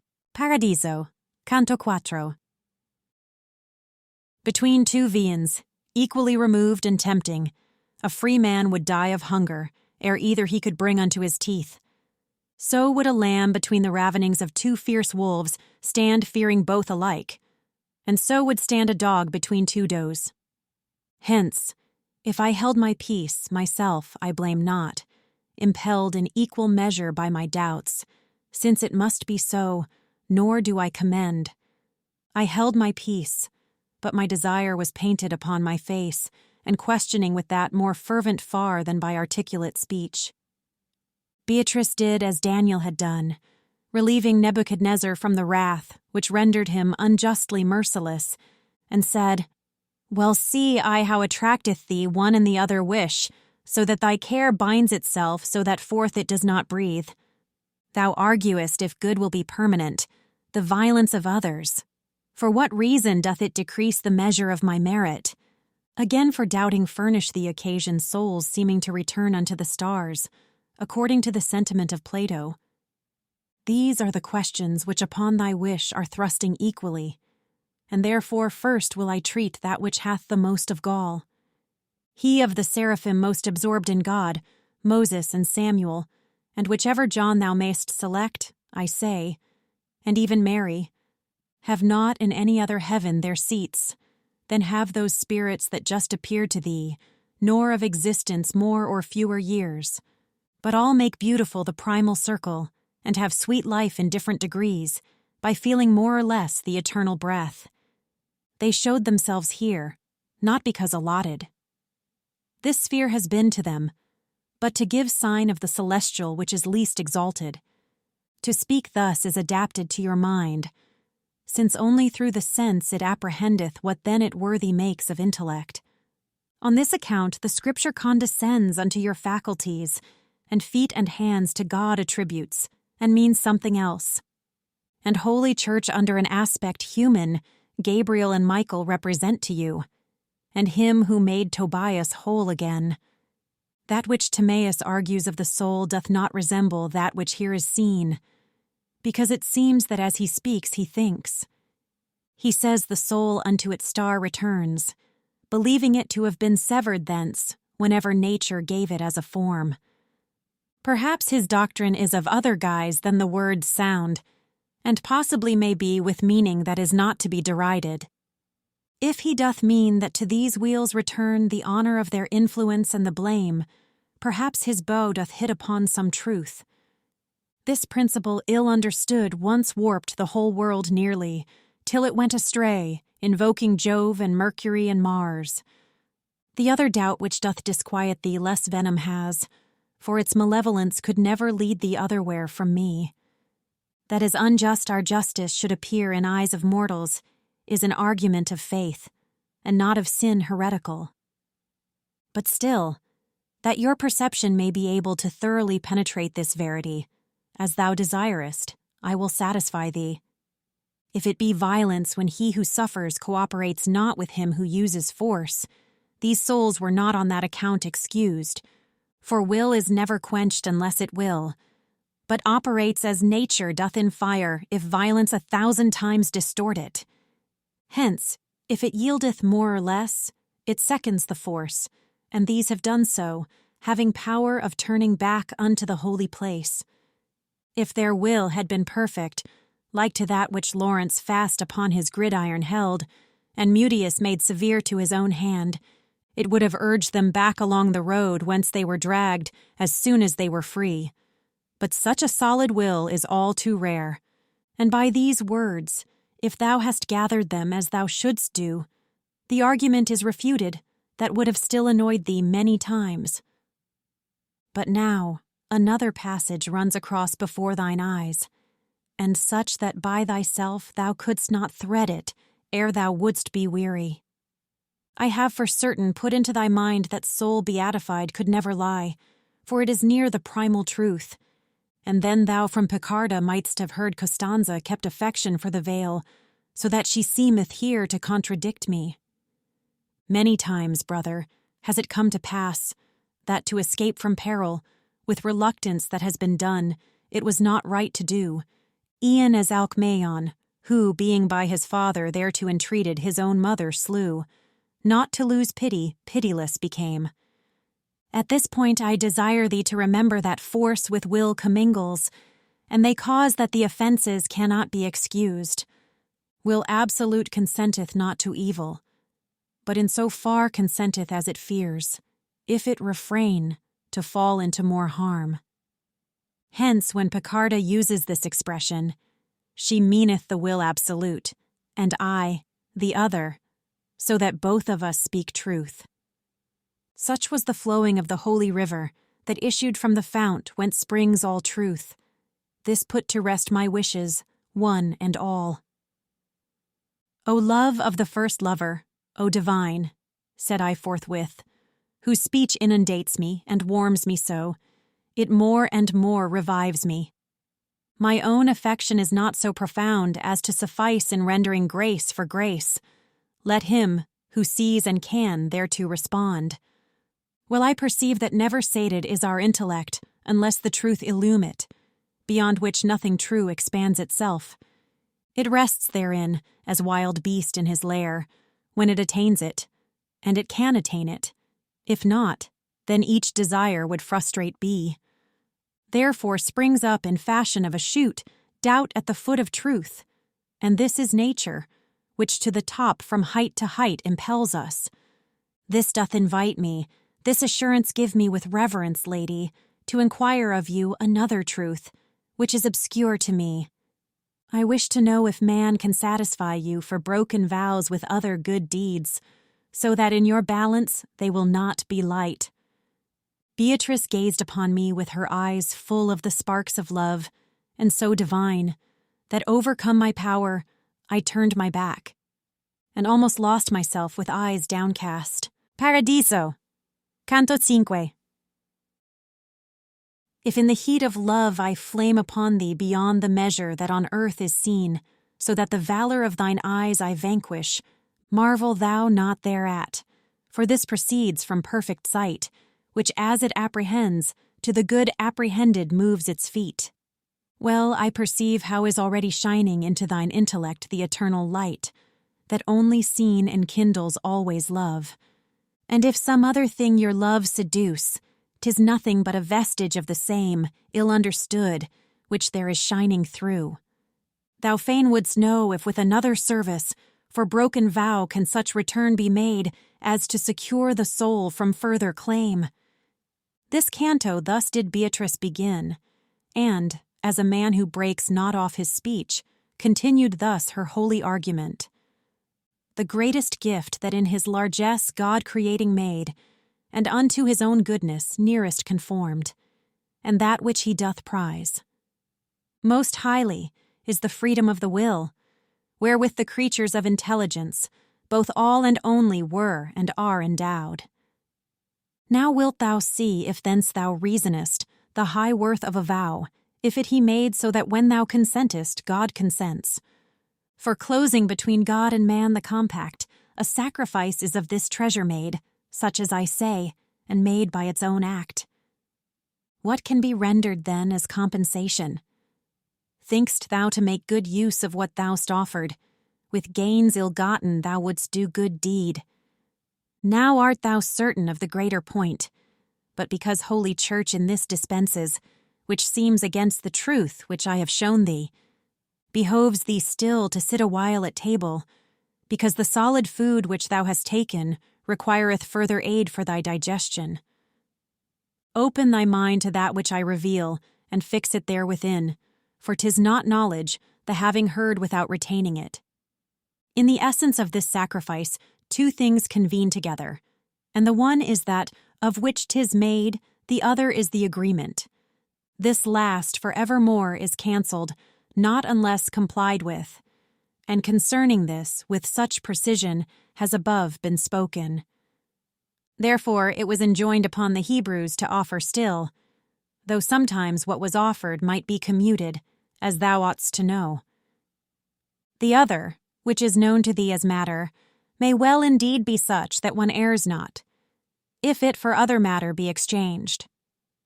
But let none shift the burden on his shoulder, at his arbitrament, without the turning both of the white and of the yellow key, and every permutation deem as foolish, if in the substitute the thing relinquished, as the 4 is in 6, be not contained.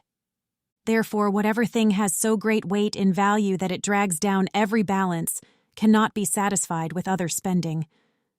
Let mortals never take a vow in jest. Be faithful and not blind in doing that, as Jephthah was in his first offering, whom more beseemed to say, I have done wrong, than to do worse by keeping, and as foolish thou the great leader of the Greeks wilt find, whence wept Iphigenia her fair face, and made for her both wise and simple weep, who heard such kind of worship spoken of. Christians, be ye more serious in your movements. Be ye not like a feather at each wind, and think not every water washes you. Ye have the Old and the New Testament, and the pastor of the church who guideth you. Let this suffice you unto your salvation. If evil appetite cry aught else to you, be ye as men, and not as silly sheep, so that the Jew among you may not mock you. Be ye not as the lamb that doth abandon its mother's milk, and frolicsome and simple combats at its own pleasure with itself. Thus Beatrice to me, even as I write it. Then all desireful turned herself again to that part where the world is most alive. Her silence and her change of countenance, silence imposed upon my eager mind, that had already in advance new questions, and as an arrow that upon the mark strikes ere the bowstring quiet hath become, so did we speed into the second realm. My lady there so joyful I beheld, as into the brightness of that heaven she entered, more luminous thereat the planet grew, and if the star itself was changed and smiled, what became I, who by my nature am exceeding mutable in every guise? As in a fish-pond which is pure and tranquil, the fishes draw to that which from without comes in such fashion that their food they deem it. So I beheld more than 1,000 splendors drawing towards us, and in each was heard, Lo, this is she who shall increase our love. And as each one was coming unto us, full of beatitude the shade was seen, by the effulgence clear that issued from it. Think, reader, if what here is just beginning, no farther should proceed, how thou wouldst have an agonizing need of knowing more. And of thyself, thou'lt see how I from these was in desire of hearing their conditions, as they unto mine eyes were manifest. O thou well-born, unto whom grace concedes to see the thrones of the eternal triumph, or ever yet the warfare be abandoned. With light that through the whole of heaven is spread, kindled are we, and hence if thou desirest to know of us, at thine own pleasure sate thee. Thus by someone among those holy spirits was spoken, and by Beatrice. Speak, speak securely, and believe them even as gods. Well I perceive how thou dost nest thyself in thine own light, and drawest it from thine eyes, because they coruscate when thou dost smile, but know not who thou art, nor why thou hast, spirit august, thy station in the sphere that veils itself to men in alien rays. This said I in direction of the light, which first had spoken to me, whence it became by far more lucent than it was before. Even as the sun, that doth conceal himself by too much light, when heat has worn away the tempering influence of the vapors dense, by greater rapture thus concealed itself, in its own radiance the figure saintly, and thus close, close enfolded answered me, in fashion as the following canto sings. Paradiso, canto 6. After that Constantine the eagle turned against the course of heaven, which it had followed behind the ancient who Lavinia took, 200 years and more the bird of God. In the extreme of Europe held itself, near to the mountains whence it issued first, and under shadow of the sacred plumes it governed there the world from hand to hand, and changing thus, upon mine own alighted. Caesar I was, and am Justinian, who by the will of primal love I feel, took from the laws the useless and redundant, and ere unto the work I was attent, one nature to exist in Christ, not more. Believed, and with such faith was I contented. But blessed Agapetus, he who was the supreme pastor, to the faith sincere, pointed me out the way by words of his. Him I believed, and what was his assertion I now see clearly, even as thou seest each contradiction to be false and true. As soon as with the church I moved my feet, God in his grace it pleased with this high task to inspire me, and I gave me wholly to it. And to my Belisarius I commended the arms, to which was heaven's right hand so joined, it was a signal that I should repose. Now here to the first question terminates my answer, but the character thereof constrains me to continue with a sequel, in order that thou see with how great reason men move against the standard sacrosanct, both who appropriate and who oppose it. Behold how great a power has made it worthy of reverence, beginning from the hour when Pallas died to give it sovereignty. Thou knowest it made in Alba its abode 300 years and upward, till at last the 3 to 3 fought for it yet again. Thou knowest what it achieved from Sabine wrong down to Lucretia's sorrow in 7 kings o'ercoming round about the neighboring nations. Thou knowest what it achieved, borne by the Romans illustrious against Brennus, against Pyrrhus, against the other princes and confederates. Torquatus thence and Quinctius, who from locks unkempt was named, Daci and Fabii, received the fame I willingly embalm. It struck to earth the pride of the Arabians, who, following Hannibal, had passed across the Alpine ridges, Po, from which thou glidest. Beneath it triumphed while they yet were young Pompey and Scipio, and to the hill beneath which thou wast born it bitter seemed. Then near unto the time when heaven had willed to bring the whole world to its mood serene, did Caesar by the will of Rome assume it. What it achieved from Var unto the Rhine, Isere beheld and Saone beheld the Seine, and every valley whence the Rhone is filled. What it achieved when it had left Ravenna and leaped the Rubicon was such a flight that neither tongue nor pen could follow it. Round towards Spain it wheeled its legions, then towards Durazzo and Pharsalia smote, that to the Chalid Nile was felt the pain. Antandros in the Simois, whence it started, it saw again, and there where Hector lies, and ill for Ptolemy then roused itself. From thence it came like lightning upon Juba, then wheeled itself again into your west, where the Pompeian clarion it heard.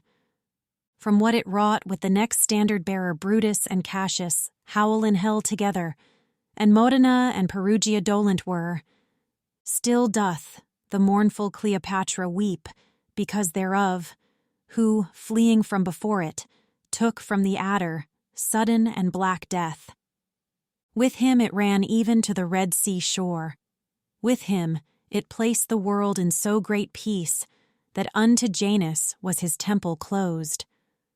But what the standard that has made me speak achieved before, and after, should achieve throughout the mortal realm that lies beneath it, becometh in appearance mean and dim, if in the hand of the third Caesar seen, with eye unclouded and affection pure, because the living justice that inspires me granted it in the hand of him I speak of, the glory of doing vengeance for its wrath. Now here attend to what I answer thee. Later it ran with Titus, to do vengeance upon the vengeance of the ancient sin. And when the tooth of Lombardy had bitten the holy church, then underneath its wings did Charlemagne victorious succor her. Now hast thou power to judge of such as those whom I accused above, and of their crimes, which are the cause of all your miseries. To the public standard one the yellow lilies opposes, the other claims it for a party, so that 'tis hard to see which sins the most. Let the Ghibellines ply their handicraft beneath some other standard, for this ever ill follows he who it and justice parts. And let not this new Charles heir strike it down, he and his Guelphs, but let him fear the talons that from a nobler lion stripped the fell. Already oftentimes the sons have wept the father's crime, and let him not believe that God will change his scutcheon for the lilies. This little planet doth adorn itself with the good spirits that have active been, that fame and honor might come after them. And whensoever the desires mount thither, thus deviating, must perforce the rays of the true love less vividly mount upward. But in commensuration of our wages, with our desert is portion of our joy, because we see them neither less nor greater.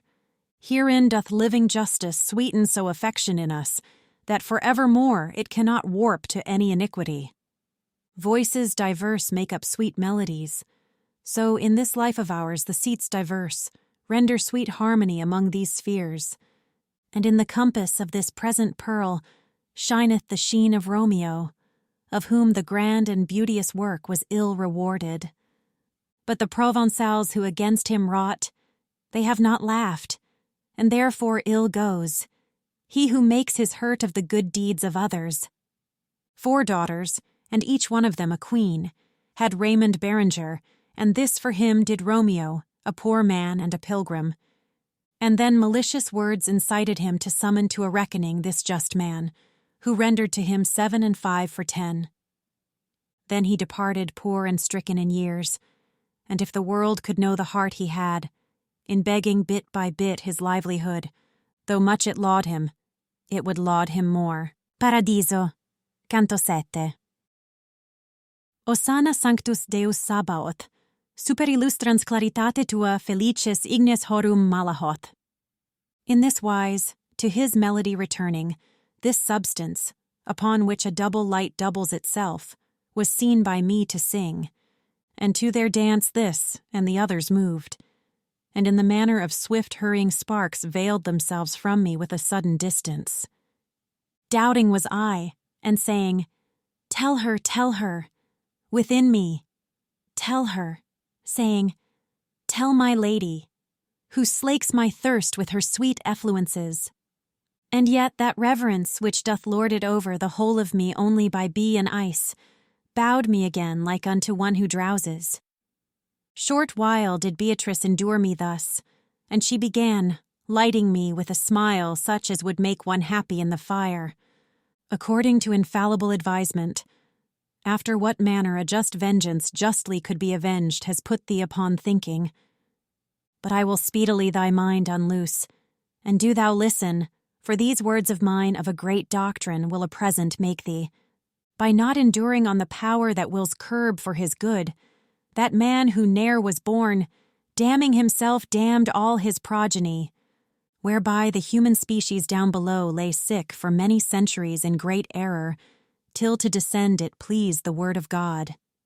To where the nature, which from its own maker estranged itself, he joined to him in person by the sole act of his eternal love. Now unto what is said direct thy sight. This nature, when united to its maker, such as created, was sincere and good, but by itself alone was banished forth from paradise, because it turned aside out of the way of truth and of its life. Therefore the penalty the cross held out, if measured by the nature thus assumed, none ever yet with so great justice stung, and none was ever of so great injustice, considering who the person was that suffered, within whom such a nature was contracted.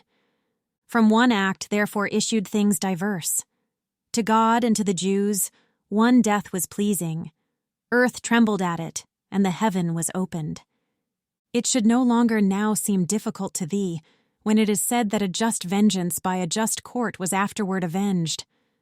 But now do I behold thy mind entangled from thought to thought within a knot, from which with great desire it waits to free itself. Thou sayest, well discern I what I hear, but it is hidden from me why God willed for our redemption only this one mode. Buried remaineth, brother, this decree unto the eyes of everyone whose nature is in the flame of love, not yet adult. Verily, inasmuch as at this mark one gazes long and little is discerned, wherefore this mode was worthiest, will I say. Goodness divine, which from itself doth spurn all envy, burning in itself so sparkles that the eternal beauties it unfolds. Whate'er from this immediately distills has afterwards no end, for ne'er removed is its impression when it sets its seal. Whate'er from this immediately rains down is wholly free, because it is not subject unto the influences of novel things. The more conformed thereto, the more it pleases. For the blessed ardor that irradiates all things, in that most like itself, is most vivacious. With all of these things has advantaged been the human creature, and if one be wanting, from his nobility he needs must fall. 'Tis sin alone which doth disfranchise him, and render him unlike the good supreme, so that he little with its light is blanched, and to his dignity no more returns, unless he fill up where transgression empties, with righteous pains for criminal delights. Your nature, when it sinned so utterly in its own seed, out of these dignities, even as out of paradise was driven, nor could itself recover, if thou notest with nicest subtlety by any way, except by passing one of these two fords, either that God through clemency alone had pardon granted, or that man himself had satisfaction for his folly made. Fix now thine eye deep into the abyss of the eternal counsel, to my speech as far as may be fastened steadfastly. Man in his limitations had not power to satisfy, not having power to sink in his humility obeying then, far as he disobeying thought to rise. And for this reason man has been from power of satisfying by himself excluded. Therefore it God behoved in his own ways, man to restore unto his perfect life. I say in one, or else in both of them. But since the action of the doer is so much more grateful, as it more presents the goodness of the heart from which it issues, goodness divine, that doth imprint the world, has been contented to proceed by each and all its ways to lift you up again, nor twixt the first day and the final night, such high and such magnificent proceeding, by one or by the other, was or shall be. For God more bounteous was himself to give, to make man able to uplift himself, than if he only of himself had pardoned. And all the other modes were insufficient for justice, were it not the Son of God himself had humbled to become incarnate. Now, to fill fully each desire of thine, return I to elucidate one place, in order that thou there mayest see as I do. Thou sayest, I see the air, I see the fire, the water, and the earth, and all their mixtures come to corruption, and short while endure, and these things notwithstanding were created. Therefore, if that which I have said were true, they should have been secure against corruption. The angels, brother, and the land sincere in which thou art, created may be called, just as they are in their entire existence, but all the elements which thou hast named, and all those things which out of them are made, by a created virtue are informed. Created was the matter which they have. Created was the informing influence within these stars that round about them go. The soul of every brute and of the plants, by its potential temperament, attracts the ray and motion of the holy lights. But your own life immediately inspires supreme beneficence and enamors it, so with herself it evermore desires her. And thou from this mayest argue furthermore, your resurrection, if thou think again, how human flesh was fashioned at that time, when the first parents both of them were made. Paradiso, Canto Otto. The world used in its peril to believe that the fair Cypria delirious love rayed out in the third epicycle turning, wherefore not only unto her paid honor of sacrifices and of votive cry, the ancient nations in the ancient error, but both Dion honored they, and Cupid, that as her mother, this one as her son, and said that he had sat in Dido's lap, and they from her, whence I beginning take, took the denomination of the star that woos the sun, now following, now in front.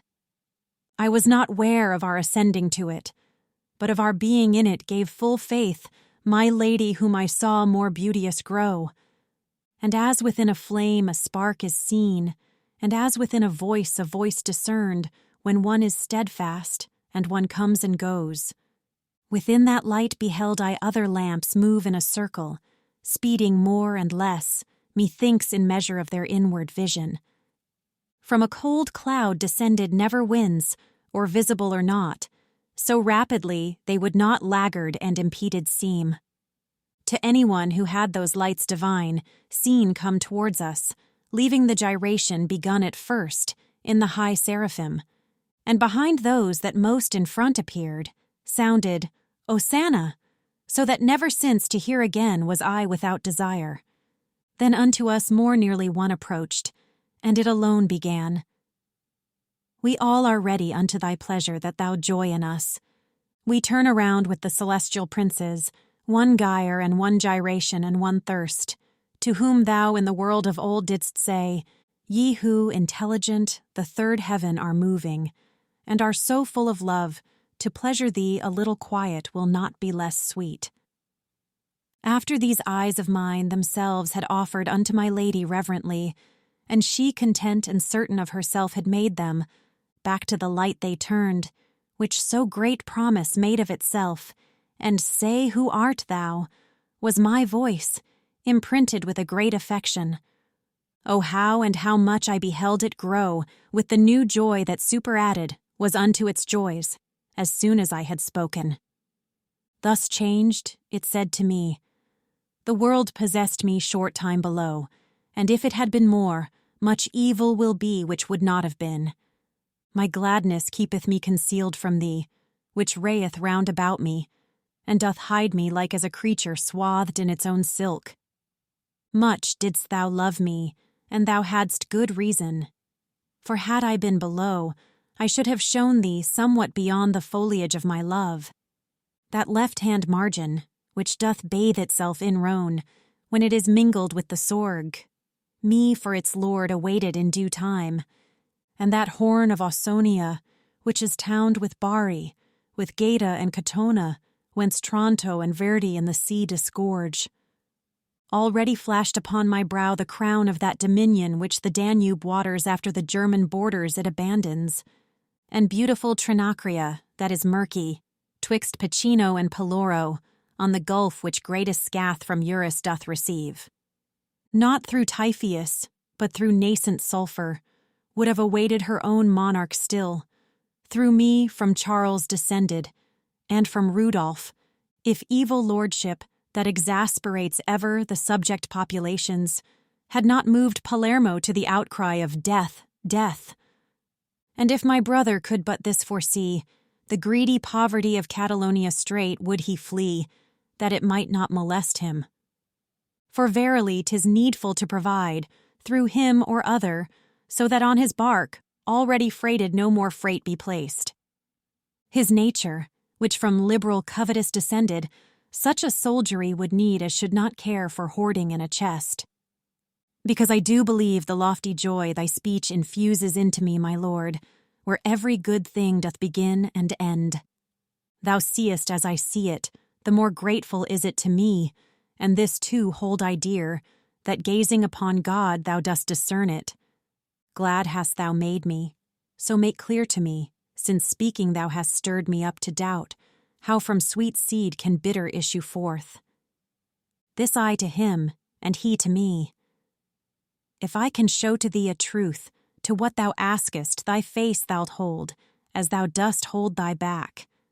The good which all the realm thou art ascending, turns and contents, maketh its providence to be a power within these bodies vast. And not alone the natures are foreseen within the mind that in itself is perfect, but they together with their preservation. For whatsoever thing this bow shoots forth falls foreordained unto an end foreseen, even as a shaft directed to its mark. If that were not, the heaven which thou dost walk would in such manner its effects produce, that they no longer would be arts, but ruins. This cannot be, if the intelligences that keep these stars in motion are not maimed, and maimed the first, that has not made them perfect. Wilt thou this truth have clearer made to thee?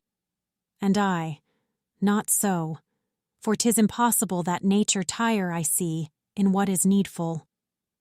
Whence he again, now say, would it be worse for men on earth were they not citizens? Yes, I replied, and here I ask no reason. And can they be so if below they live not diversely unto offices diverse? No, if your master writeth well for you. So came he with deductions to this point. Then he concluded, therefore it behoves the roots of your effects to be diverse. Hence one is Solon born, another Xerxes, another Melchizedek, and another he who, flying through the air, his son did lose. Revolving nature, which a signet is to mortal wax, doth practice well her art, but not one in distinguish from another. Thence happens it that Esau differeth in seed from Jacob, and Quirinus comes from sire so vile that he is given to Mars.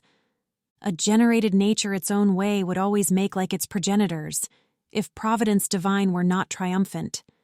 Now that which was behind thee is before thee, but that thou know that I with thee am pleased, with a corollary will I mantle thee.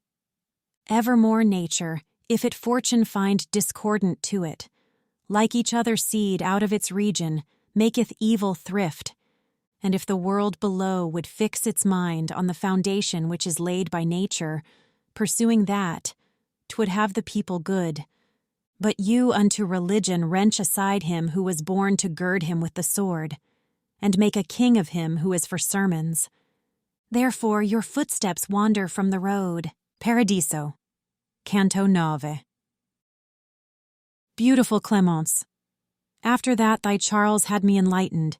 He narrated to me the treacheries his seed should undergo, but said, be still and let the years roll round, so I can only say that lamentation legitimate shall follow on your wrongs.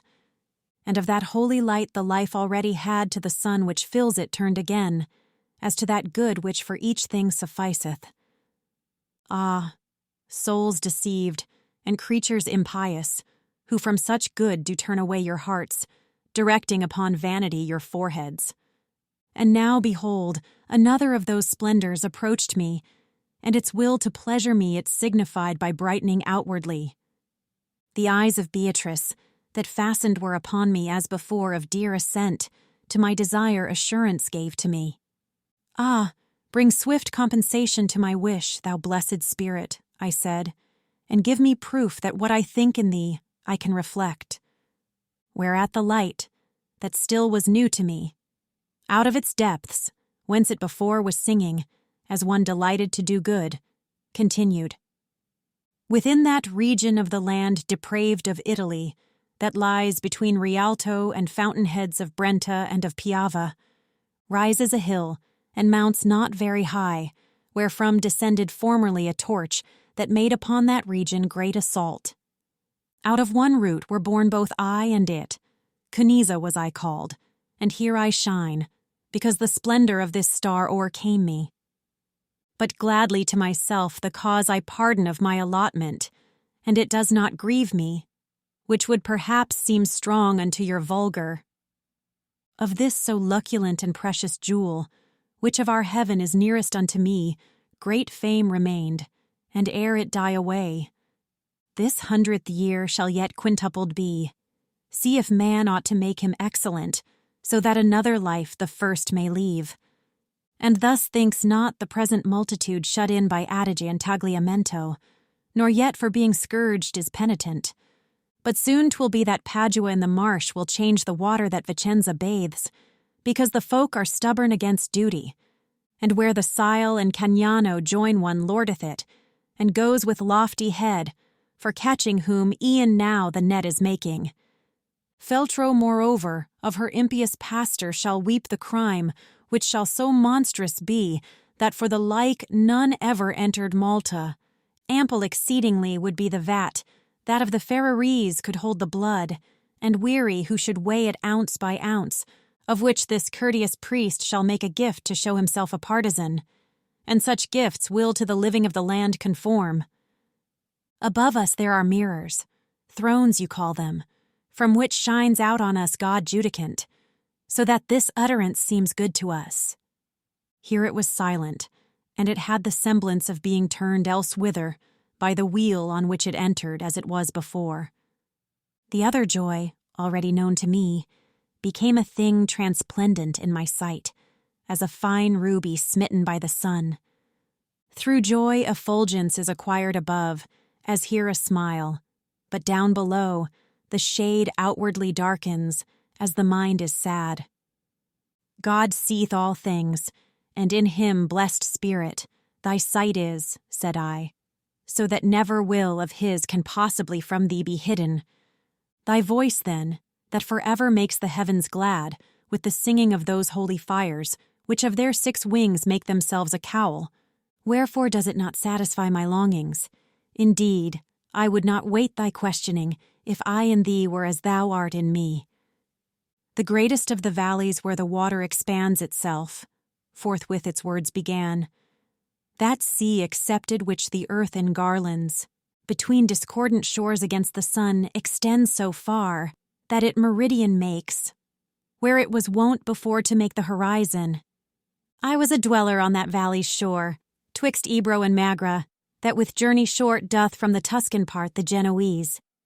With the same sunset and same sunrise nearly sit Bugia and the city whence I was, that with its blood once made the harbor hot, Folco that people called me unto whom my name was known, and now with me this heaven imprints itself, as I did once with it.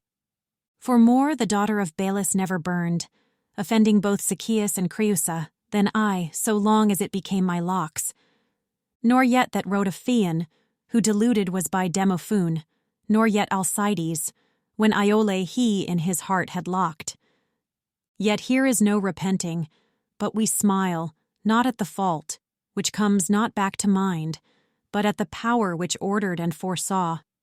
Here we behold the art that doth adorn with such affection, and the good discover whereby the world above turns that below.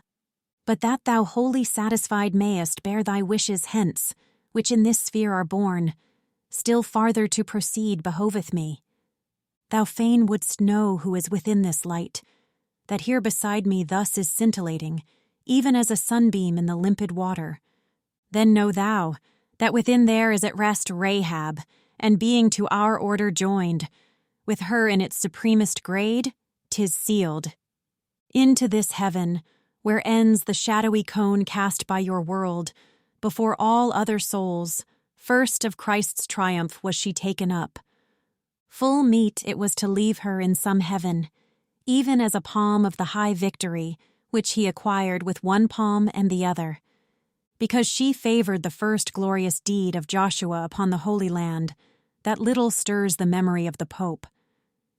Thy city, which an offshoot is of him, who first upon his Maker turned his back, and whose ambition is so sorely wept, brings forth and scatters the accursed flower, which both the sheep and lambs hath led astray, since it has turned the shepherd to a wolf.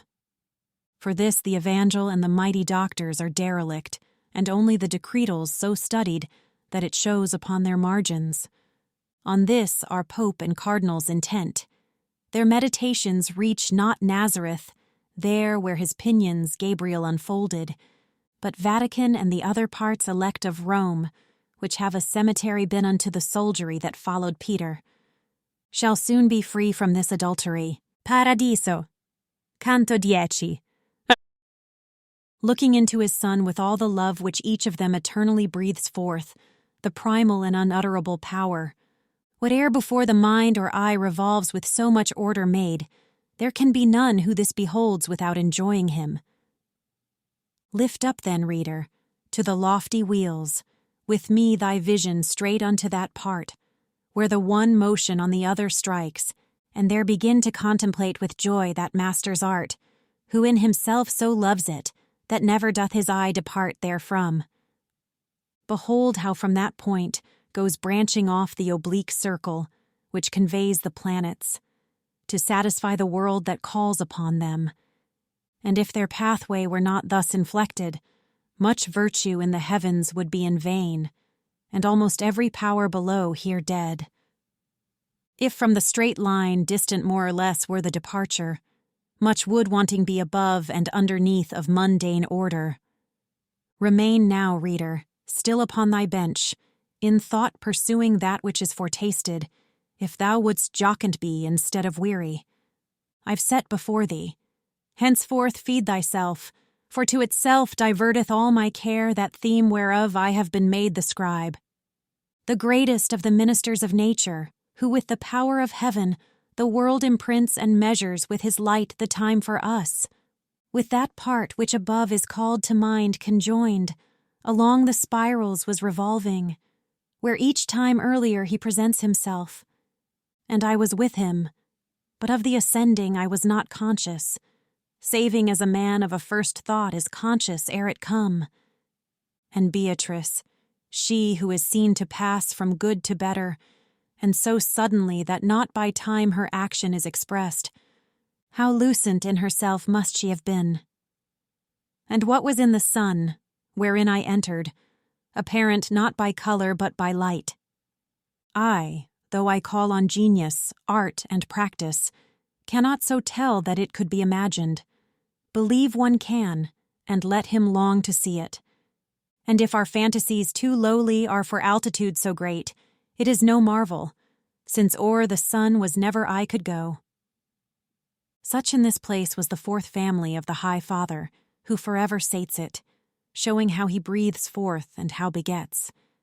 And Beatrice began, give thanks unto the Son of angels, who to this sensible one has raised thee by his grace. Never was heart of mortal so disposed to worship, nor to give itself to God with all its gratitude was it so ready, as at those words did I myself become, and all my love was so absorbed in him that in oblivion Beatrice was eclipsed. Nor this displeased her, but she smiled at it so that the splendor of her laughing eyes, my single mind on many things divided. Lights many saw I, vivid and triumphant, make us a center and themselves a circle, more sweet in voice than luminous in aspect. Thus girt about the daughter of Latona, we sometimes see when pregnant is the air, so that it holds the thread which makes her zone. Within the court of heaven, whence I return, are many jewels found, so fair and precious they cannot be transported from the realm. And of them was the singing of those lights, who takes not wings that he may fly up thither, the tidings thence may from the dumb await. As soon as singing thus, those burning suns had round about us whirled themselves 3 times, like unto stars neighboring the steadfast poles. Ladies they seemed, not from the dance released, but who stop short, in silence listening, till they have gathered the new melody. And within one I heard beginning, when the radiance of grace, by which is kindled true love, and which thereafter grows by loving, within thee multiplied is so resplendent that it conducts thee upward by that stair, where without reascending none descends, who should deny the wine out of his vial unto thy thirst, in liberty were not, except as water which descends not seaward. Fain wouldst thou know with what plants is enflowered, this garland that encircles with delight, the lady fair who makes thee strong for heaven. Of the lambs was I of the holy flock, which Dominic conducteth by a road, where well one fattens if he strayeth not. He who is nearest to me on the right my brother and master was, and he Albertus is of Cologne, I Thomas of Aquinum. If thou of all the others wouldst be certain, follow behind my speaking with thy sight upward along the blessed garland turning. That next effulgence issues from the smile of Gratian, who assisted both the courts in such wise that it pleased in paradise. The other which nearby adorns our choir that Peter was who, e'en as the poor widow, offered his treasure unto holy church. The 5th light, that among us is the fairest, breathes forth from such a love, that all the world below is greedy to learn tidings of it. Within it is the lofty mind, where knowledge so deep was put, that if the true be true, to see so much there never rose a second. Thou seest next the lustre of that taper, which in the flesh below looked most within the angelic nature and its ministry. Within that other little light is smiling the advocate of the Christian centuries, out of whose rhetoric Augustine was furnished. Now if thou trainest thy mind's eye along from light to light, pursuant of my praise, with thirst already of the 8th thou waitest, by seeing every good therein exalts the sainted soul, which the fallacious world makes manifest to him who listeneth well. The body whence 'twas hunted forth is lying down in Cieldauro, and from martyrdom and banishment it came unto this peace. See farther onward flame the burning breath of Isidore, of Beda, and of Richard, who was in contemplation more than man. This, whence to me returneth thy regard, the light is of a spirit unto whom in his grave meditations death seemed slow. It is the light eternal of Sigier, who, reading lectures in the street of straw, did syllogize invidious verities. Then, as a horologe that calleth us, what time the bride of God is rising up, with matins to her spouse that he may love her, wherein one part the other draws and urges. Ting, ting, resounding with so sweet a note, that swells with love the spirit well disposed. Thus I beheld the glorious wheel move round, and render voice to voice, in modulation and sweetness that cannot be comprehended, excepting there where joy is made eternal. Paradiso, canto 11. O thou insensate care of mortal men, how inconclusive are the syllogisms that make thee beat thy wings in downward flight. One after laws, and one to aphorisms was going, and one following the priesthood, and one to reign by force or sophistry, and one in theft, and one in state affairs, one in the pleasures of the flesh involved. Wearied himself, one gave himself to ease. When I from all these things emancipate, with Beatrice above there in the heavens, with such exceeding glory was received. When each one had returned unto that point, within the circle where it was before, it stood as in a candlestick a candle. And from within the effulgence which at first had spoken unto me, I heard begin smiling while it more luminous became. Even as I am kindled in its ray, so looking into the eternal light, the occasion of thy thoughts I apprehend. Thou doubtest, and wouldst have me to re-sift in language so extended and so open my speech, that to thy sense it may be plain. Where just before I said, where well one fattens, and where I said, there never rose a second, and here 'tis needful we distinguish well the providence which governeth the world with counsel, wherein all created vision is vanquished ere it reach unto the bottom, so that towards her own beloved might go, the bride of him who, uttering a loud cry, espoused her with his consecrated blood, self-confident and unto him more faithful. 2 princes did ordain in her behoof, which on this side and that might be her guide. The one was all seraphical in ardor, the other by his wisdom upon earth a splendor was of light cherubical. One will I speak of, for of both is spoken in praising one, whichever may be taken, because unto one end their labors were. Between Tupino and the stream that falls down from the hill, elect of blessed Ubald, a fertile slope of lofty mountain hangs, from which Perugia feels the cold and heat through Porta Sola, and behind it weep Gualdo and Nocara their grievous yoke. From out that slope, there where it breaketh most its steepness, rose upon the world a sun, as this one does sometimes from out the Ganges. Therefore let him who speaketh of that place say not Assisi, for he would say little, but Orient, if he properly would speak.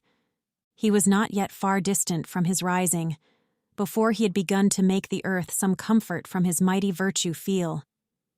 For he in youth his father's wrath incurred, for certain dame, to whom as unto death, the gate of pleasure no one doth unlock, and was before his spiritual court, et coram patre, unto her united. Then day by day more fervently he loved her. She, reft of her first husband, scorned, obscure, 1,100 years and more, waited without a suitor till he came. Not it availed to hear, that with Amyclus found her unmoved at sounding of his voice, he who struck terror into all the world. Not it availed being constant and undaunted, so that, when Mary still remained below, she mounted up with Christ upon the cross. But that too darkly I may not proceed. Francis and poverty for these 2 lovers, take thou henceforward in my speech diffuse. Their concord and their joyous semblances, the love, the wonder, and the sweet regard, they made to be the cause of holy thoughts. So much so that the venerable Bernard first bared his feet, and after so great peace, ran, and in running, thought himself too slow. O wealth unknown, O veritable good! Giles bears his feet, and bears his feet Sylvester. Behind the bridegroom so doth please the bride. Then goes his way that father and that master, he and his lady and that family, which now was girding on the humble cord. Nor cowardice of heart weighed down his brow at being son of Peter Bernardone, nor for appearing marvelously scorned, but regally his hard determination to innocent he opened, and from him received the primal seal upon his order.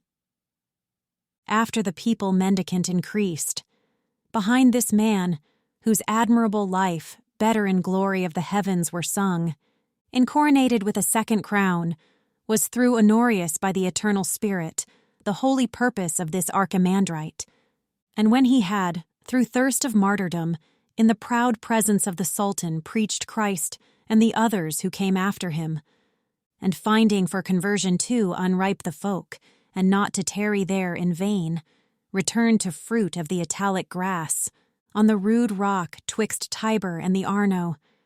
From Christ did he receive the final seal, which during 2 whole years his members bore. When he, who chose him unto so much good, was pleased to draw him up to the reward that he had merited by being lowly, unto his friars, as to the rightful heirs, his most dear lady did he recommend, and bade that they should love her faithfully.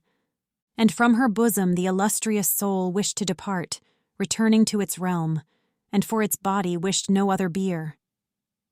Think now what man was he, who was a fit companion over the high seas to keep the bark of Peter to its proper bearings. And this man was our patriarch. Hence whoever doth follow him as he commands can see that he is laden with good merchandise.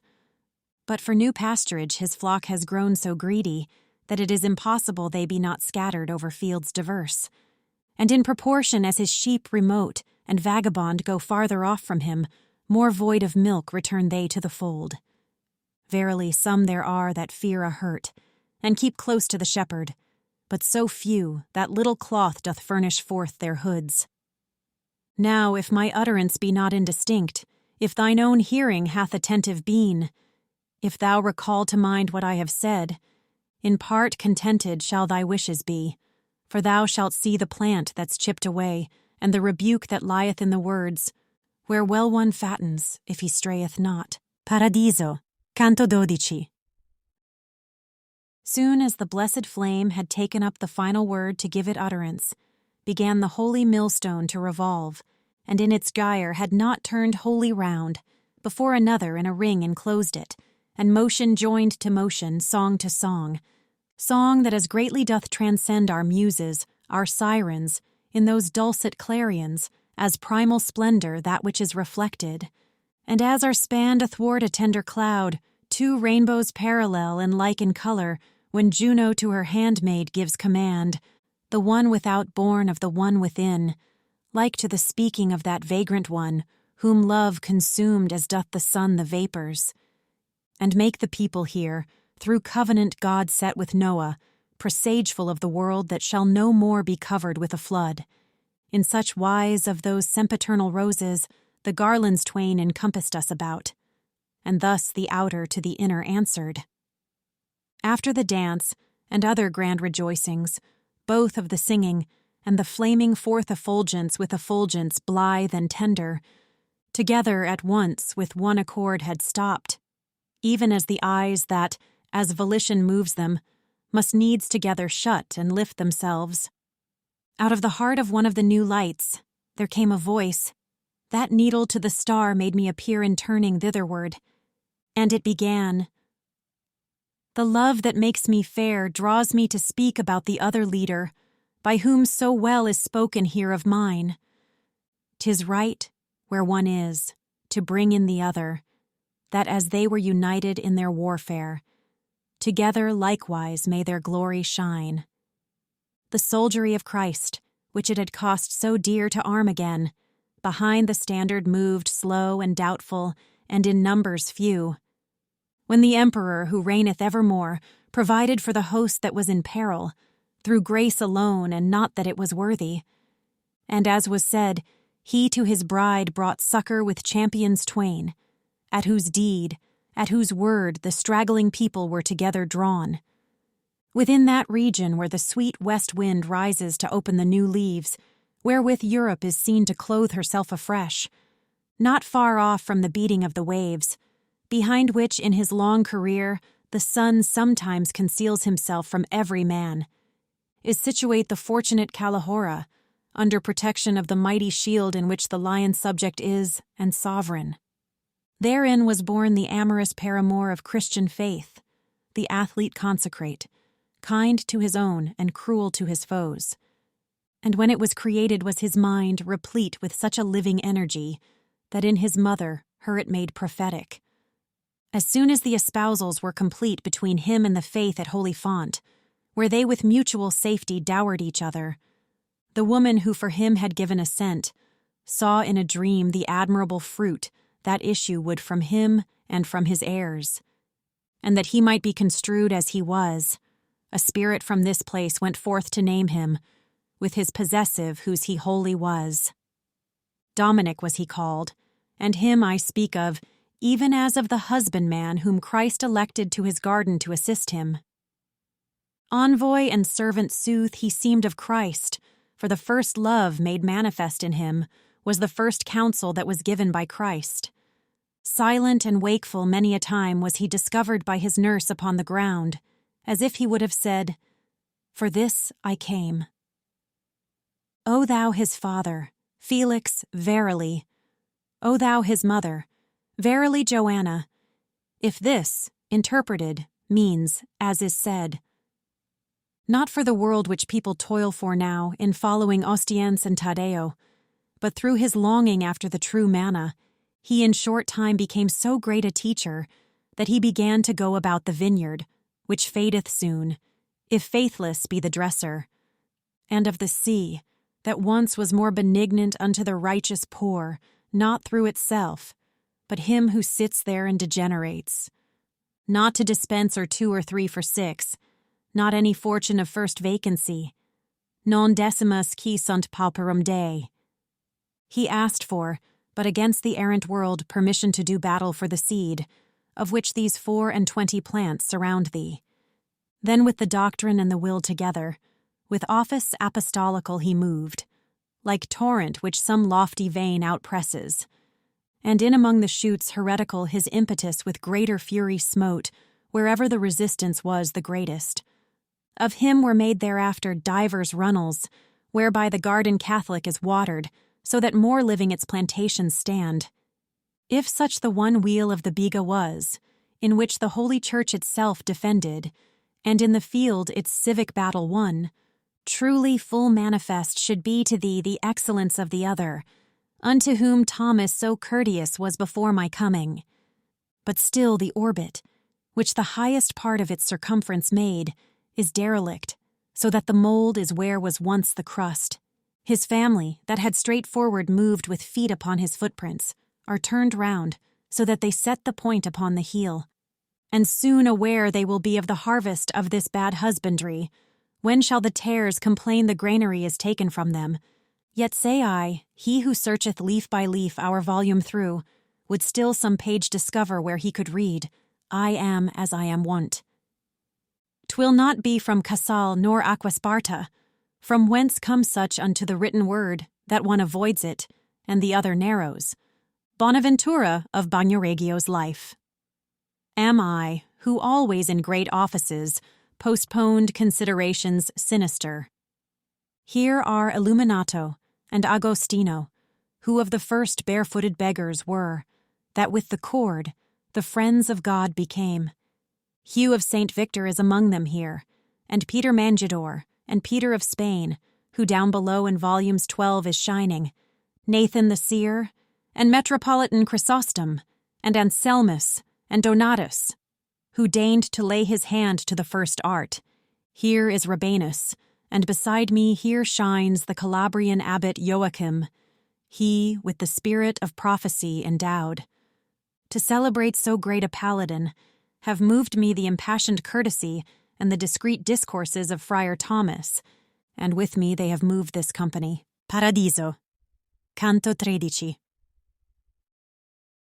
Let him imagine, who would well conceive what now I saw, and let him while I speak.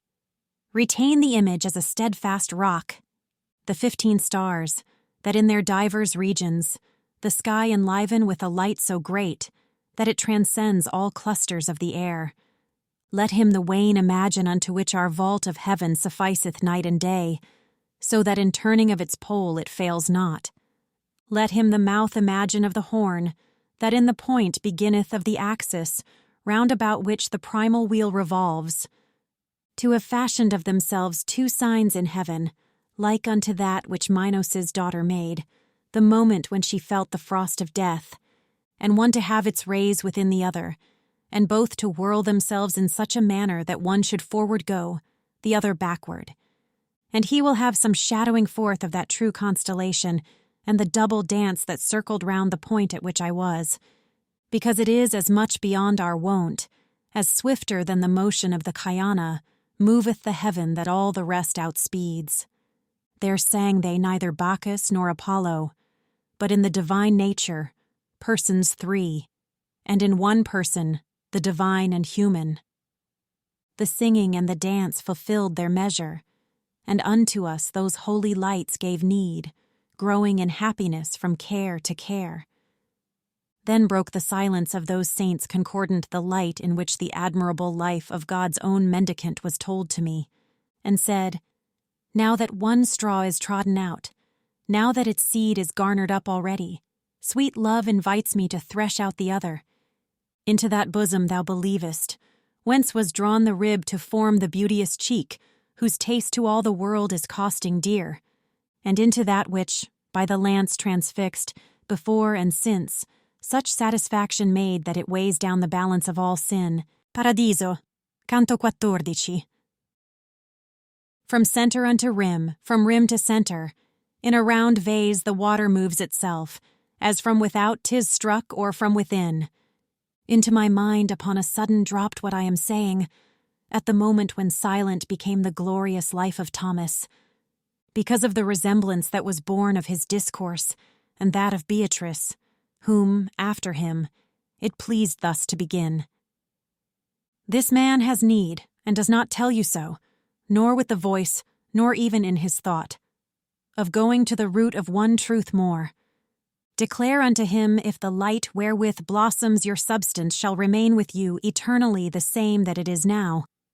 And if it do remain, say in what manner, after ye are again made visible, it can be that it injure not your sight.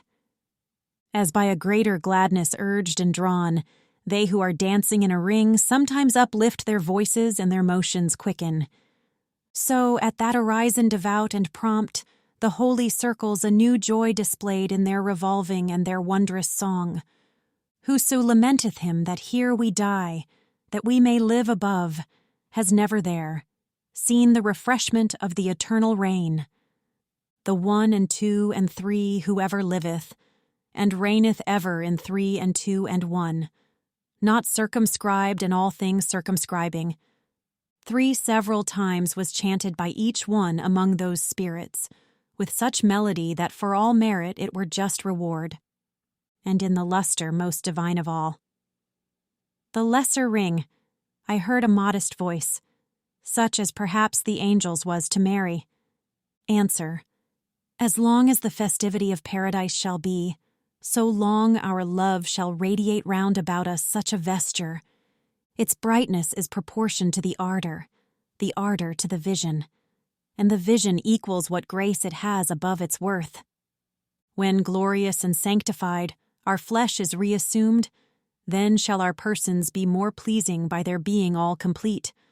For will increase whate'er bestows on us of light gratuitous the good supreme, light which enables us to look on him. Therefore the vision must perforce increase the ardor which from that is kindled, increase the radiance which from this proceeds. But even as a coal that sends forth flame, and by its vivid whiteness overpowers it, so that its own appearance it maintains, thus the effulgence that surrounds us now shall be o'erpowered in aspect by the flesh, which still today the earth doth cover up. Nor can so great a splendor weary us, for strong will be the organs of the body to everything which hath the power to please us. So sudden and alert appeared to me both one and the other choir to say Amen, that well they showed desire for their dead bodies, nor soul for them perhaps, but for the mothers, the fathers, and the rest who had been dear, or ever they became eternal flames.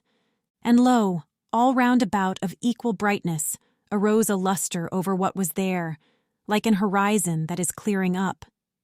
And as at rise of early eve begin along the welkin new appearances, so that the sight seems real and unreal, it seemed to me that new subsistences began there to be seen, and make a circle outside the other 2 circumferences.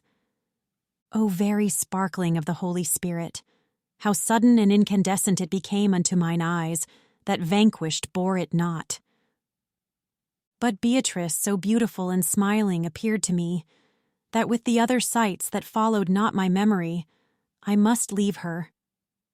Then to uplift themselves mine eyes resumed the power, and I beheld myself translated to higher salvation with my lady only. Well was I ware that I was more uplifted by the enkindled smiling of the star, that seemed to me more ruddy than its wont. With all my heart, and in that dialect which is the same in all, such holocaust to God I made as the new grace beseemed, and not yet from my bosom was exhausted the ardor of sacrifice, before I knew this offering was accepted and auspicious. For with so great a lustre and so red splendors appeared to me in 2-fold rays, I said, O Helios, who dost so adorn them! Even as distinct, with less and greater lights, glimmers between the 2 poles of the world, the galaxy that maketh wise men doubt, thus constellated in the depths of Mars, those rays describe the venerable sign that quadrants joining in a circle make.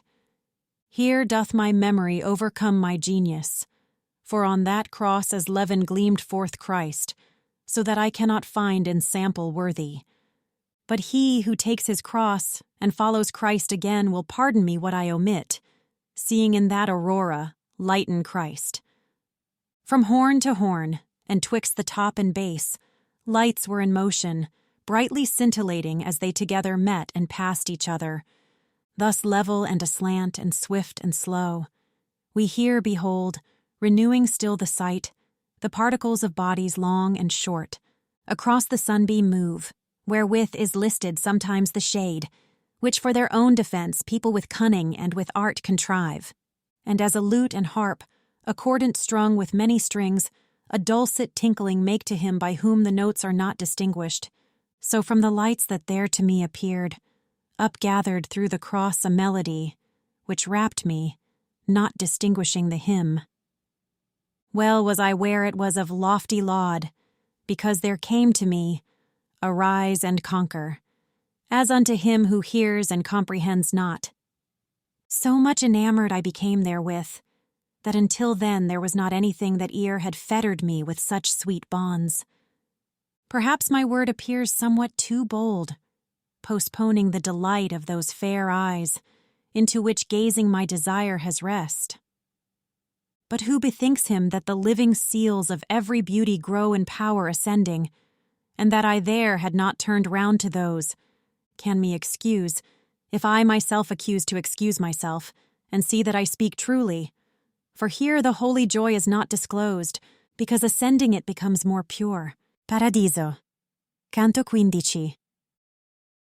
A will benign, in which reveals itself ever the love that righteously inspires, as in the iniquitous cupidity, silence imposed upon that dulcet lyre, and quieted the consecrated chords, that heaven's right hand doth tighten and relax. How unto just entreaties shall be deaf those substances, which, to give me desire of praying them, with one accord grew silent? 'Tis well that without end he should lament, who for the love of thing that doth not last, eternally despoils him of that love. As through the pure and tranquil evening air there shoots from time to time a sudden fire, moving the eyes that steadfast were before, and seems to be a star that changeth place, except that in the part where it is kindled, nothing is missed, and this endureth little. So from the horn that to the right extends, unto that cross's foot, there ran a star out of the constellation shining there. Nor was the gem dissevered from its ribbon, but down the radiant fillet ran along, so that fire seemed it behind alabaster. Thus piteous did Anchises' shade reach forward, if any faith our greatest muse deserve, when in Elysium he his son perceived. O sanguis meus, o superinfusa gratia Dei, sicut tibi, quibis unquam coeli janua reclusa. Thus that effulgence, whence I gave it heed. Then round unto my lady turned my sight, and on this side and that was stupefied, for in her eyes was burning such a smile, that with mine own methought I touched the bottom, both of my grace and of my paradise. Then, pleasant to the hearing and the sight, the spirit joined to its beginning things I understood not, so profound it spake. Nor did it hide itself from me by choice, but by necessity, for its conception above the mark of mortals set itself. And when the bow of burning sympathy was so far slackened that its speech descended towards the mark of our intelligence, the first thing that was understood by me was, Benedite be thou, O trine and one, who hast unto my seed so courteous been. And it continued, hunger long and grateful, drawn from the reading of the mighty volume, wherein is never changed the white nor dark. Thou hast appeased, my son, within this light, in which I speak to thee, by grace of her who to this lofty flight with plumage clothed thee. Thou thinkest that to me thy thought doth pass from him who is the first, as from the unit, if that be known, ray out the 5 and 6. And therefore who I am thou askest not, and why I seem more joyous unto thee than any other of this gladsome crowd. Thou think'st the truth, because the small and great of this existence look into the mirror, wherein, before thou think'st, thy thought thou showest. But that the sacred love in which I watch with sight perpetual, and which makes me thirst with sweet desire, may better be fulfilled. Now let thy voice secure and frank and glad proclaim the wishes, the desire proclaim, to which my answer is decreed already. To Beatrice I turned me, and she heard before I spake, and smiled to me a sign, that made the wings of my desire increase. Then in this wise began I, love and knowledge, when on you dawned the first equality, of the same weight for each of you became. For in the sun, which lighted you and burned with heat and radiance, they so equal are, that all similitudes are insufficient. But among mortals will and argument, for reason that to you is manifest, diversely feathered in their pinions are. Whence I, who mortal am, feel in myself this inequality, so give not thanks, save in my heart, for this paternal welcome.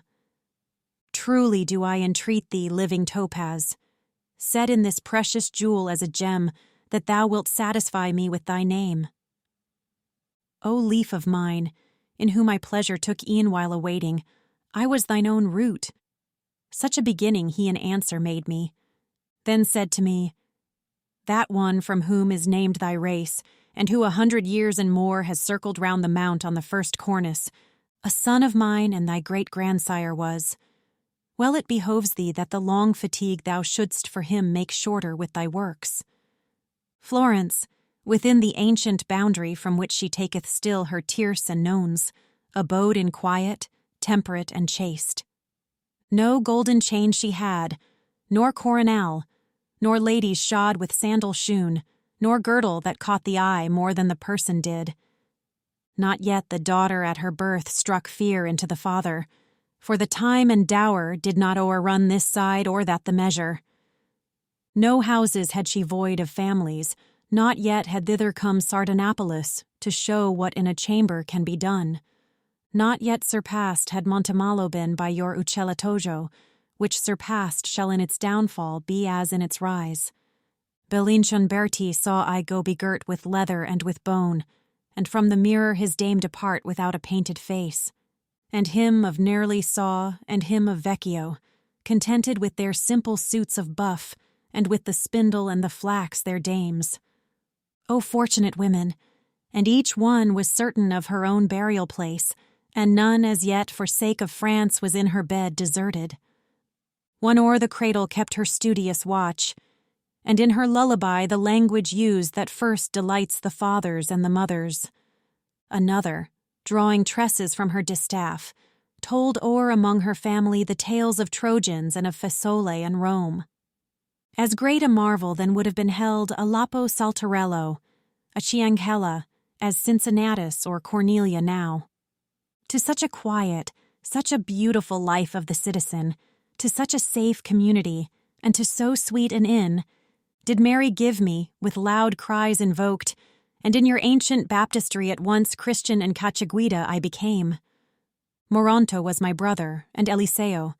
From Val di Pado came to me my wife, and from that place thy surname was derived.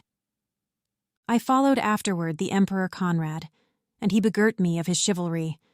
So much I pleased him with my noble deeds. I followed in his train against that law's iniquity, whose people doth usurp your just possession through your pastor's fault.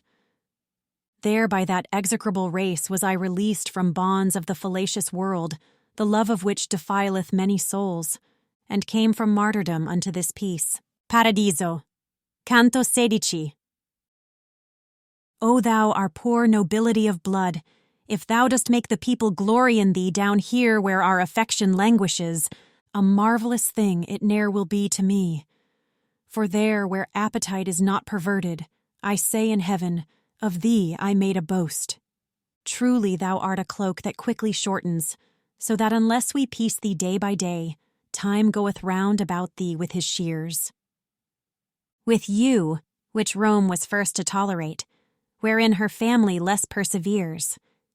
Yet once again my words beginning made, whence Beatrice, who stood somewhat apart, smiling appeared like unto her who coughed at the first failing writ of Guinevere, and I began, You are my ancestor, You give to me all hardihood to speak.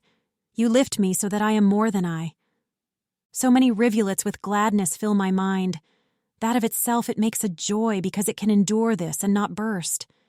Then tell me, my beloved root ancestral, who were your ancestors, and what the years that in your boyhood chronicled themselves? Tell me about the sheepfold of St. John, how large it was, and who the people were within it worthy of the highest seats. As at the blowing of the winds a coal quickens to flame, so I beheld that light become resplendent at my blandishments. And as unto mine eyes it grew more fair, with voice more sweet and tender, but not in this modern dialect, it said to me, from uttering of the Ave till the birth in which my mother, who is now a saint, of me was lightened who had been her burden, unto its lion had this fire returned 550 times and 30 more, to re-inflame itself beneath his paw. My ancestors and I our birthplace had, where first is found the last ward of the city, by him who runneth in your annual game. Suffice it of my elders to hear this. But who they were, and whence they thither came, silence is more considerate than speech. All those who at that time were there between Mars and the Baptist, fit for bearing arms, were a fifth part of those who now are living. But the community, that now is mixed with Campi and Certaldo and Figheim, pure in the lowest artisan was seen. Oh, how much better 'twere to have as neighbors the folk of whom I speak, and at Galuzzo and at Trespiano have your boundary, than have them in the town, and bear the stench of a Guglioni's churl, and him of Signa, who has sharp eyes for trickery already. Had not the folk, which most of all the world degenerates, been a stepdame unto Caesar, but as a mother to her son benignant, some who turn Florentines, and trade and discount, would have gone back again to Simifonte, there where their grandsires went about as beggars. At Montemurlo still would be the counts, the Kirche in the parish of Acone, perhaps in Val de Grieve the Buondelmonti. Ever the intermingling of the people has been the source of malady in cities, as in the body food it surfeits on, and a blind bull more headlong plunges down than a blind lamb, and very often cuts better and more a single sword than 5. If Luni thou regard, and Urbisaglia, how they have passed away, and how are passing Chiusi and Sinigaglia after them, to hear how races waste themselves away, will seem to thee no novel thing nor hard, seeing that even cities have an end. All things of yours have their mortality, even as yourselves, but it is hidden in some that a long while endure, and lives are short. And as the turning of the lunar heaven covers and bears the shores without a pause, in the like manner fortune does with Florence. Therefore should not appear a marvelous thing what I shall say of the great Florentines, of whom the fame is hidden in the past.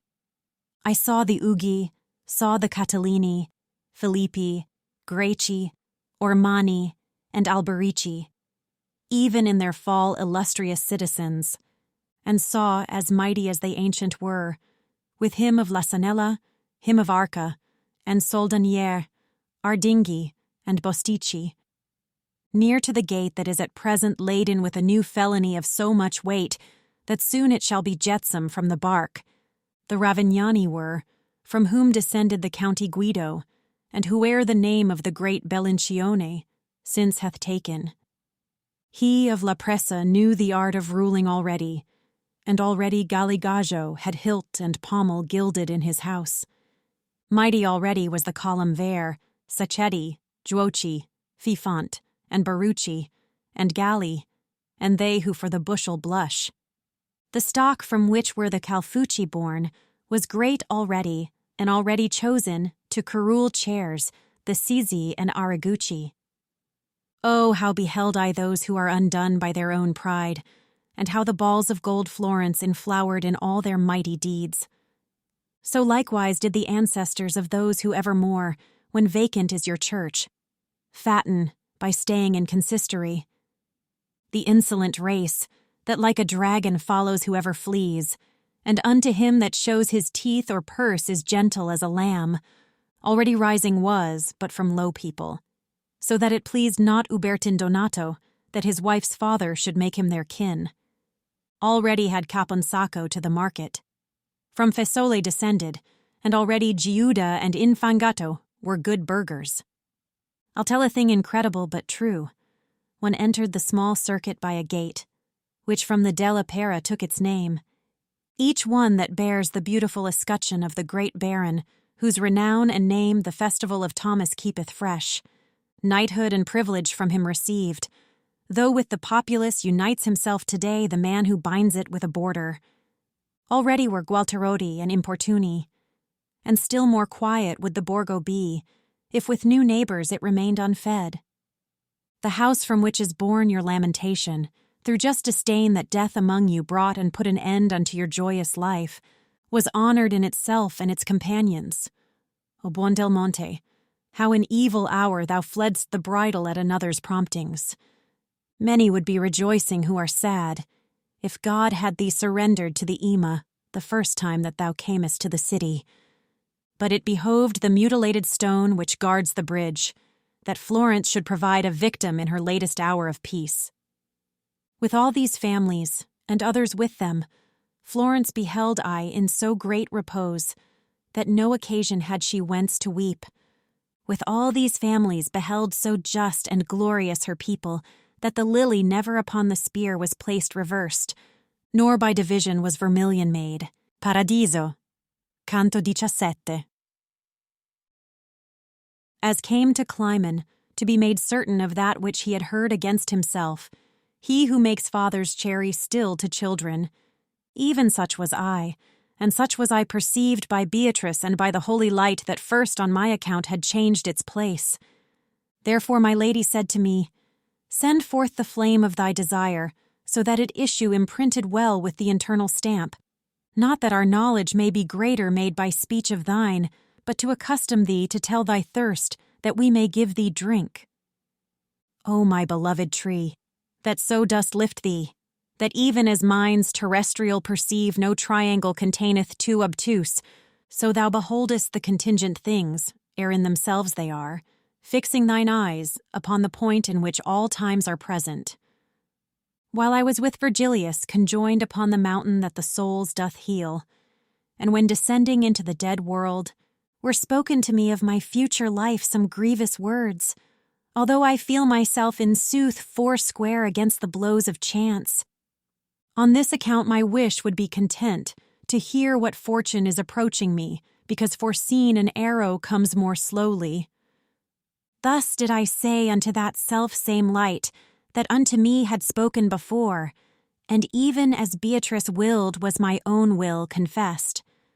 Not in vague phrase, in which the foolish folk ensnared themselves of old, ere yet was slain, the Lamb of God who taketh sins away, but with clear words and unambiguous language responded that paternal love, hid and revealed by its own proper smile. Contingency, that outside of the volume of your materiality extends not, is all depicted in the eternal aspect. Necessity, however, thence it takes not, except as from the eye, in which 'tis mirrored, a ship that with the current down descends. From thence, e'en as there cometh to the ear sweet harmony from an organ, comes in sight to me the time that is preparing for thee. As forth from Athens went Hippolytus, by reason of his stepdame false and cruel, so thou from Florence must perforce depart. Already this is willed, and this is sought for, and soon it shall be done by him who thinks it, where every day the Christ is bought and sold. The blame shall follow the offended party in outcry as is usual, but the vengeance shall witness to the truth that doth dispense it. Thou shalt abandon everything beloved most tenderly, and this the arrow is, which first the bow of banishment shoots forth. Thou shalt have proof how savoureth of salt, the bread of others, and how hard a road, the going down and up another's stairs. And that which most shall weigh upon thy shoulders will be the bad and foolish company with which into this valley thou shalt fall. For all ingrate, all mad and impious, will they become against thee. But soon after they, and not thou, shall have the forehead scarlet. Of their bestiality, their own proceedings shall furnish proof. So 'twill be well for thee, a party to have made thee by thyself. Thine earliest refuge and thine earliest inn shall be the mighty Lombard's courtesy, who on the ladder bears the holy bird, who such benign regard shall have for thee, that 'twixt you twain, in doing and in asking, that shall be first, which is with others last. With him shalt thou see one who at his birth has by this star of strength been so impressed, that notable shall his achievements be. Not yet the people are aware of him through his young age, since only 9 years yet around about him have these wheels revolved. But ere the Gascon cheat the noble Henry, some sparkles of his virtue shall appear, in caring not for silver nor for toil. So recognized shall his magnificence become hereafter, that his enemies will not have power to keep mute tongues about it. On him rely, and on his benefits. By him shall many people be transformed, changing condition rich and mendicant. And written in thy mind thou hence shalt bear of him, but shalt not say it. And things said he incredible to those who shall be present. Then added, Son, these are the commentaries on what was said to thee. Behold the snares that are concealed behind few revolutions. Yet would I not thy neighbors thou shouldst envy, because thy life into the future reaches beyond the punishment of their perfidies. When by its silence showed that sainted soul, that it had finished putting in the woof into that web which I had given it warped, began I, even as he who yearneth after, being in doubt, some counsel from a person who seeth, and uprightly wills, and loves. Well see I, Father mine, how spurreth on the time towards me such a blow to deal me as heaviest is to him who most gives way. Therefore with foresight it is well I arm me, that if the dearest place be taken from me, I may not lose the others by my songs.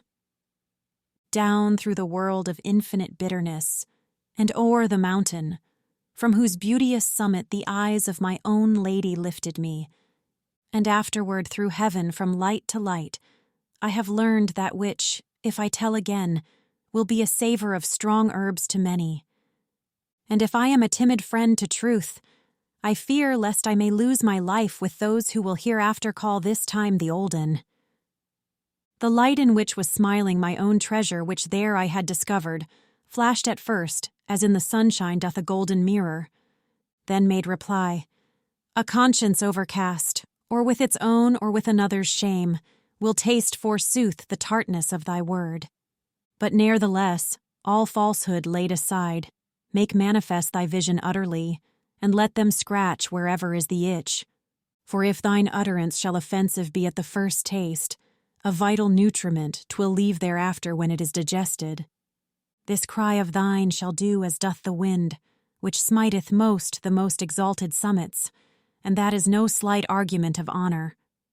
Therefore are shown to thee within these wheels, upon the mount and in the dolorous valley, only the souls that unto fame are known, because the spirit of the hearer rests not, nor doth confirm its faith by an example, which has the root of it unknown and hidden, or other reason that is not apparent. Paradiso. Canto 18. Now was alone rejoicing in its word that soul beatified, and I was tasting my own, the bitter tempering with the sweet, and the lady who to God was leading me, said, Change thy thought, consider that I am near unto him who every wrong disburdens. Unto the loving accents of my comfort I turned me round, and then what love I saw within those holy eyes I here relinquish, not only that my language I distrust, but that my mind cannot return so far above itself, unless another guide it. Thus much upon that point can I repeat, that her again beholding, my affection from every other longing was released, while the eternal pleasure, which direct rayed upon Beatrice, from her fair face contented me with its reflected aspect, conquering me with the radiance of a smile, she said to me, Turn thee about and listen. Not in mine eyes alone is paradise. Even as sometimes here do we behold the affection in the look, if it be such that all the soul is wrapped away by it, So, by the flaming of the effulgence holy to which I turned, I recognized therein the wish of speaking to me somewhat farther. And it began.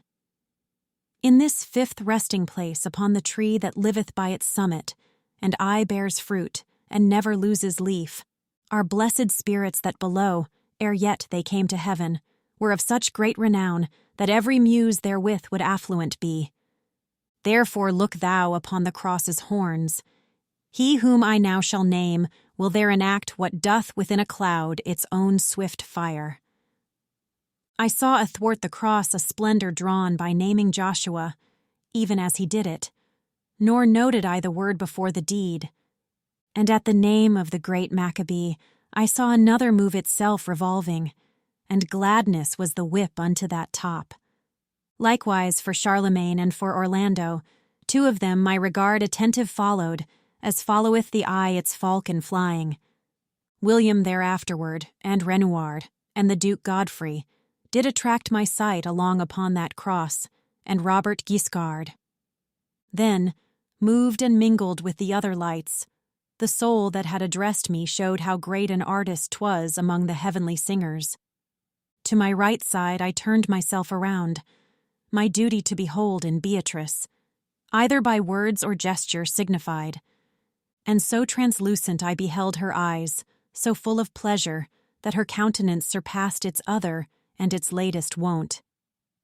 And as, by feeling greater delectation, a man in doing good from day to day becomes aware his virtue is increasing, so I became aware that my gyration with heaven together had increased its arc, that miracle beholding more adorned.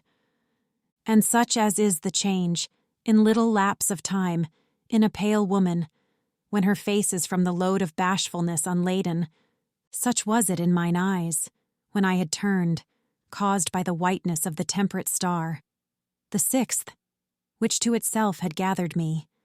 Within that jovial torch did I behold the sparkling of the love which was therein delineate our language to mine eyes.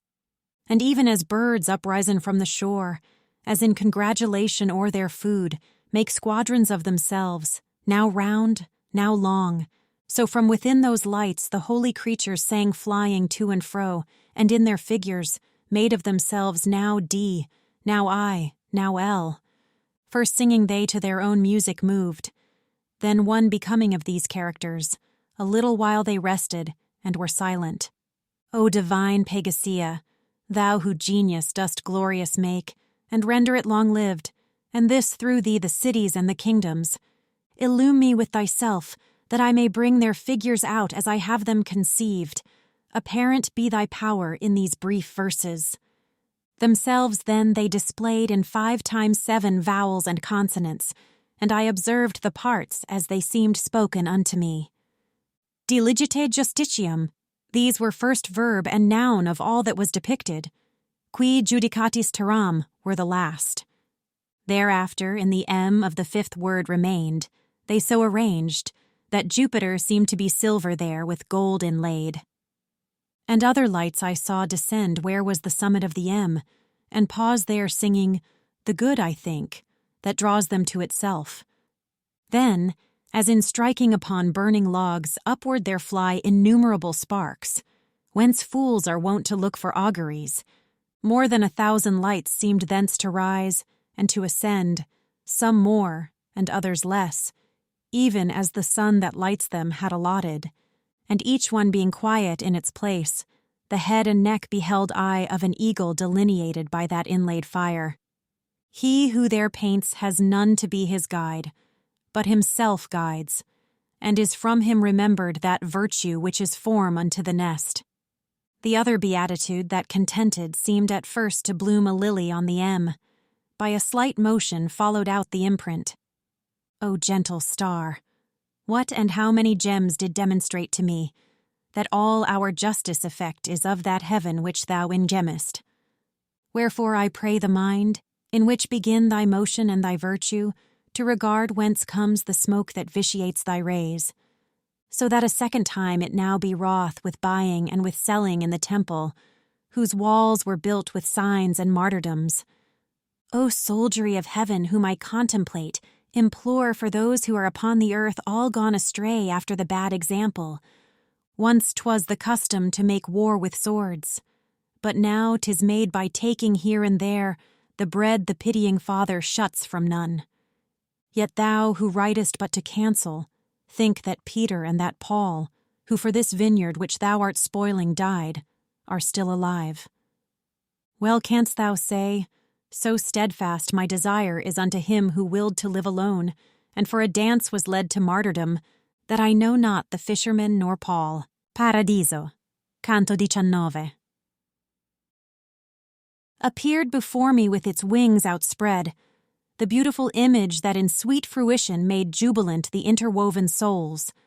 Appeared a little ruby each, wherein ray of the sun was burning so enkindled that each into mine eyes refracted it. And what it now behoves me to retrace, nor voice has e'er reported, nor ink written, nor was by fantasy e'er comprehended. For speak I saw, and likewise heard the beak, and utter with its voice both I and my, when in conception it was we and our. And it began, being just and merciful, am I exalted here unto that glory which cannot be exceeded by desire, and upon earth I left my memory such, that the evil-minded people there commend it, but continue not the story.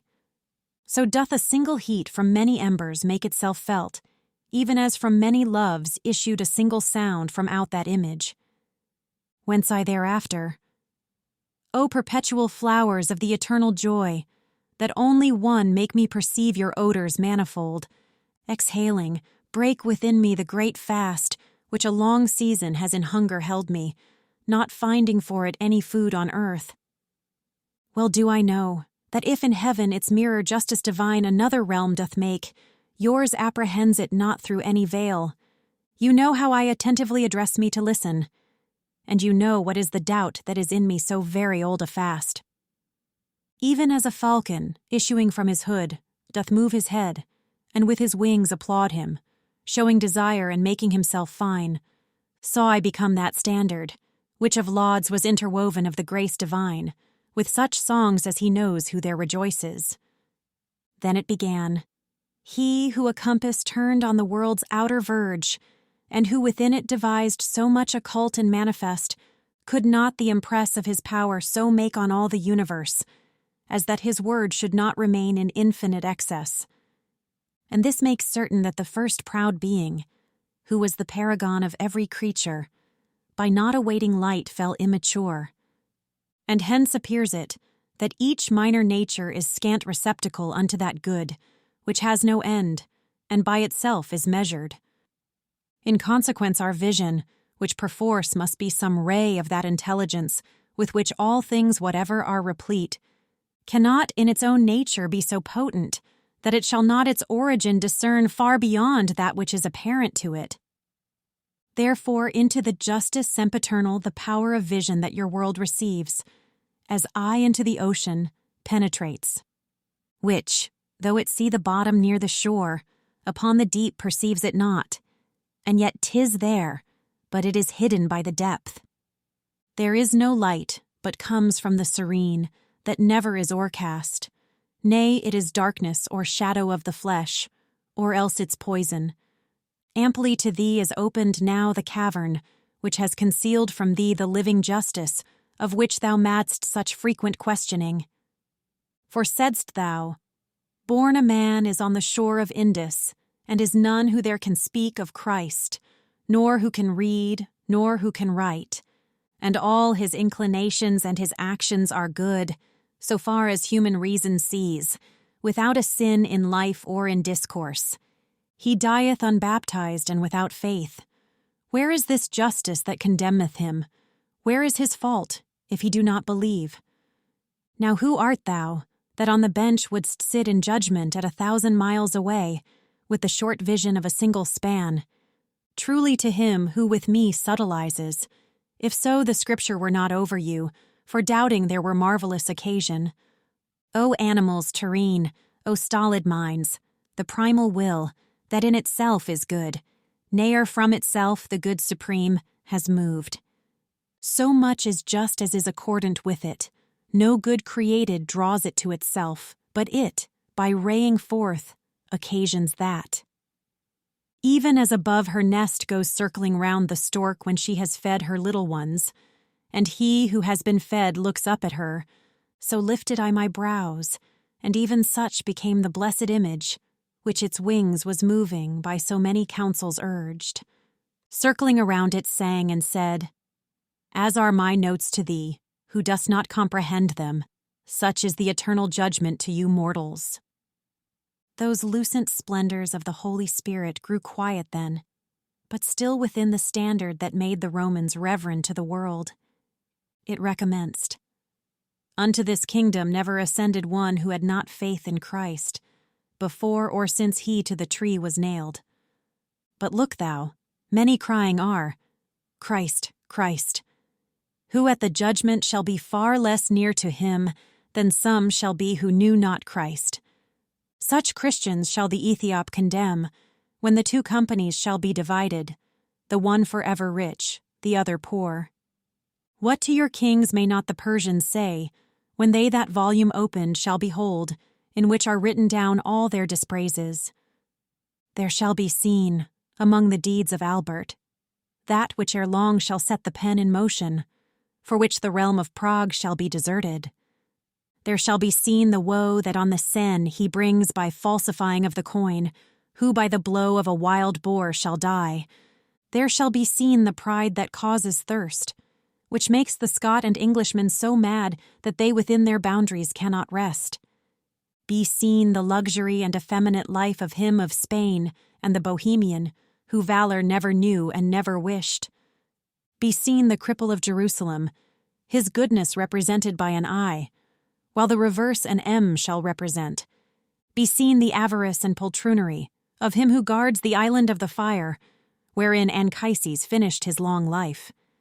And to declare how pitiful he is shall be his record in contracted letters, which shall make note of much in little space, and shall appear to each one the foul deeds of uncle and of brother who a nation so famous have dishonored, and 2 crowns. And he of Portugal and he of Norway shall there be known, and he of Rascia too, who saw in evil hour the coin of Venice. O happy Hungary, if she let herself be wronged no farther, and Navarre the happy, if with the hills that gird her she be armed, and each one may believe that now, as Hansel thereof, do Nicosia and Famagosta lament and rage because of their own beast, who from the other's flank departeth not. Paradiso, Canto 20. When he who all the world illuminates out of our hemisphere, so far descends that on all sides the daylight is consumed, the heaven, that erst by him alone was kindled, doth suddenly reveal itself again, by many lights, wherein is one resplendent. And came into my mind this act of heaven, when the ensign of the world and of its leaders had silent in the blessed beak become, because those living luminaries all, by far more luminous, did songs begin lapsing and falling from my memory. O gentle love, that with a smile dost cloak thee, how ardent in those sparks didst thou appear, that had the breath alone of holy thoughts. After the precious and pellucid crystals, with which begemmed the 6th light I beheld, silence imposed on the angelic bells, I seemed to hear the murmuring of a river that clear descendeth down from rock to rock, showing the affluence of its mountain top. And as the sound upon the cithern's neck taketh its form, and as upon the vent of rustic pipe the wind that enters it, even thus, relieved from the delay of waiting, that murmuring of the eagle mounted up along its neck, as if it had been hollow. There it became a voice, and issued thence from out its beak, in such a form of words as the heart waited for wherein I wrote them. The part in me which sees and bears the sun in mortal eagles, it began to me. Now fixedly must needs be looked upon. For of the fires of which I make my figure, those whence the eye doth sparkle in my head, of all their orders the supremest are. He who is shining in the midst as pupil was once the singer of the Holy Spirit, who bore the ark from city unto city. Now knoweth he the merit of his song, in so far as effect of his own counsel, by the reward which is commensurate. Of 5 that make a circle for my brow, he that approacheth nearest to my beak did the poor widow for her son console. Now knoweth he how dearly it doth cost, not following Christ, by the experience of this sweet life and of its opposite. He who comes next in the circumference of which I speak, upon its highest arc, did death postpone by penitence sincere. Now knoweth he that the eternal judgment suffers no change, albeit worthy prayer maketh below tomorrow of today. The next who follows, with the laws and me, under the good intent that bore bad fruit, became a Greek by ceding to the pastor. Now knoweth he how all the ill deduced from his good action is not harmful to him, although the world thereby may be destroyed. And he, whom in the downward arc thou seest, Guglielmo was, whom the same land deplores, that weepeth Charles and Frederick yet alive. Now knoweth he how heaven enamored is with a just king, and in the outward show of his effulgence he reveals it still. Who would believe, down in the errant world, that ere the Trojan Ripheus in this round could be the 5th one of the holy lights?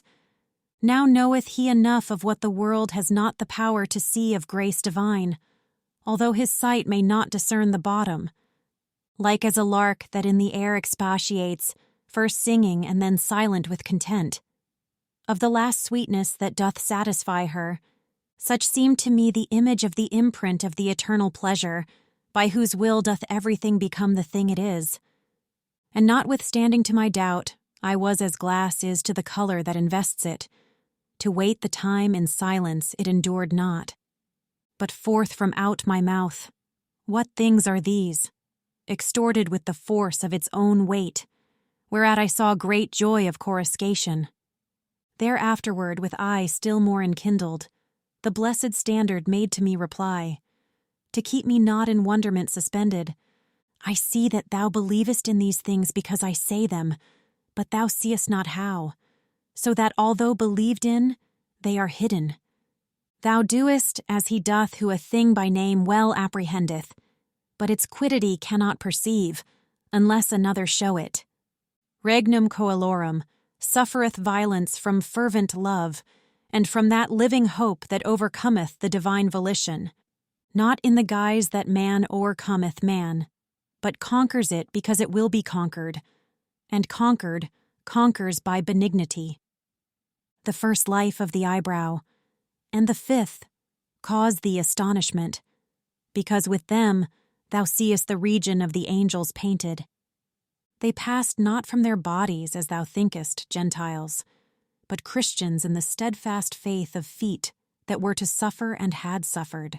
Paradiso, Canto 21. Already on my lady's face mine eyes again were fastened, and with these my mind, and from all other purpose was withdrawn. And she smiled not. But if I were to smile, she unto me began, thou wouldst become like Semele, when she was turned to ashes. Because my beauty, that along the stairs of the eternal palace more enkindles, as thou hast seen, the farther we ascend, if it were tempered not, is so resplendent that all thy mortal power in its effulgence would seem a leaflet that the thunder crushes.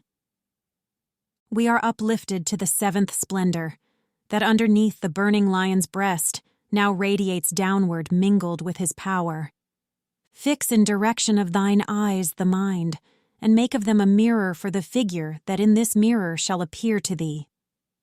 He who could know what was the pasturage, my sight had in that blessed countenance, when I transferred me to another care, would recognize how grateful was to me obedience unto my celestial escort, by counterpoising one side with the other.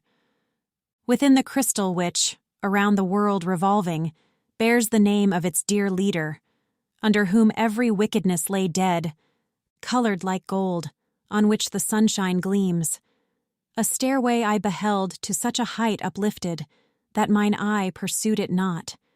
Likewise beheld I down the steps descending so many splendors, that I thought each light that in the heaven appears was there diffused. and as accordant with their natural custom, the rooks together at the break of day bestir themselves to warm their feathers cold.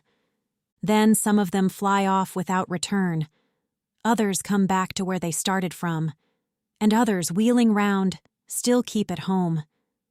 Such fashion it appeared to me was there within the sparkling that together came, as soon as on a certain step it struck, and that which nearest unto us remained became so clear that in my thought I said, Well, I perceive the love thou showest me. But she, from whom I wait the how and when of speech and silence, standeth still, whence I against desire do well if I ask not. She thereupon, who saw my silentness in the sight of him who seeth everything, said unto me, Let loose thy warm desire.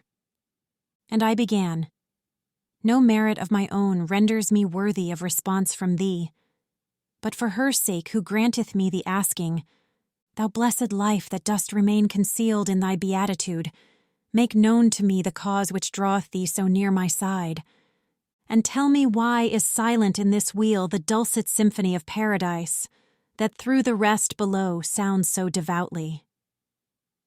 Thou hast thy hearing, mortal, as thy sight, it answer made to me.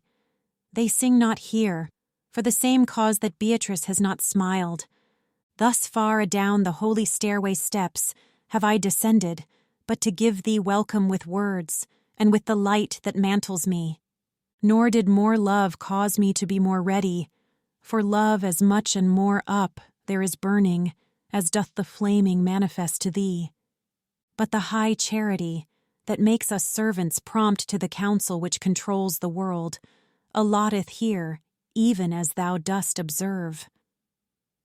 I see full well, said I, O sacred lamp, how love unfettered in this court sufficeth to follow the eternal providence. But this is what seems hard for me to see. Wherefore predestinate waste thou alone unto this office from among thy consorts.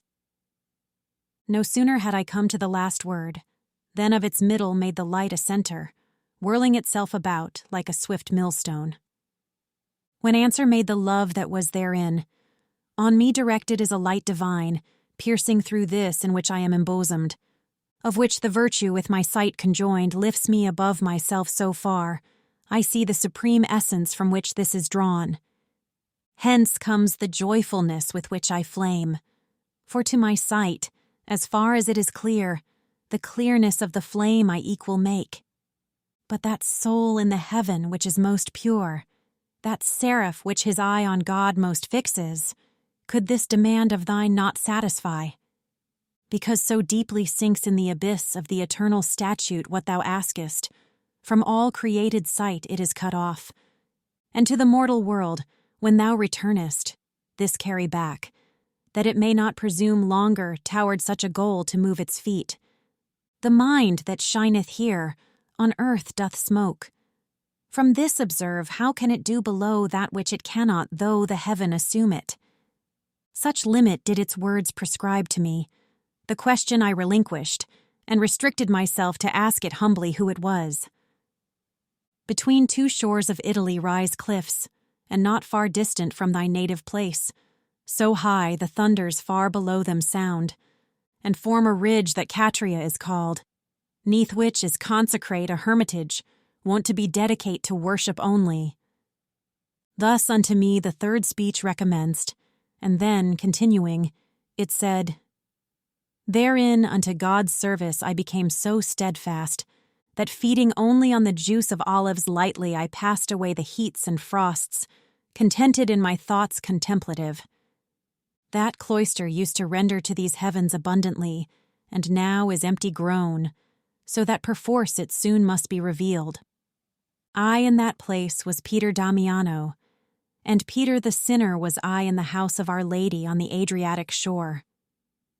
Little of mortal life remained to me, when I was called and dragged forth to the hat, which shifteth evermore from bad to worse. Came Cephas, and the mighty vessel came of the Holy Spirit, meager and barefooted, taking the food of any hostelry. Now someone to support them on each side, the modern shepherds need, and some to lead them, so heavy are they, and to hold their trains.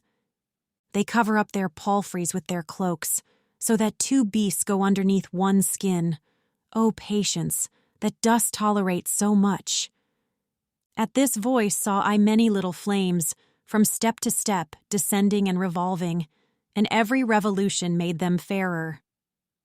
Round about this one came they and stood still, and a cry uttered of so loud a sound, it here could find no parallel, nor eye.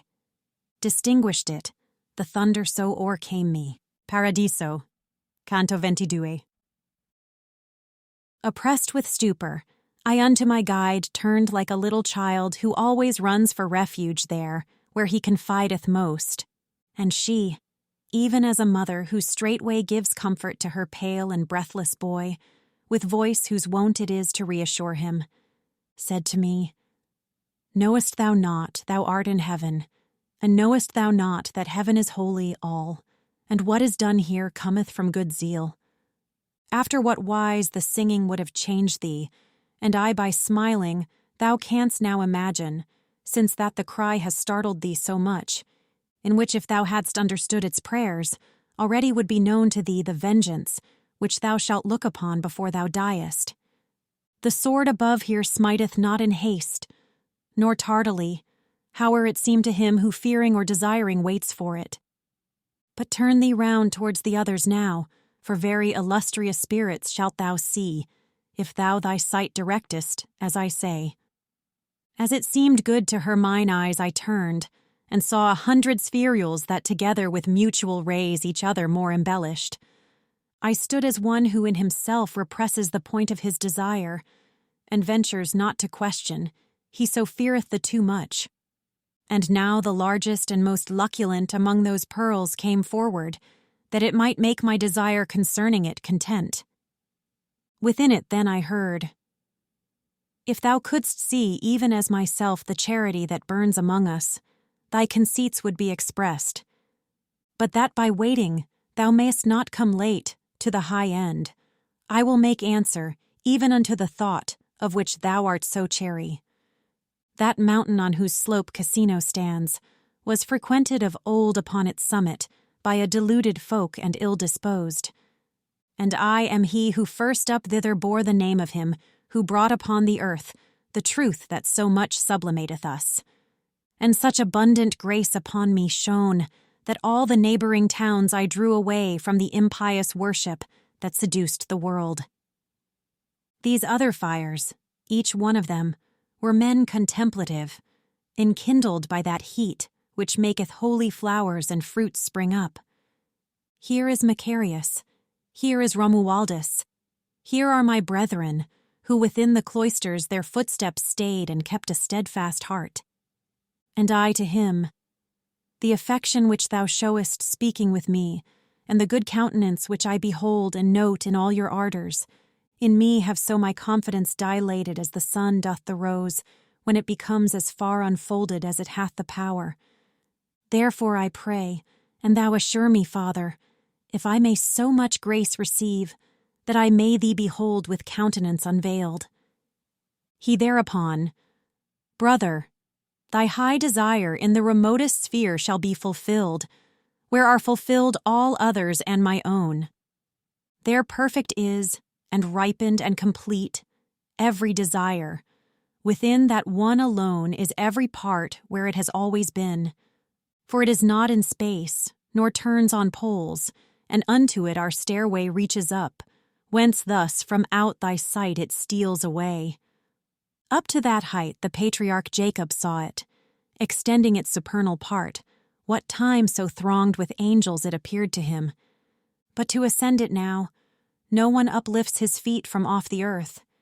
And now, my rule below remaineth for mere waste of paper. The walls that used of old to be an abbey are changed to dens of robbers, and the cowls are sacks filled full of miserable flour. But heavy usury is not taken up so much against God's pleasure as that fruit, which maketh so insane the heart of monks. For whatsoever hath the church in keeping is for the folk that ask it in God's name, not for one's kindred or for something worse. The flesh of mortals is so very soft, that good beginnings down below suffice not from springing of the oak to bearing acorns. Peter began with neither gold nor silver, and I with orison and abstinence, and Francis with humility his convent. And if thou lookest at each one's beginning, and then regardest whither he has run, thou shalt behold the white changed into brown. In verity the Jordan backward turned, and the seas fleeing, when God willed were more a wonder to behold than succor here. Thus unto me he said, and then withdrew to his own band, and the band closed together.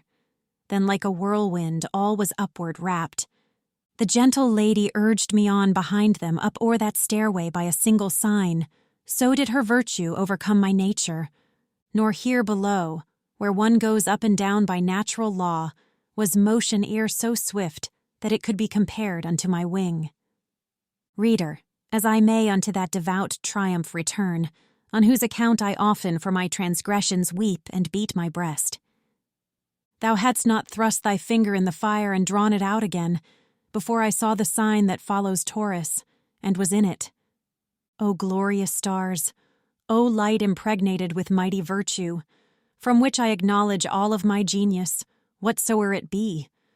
With you was born, and hid himself with you, he who is father of all mortal life, when first I tasted of the Tuscan air, and then when grace was freely given to me to enter the high wheel which turns you round, your region was allotted unto me. To you devoutly at this hour my soul is sighing, that it virtue may acquire for the stern pass that draws it to itself. Thou art so near unto the last salvation, thus Beatrice began.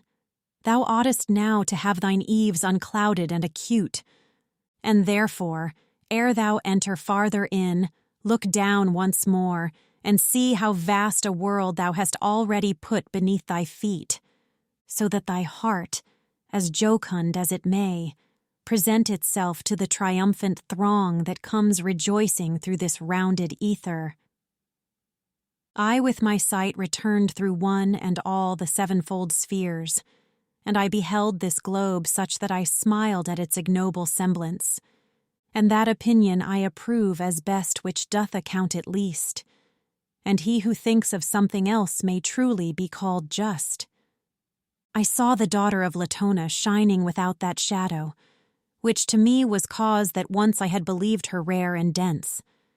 The aspect of thy son, Hyperion, here I sustained, and saw how move themselves around and near him, Maia and Dion.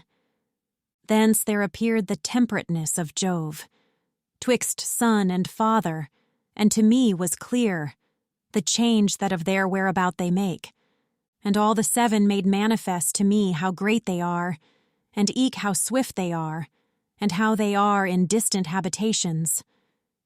The threshing floor that maketh us so proud, to me revolving with the eternal twins, was all apparent made from hill to harbor. Then to the beauteous eyes mine eyes I turned, Paradiso, Canto 23.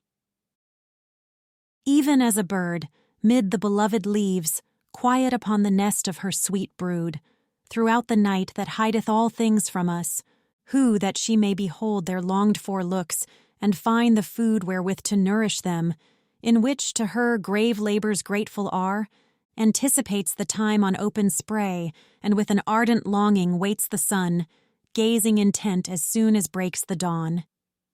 Even thus, my lady standing was, erect and vigilant, turned round towards the zone underneath which the sun displays less haste, so that beholding her distraught and wistful, such I became as he is who desiring for something yearns, and hoping is appeased. But brief the space from one when to the other, of my awaiting, say I, and the seeing, the welkin grow resplendent more and more. And Beatrice exclaimed, Behold the hosts of Christ's triumphal march, and all the fruit harvested by the rolling of these spheres. It seemed to me her face was all aflame, and eyes she had so full of ecstasy that I must needs pass on without describing.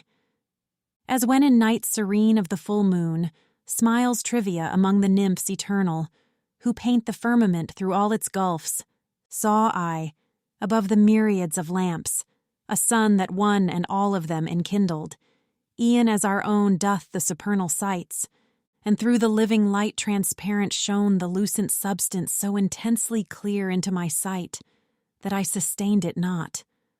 O Beatrice, thou gentle guide and dear! To me she said, what overmasters thee, a virtue is from which naught shields itself. There are the wisdom and the omnipotence that opt the thoroughfares twixt heaven and earth, for which there erst had been so long a yearning. As fire from out a cloud unlocks itself, dilating so it finds not room therein, and down against its nature falls to earth, so did my mind, among those aliments becoming larger, issue from itself, and that which it became cannot remember. Open thine eyes, and look at what I am. Thou hast beheld such things, that strong enough hast thou become to tolerate my smile. I was as one who still retains the feeling of a forgotten vision, and endeavors in vain to bring it back into his mind, when I this invitation heard, deserving of so much gratitude, it never fades out of the book that chronicles the past.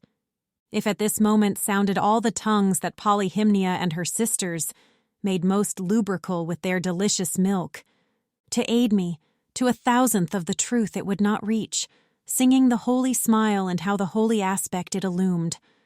And therefore, representing paradise, the sacred poem must perforce leap over, even as a man who finds his way cut off. But whoso thinketh of the ponderous theme, and of the mortal shoulder laden with it, should blame it not, if under this it tremble. It is no passage for a little boat, this which goes cleaving the audacious prow, nor for a pilot who would spare himself.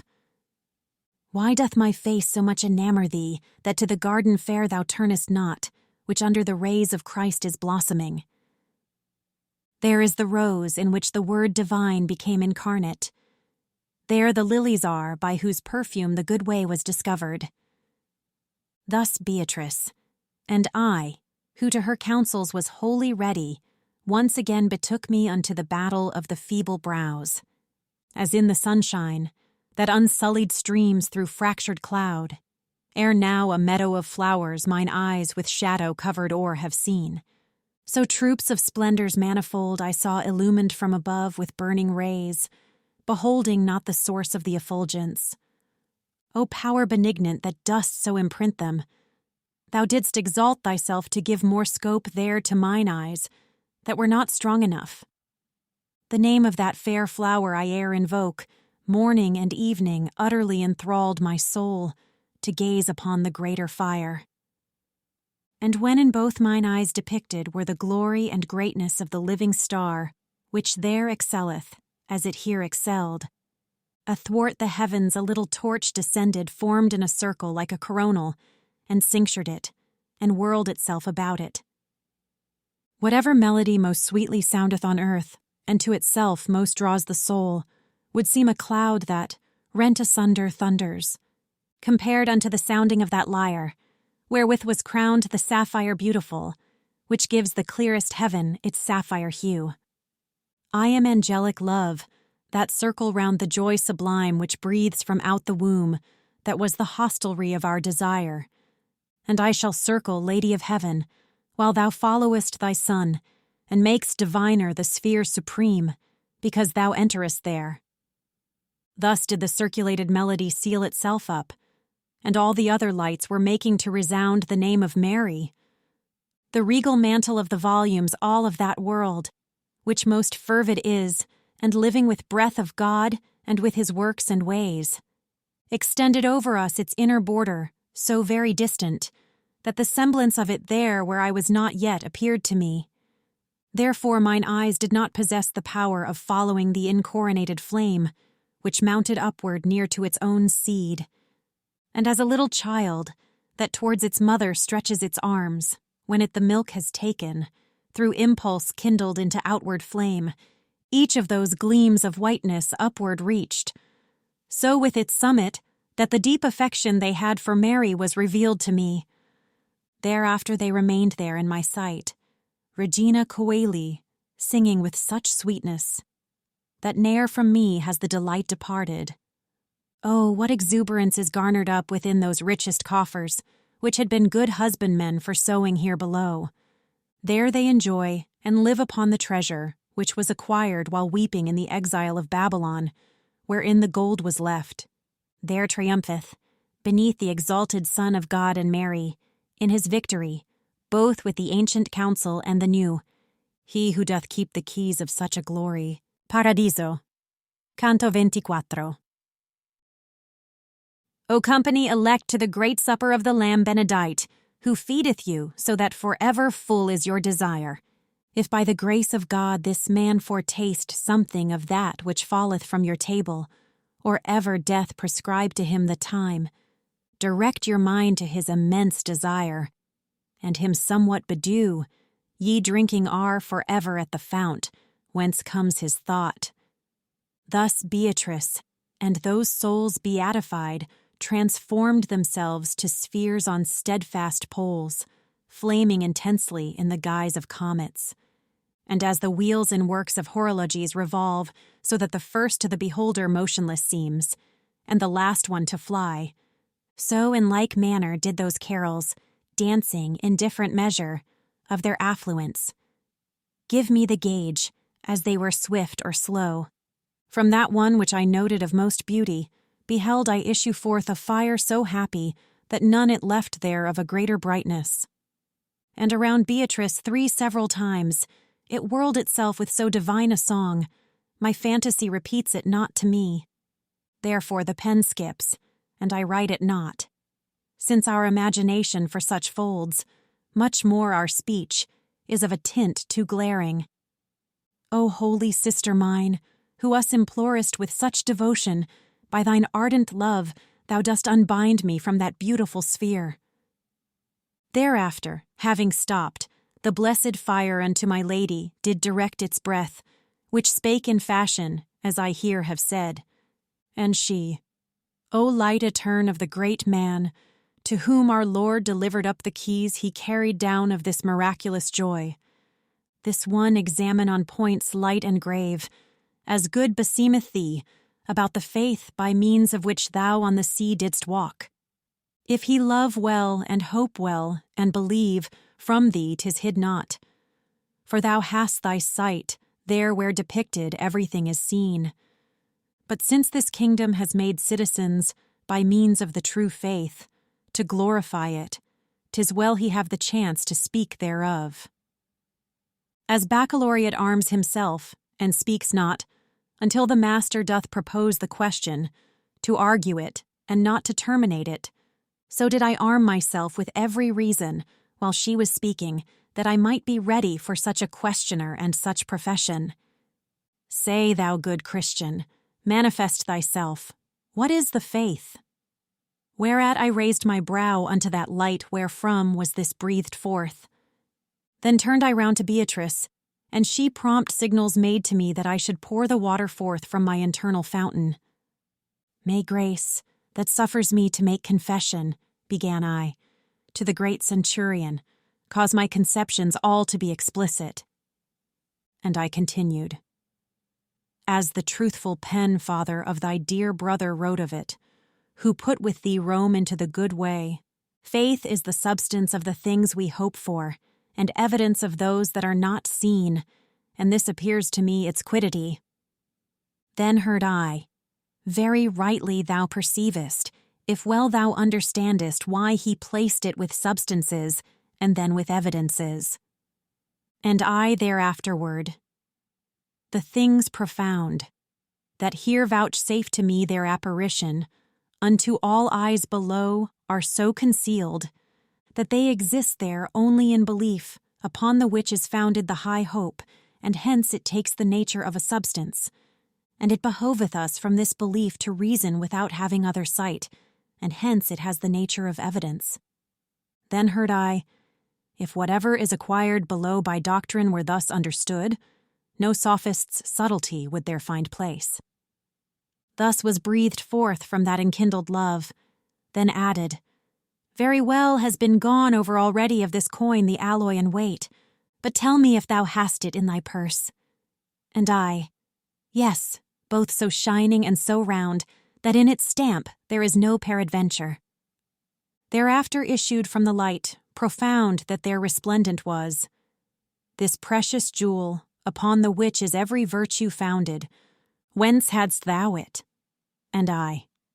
The large outpouring of Holy Spirit, which has been diffused upon the ancient parchments and the new, a syllogism is, which proved it to me with such acuteness, that compared therewith, all demonstration seems to me obtuse. And then I heard, the ancient and the new postulates, that to thee are so conclusive, why dost thou take them for the word divine?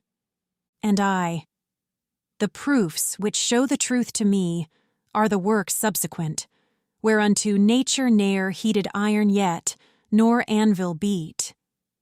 'Twas answered me, say, who assureth thee that those works ever were? The thing itself that must be proved, naught else to thee affirms it. Were the world to Christianity converted, I said, withouten miracles, this one is such, the rest are not its 100th part, because that poor and fasting thou didst enter into the field to sow there the good plant, which was a vine and has become a thorn. This being finished, the high, holy court resounded through the spheres. One God we praise, in melody that there above is chanted, and then that baron, who from branch to branch examining, had thus conducted me, till the extremest leaves we were approaching, again began, the grace that dallying plays with thine intellect thy mouth has opened, up to this point, as it should opened be, so that I do approve what forth emerged. But now thou must express what thou believest, and whence to thy belief it was presented. O Holy Father, Spirit who beholdest what thou believedst, so that thou o'ercamest, towards the sepulchre, more youthful feet. Began I, thou dost wish me in this place the form to manifest of my prompt belief, and likewise thou the cause thereof demandest. And I respond, in one God I believe, sole and eterne, who moveth all the heavens with love and with desire, himself unmoved. And of such faith, not only have I proofs physical and metaphysical, but gives them likewise the truth that from this place rains down. Through Moses, through the prophets and the Psalms, through the Evangel, and through you, who wrote after the fiery Spirit sanctified you. In persons three eterne believe, and these one essence I believe, so one and trine, they bear conjunction both with sunt and est, with the profound condition and divine, which now I touch upon, doth stamp my mind, oft times the doctrine evangelical. This the beginning is, this is the spark which afterwards dilates to vivid flame, and like a star in heaven is sparkling in me. Even as a lord who hears what pleaseth him, his servant straight embraces, gratulating for the good news as soon as he is silent. So giving me its benediction, singing 3 times encircled me, when I was silent, the apostolic light, at whose command. I spoke and had, in speaking I so pleased him. Paradiso, canto 25. If e'er it happen that the poem sacred, to which both heaven and earth have set their hand, so that it many a year hath made me lean, o'ercome the cruelty that bars me out from the fair sheepfold, where a lamb I slumbered, an enemy to the wolves that war upon it, with other voice forthwith, with other fleece poet will I return, and at my font baptismal will I take the laurel crown, because into the faith that maketh known all souls to God there entered I, and then Peter for her sake thus my brow encircled. Thereafterward towards us moved a light out of that band whence issued the first fruits, which of his vicars Christ behind him left. And then my lady, full of ecstasy, said unto me, Look, look, behold the baron for whom below Galicia is frequented. In the same way as, when a dove alights near his companion, both of them pour forth, circling about and murmuring their affection. So one beheld I by the other, grand prince glorified to be with welcome greeted, lauding the food that there above is eaten. But when their gratulations were complete, Silently coram me each one stood still, so incandescent it o'ercame my sight. Smiling thereafterwards, said Beatrice, "Illustrious life, by whom the benefactions of our basilica have been described, make hope resound within this altitude. Thou knowest as oft thou dost personify it, as Jesus to the three gave greater clearness. Lift up thy head, and make thyself assured, for what comes hither from the mortal world must needs be ripened in our radiance." This comfort came to me from the second fire, wherefore mine eyes I lifted to the hills, which bent them down before with too great weight. Since, through his grace, our Emperor wills that thou shouldst find thee face to face, before thy death, in the most secret chamber, with his counts, so that, the truth beholden of this court, hope, which below there rightfully enamors, thereby thou strengthen in thyself and others. Say what it is, and how is flowering with it thy mind, and say from whence it came to thee. Thus did the second light again continue, and the compassionate, who piloted the plumage of my wings in such high flight, did in reply anticipate me thus. No child whatever the church militant of greater hope possesses, as is written in that sun which irradiates all our band. Therefore it is conceded him from Egypt to come into Jerusalem to see, or ever yet his warfare be completed. The two remaining points, that not for knowledge have been demanded, but that he report how much this virtue unto thee is pleasing, to him I leave. For hard he will not find them, nor of self-praise, and let him answer them, and may the grace of God in this assist him. As a disciple, who his teacher follows, ready and willing, where he is expert, that his proficiency may be displayed. Hope, said I, is the certain expectation of future glory, which is the effect of grace divine and merit precedent. From many stars this light comes unto me, but he instilled it first into my heart, who was chief singer unto the chief captain. Sparent in tea, in the high theody he saith, those who know thy name, and who knoweth it not, if he my faith possess. Thou didst instill me then, with his instilling in the epistle, so that I am full, and upon others reign again your reign. While I was speaking, in the living bosom of that combustion quivered an effulgence, sudden and frequent, in the guise of lightning, then breathed. The love wherewith I am inflamed, towards the virtue still which followed me unto the palm and issue of the field, wills that I breathe to thee that thou delight in her, and grateful to me is thy telling whatever things hope promises to thee. And I, the ancient scriptures and the new, the mark establish, and this shows it me, of all the souls whom God hath made his friends. Isaiah saith, that each one garmented in his own land shall be with twofold garments, and his own land is this delightful life. Thy brother, too, far more explicitly, there where he treateth of the robes of white, this revelation manifests to us. And first, and near the ending of these words, Sparent in te from over us was heard, to which responsive answered all the carols. Thereafterward a light among them brightened, so that, if Cancer one such crystal had, winter would have a month of one sole day. And as uprises, goes, and enters the dance, a winsome maiden, only to do honor to the new bride, and not from any failing, even thus did I behold the brightened splendor approach the two, who in a wheel revolved as was beseeming to their ardent love. Into the song and music there it entered, and fixed on them my lady kept her look, even as a bride silent and motionless. This is the one who lay upon the breast of him our pelican, and this is he to the great office from the cross elected. My lady thus, but therefore none the more did move her sight from its attentive gaze before or afterward these words of hers, even as a man who gazes and endeavors to see the eclipsing of the sun a little, and who by seeing, sightless doth become. So I became before that latest fire, while it was said, Why dost thou daze thyself to see a thing which here hath no existence? Earth in the earth my body is, and shall be with all the others there, until our number with the eternal proposition tallies. With the 2 garments in the blessed cloister are the 2 lights alone that have ascended, and this shalt thou take back into your world.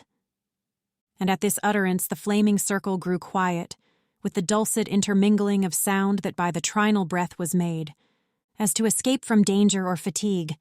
The oars that erst were in the water beaten are all suspended at a whistle's sound. Ah, how much in my mind was I disturbed, when I turned round to look on Beatrice, that her I could not see, although I was. Close at her side and in the happy world. Paradiso. Canto 26. While I was doubting for my vision quenched, out of the flame refulgent that had quenched it, issued a breathing that attentive made me, saying, While thou recoverest the sense of seeing which in me thou hast consumed, 'tis well that speaking thou shouldst compensate it. Begin then, and declare to what thy soul is aimed, and count it for a certainty. Sight is in thee bewildered and not dead. Because the lady who through this divine region conducteth thee has in her look the power the hand of Ananias had. I said, As pleaseth her, or soon or late, let the cure come to eyes that portals were, when she with fire I ever burn with entered. The good that gives contentment to this court, the Alpha and Omega is of all the writing that love reads me low or loud. The self-same voice that taken had from me the terror of the sudden dazzlement, to speak still farther put it in my thought, and said, In verity with finer sieve behoveth thee to sift, thee it behoveth to say who aimed thy bow at such a target. And I, by philosophic arguments, and by authority that hence descends, such love must needs imprint itself in me. For good so far as good, when comprehended, doth straight enkindle love, and so much greater as more of goodness in itself it holds. Then to that essence, whose is such advantage that every good which out of it is found is nothing but a ray of its own light. More than elsewhither must the mind be moved of everyone, in loving, who discerns the truth in which this evidence is founded. Such truth he to my intellect reveals, who demonstrates to me the primal love of all the sempiternal substances. The voice reveals it of the truthful author, who says to Moses, speaking of himself, I will make all my goodness pass before thee. Thou, too, revealest it to me, beginning the loud evangel that proclaims the secret of heaven to earth above all other edict. And I heard say, by human intellect and by authority concordant with it, of all thy loves reserve for God the highest. But say again, if other chords thou feelest, draw thee towards him, that thou mayest proclaim with how many teeth this love is biting thee. The holy purpose of the eagle of Christ, not latent was, nay, rather I perceived whither he fain would my profession lead. Therefore I recommenced. All of those bites which have the power to turn the heart to God unto my charity have been concurrent.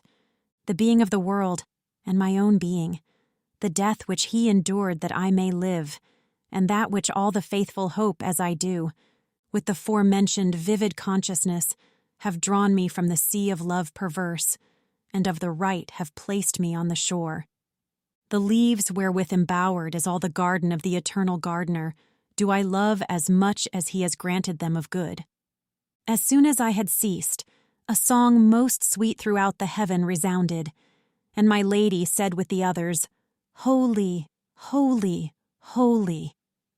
And as at some keen light one wakes from sleep, by reason of the visual spirit that runs unto the splendor past from coat to coat, and he who wakes abhorreth what he sees, so all unconscious is his sudden waking, until the judgment cometh to his aid.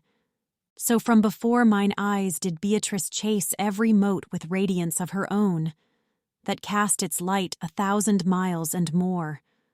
Whence better after than before I saw, and in a kind of wonderment, I asked about a fourth light that I saw with us. And said my lady, There within those rays gazes upon its maker the first soul that ever the first virtue did create. Even as the bough that downward bends its top at transit of the wind, and then is lifted by its own virtue, which inclines it upward.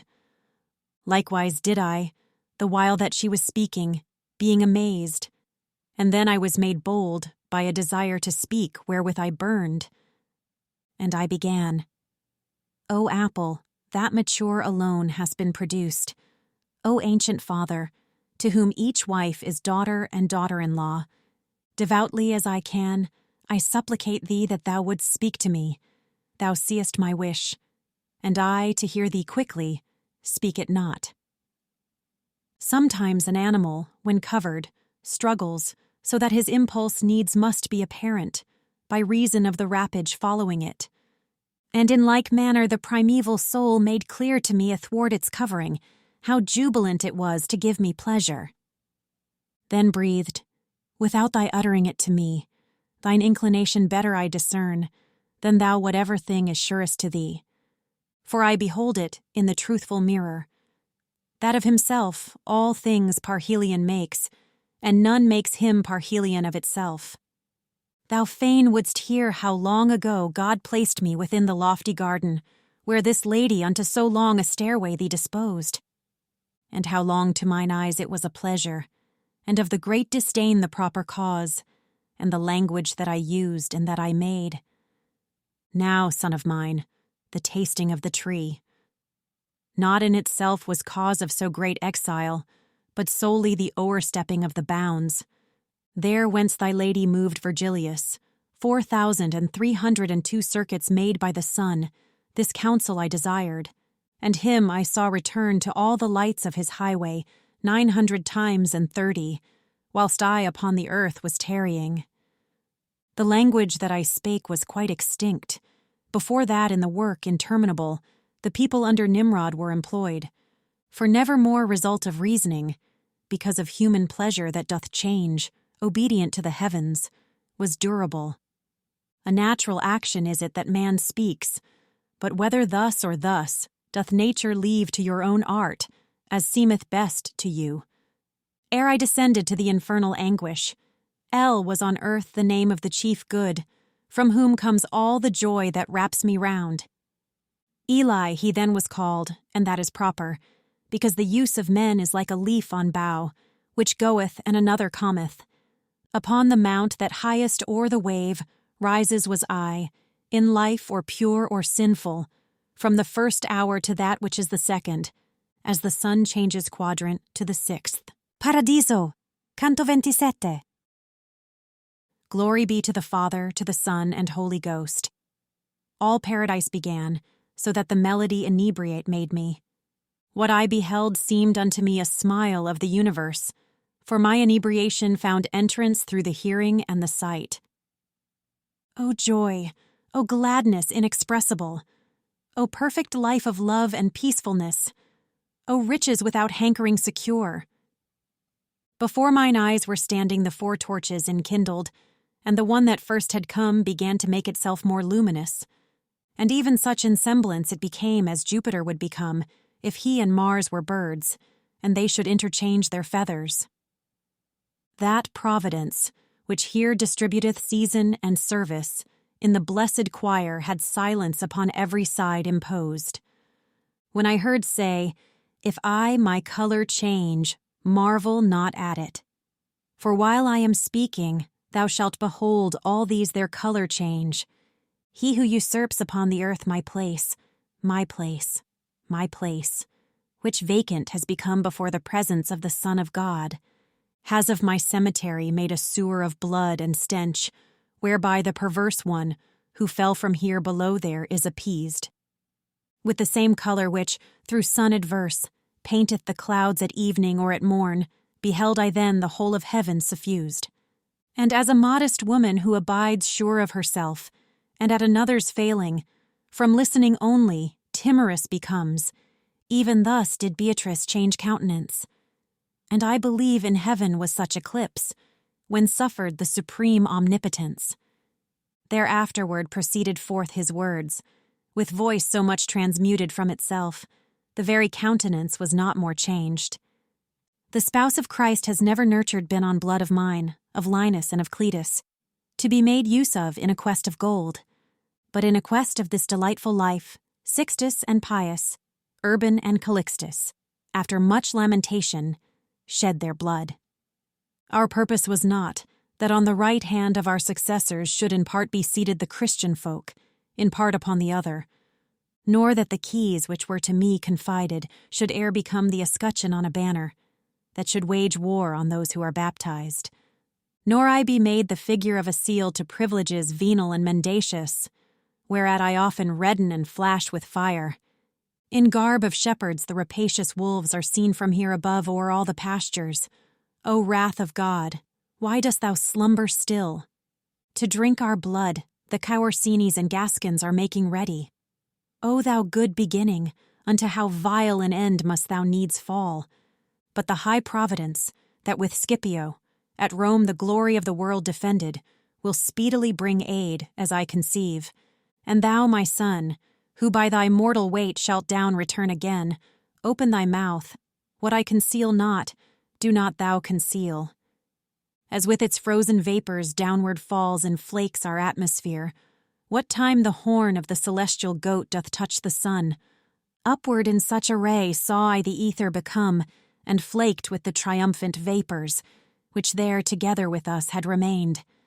My sight was following up their semblances, and followed till the medium, by excess, the passing farther onward took from it. Whereat the lady, who beheld me freed from gazing upward, said to me, Cast down thy sight, and see how far thou art turned round.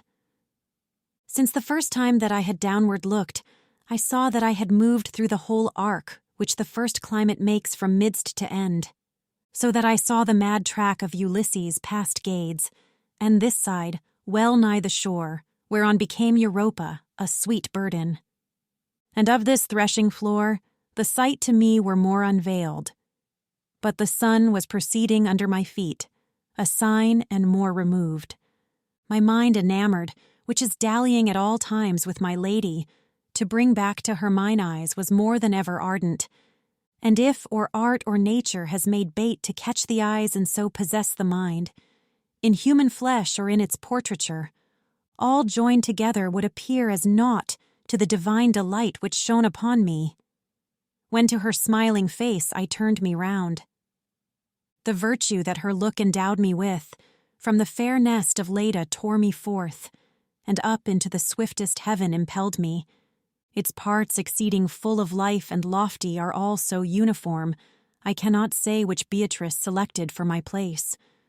But she, who was aware of my desire, began the while she smiled so joyously that God seemed in her countenance to rejoice. The nature of that motion, which keeps quiet, the center and all the rest about it moves, from hence begins as from its starting point. And in this heaven there is no other where than in the mind divine, wherein is kindled the love that turns it, and the power it reigns. Within a circle light and love embrace it, even as this doth the others, and that precinct he who encircles it alone controls. Its motion is not by another meted, but all the others measured are by this, as 10 is by the half and by the fifth. And in what manner time in such a pot may have its roots, and in the rest its leaves, now unto thee can manifest be made. O covetousness, that mortals dost engulf beneath thee so, that no one hath the power of drawing back his eyes from out thy waves. Full fairly blossoms in mankind the will, but the uninterrupted rain converts into abortive wildings the true plums. Fidelity and innocence are found only in children. Afterwards they both take flight or ere the cheeks with down are covered. One, while he prattles still, observes the fasts, who, when his tongue is loosed, forthwith devours whatever food under whatever moon. Another, while he prattles, loves and listens unto his mother, who when speech is perfect, forthwith desires to see her in her grave. Even thus is swarthy made the skin so white, in its first aspect of the daughter fair of him who brings the morn and leaves the night. Thou, that it may not be a marvel to thee, think that on earth there is no one who governs, whence goes astray the human family. Ere January be unwintered wholly by the centesimal on earth neglected, shall these supernal circles roar so loud? The tempest that has been so long awaited shall whirl the poops about where are the prows, so that the fleet shall run its course direct, and the true fruit shall follow on the flower. Paradiso, canto ventotto. After the truth against the present life of miserable mortals was unfolded by her who doth in paradise my mind, Paradiso, canto ventinove. At what time both the children of Latona, surmounted by the ram and by the scales, together make a zone of the horizon, as long as from the time the zenith holds them, in equipoise, till from that girdle both changing their hemisphere disturb the balance. So long, her face depicted with a smile, did Beatrice keep silence while she gazed fixedly at the point which had o'ercome me. Then she began, I say, and I ask not what thou dost wish to hear, for I have seen it where centers every, when and every ubi. Not to acquire some good unto himself, which is impossible, but that his splendor in its resplendency may say, subsisto. In his eternity outside of time, outside all other limits as it pleased him, into new loves the eternal love unfolded. Nor as if torpid did he lie before, for neither after nor before proceeded the going forth of God upon these waters. Matter and form unmingled and conjoined came into being, that had no defect, e'en as 3 arrows from a 3-stringed bow, and as in glass, in amber, or in crystal, a sunbeam flashes so, that from its coming to its full being is no interval, so from its Lord did the triform effect ray forth into its being altogether, without discrimination of beginning. Order was concreated and constructed.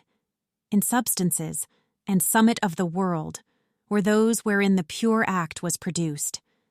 Pure potentiality held the lowest part, midway bound potentiality with act, such bond that it shall never be unbound. Jerome has written unto you of angels, created a long lapse of centuries, or ever yet the other world was made. But written is this truth in many places by writers of the Holy Ghost, and thou shalt see it, if thou lookest well thereat. And even reason seeth it somewhat, for it would not concede that for so long could be the motors without their perfection. Now dost thou know both where and when these loves created were, and how, so that extinct in thy desire already are 3 fires. Nor could one reach, in counting, unto 20, so swiftly, as a portion of these angels disturbed the subject of your elements. The rest remained, and they began this art, which thou discernest, with so great delight, that never from their circling do they cease. The occasion of the fall was the accursed presumption of that one, whom thou hast seen by all the burden of the world constrained. Those whom thou here beholdest modest were to recognize themselves as of that goodness which made them apt for so much understanding, on which account their vision was exalted by the enlightening grace and their own merit, so that they have a full and steadfast will. I would not have thee doubt, but certain be, 'tis meritorious to receive this grace, according as the affection opens to it. Now round about in this consistory, much mayest thou contemplate, if these my words be gathered up, without all further aid. But since upon the earth, throughout your schools, they teach that such is the angelic nature that it doth hear, and recollect, and will, more will I say, that thou mayest see unmixed the truth that is confounded there below, equivocating in such like prelections. These substances, since in God's countenance they jocund were, turned not away their sight from that wherefrom not anything is hidden. Hence they have not their vision intercepted by object new, and hence they do not need to recollect through interrupted thought. So that below, not sleeping, people dream, believing they speak truth, and not believing. And in the last is greater sin and shame. Below you do not journey by one path philosophizing. So transporteth you love of appearance, and the thought thereof. And even this above here is endured with less disdain than when is set aside the holy writ, or when it is distorted. They think not there how much of blood it costs to sow it in the world, and how he pleases who in humility keeps close to it. Each striveth for appearance, and doth make his own inventions, and these treated are by preachers, and the evangel holds its peace. One saith that the moon did backward turn, in the passion of Christ, and interpose herself so that the sunlight reached not down below, and lies, for of its own accord the light hid itself, whence to Spaniards and to Indians, as to the Jews, did such eclipse respond. Florence has not so many Lapi and Bindi, as fables such as these, that every year are shouted from the pulpit back and forth, in such wise that the lambs, who do not know, come back from pasture fed upon the wind, and not to see the harm doth not excuse them. Christ did not to his first disciples say, Go forth, and to the world preach idle tales, but unto them a true foundation gave. And this so loudly sounded from their lips, that in the warfare to enkindle faith, they made of the evangel shields and lances. Now men go forth with jests and drolleries to preach, and if but well the people laugh, the hood puffs out, and nothing more is asked. But in the cowl there nestles such a bird, that if the common people were to see it, they would perceive what pardons they confide in, for which so great on earth has grown the folly, that without proof of any testimony, to each indulgence they would flock together. By this St. Anthony his pig doth fatten, and many others, who are worse than pigs, paying in money without mark of coinage. But since we have digressed abundantly, turn back thine eyes forthwith to the right path, so that the way be shortened with the time. This nature doth so multiply itself in numbers that there never yet was speech, nor mortal fancy that can go so far. And if thou notest that which is revealed by Daniel, thou wilt see that in his thousands, number determinate is kept concealed. The primal light, that all irradiates it, by modes as many is received therein, as are the splendors wherewith it is mated. Hence, inasmuch as on the act conceptive the affection followeth, of love the sweetness therein diversely fervid is, or tepid. The height behold now, and the amplitude of the eternal power, since it hath made itself so many mirrors, where 'tis broken, one in itself remaining as before. Paradiso, Canto 30.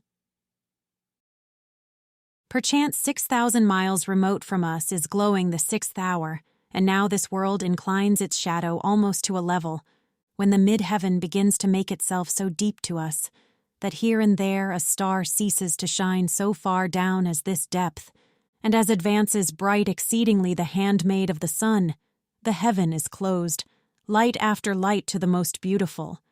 Not otherwise the triumph, which forever plays round about the point that vanquished me, seeming enclosed by what itself encloses, little by little from my vision faded, whereat to turn mine eyes on Beatrice, my seeing nothing and my love constrained me. If what has hitherto been said of her were all concluded in a single praise, scant would it be to serve the present turn. Not only does the beauty I beheld transcend ourselves, but truly I believe its maker only may enjoy it all. Vanquished do I confess me by this passage, more than by problem of his theme was ever o'ercome the comic or the tragic poet. For as the sun the sight that trembles most, even so the memory of that sweet smile my mind depriveth of its very self.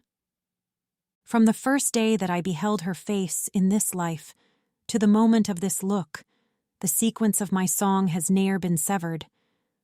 But now perforce this sequence must desist from following her beauty with my verse, as every artist at his uttermost. Such as I leave her to a greater fame than any of my trumpet, which is bringing its arduous matter to a final close, with voice and gesture of a perfect leader. She recommenced, We, from the greatest body, have issued to the heaven that is pure light, light intellectual replete with love, love of true good replete with ecstasy, ecstasy that transcendeth every sweetness. Here shalt thou see the one host and the other of paradise, and one in the same aspects, which at the final judgment thou shalt see. Even as a sudden lightning that disperses the visual spirits, so that it deprives the eye of impress from the strongest objects, thus round about me flashed a living light, and left me swathed around with such a veil of its effulgence that I nothing saw. Ever the love which quieteth this heaven welcomes into itself with such salute to make the candle ready for its flame. No sooner had within me these brief words an entrance found, than I perceived myself to be uplifted over my own power, and I with vision new rekindled me, such that no light whatever is so pure but that mine eyes were fortified against it. And light I saw in fashion of a river fulvid with its effulgence, twixt two banks depicted with an admirable spring. Out of this river issued living sparks, and on all sides sank down into the flowers, like unto rubies that are set in gold. And then, as if inebriate with the odors, they plunged again into the wondrous torrent, and as one entered issued forth another. The high desire, that now inflames and moves thee, to have intelligence of what thou seest, pleaseth me all the more it swells. But of this water it behoves thee drink before so great a thirst in thee be slaked. Thus said to me the sunshine of mine eyes, and added, The river and the topazes going in and out, and the laughing of the herbage, are of their truth foreshadowing prefaces. Not that these things are difficult in themselves, but the deficiency is on thy side, for yet thou hast not vision so exalted. There is no babe that leaps so suddenly, with face towards the milk, if he awake much later than his usual custom is, as I did, that I might make better mirrors, still of mine eyes, down stooping to the wave, which flows that we therein be better made, and even as the penthouse of mine eyelids drank of it, it forthwith appeared to me out of its length to be transformed to round. Then as a folk who have been under masks seem other than before, if they divest the semblance not their own they disappeared in. Thus into greater pomp were changed for me the flowerets and the sparks, so that I saw both of the courts of heaven made manifest. O splendor of God, by means of which I saw the lofty triumph of the realm veracious, give me the power to say how it I saw. There is a light above, which visible makes the Creator unto every creature, who only in beholding him has peace, and it expands itself in circular form to such extent that its circumference would be too large a girdle for the sun. The semblance of it is all made of rays, reflected from the top of primal motion, which takes therefrom vitality and power, and as a hill in water at its base mirrors itself, as if to see its beauty, when affluent most in verdure and in flowers, so, ranged aloft all round about the light, mirrored I saw in more ranks than 1,000, all who above there have from us returned. And if the lowest row collect within it so great a light, how vast the amplitude is of this rose in its extremest leaves. My vision in the vastness and the height lost not itself, but comprehended all the quantity and quality of that gladness. There near and far nor add nor take away, for there where God immediately doth govern, the natural law in naught is relevant. Into the yellow of the rose eternal that spreads, and multiplies, and breathes an odor of praise unto the ever-vernal sun, as one who silent is and fain would speak, me Beatrice drew on and said, Behold of the white stoles how vast the convent is. Behold how vast the circuit of our city. Behold our seats so filled to overflowing, that here henceforward are few people wanting. On that great throne whereon thine eyes are fixed for the crown's sake already placed upon it, before thou suppest at this wedding feast, shall sit the soul, that is to be Augustus on earth, of noble Henry, who shall come to redress Italy ere she be ready. Blind covetousness, that casts its spell upon you, has made you like unto the little child, who dies of hunger and drives off the nurse. And in the sacred forum then shall be a prefect such, that openly or covert on the same road he will not walk with him. But long of God he will not be endured in holy office. He shall be thrust down where Simon Magus is for his deserts, and make him of Alagna lower go, Paradiso, Canto 31. In fashion then as of a snow-white rose displayed itself to me the saintly host, whom Christ in his own blood had made his bride. But the other host, that flying sees and sings the glory of him who doth enamour it, and the goodness that created it so noble, even as a swarm of bees that sinks in flowers. One moment, and the next returns again, to where its labour is to sweetness turned, sank into the great flower, that is adorned with leaves so many, and thence reascended, to where its love abideth evermore. Their faces had they all of living flame, and wings of gold, and all the rest so white, no snow unto that limit doth attain. From bench to bench, into the flower descending, they carried something of the peace and ardour, which by the fanning of their flanks they won. Nor did the interposing twixt the flower, and what was o'er it of such plenitude of flying shapes, impede the sight and splendour. Because the light divine so penetrates the universe, according to its merit, that naught can be an obstacle against it. This realm secure and full of gladsomeness, crowded with ancient people and with modern, unto one mark had all its look and love. O trinal light, that in a single star sparkling upon their sight so satisfies them, look down upon our tempest here below. If the barbarians, coming from some region that every day by Hellas is covered, revolving with her son whom she delights in, beholding Rome and all her noble works, were wonderstruck, what time the Lateran above all mortal things was eminent. I who to the divine had from the human, from time unto eternity, had come, from Florence to a people just and sane, with what amazement must I have been filled. Truly between this and the joy, it was my pleasure not to hear, and to be mute. And as a pilgrim who delighteth him, in gazing round the temple of his vow, and hopes some day to retell how it was, so through the living light my way pursuing directed, I mine eyes o'er all the ranks, now up, now down, and now all round about.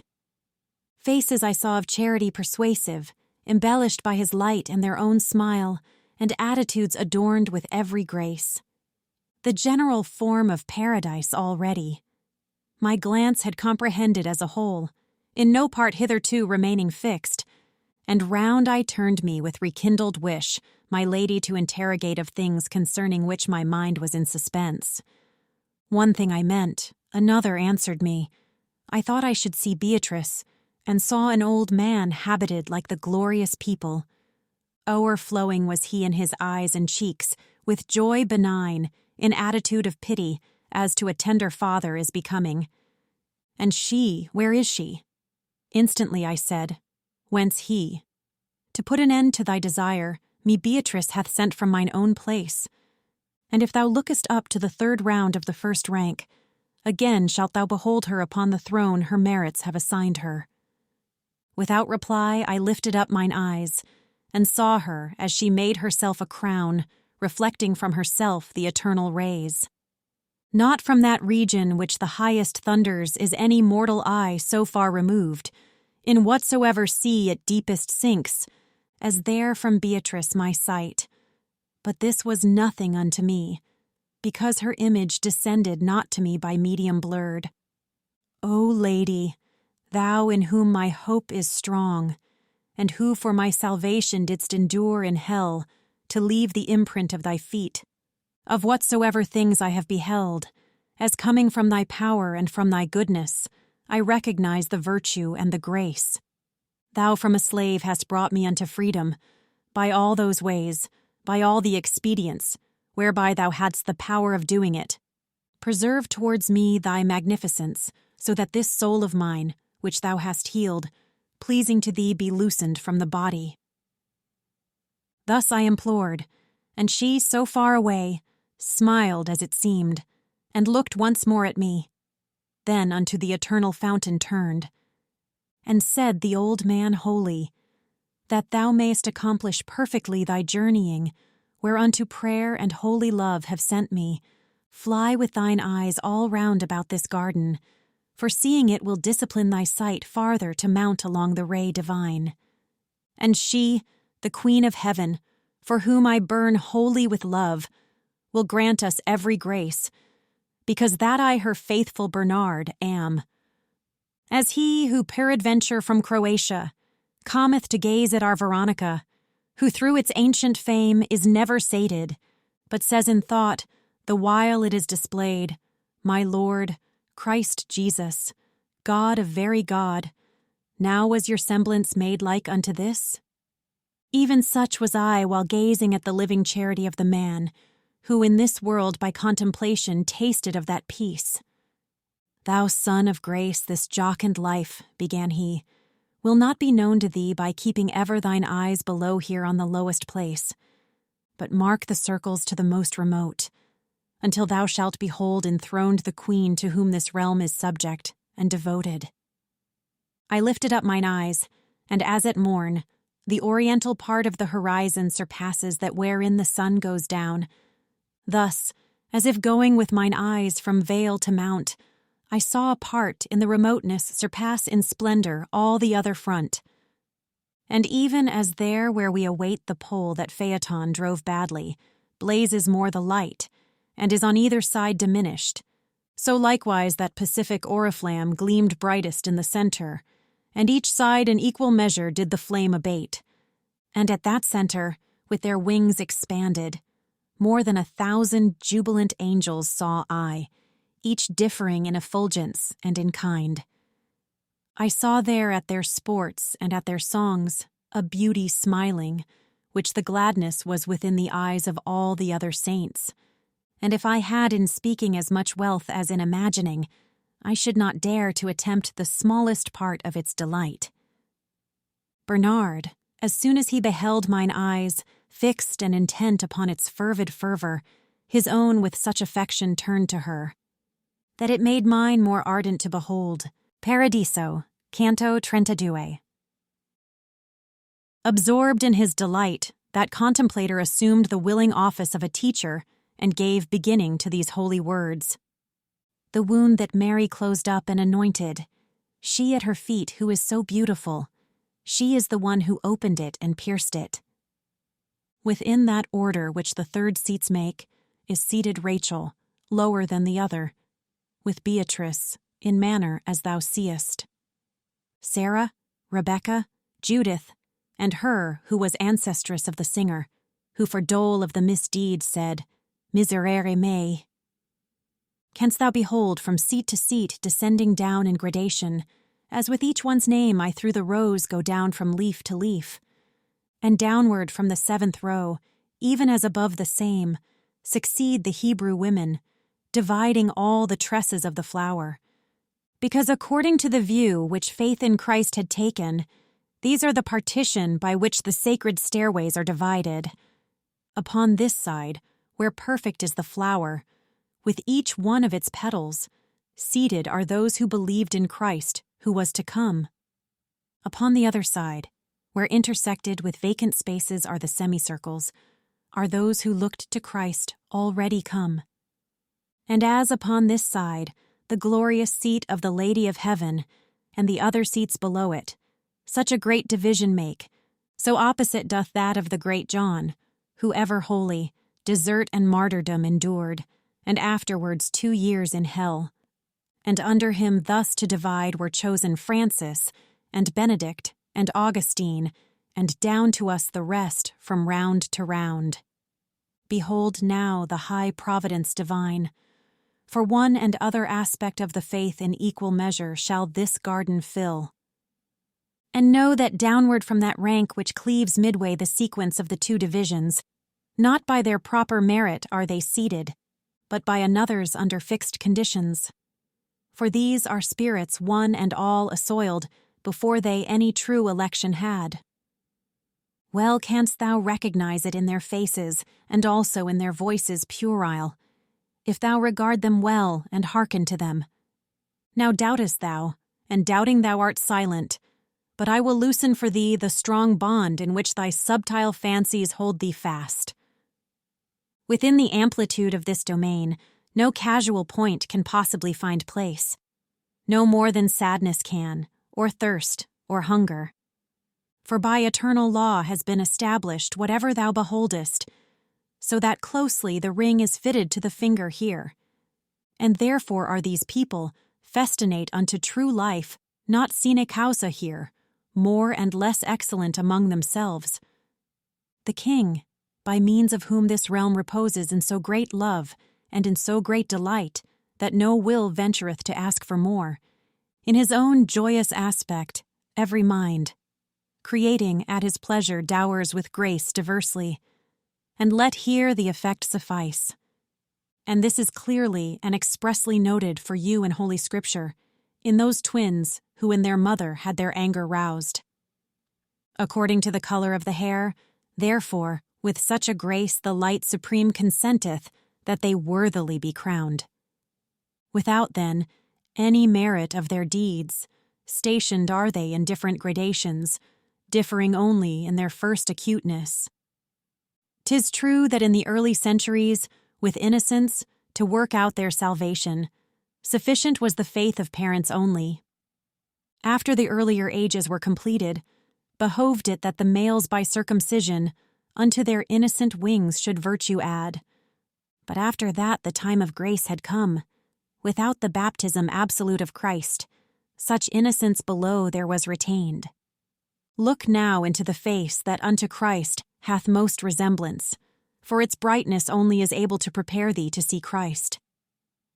On her did I behold so great a gladness, rain down, borne onward in the holy minds, created through that altitude to fly, that whatsoever I had seen before did not suspend me in such admiration, nor show me such similitude of God. And the same love that first descended there, Ave Maria, gratia plena, singing, in front of her his wings expanded wide. Unto the canticle divine responded from every part the court beatified, so that each sight became serener for it. O Holy Father, who for me endurest to be below here, leaving the sweet place in which thou sittest by eternal lot, who is the angel that with so much joy into the eyes is looking of our Queen, enamored so that he seems made of fire. Thus I again recourse had to the teaching of that one who delighted him in Mary, as doth the star of morning in the sun. And he to me, such gallantry and grace as there can be in angel and in soul, all is in him, and thus we fain would have it, because he is the one who bore the palm down unto Mary, when the Son of God to take our burden on himself decreed. But now come onward with thine eyes, as I speaking shall go, and note the great patricians of this most just and merciful of empires. Those two that sit above there most in rapture, as being very near unto Augusta, are as it were the two roots of this rose. He who upon the left is near her placed, the Father is, by whose audacious taste, the human species so much bitter tastes. Upon the right thou seest that ancient Father of Holy Church, into whose keeping Christ the keys committed of this lovely flower, and he who all the evil days beheld, before his death, of her the beauteous bride, who with the spear and with the nails was one. Beside him sits, and by the other rests, that leader under whom on manna lived the people ingrate, fickle, and stiff-necked. Opposite Peter seest thou Anna seated, so well content to look upon her daughter. Her eyes she moves not while she sings Hosanna. And opposite the eldest household father Lucia sits, she who thy lady moved when to rush downward, thou didst bend thy brows. But since the moments of thy vision fly, here will we make full stop, as a good tailor who makes the gown according to his cloth, and unto the first love will turn our eyes, that looking upon him thou penetrate as far as possible through his effulgence. Truly, lest peradventure thou recede, moving thy wings, believing to advance. By prayer behoves it that grace be obtained. Grace from that one who has the power to aid thee, and thou shalt follow me with thy affection, that from my words thy heart turn not aside. And he began this holy orison, Paradiso, Canto 33. Thou Virgin Mother, daughter of thy Son, humble and high beyond all other creature, the limit fixed of the eternal counsel, thou art the one who such nobility to human nature gave, that its Creator did not disdain to make himself its creature. Within thy womb rekindled was the love, by heat of which in the eternal peace, after such wise this flower has germinated. Here unto us thou art a noonday torch of charity, and below there among mortals thou art the living fountainhead of hope. Lady, thou art so great and so prevailing that he who wishes grace nor runs to thee, his aspirations without wings would fly. Not only thy benignity gives succor to him who asketh it, but oftentimes forerunneth of its own accord the asking. In thee compassion is, in thee is pity, in thee magnificence. In thee unites what air of goodness is in any creature. Now doth this man, who from the lowest depth of the universe as far as here has seen, one after one, the spiritual lives, supplicate thee through grace for so much power, that with his eyes he may uplift himself higher towards the uttermost salvation.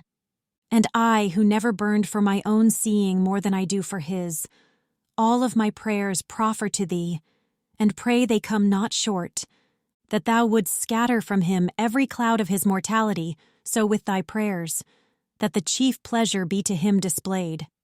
Still farther do I pray thee, Queen, who canst whate'er thou wilt, that sound thou mayst preserve after so great a vision his affections. Let thy protection conquer human movements. See Beatrice and all the blessed ones my prayers to second clasp their hands to thee. The eyes beloved and revered of God, fastened upon the speaker, showed to us how grateful unto her our prayers devout. Then unto the eternal light they turned, on which it is not credible could be by any creature bent an eye so clear. And I, who to the end of all desires was now approaching, even as I ought the ardor of desire within me ended. Bernard was beckoning unto me and smiling that I should upward look, but I already was of my own accord such as he wished, because my sight, becoming purified, was entering more and more into the ray of the high light which of itself is true. From that time forward what I saw was greater than our discourse, that to such vision yields, and yields the memory unto such excess. Even as he is who seeth in a dream, and after dreaming the imprinted passion remains, and to his mind the rest returns not. Even such am I, for almost utterly ceases my vision, and distilleth yet within my heart the sweetness born of it. Even thus the snow is in the sun unsealed, even thus upon the wind in the light leaves were the soothsayings of the Sibyl lost. O light supreme, that dost so far uplift thee from the conceits of mortals, to my mind of what thou didst appear relend a little, and make my tongue of so great puissance, that but a single sparkle of thy glory it may bequeath unto the future people. For by returning to my memory somewhat, and by a little sounding in these verses, more of thy victory shall be conceived. I think the keenness of the living ray which I endured would have bewildered me, if but mine eyes had been averted from it. And I remember that I was more bold on this account to bear, so that I joined my aspect with the glory infinite. O grace abundant, by which I presumed to fix my sight upon the light eternal, so that the seeing I consumed therein. I saw that in its depth far down is lying, bound up with love together in one volume, what through the universe in leaves is scattered. Substance and accident, and their operations, all interfuse together in such wise that what I speak of is one simple light. The universal fashion of this knot methinks I saw, since more abundantly in saying this, I feel that I rejoice. One moment is more lethargy to me, than 25 centuries to the emprise that startled Neptune with the shade of Argo. My mind in this wise, wholly in suspense, steadfast, immovable, attentive gazed, and evermore with gazing grew enkindled. In presence of that light one such becomes, that to withdraw therefrom for other prospect, it is impossible he e'er consent, because the good, which object is of will, is gathered all in this, and out of it, that is defective which is perfect there. Shorter henceforward will my language fall of what I yet remember, than an infant's who still his tongue doth moisten at the breast. Not because more than one unmingled semblance was in the living light on which I looked, for it is always what it was before, but through the sight that fortified itself in me by looking, one appearance only to me was ever changing as I changed. Within the deep and luminous subsistence of the high light appeared to me 3 circles, of threefold color and of one dimension, and by the second seemed the first reflected, as iris is by iris, and the third seemed fire that equally from both is breathed. Oh, how all speech is feeble and falls short of my conceit, and this to what I saw is such, 'tis not enough to call it little. O light eternity, soul in thyself that dwellest, soul knowest thyself, and known unto thyself and knowing, lovest and smilest on thyself. That circulation, which being thus conceived, appeared in thee as a reflected light, when somewhat contemplated by mine eyes, within itself, of its own very color, seemed to me painted with our effigy, wherefore my sight was all absorbed therein. As the geometrician who endeavors to square the circle and discovers not, by taking thought, the principle he wants, even such was I at that new apparition. I wished to see how the image to the circle conformed itself, and how it there finds place. But my own wings were not enough for this, had it not been that then my mind there smote a flash of lightning, wherein came its wish. Here vigor failed the lofty fantasy, but now was turning my desire and will, even as a wheel that equally is moved, the love which moves the sun and the other stars. 6 Sonnets on Dante's Divine Comedy by Henry Wadsworth Longfellow, 1807-1882. Golden Pages Library.